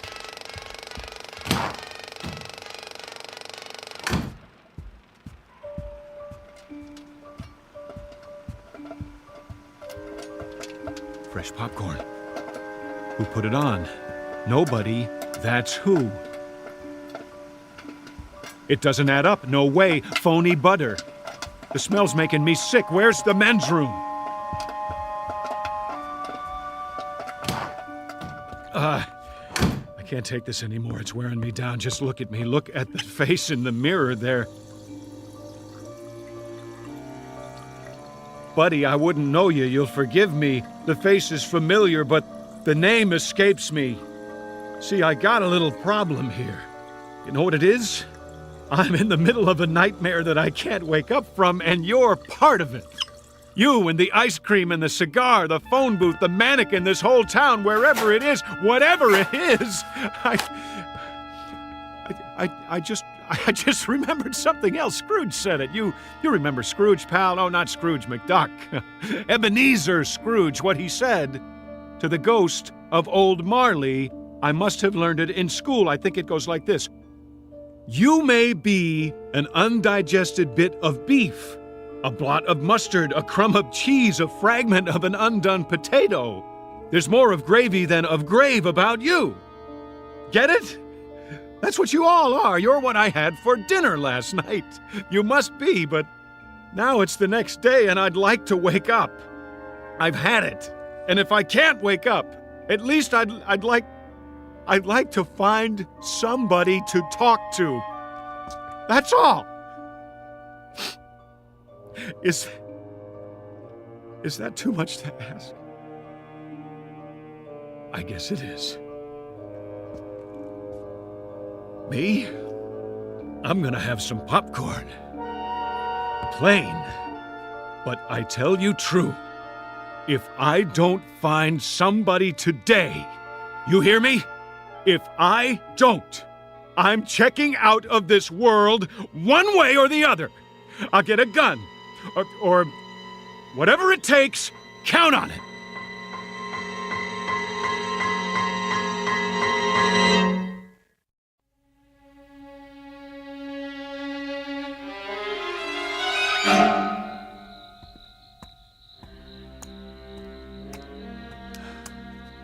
That's it then. I sat through both movies, but it didn't help. No more than the drugstore, the pool room, the radio station, none of it, all one big fat joke. Give me my money back. Here it goes. Give it to me. Oh! What a lousy phone company is this? I'm bleeding. Thanks a lot. Where are you? Who's watching? I'm in the middle of a nightmare that I can't wake up from. No! It's too much! Make it stop! Please! I need a gun. And one bullet. If nobody will help me, I'll have to do it. Where can I get a gun? The police station, that's it.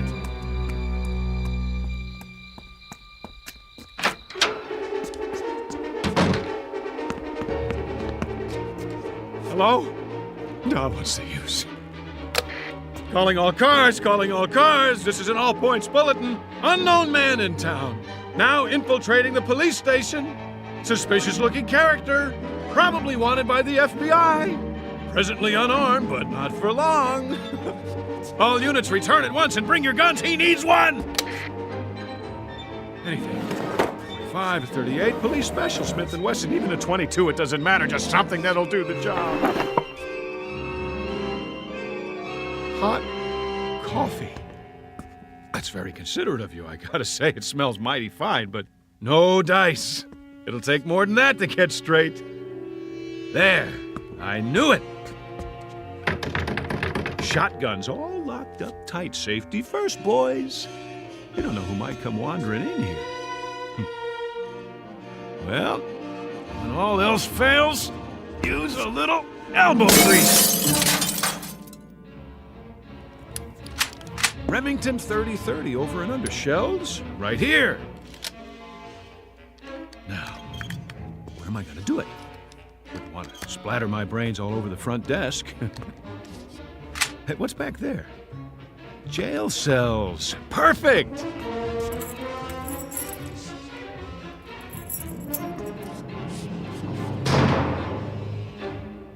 Sit right here on the cot. How? I can't reach the trigger if I put the muzzle under my chin. Wait. Shoes off. I can reach it with my toe. This little piggy went to market. This little piggy cried, wee, wee, wee, all the way home. Oh, no. Wait a minute. You can't lock me in here. I can't stand to be locked up. I've got a thing about it. Wait. No. You can't do this to me. I'm trying to finish it for you. What more do you want? Give me a chance to do it my way, please. Please. Please. It's time to wake up. It's time to wake up. That's it. Are you sure? Help him. He's had it. All right, clock him and mark the time. Now get him out of there. Come on, release the subject. On the devil. Yes, sir. Careful with the electrodes. Remove the tape from his forehead and chest. That's all right, Major. You're right. Get a stretcher. Medics, over here. Now watch his hand. He cut it on one of the dials inside. What?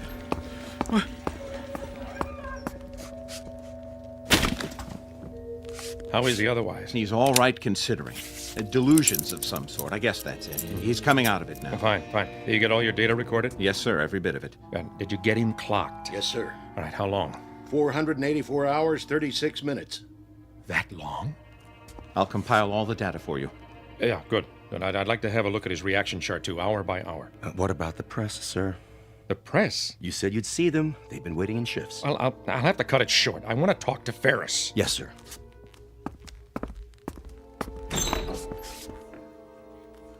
The General will now give you a statement. Sir, do you consider the test run a success? Very much so. You mean there were no problems? I didn't say that, but nothing we can't handle. Major Ferris has been in that box, 6 feet by 5 feet by 5 feet high, for something in the neighborhood of 484 hours, which is roughly equivalent to our deep space mission before rendezvous. But we've had flights longer than that before. No, not solo, and not in a capsule that small. It's a one-man mission, in a nose cone too small for him to stand up or move around. They call it sensory deprivation. Isn't that right, Doctor? Yes. You see, gentlemen, the human body, and more importantly, the human mind, isn't ready for conditions of extreme confinement. It's a new experience. Even with isometric exercises, music, optical diversion through his visigoggles, the body and brain react as if he's in severe isolation, which he is. But man isn't a hibernating animal. We're not built that way. You might say that evolution hasn't kept pace with technology, so we have to adapt ourselves in new ways. Within limits, of course. That's what the flight simulations are about. To map those limits and see if we're ready. Then this was a simulated trip to the new 10th planet. Is that right? For all intents and purposes. Why not just send up an unmanned probe? Because our exploration platform is already in orbit there. What we need now is to man it, within a reasonable flight time, even with new, faster propulsion systems. As you know, there are still problems with suspended animation, problems we hadn't anticipated. Such as? The revival methods, ice crystals in the blood, and so forth. I'll make a background report available if you need it, gentlemen. Thank you. What were those wires attached to him? Electrodes. All of his reactions have been charted and graphed. Respiration, heart, blood pressure. What happened to him toward the end? Just before he pushed the button or whatever it was. We heard him shouting inside. Sounded like he was screaming. What happened to him was that he cracked. Doctor? We assume hallucinations of some sort based on the voice recorder. It's a common trick of the brain when there's not enough sensory input.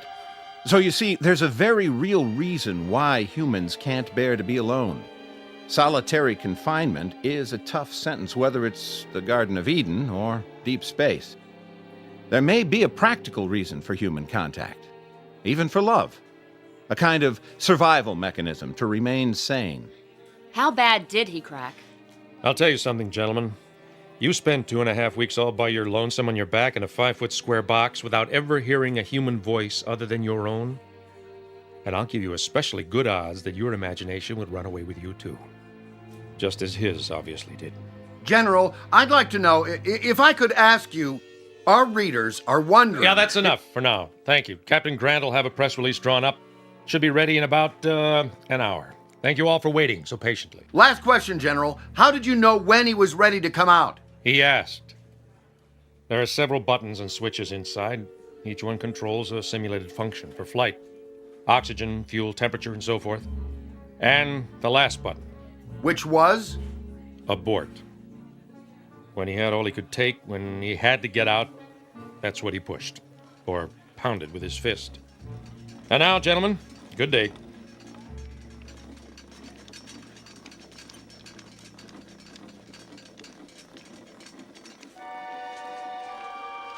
How do you feel, son?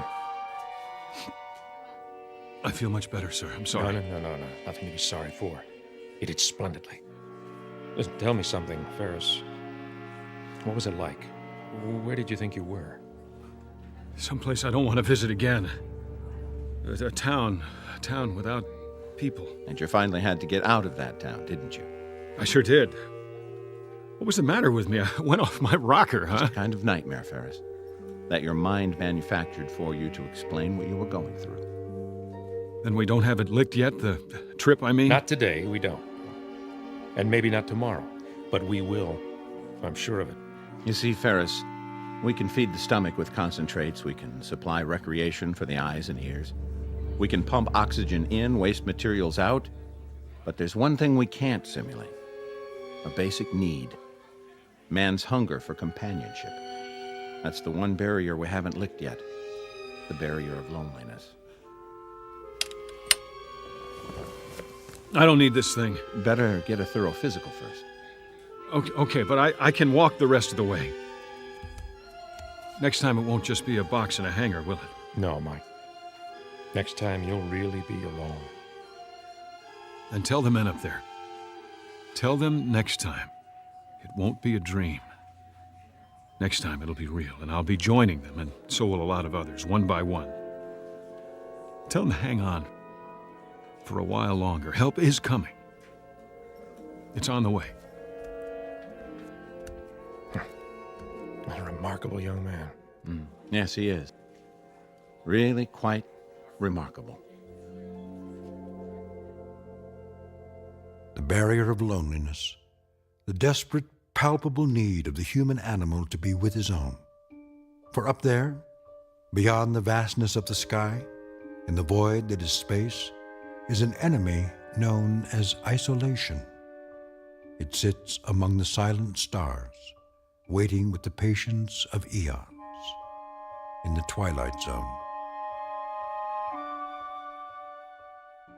We'll return to the Twilight Zone in just a moment. You are about to enter another dimension, a dimension not only of sight and sound, but of mind, a journey into a wondrous land of imagination. Next stop, the Twilight Zone. Hi, this is Stacy Keach. I'd like to take a moment to tell you about our Twilight Zone website at twilightzoneradio.com. At twilightzoneradio.com, you'll find the latest information on these Twilight Zone radio dramas, including behind-the-scenes photographs, plus the newest product releases, trivia contests, ways to contact us, other Twilight Zone-related info and merchandise, plus links to other fascinating websites. So make your next stop twilightzoneradio.com. Visit twilightzoneradio.com to purchase these Twilight Zone radio dramas on cassette and CD, or call toll-free 1-866-989-ZONE. That's 1-866-989-9663.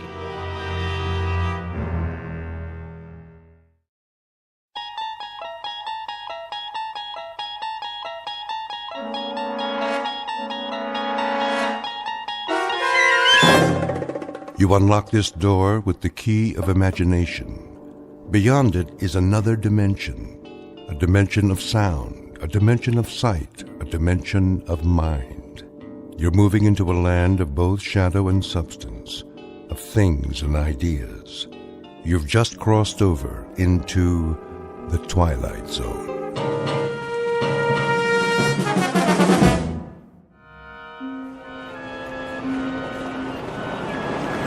Taxi cab? Who needs a taxi? Over here. There's a cab. Tell him to wait, Wilfred. Quickly, before someone else gets it. Junior, come along. I'm coming. At least carry your mother's suitcase. Her shoulder's bothering her. I got it. Evening, folks. I got your bags. Can you take 4? What's that? There are 4 of us. Sure. 3 in the back seat, 1 in the front. Ugh, where's Paula? Don't ask me. I thought she was with you. She's back there talking to somebody. Who? Who? A guy. Who do you think? Paula, come over here right now. Yes, Daddy. Hey, can I get your number? Now, I said. I heard you. And who was that? Who's who? That young man you were talking to. A college boy. In a fraternity. Come along, Paula. You can't go around talking to absolute strangers. Get in the cab. But he was nice. Oh, you think anything in trousers is nice. Ready, folks? Seems to be very busy tonight. Yes, sir. What's the occasion? Are you serious? Well, if I weren't, I wouldn't waste my breath. I asked you a simple question. Mardi Gras, sir. Oh, no. Of all the wretched timing. Mardi Gras. Can we go, Daddy? Oh, please. We most certainly cannot. This is hardly a pleasure trip. What about me? You'll stay with us. But I'm old enough. Not another word, Junior. Come down on business, did you? That's right. Family business. My father-in-law is extremely ill. Oh, I'm sorry to hear that. What's the address? 1427 Wistria Lane. Do you know where that is? Sure do. That's in the Garden District. Some nice places around there. There are indeed. And this is one of the nicest. A very valuable piece of property. I'll bet. Can I ask a question? Ask away, son. What's the drinking age in New Orleans? Junior! I just asked. Driver, how do you turn the light on back here? Now what in the world do you need a light for? So I can see myself in the mirror? I have to fix my hair. Will you all please try to control yourselves? No one wants to be here. That's understood. But now that we are, we'll just have to make the best of it. Step on it, driver. We don't have all night. Yes, sir. Put on your seatbelts, please. I know a shortcut. Otherwise, we'll never get there. They don't call it Fat Tuesday for nothing. Meet the Harpers. Not your typical American family, perhaps, but people who belong together, like birds of a feather. First, there's Wilfred Harper, father and husband, a money-hungry, conniving sort with shifty, piggish eyes that reflect the contents of his soul. His wife, Emily, on the fading side of 45, with a petulant, mousy face and a voice to match, a thin-lipped hypochondriac. Then there's Wilfred Jr., with a face devoid of any suggestion of character. He has inherited much of his father's avarice and all of his mother's weakness. The combination gives him a half-hungry, half-cruel look that one usually finds on cornered animals. And his teenage sister, Paula, a vast desert with only one structure on it, a mirror. She is committed to her own appearance and nothing else on earth. These 4 received a phone call concerning the health of Emily's father, one Jason Foster, who lies dying in his mansion. Soon we'll meet Mr. Foster, a tired ancient who on this particular evening will leave the earth. But before departing, he has a few things to do, some services to perform, some debts to pay, and some justice to mete out. Because this is not only New Orleans at Mardi Gras time, it's also the Twilight Zone.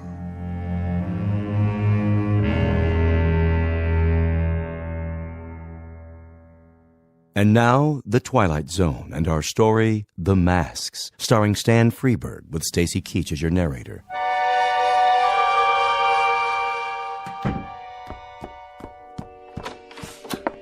How do, Nola? Jeffrey? Give you a hand with that? Oh, thank you kindly. Crowded downtown? Yeah, the biggest Mardi Gras ever. At least that's what it looks like. I almost couldn't get a seat on the streetcar. Got everything, I see. Everything he asked for. How is he? He looks badly. And he's much weaker. Ever so much weaker. Can't say as I'm surprised. He wants to be advised when his relations arrive. Knowing his relations, I'm sure they'll make themselves known. You're right about that. The doctor still here? Mm-hmm. With him now. I'll get dinner started. You do that, Nola. You do that. Oh, my. A sad and mournful day.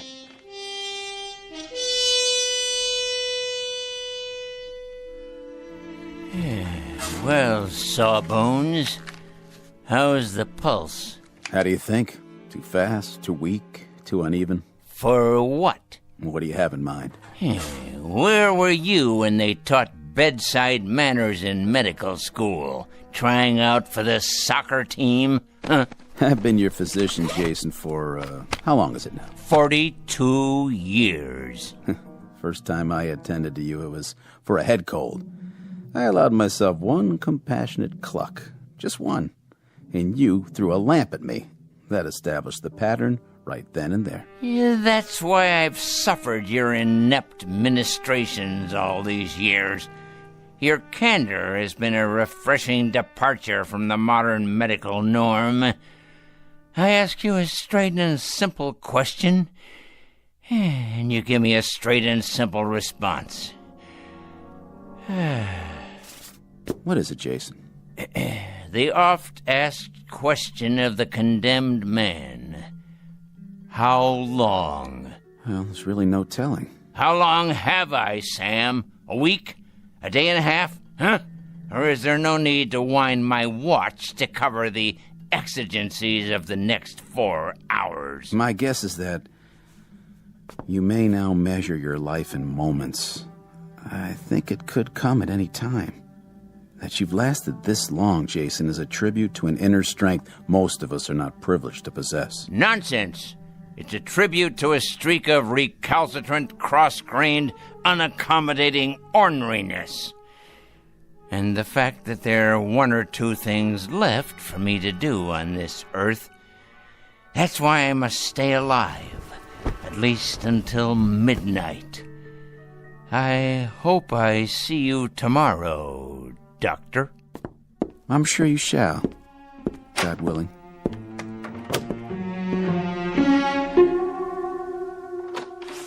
Right this way, please. Thank you, Jeffrey. And the hat box, Jeffrey, that blue thing. Yes, ma'am. Be particularly careful. It has all my medicines in it. Stand up straight, Junior. You'll get round-shouldered. Why do you still call me Junior, Pop? I'm not a kid anymore. I could break you in half if I wanted to. Oh, such talk. Well, couldn't I? Now, let's watch our words. And you, Paula, behave like a young lady. All right. Paula. Hello, Emily. Oh, how nice to see you again, Dr. Thorne. You've met my husband. Yes, some years ago, the last time he was here. How are you, Mr. Harper? As well as can be expected under the circumstances. And you, Mrs. Harper? How are you? Bearing up, Doctor. As best I can. This is our son, Wilford Jr., and our daughter, Paula. Hi. Hello. This is your grandfather's doctor, children. Your father's been expecting you. I'm very glad you could make it. Crowded at the airport, was it? Oh, that silly Mardi Gras. Well, really, the traffic is unspeakable. Shouting, screaming, incredibly rude people. It's a wonder we were able to get here at all. As for your father's condition, he's... Oh, yes. How is he? We're all really quite concerned on tenterhooks, you might say. Well, he's extremely ill. How long? Well, a good educated guess would be that it's just a matter of days. Days, you say? Hours, perhaps. Is that right? How simply awful. We've been expecting it, of course. Jeffrey? Yes, ma'am. Our rooms, are they ready? Yes, ma'am. They're all prepared. I want to take a shower. Wait for the butler to show the way. A question for you, Doctor? Yes? You may recall, I suffer severe muscle spasms in my shoulder. They're really quite agonizing. Are they? Oh, perhaps you could prescribe something? That quack I've been going to in Boston is supposed to be a specialist, but... He'd better be a specialist. He charges like one. Well, it's a very complicated condition. As a matter of fact, he told me that you don't see cases like mine more than once or twice in 100 years. Oh, please, Emily. It's true. let me describe the symptoms. I'll be sitting down, perhaps reading a book, and I'll suddenly get this bolt of pain through my upper arm. It's all I can do to bear it. You can't imagine. Excuse me, Mrs. Harper. I have another call to make this evening. If you'll forgive me. Take the luggage upstairs, Jeffrey, all of it. Yes, sir, Mr. Harper. And this briefcase, too, if you will. I'll do my best. I'll see you to the door, Doctor. Paula, you and your brother see your mother to her room. Come on, Mom. Oh, give me your arm, Junior. You already got it. I hope you don't mind, darlings, but the pain is, well, frankly, it's more than I can bear. This way, folks. Old man's in bad shape, huh? As I said, the old man is dying. And there's no chance of a recovery? Not realistically, if that's any comfort to you. Good evening, Mr. Harper.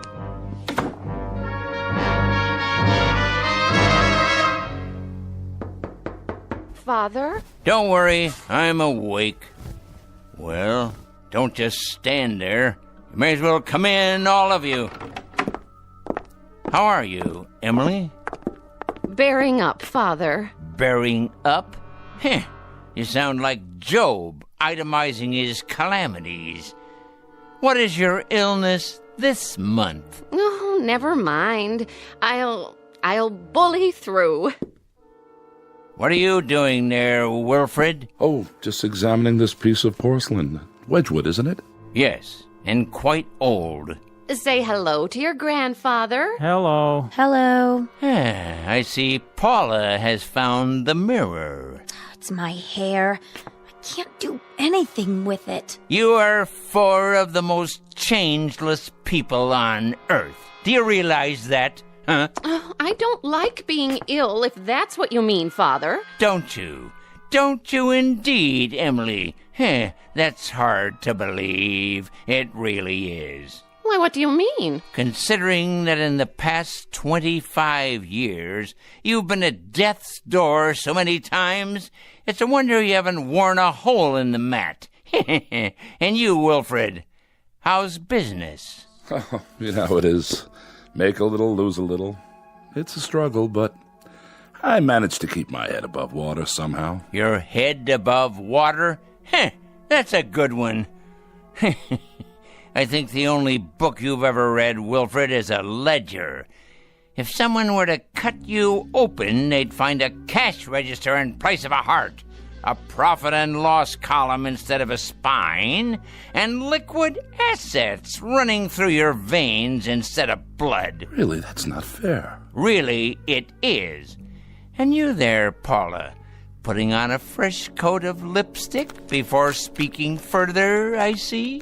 Nice to see you, Grandpa. How friendly of you to say so, considering that you haven't looked at me yet. All you've seen is yourself in the mirror, which, in the final analysis, is all you ever see. That's not true. You're being mean, Grandpa. You shouldn't, you know.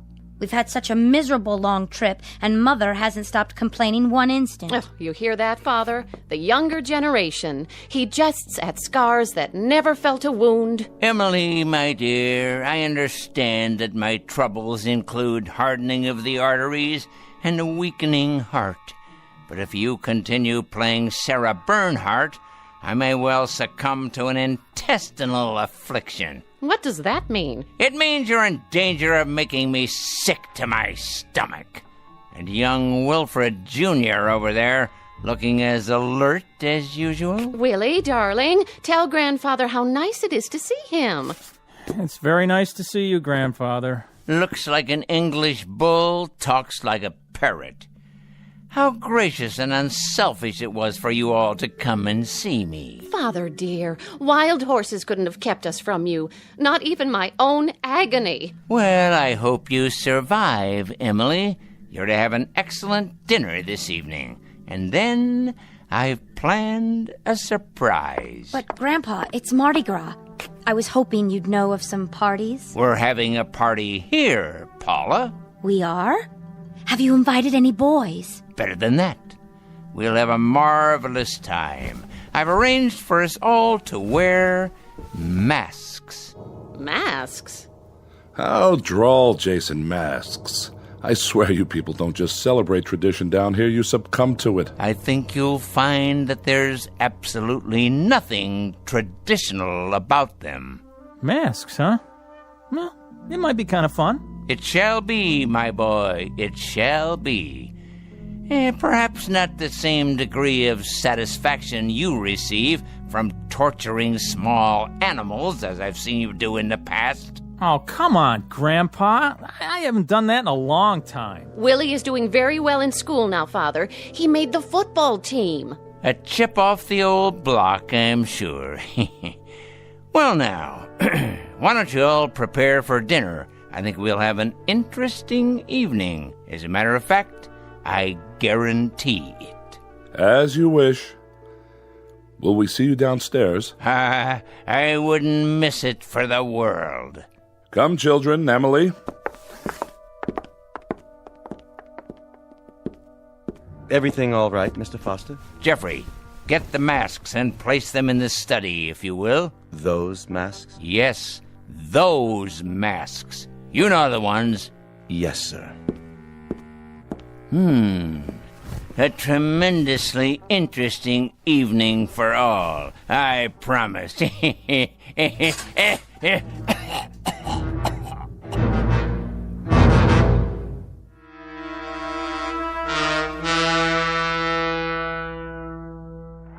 Come away from the window, Paula. But look at all the fun they're having. You heard your father. I think it's disgraceful, the way those animals have invaded this part of town. It used to be just in the quarter, but now...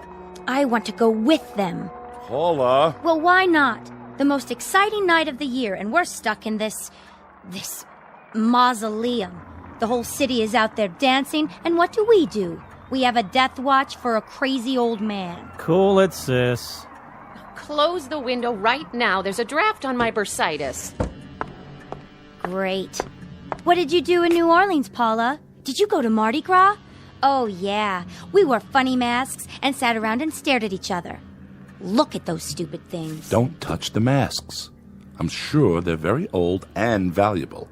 Everything in this house is valuable. They are if Father bothered to collect them. Without question. Look at the chandelier, the furniture, and the paintings.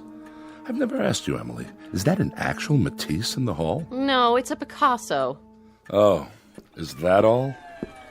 Here you are, Mr. Foster. Thank you, Jeffrey. That will be all. You sure, sir? I can take it from here. Yes, sir. Well, now, my loved ones, was your dinner satisfactory? Sumptuous, Jason. Really, truly excellent. Must have cost a pretty penny. Father, do you think it wise for you to be up like this? Wise? Probably not, but necessary, assuredly. Have you, examined your masks? Our masks? You must mean they're a gift. Well, in that case, thank you. They're certainly unique, Father. Indeed. They're made by an old Cajun. Actually, made is inaccurate. They're created, each one separately and individually. Is that so? I'd be interested in any provenance you can provide. Their history, ritual meaning. You mean so you can resell them? No, of course not. I wouldn't worry about that just yet. We're simply curious. No doubt, no doubt. I'm told that not only are these works of artistic perfection, but they possess certain properties. Very unusual properties. Can I look at the magazine? No way, I'm reading it. Children, your grandfather is speaking. They're only worn during the Mardi Gras, and there's a ritual to the wearing. You see, one tries to pick a mask, which is the antithesis of the wearer. How so? Oh, for example, the ugly man might cloak himself in beauty, whereas the shy and retiring put on the facade of boldness. Youth wears age, and age, youth. You get the idea. In other words, it's a masquerade of opposites. Very interesting. Now, why would anyone do that, Father? Why question it? This is a special evening. And now, dear ones, let's pick our appropriate masks, shall we? Well, if you say so. You, Wilfred, how do you fancy yourself? I don't understand. Come on, be candid. When you shave in the morning, who looks back at you? Why, I do, of course. I don't see... Please, it's a crucial question. What do you see? Really, Jason, I think we're a little old for parlor games. Let me be the judge of that. Indulge an old man. Oh, all right.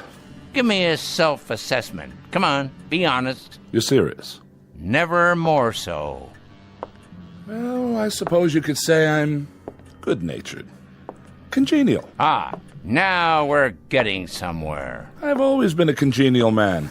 No matter what the circumstances, I try to take things in stride. Very good, Wilfred. Congenial, friendly, outgoing, even extroverted. In short, amiable. I think so. So it follows that as part of this amiability, this general goodwill, you feel a deep rapport with your fellow man. Oh, yes. Yes, indeed. Now, the opposite of your affability would be, this face here. This one? Surely not. Look at it, Wilfred. Hold it in your hands. Feel the way the wood is carved. The angry, feral lines, the gnawing, rat-like teeth. The opposite of the way you see yourself, remember? Charming. I take your point. Hardly an appealing image, though. Live with it a while. Try it on. Come on. It has great subtlety. The features reflect greed, avarice, cruelty, like a predatory animal. In short, all the character traits that you don't have. An ironic choice, wouldn't you say? Quite. And now, the brave lady on the couch. Oh, really, Father? I don't feel well. I'm not up to... Of course you are, my dear darling daughter. You're up to anything. Your courage dictates that you accommodate a relatively brief period of self-sacrifice. It should come naturally to you. How about this one? But it's hideous. Of course it is. Look at it closely, my dear. The face of a sad, sniveling, self-centered coward, flabby and without character. Fearful eyes, no chin at all, in contrast to your own bravery, your doughty, intrepid strength.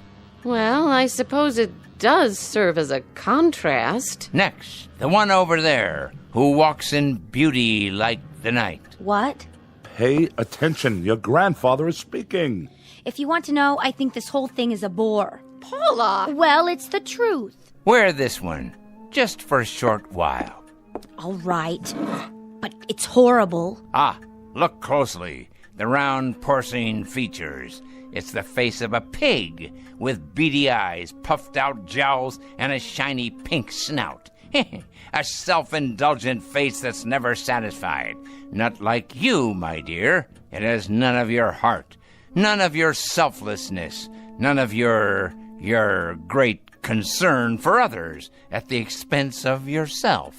Well, if you put it that way. And last but hardly least, the timid one over there, the gentle and quiet Wilfred Jr. Oh, come on, Grandfather. But you haven't seen it yet. Well, what's this one supposed to be? You're opposite, my boy. The face of a dull-witted, stupid clown. Thanks. Notice the low brow, the bulbous nose, the slack, oversized mouth, as opposed to your own manful refinement, your courteous, deferential gentility. Yeah, I get it. And now, we're almost done. What about your mask? This one. But that's a skeleton. The face of death, because I'm alive. Understand? I'll wear the very thing that stalks me at this moment. No, you don't mean that we actually have to wear these hideous things? I believe I explained that. Only for a few hours, I should add, until the unmasking. And that's at midnight. Paula, you'll break it. I don't care. Everybody else can do what they want. I'm not wearing mine. Then I'm not either. I'm afraid, Jason, that we're somewhat at odds here. Not really, Wilfred. The four of you came here for one purpose, to see me off and yell bon voyage, to put coins on my closed eyelids, while with your free hands you start grabbing and looting. Father, that's cruel. On the contrary, that's truth. You came here to reap everything I've sown, to collect everything I've built, to covet everything I possess. And I'll not disappoint you. The will is prepared. Everything is left to the four of you. Everything. Money, house, property, holdings, stocks and bonds. All of it. All of it. Jason, you break our hearts when you talk that way. The most touching thing you've ever dredged up, Wilfred, by way of conversation. But I must emphasize this little addendum. One small proviso. You're to wear those masks until exactly midnight. Not a moment more, not a moment less. What? I don't believe this. Really, Father? Mark my words, if you take them off. If you do, you'll each receive from my estate the equivalent of a ticket back to Boston. And that's it. That's it. That's absolutely, positively all. Never fear, we won't be spoil sports. If this is your pleasure, we'll indulge you. Quite happily, I might add. It's the least we can do. Oh, you're joking. It smells old and musty. Who knows where it's been? Here, Emily, let me help you fasten it to your head. But the germs. Don't be an idiot. Put on the miserable mask. Don't throw away a fortune because of your wretched hypochondria. Ho-ho! All right, Jason, we're doing it, see? And now, I'm putting on mine.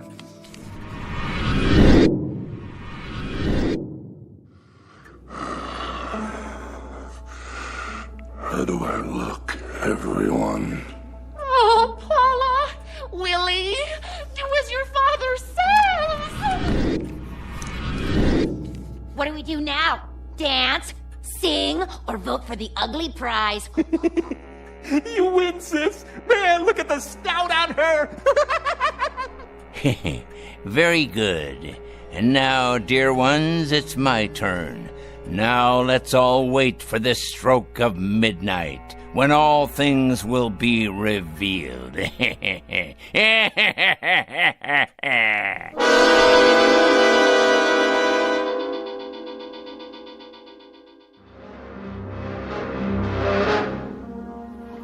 Evening, Jeffrey. Nola? How's Mr. Foster doing? He's up and around. He is? Mm-hmm. In his electric wheelchair. I took him into the study. That man. I reckon he wants to spend time with his relations. Well, they look like they don't want to spend time with him. Let me ask you something. What does he plan to do with those masks? I think he wants to play a game with them. With the masks or his people? Beats me. He better be real careful. Why's that? He had me buy those masks down in the quarter. Wanted them made special by some witch man who does voodoo and such. I told him, Mr. Foster, don't you go messing around with that stuff. That's the devil's work. Nola, he said, don't you worry. I know what I'm doing. I surely do hope he was right. Me too.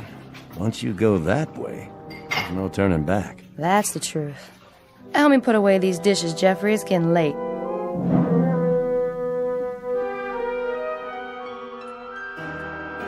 Oh, that's enough, Junior! Please!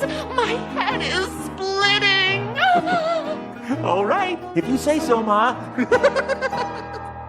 At least it's music. Don't you even have a stereo, Grandpa? Sorry to disappoint you, fair one. Well, this is a blast and a half. I've already looked at every magazine, every creepy old antique. Not everything, Paula. There's no end of treasures in this room. Like what? These books, for example. How old they are, how rare. They're first editions, aren't they, Jason? All of them. All of them. Imagine that. They must have taken you years to collect. A lifetime. Freud, Audubon, William James. Who is this? Lovecraft. I see his autograph in one. The Shadow over Innsmouth. Very rare. You should read it sometime. About people who aren't what they appear to be. Pretty valuable, I suppose. Extremely. Of course, not as valuable as the oils. You might be surprised. Although the paintings have been appraised at several $1 million. That much? Oh, Father, is it close to 12 yet? Patience, Emily. Good things come to those who wait. I can hardly breathe behind this mask. I'm suffocating. It won't be long now, I promise. Where's the TV? You gotta have a TV. Sorry, no cartoons for you tonight. Oh, we don't need entertainment. Why would we? We're rocking out right here in this room. We're getting down, aren't we? Having a ball. We're raising the roof. Party on, everybody. Let's play charades. Spin the bottle. Post office. Let's go. Let's do it. Oh, look what you've done. I couldn't help it. Just lost my head, I guess. It was an accident, okay? Oh, I'll clean it up. The maid will take care of it. But the value, it must be irreplaceable. Not really. Just an early Ming Dynasty vase. Still plenty of them available. I'm taking this thing off my face. I can't stand it one more minute. Paula, don't be a fool. Oh, I don't blame her. I don't blame the child one bit. Nor do I. How could I? We each behave according to our natures. I told you it was an accident. This is cruel, Father. A cruel, heartless torture. I have to agree, Jason. Really, this has gone far enough. We've been in this room for 3 hours, regarding each other through these grotesque masks. There's a limit, and we've all reached it. I must tell you, as far as I'm concerned, this is nothing more nor less than madness. Junior, what are you doing? I've had it too. I am not a bozo. Oh, please, Father, please, let us take them off. Jason, we're waiting. Speak to us. Have you all had your say now? Anything more from you, Paula? Junior? Emily, the flower of my loins? Or you, Wilfred, the benevolent captain of industry? Is there anything else you have to tell me? Speak now or forever hold your peace. Only that I'm feeling buried alive. I agree with Dad. I think anybody who would do this is out of his mind. Please, Pop. Let us take them off. I appeal to you, Jason, from the bottom of my heart, for the sake of my family, for all of our sakes. Open the window to the street for me, would you? One last time. If you like. But my Mercedes! Shut up, Emily. Ah, the sounds of the night. They come from far and wide to partake of pleasure. A joyous celebration of life, unlike you who are without joy. I don't think that's fair. Of course you don't, because you are the object of this particular jape. Listen to them out there. Do you hear whining, complaining, anger? I don't. I hear happiness, simple pleasures, food, drink, the joy of being together, of being alive, as if they know it's fleeting, precious. But those of us in this room, we have a different agenda, don't we? And what of you? What do you get out of it? Satisfaction. A kind of grand culmination. Close the window. What is it? It's what you've been waiting for, I believe. The anointed time when you can all dig deep into the treasury. You're feeling weaker, Father? Ah, at last. A note of hope in your voice, Emily. must you say such miserable, cruel things to me? To all of us. What have we ever done to you? Because you're a pitiful excuse for a family. That's why. This is the only language you understand.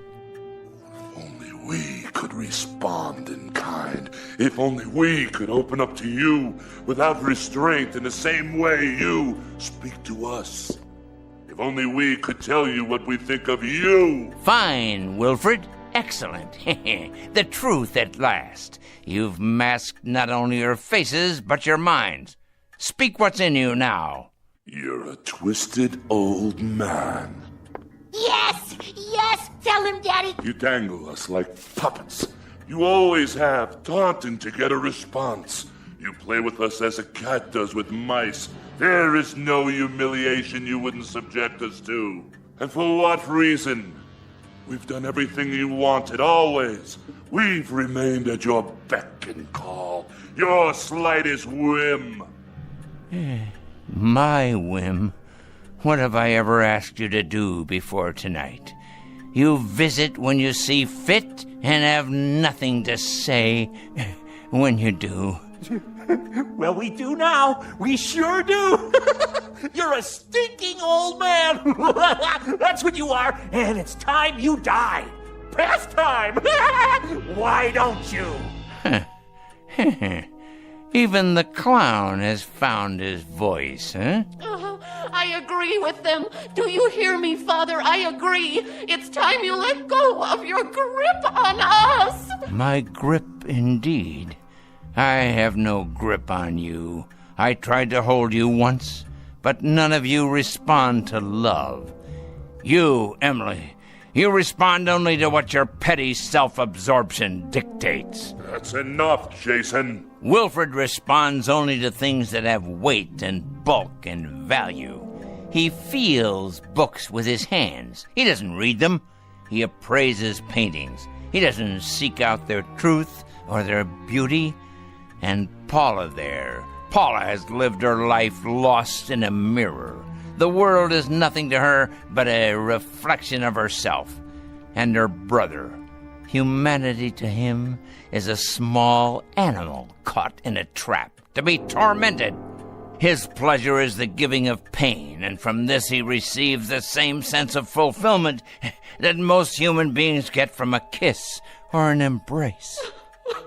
So unfair, Father. You're caricatures, all of you, even without the masks.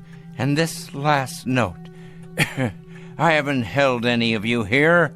You were always free to go. What's held you here has been my daughter's weakness, my son-in-law's greed, my granddaughter's vanity, and my grandson's cruel subhuman sadism. As soon as the clock chimes 12, you will all be very rich. It's as good as done. Now you own everything I have owned. You've kept your bargain. You've worn the masks. So now enjoy yourselves, my pretties. Live full lives. And may God have pity on you.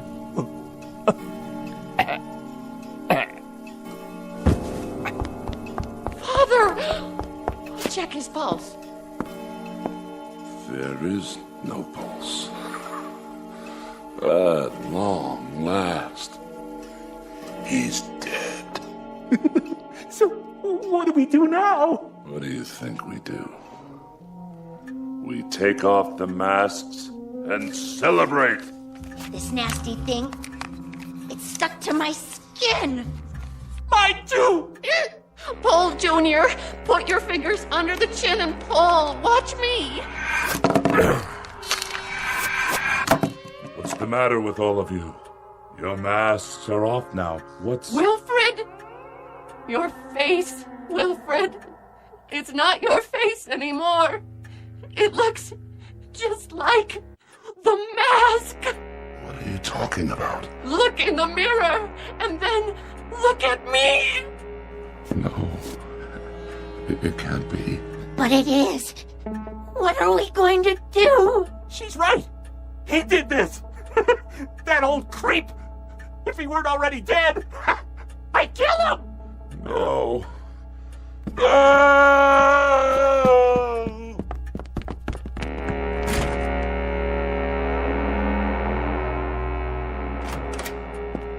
Mr. Foster, are you all... Mr. Foster? Mr. Foster? Sir! Call the doctor! Nola! Call him now! Where is he? In here. I called you right away, even though I knew. Strange mask. Like a death's head. Where are the others? In the room, sir. They practically ran upstairs. Jason. I'll take this mask off for you. You won't need it now, old friend. Would you just look at him? His face. So peaceful. Oh, Mr. Foster. Mr. Foster, sir. Don't cry for him, Jeffrey. This is his true face. Not a line on it. Not a care. No horror, no fear. Nothing but peace. I'll call the funeral home. This way, sir.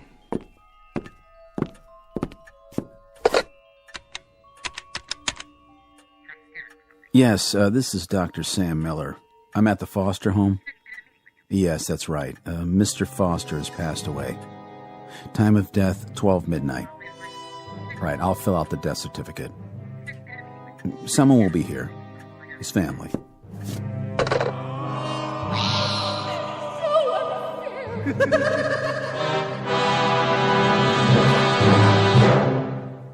Mardi Gras Incident. The dramatis personae being four people who came to celebrate. It might be said that they partied with a vengeance. They now wear the faces of all that was pent up inside them. But unfortunately, they'll wear it on the outside for the rest of their lives. Said lives to be lived from this point on in the shadows. Tonight's tale of men, the macabre, and masks in a section of the Big Easy called The Twilight Zone.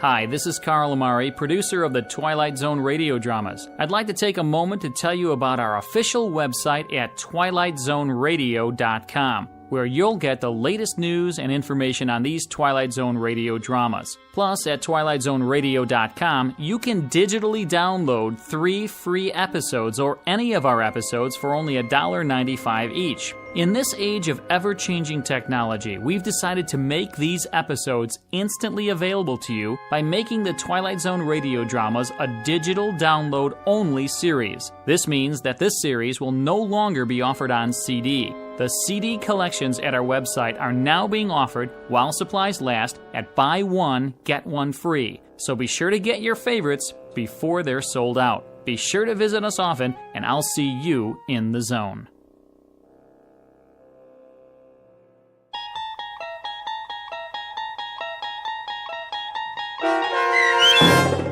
The Masks, starring Stan Freberg with Stacy Keach as your narrator, was adapted for radio by Dennis Etchison and written for The Twilight Zone by Rod Serling. Heard in the cast were Mike Starr, Maggie Carney, Craig Brawley, Elizabeth Lado, Jeff Lupetin, Doug James, Kurt Nabig, Sarah Marks, and Carl Amari. To learn more about the Twilight Zone radio dramas and to obtain audio cassettes and CDs of these programs, visit our website at twilightzoneradio.com. The producers of The Twilight Zone wish to thank CBS Enterprises, Carol Serling, Dennis Etchison, Dick Brescia Associates, Claire Simon Casting, Terry Jennings, XM Satellite Radio, Sirius Satellite Radio, our sponsors, and our radio affiliates for helping make this series possible. This copyrighted radio series is produced and directed by Carl Amari and Roger Wolski for Falcon Picture Group. Doug James speaking.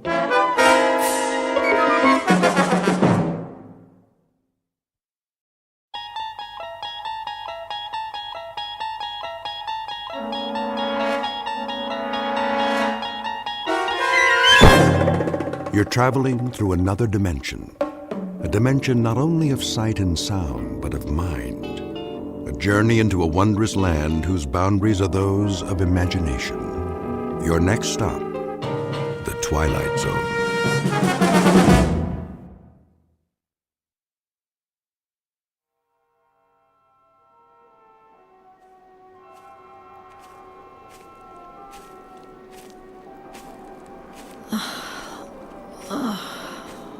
Я така змучена. Я голодна.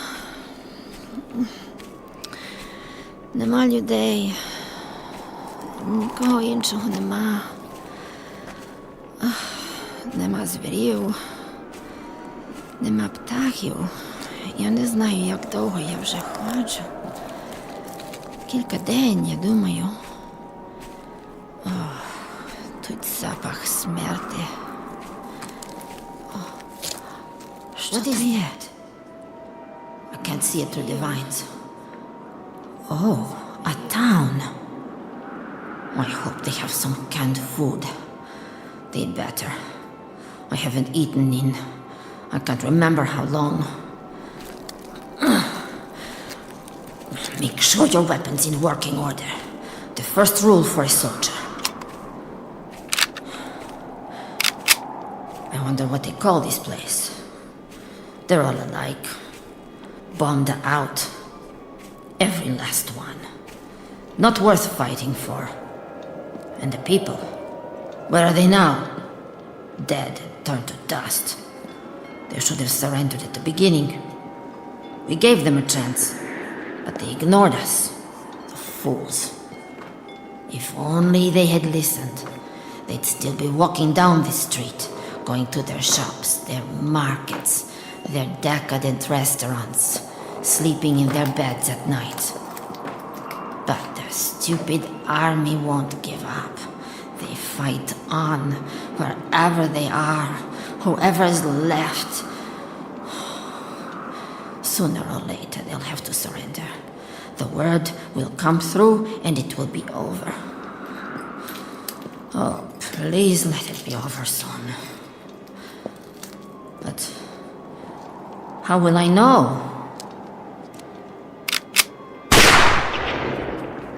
Come out! Why don't you come out? And we'll finish it right here in the street! Just the two of us! Come on! Cowards! You're cowards! All of you! Cowards! You cowards! Cowards!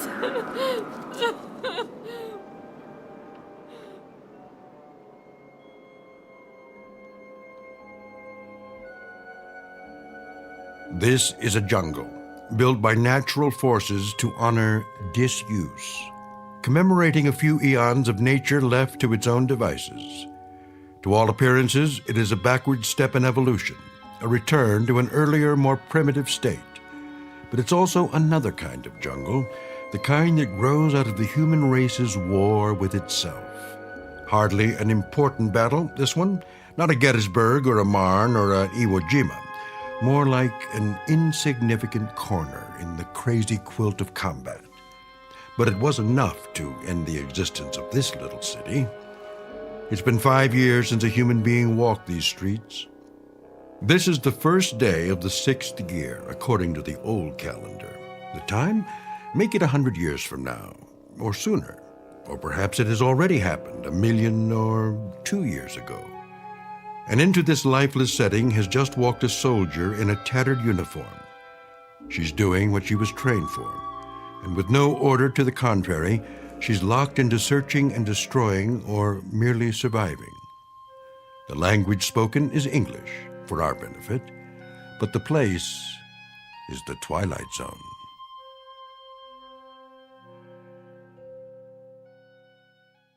And now, The Twilight Zone and our story, 2, starring Don Johnson, with Stacy Keach as your narrator.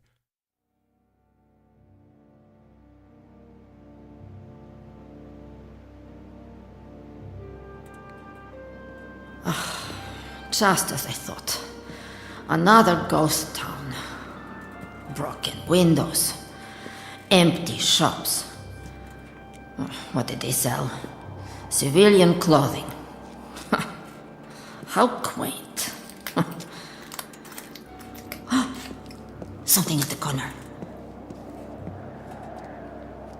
Oh, an old army truck. But which army?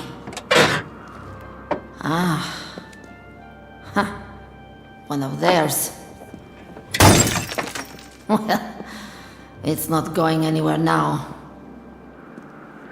What else have they got around here? Barbershop, newsstand.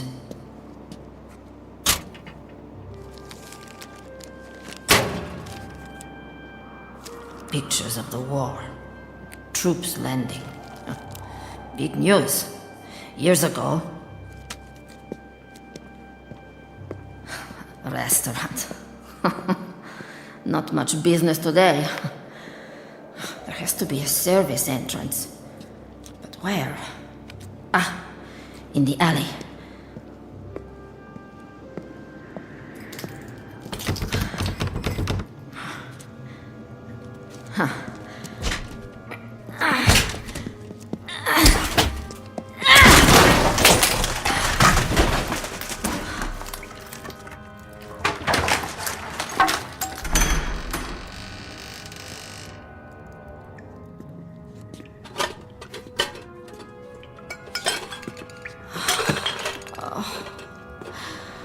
Somebody got here before me. All the cans are empty. Yes! They missed one. Canned chicken. I don't believe it. Canned chicken.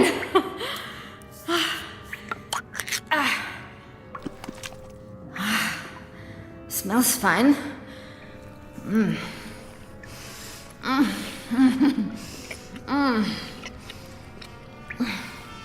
Find something? Where did he come from? My weapon! Totti! Не рухайся! Go ahead. Shoot. If that's what you want. Стій тихо, я маю револьвер! To tell the truth, I don't care. You got the guts to do it? I didn't think so. You don't want to fight any more than I do. Put the rifle down. I said give it to me. No! Ow! What did you do that for? What are you, crazy? Let go of that frying pan. You could hurt someone.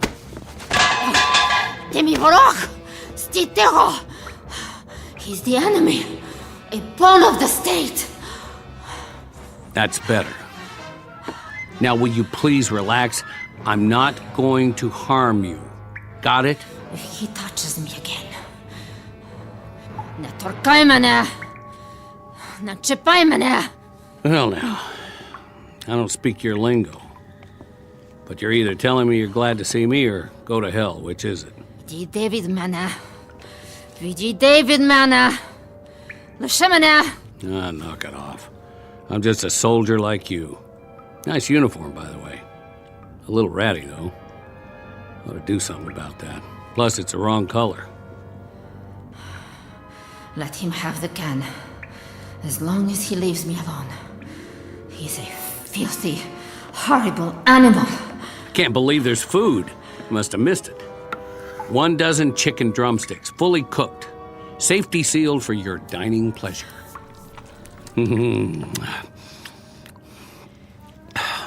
That's mighty tasty, if I do say so. I prefer the white meat myself. Oh well, beggars can't be choosers.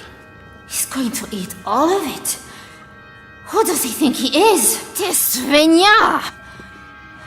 Ти повинен мені дати трохи. You're right.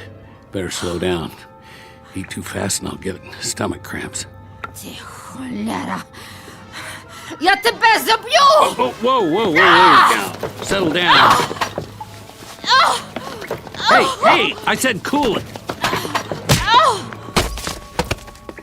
Now stay down for a while. The The rest will do you good. There's the menu for today. Well, pretty boring if you ask me. Could use a little something to wash it down. Bottles. Nope. The cupboard's bare. Canteen's nearly empty, too. Stuff dripping out of those pipes ain't fit to drink. Who knows where it came from? You got any water in your canteen? Hey, I'm talking to you. Come on, quit faking it. I didn't hit you that hard. Did I? Out like a light.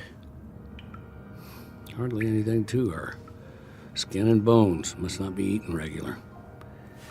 Let's see what you're carrying in that belt.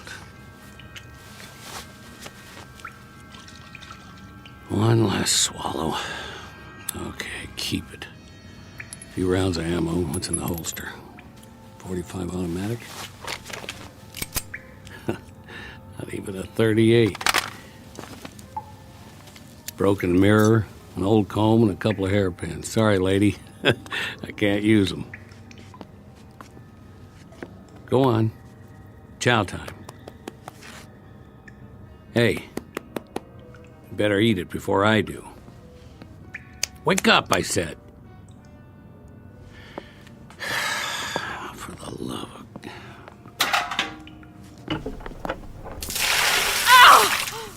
Easy.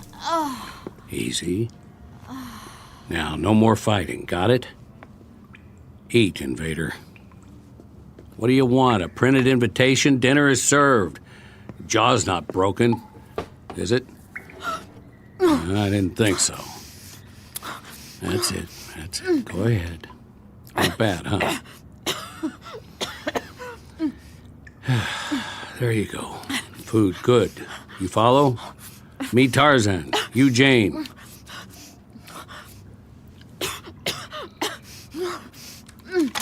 Oh, no. Leave the gun where it is. Mine's behind the door. No more shooting. Nix. Verboten. What language do you speak? Okay, be that way. Look, the only reason I can see for us to fight is that your uniform is a different color, and that's not good enough anymore. I say it just doesn't matter. You get me? What is he babbling about now? Yeah, I know. I talk too much. I'm just trying to make a little small talk is all. He'll pass the time. Come on outside with me. I want to show you something. Come on. It's okay, I promise. Where is he going?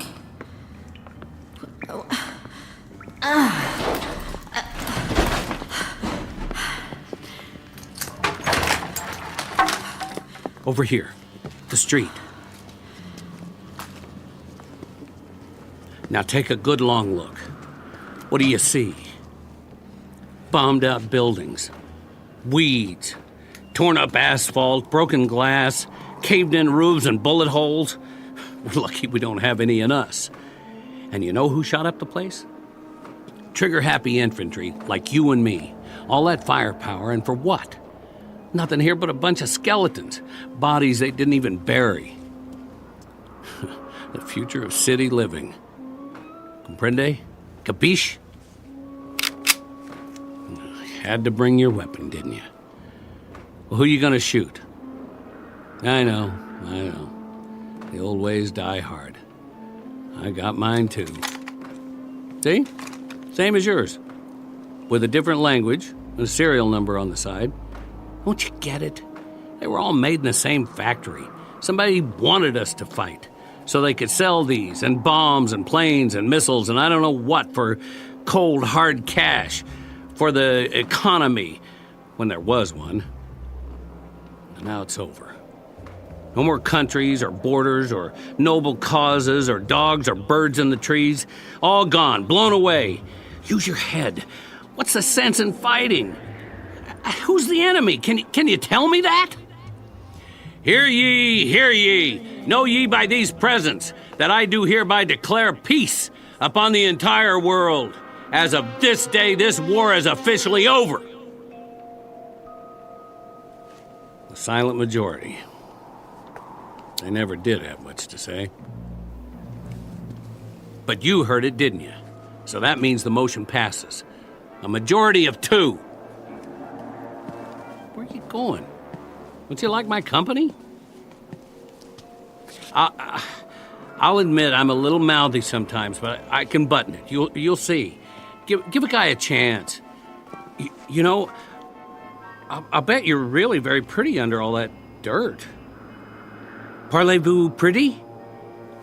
Let me see. Tres Belle? Bonita?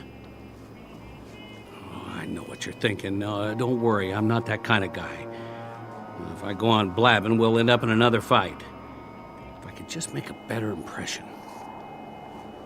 I'm going in that storefront over there. See that red and white pole? They call it a barbershop. Well, they used to. It's about time I got cleaned up. Make a new man out of me. Then we can start all over again. Just don't you run off with somebody else while I'm gone.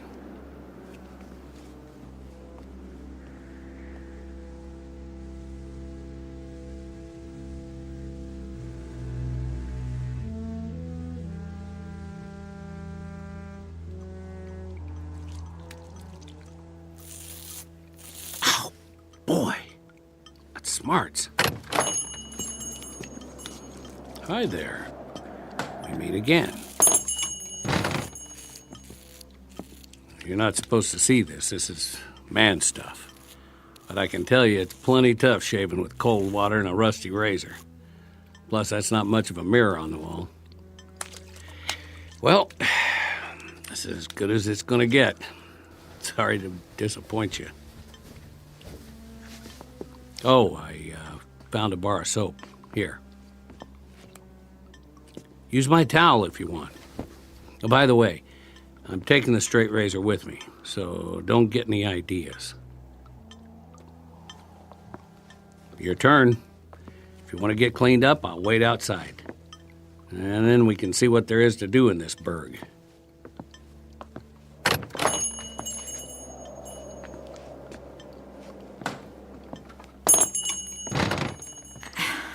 I don't understand a word he's saying. But I know one thing. The enemy always lies.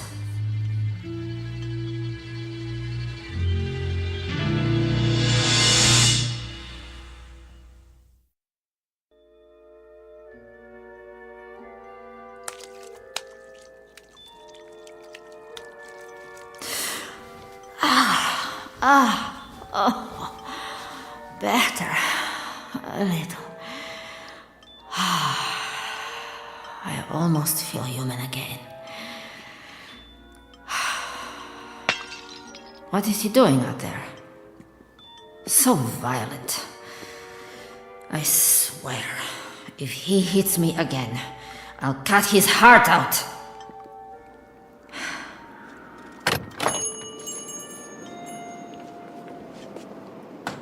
Look at what I got you. From that old shop down the street. The mannequins won't mind. Don't know if it's your size, but it might fit. You like? A dress? He got this for me. It's all yours. Prekrasna. You took the words right out of my mouth. Prekrasna. Now, don't take it the wrong way. It's not like I'm giving you a present or anything. I just thought if we're going to do the town, you might feel a little better. Try it on. I'll turn my back. Well, it's a little large. Okay, if you're modest, pull it on right over your uniform. It might fit.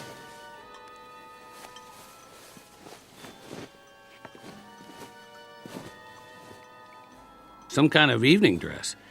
And it ain't even night yet. Well, that's all right. Nobody's going to take our picture for the paper. Check it out in the mirror, what's left of it. There's a little piece of glass there in the corner. See? Oh. What happened to my hair? Greasy. Awful. Oh, I need a pair of scissors.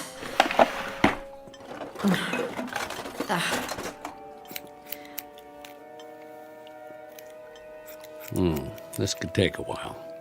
Meet you at the corner.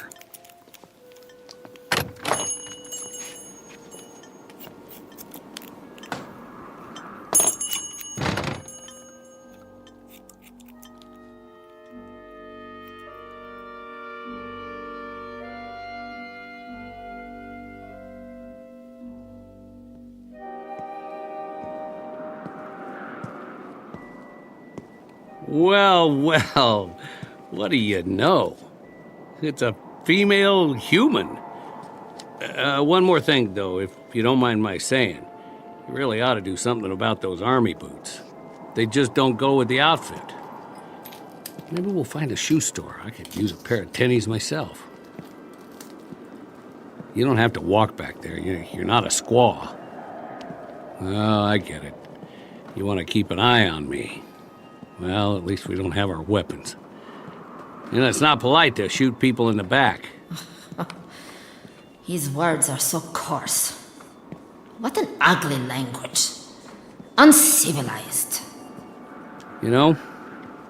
I used to live in a town like this. Close enough. Houses on the side streets. My folks had one just like that one. See it through the vines? I'd walk home after school, stop in at Old Man Wilson's for an ice cream soda, or the mom and pop store. What is he raving about now? He never stops. Telling me his life story, probably. As if I cared. Or sometimes I'd hang out at the park. I bet they got a park around here. Of course, it'd be overgrown by now. Have to hack your way through it with a machete. But it's my duty to keep an eye on him. He might be a sniper. Or a saboteur. I don't believe it. A movie theater. You know what movies are, don't you? They have them where you come from. Sure they do. Everybody loves movies. Well, come on. I'll buy you a ticket. What?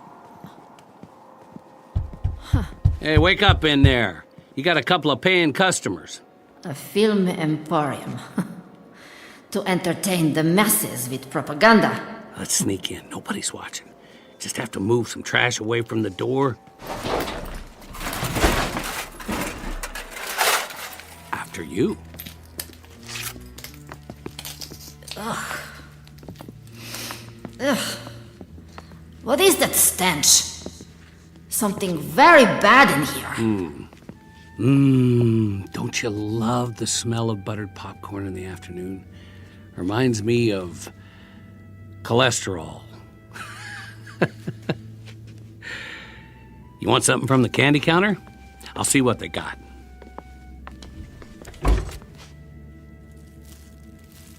Sorry, all cleaned out.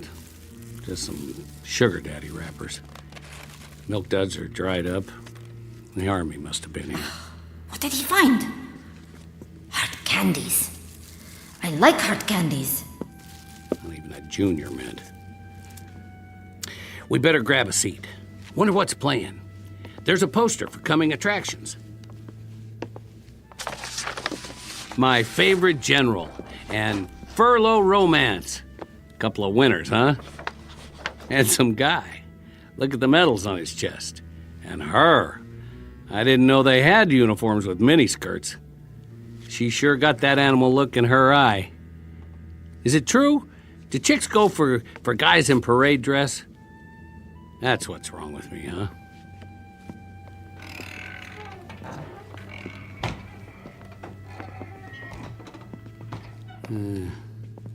Not so bad. Nice and dark, a few bullet holes in the screen. How close do you like to sit? How about the first row?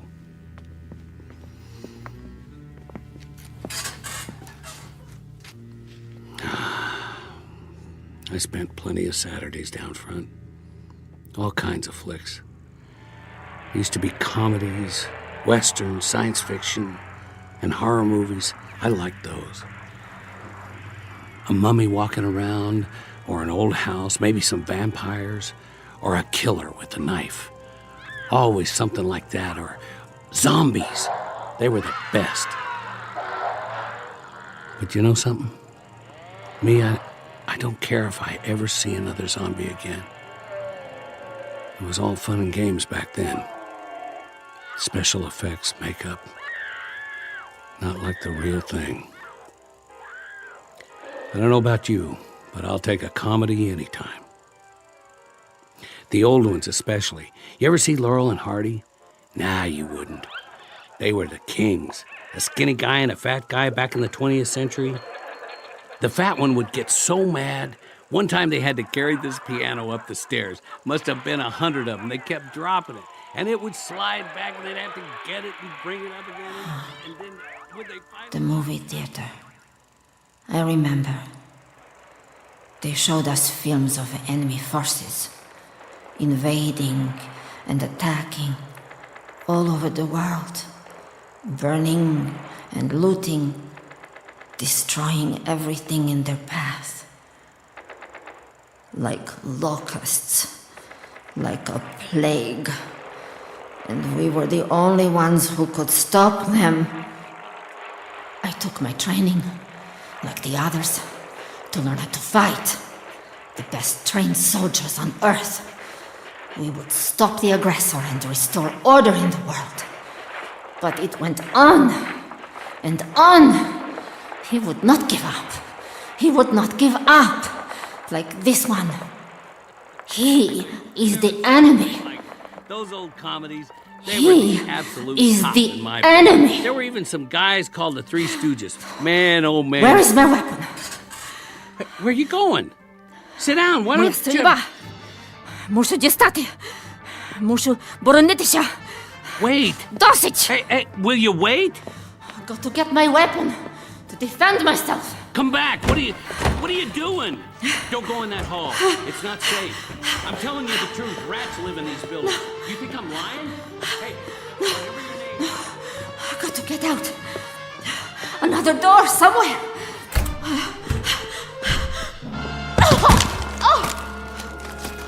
What did I trip on? Bones. I told you not to go. Lord, dead soldiers. They must have been trapped. Sick. Don't touch them. What's left of the bodies might be infected. Keep your hands off that gun. You'll get the sickness. Do you want to die like them? Do you? Стій тихо! Я тебе заб'ю! All right.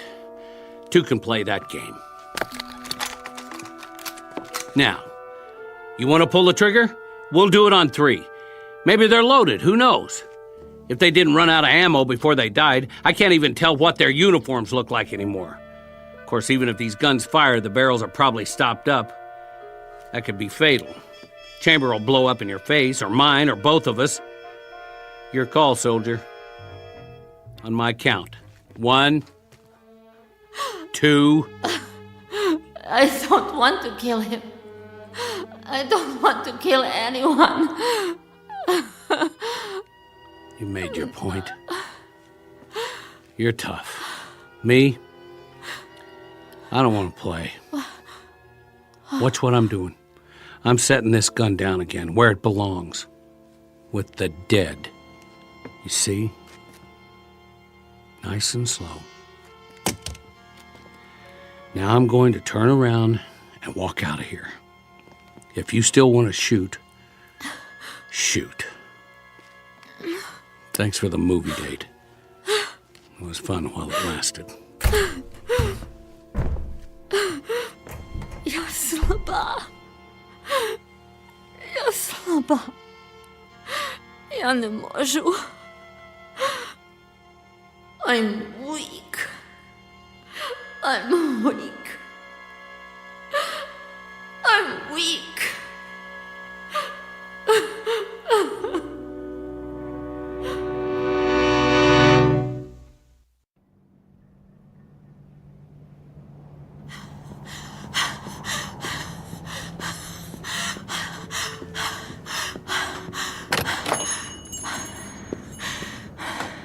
My weapon.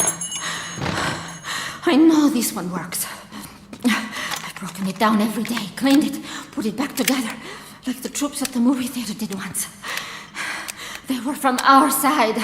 I could tell. Without this, I'm nothing. I'm not big or strong. I can't run fast. And I don't know how to get back to my company. But with a weapon, I can survive.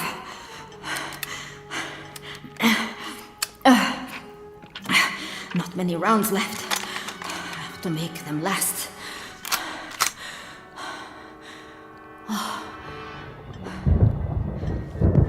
Oh, great. A storm's coming. I better find shelter. What's he doing here? Where's he going now? He's looking for shelter, too. Someplace without holes in the roof. Why doesn't he hurry up? I've got to get out of here before it gets dark.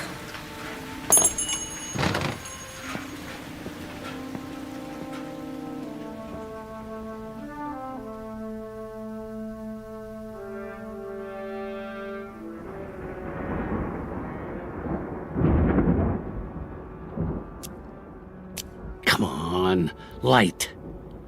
What's wrong with these matches? Not wet, just old. There. Now let's get a fire going. Good. Chimney's drawn. House isn't damaged at all. And they left tons of newspapers. Find some wood, it'll burn all night. Furniture should work.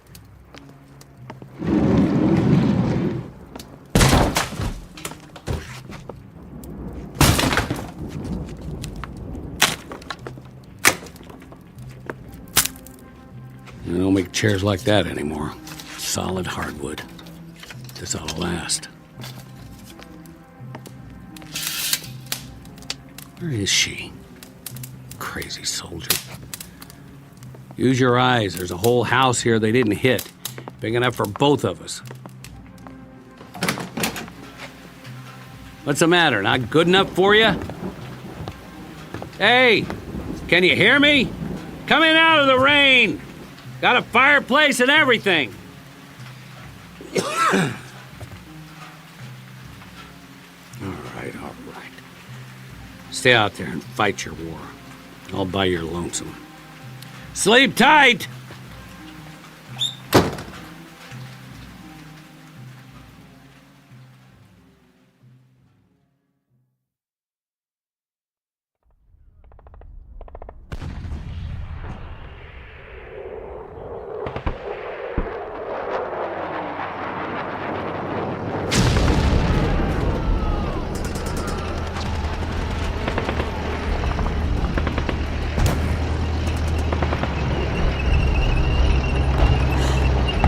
No! The tanks! The tanks are coming! No!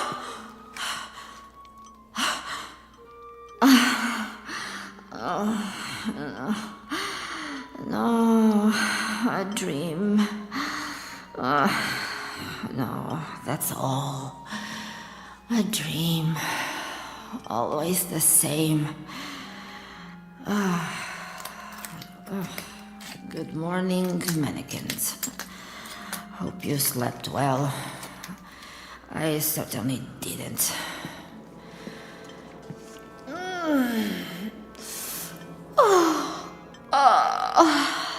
What am I doing in this stupid dress?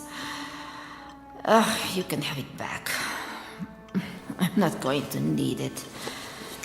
I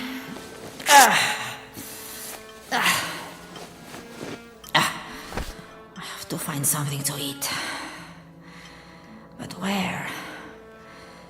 There isn't any place left.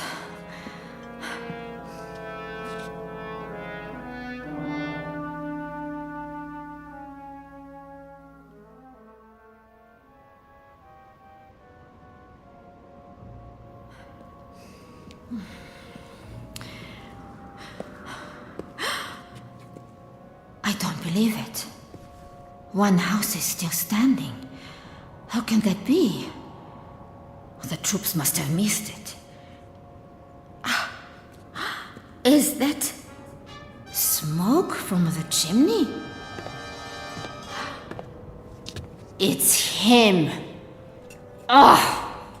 He's already claimed it. Food? What the...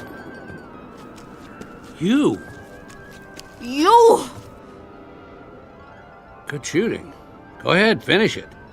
You got me in your sights. Do it. Do it now. Some kind of trick! Make your move. Because I'm not going to fight. See? I don't have a weapon. Left it at the movies. What, you don't believe me? Come on and search the place. Not even a pea shooter in here. What's he wearing? Where's his uniform?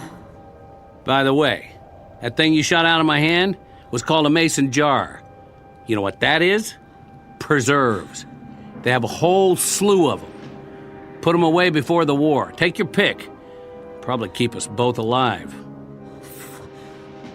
Food? Oh, yeah. You know that word, don't you? Well, what are you waiting for? Or would you rather starve to death? Hold it a second. Drop your weapon. What? Drop it, I said. No guns allowed. It's a trick. You want to live the high life like me, you have to leave the fighting at the door. Lay your weapon down or move out. This is civilian territory from now on. Food. Please. Here, I'll let you sample the goods. Catch. Nice. Now unscrew the top. That's it. You don't have to use your fingers. There's a kitchen full of spoons and forks. We can wash them in the rainwater. I'll set up a barrel in the backyard. We'll need most of it to drink, though, till it rains again. Yeah, I think it's loganberries. There's plums and figs, and peaches and applesauce, and summer squash. You should see it, a real fruit cellar. Take it easy. It's not good to eat it all at once. You might get a stomachache. Later, okay? I'll put it on the porch. Plenty more where that came from. Where's your dress? What's he saying? You know, dress. The one I gave you. Prekrasna? That's it, Prekrasny. Oh, I didn't ask you. What do you think of my new duds? I found them upstairs. Where did he get that ridiculous outfit? The suit doesn't even fit. The sleeves need to be taken up. Of course, he wouldn't know how to use a needle and thread. There's a whole closet full, men's and women's. The shoes don't fit me, more your size. You should try them on. I wonder if there's a sweater and a good overcoat. And something besides these boots. They're falling apart.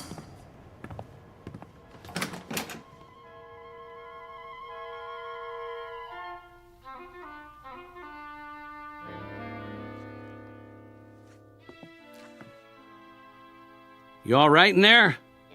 Poczekaj, ja nie gotowa. Take your time. Just wanted to be sure you're okay.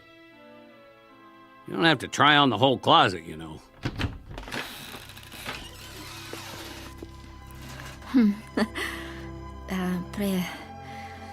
Prekrasna?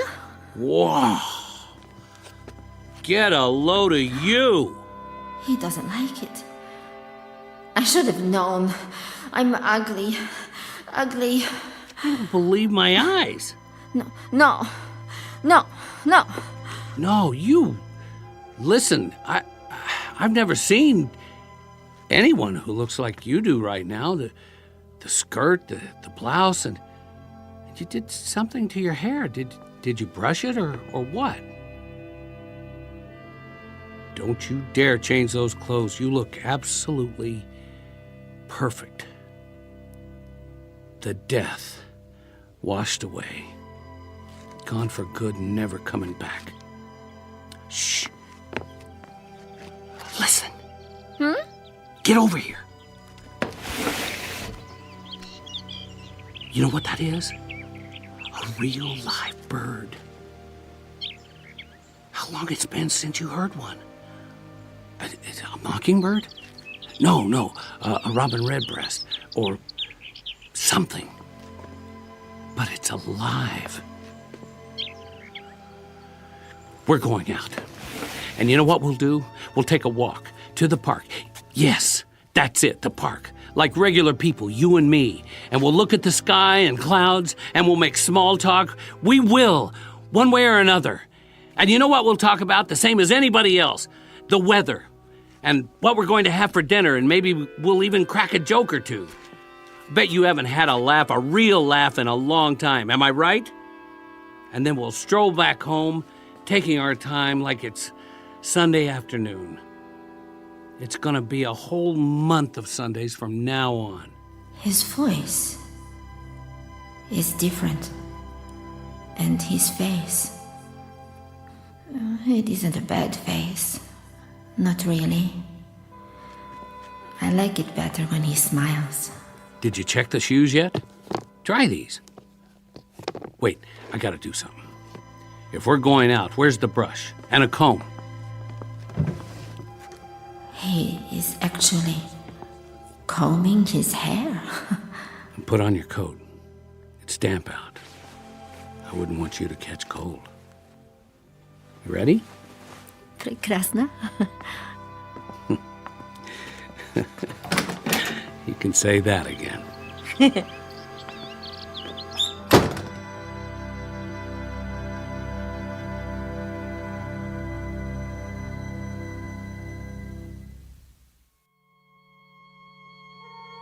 It's easy to talk about the big issues like fear and survival, war and peace, life and death.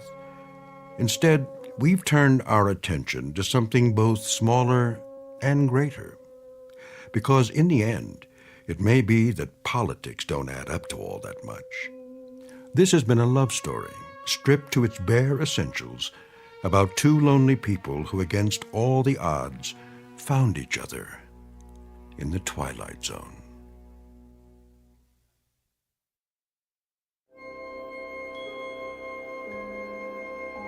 Hi, this is Carl Amari, producer of the Twilight Zone Radio Dramas. I'd like to take a moment to tell you about our official website at twilightzoneradio.com, where you'll get the latest news and information on these Twilight Zone Radio dramas. Plus, at twilightzoneradio.com, you can digitally download 3 free episodes or any of our episodes for only $1.95 each. In this age of ever-changing technology, we've decided to make these episodes instantly available to you by making the Twilight Zone Radio Dramas a digital download-only series. This means that this series will no longer be offered on CD. The CD collections at our website are now being offered, while supplies last, at buy one, get one free. So be sure to get your favorites before they're sold out. Be sure to visit us often, and I'll see you in the zone.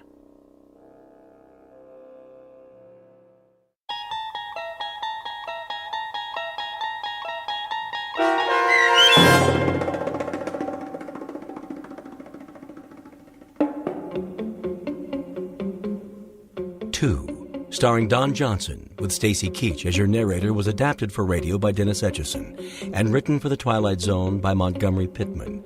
Oksana Fedonushyn was featured as the woman. The producers of the Twilight Zone wish to thank CBS Enterprises and the Rod Serling Estate for making this series possible. This copyrighted radio series is produced and directed by Carl Amari for Falcon Picture Group and Westwood One. Sound design and custom Foley effects for The Twilight Zone by Cerny American Creatives Bob Benson, Craig Lee, Matt Sorrow, Tim Cerny, and Todd Beyer. To learn more about the Twilight Zone radio dramas and to contact us, visit our official website at twilightzoneradio.com. Doug James speaking.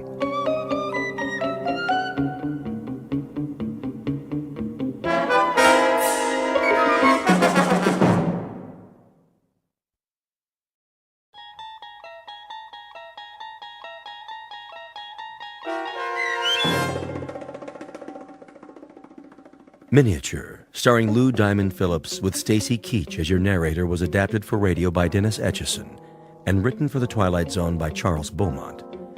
Heard in the cast were Ellie Weingart, Alyssa Fraden, Jeff Lupetin, Joby Cerny, Roger Mueller, Elizabeth Lido, Christian Stolte, Doug James, Kurt Nabig, and C.J. Amari.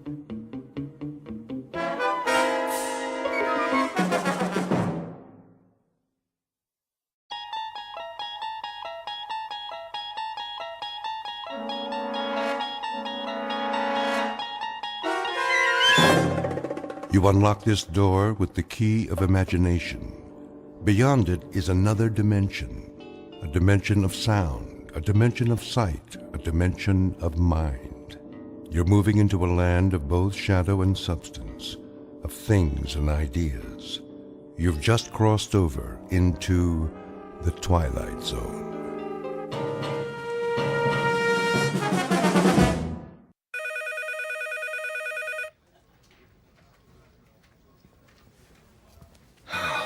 Finally, 12 o'clock. Let's go to lunch. Hey, Charlie. Charlie, it's recess. Oh. Thank you. I just want to finish up here. Trying to make us look bad? What do you mean?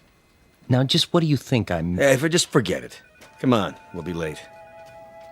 Look at him. Little goody two-shoes. Why don't you guys lay off him? Because we're mean, heartless brutes. Right, Fred? Right. Well, I think he's nice. Hey, Mama, don't forget to change his diaper. Charlie? Hello? Aren't you going to lunch? Oh, yes. Any place in particular? Yes, in a way. Where? Well, it's in the museum, actually. The museum? They have a very nice cafeteria. It's quiet there, and, Would you like some company? well, I mean... It's okay, Charlie. I understand. See ya. Hey, look at the dinosaurs. Wow, that's the biggest elephant I ever saw. It's a woolly mammoth, you dope. Come along, children. Keep up with the class and don't touch anything. Cafeteria closed. Oh, no. And here we have one of the world's greatest collections of primitive art. Excuse me. Pardon me. There are selections from every period. I direct your attention to the New Guinea exhibit. Some of the pieces, the sepik shields, for example, are hundreds of years old, but some were made as recently as 1950.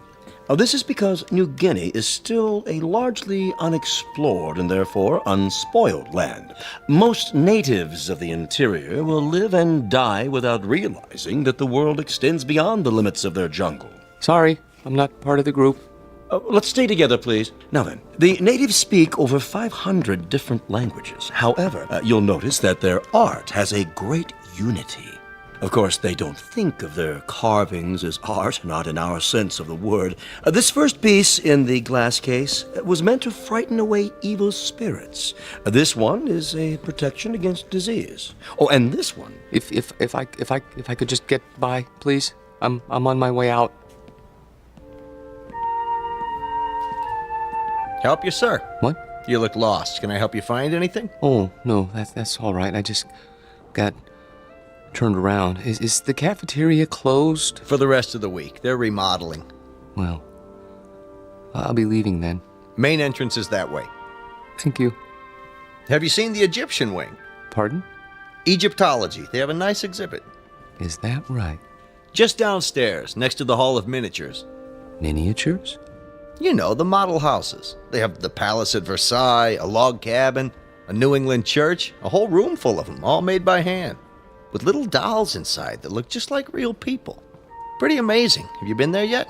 No, I only come here for lunch, you see. Well, you might as well take it in now that you're here. Not many people go there, but it's really something. All right. I think I will. Turn left at the bottom of the stairs. You can't miss it. Thank you for the suggestion. I'll have a look.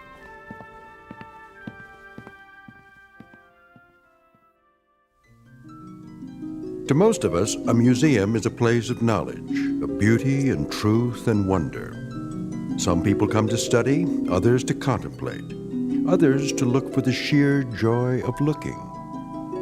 Charlie Parks has his own reasons. He comes to the museum to get away. It isn't really the low-priced cafeteria meal that draws him in here every day. It's the fact that in these cool, inviting halls, he can be alone for a while. Really and truly alone. Away from his work and from people who don't understand, which includes almost everyone in the world. But Charlie should be careful. He doesn't know it, but there's always a chance he might wander too far and get lost in the Twilight Zone.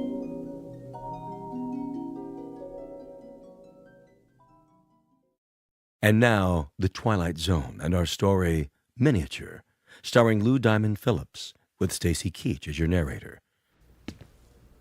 19th century townhouse, home of Boston residents Mr. and Mrs. Copley Summers. The figure represents their daughter, Alice, and was carved in wood taken from the original balcony. Will you look at that? What in the... Found it okay, huh? Excuse me, but... Yes, sir? I guess this will sound silly to you, but how do they manage that? How do they manage what? In there, in the glass case? Oh, well, I couldn't say exactly. I know they use magnifying glasses, little tiny tools, single hair brushes, that kind of thing. Must go blind making them so small. But the girl, she's so realistic. Isn't she, though? Long black hair, lace dress. Look at her fingers. They didn't miss a thing. Little rug, chair's got teeny tiny doilies on it. But how do they get the girl to move? Servo motors? Microchips? How's that? The girl playing the piano, it's stopped now. I don't think I... There, see her sitting at the piano? She was playing just a few seconds ago. It was, I don't know, something like this?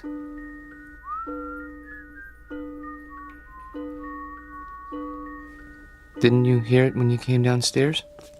I don't like jokes, mister. Not when I'm on duty, anyway. I'm not joking.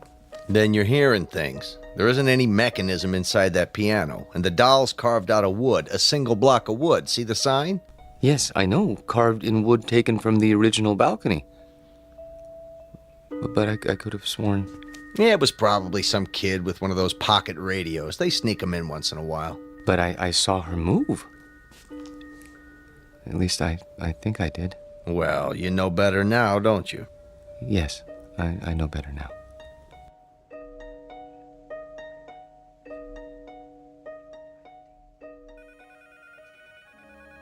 Here he comes.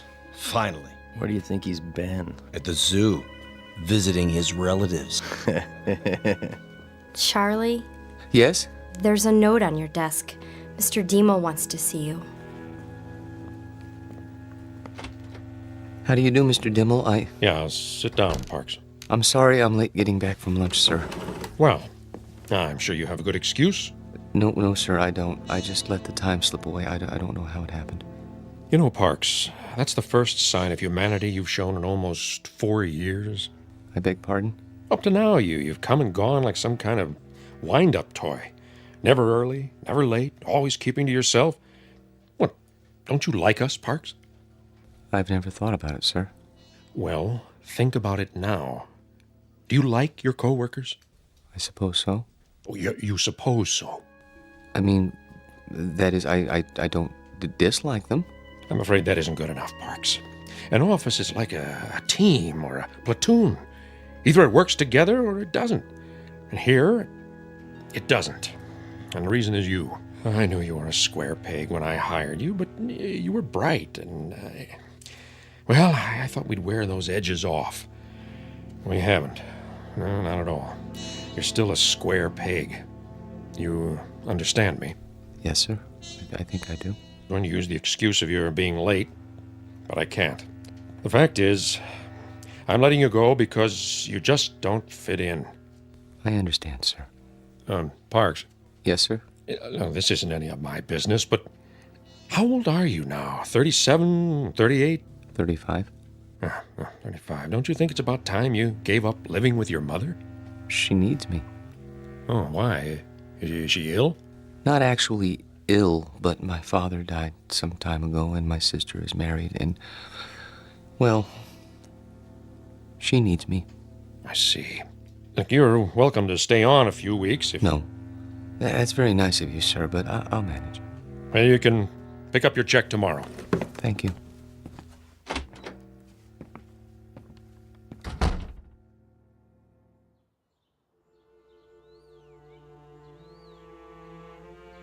He had no right.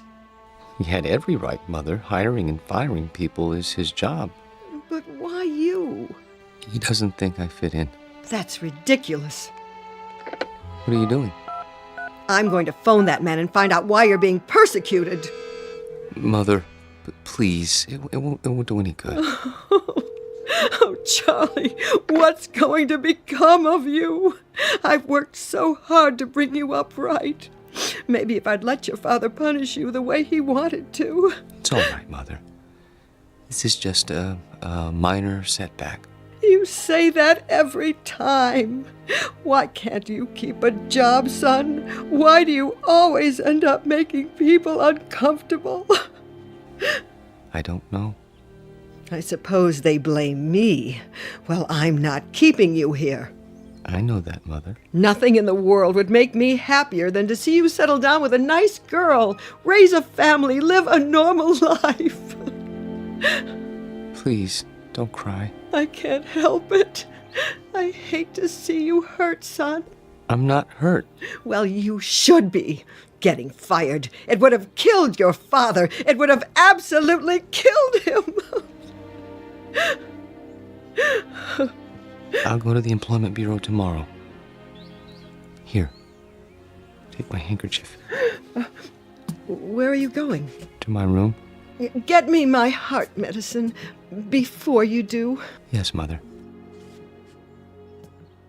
Charlie? Why were you late getting back to the office? I was detained. What's that supposed to mean? Nothing. I was detained. That's all. Open your mouth. Charlie, do you feel all right? Yes, Mother. I'll go to my room now.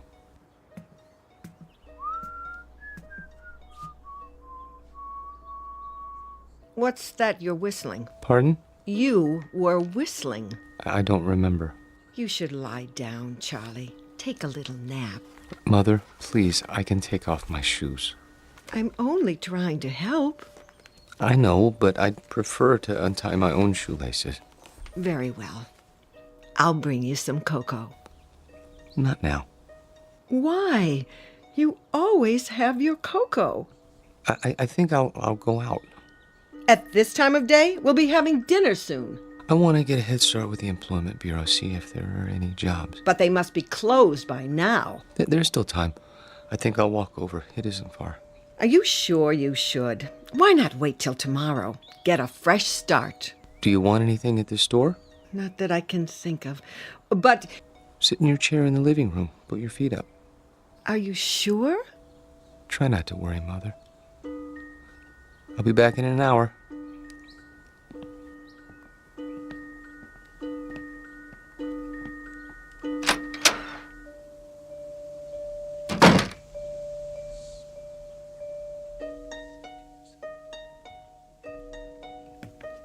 Back again, huh?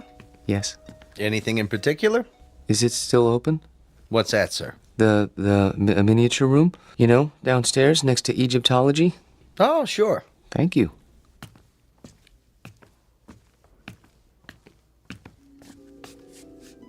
I came back.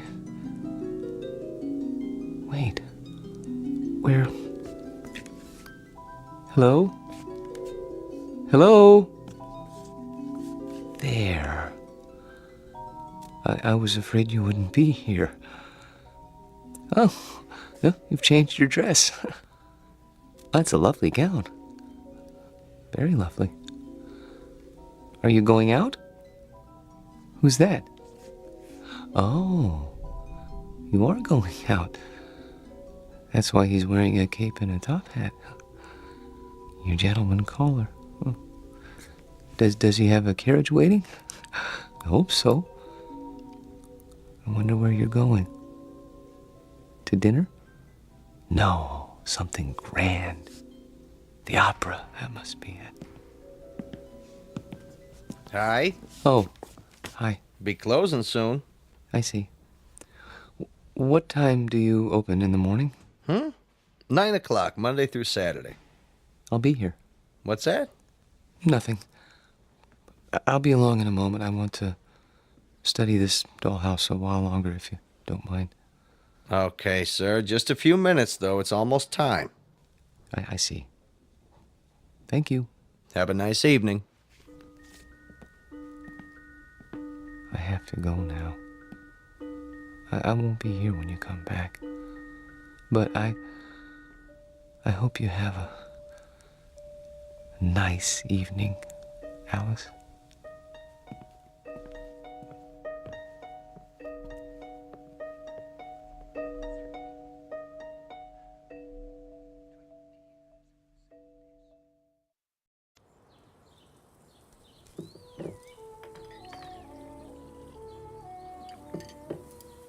Hey, where's old Charlie this morning? Don't worry about him, buddy. My brother never misses breakfast. Charlie, your breakfast is getting cold. You see, late for his meals, awake every night, tossing and turning. I tell you, I'm half dead with worry. Mother. He's sick. I know he is. Sounds to me like he's got a girl. Don't be silly.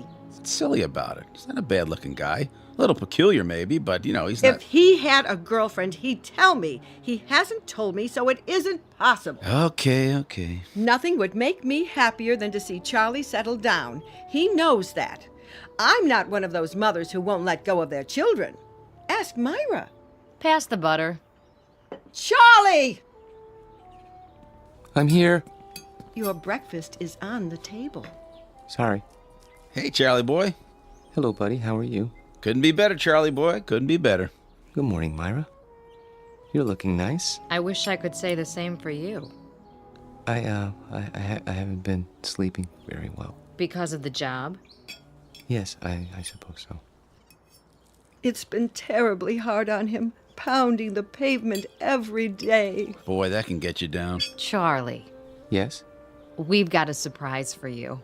Tell him, bud. Well, it's like this.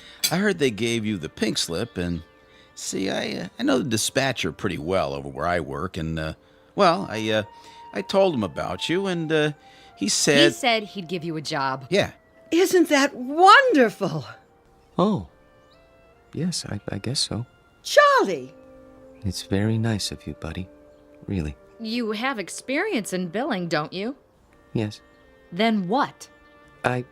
Well, you see, I don't know if I'd want to travel that far. It's out of the city, isn't it? Nobody could pick you up. Sure, till you get yourself a car. Charlie, for heaven's sake, Buddy's offering you a job. I'm sorry. I appreciate it, really. But I'm afraid. You got something better, Charlie? Excuse me, I have an appointment. Charlie! Charlie! Oh, I don't recognize him anymore. My own son. Does he have something better, Mother? No, he doesn't have anything. He isn't even looking. How do you know? The employment agency called. They sent him on 2 interviews, and he never showed up. Well, then where does he go? I don't know. Like I said, he's got himself a girl. Oh, shut up, will you?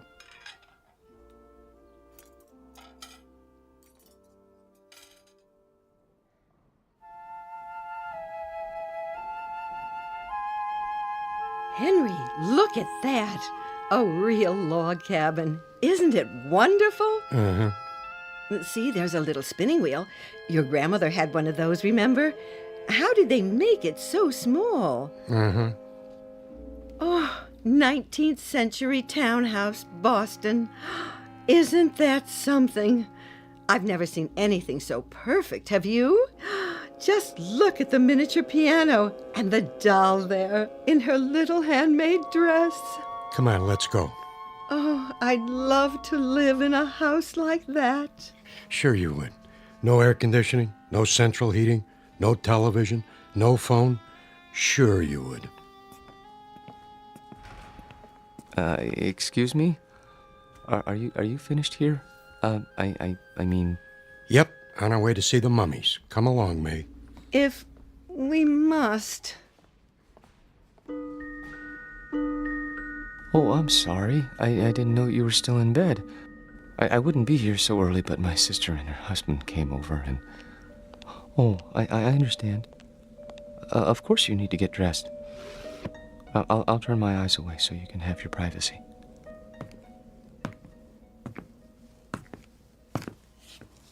Hi. Little early today, aren't you? Am I? I guess you must get a real kick out of these displays. Yes. This one in particular. What do you see in there, mister? Nothing. Man doesn't stand for 4 and 5 hours at a stretch looking at nothing. I'm not breaking any rules, am I? No. Then leave me alone, please. Suit yourself. Forgive me, it won't happen again. Oh, I see you're having breakfast. It isn't any of my business, but I really do think you should eat more than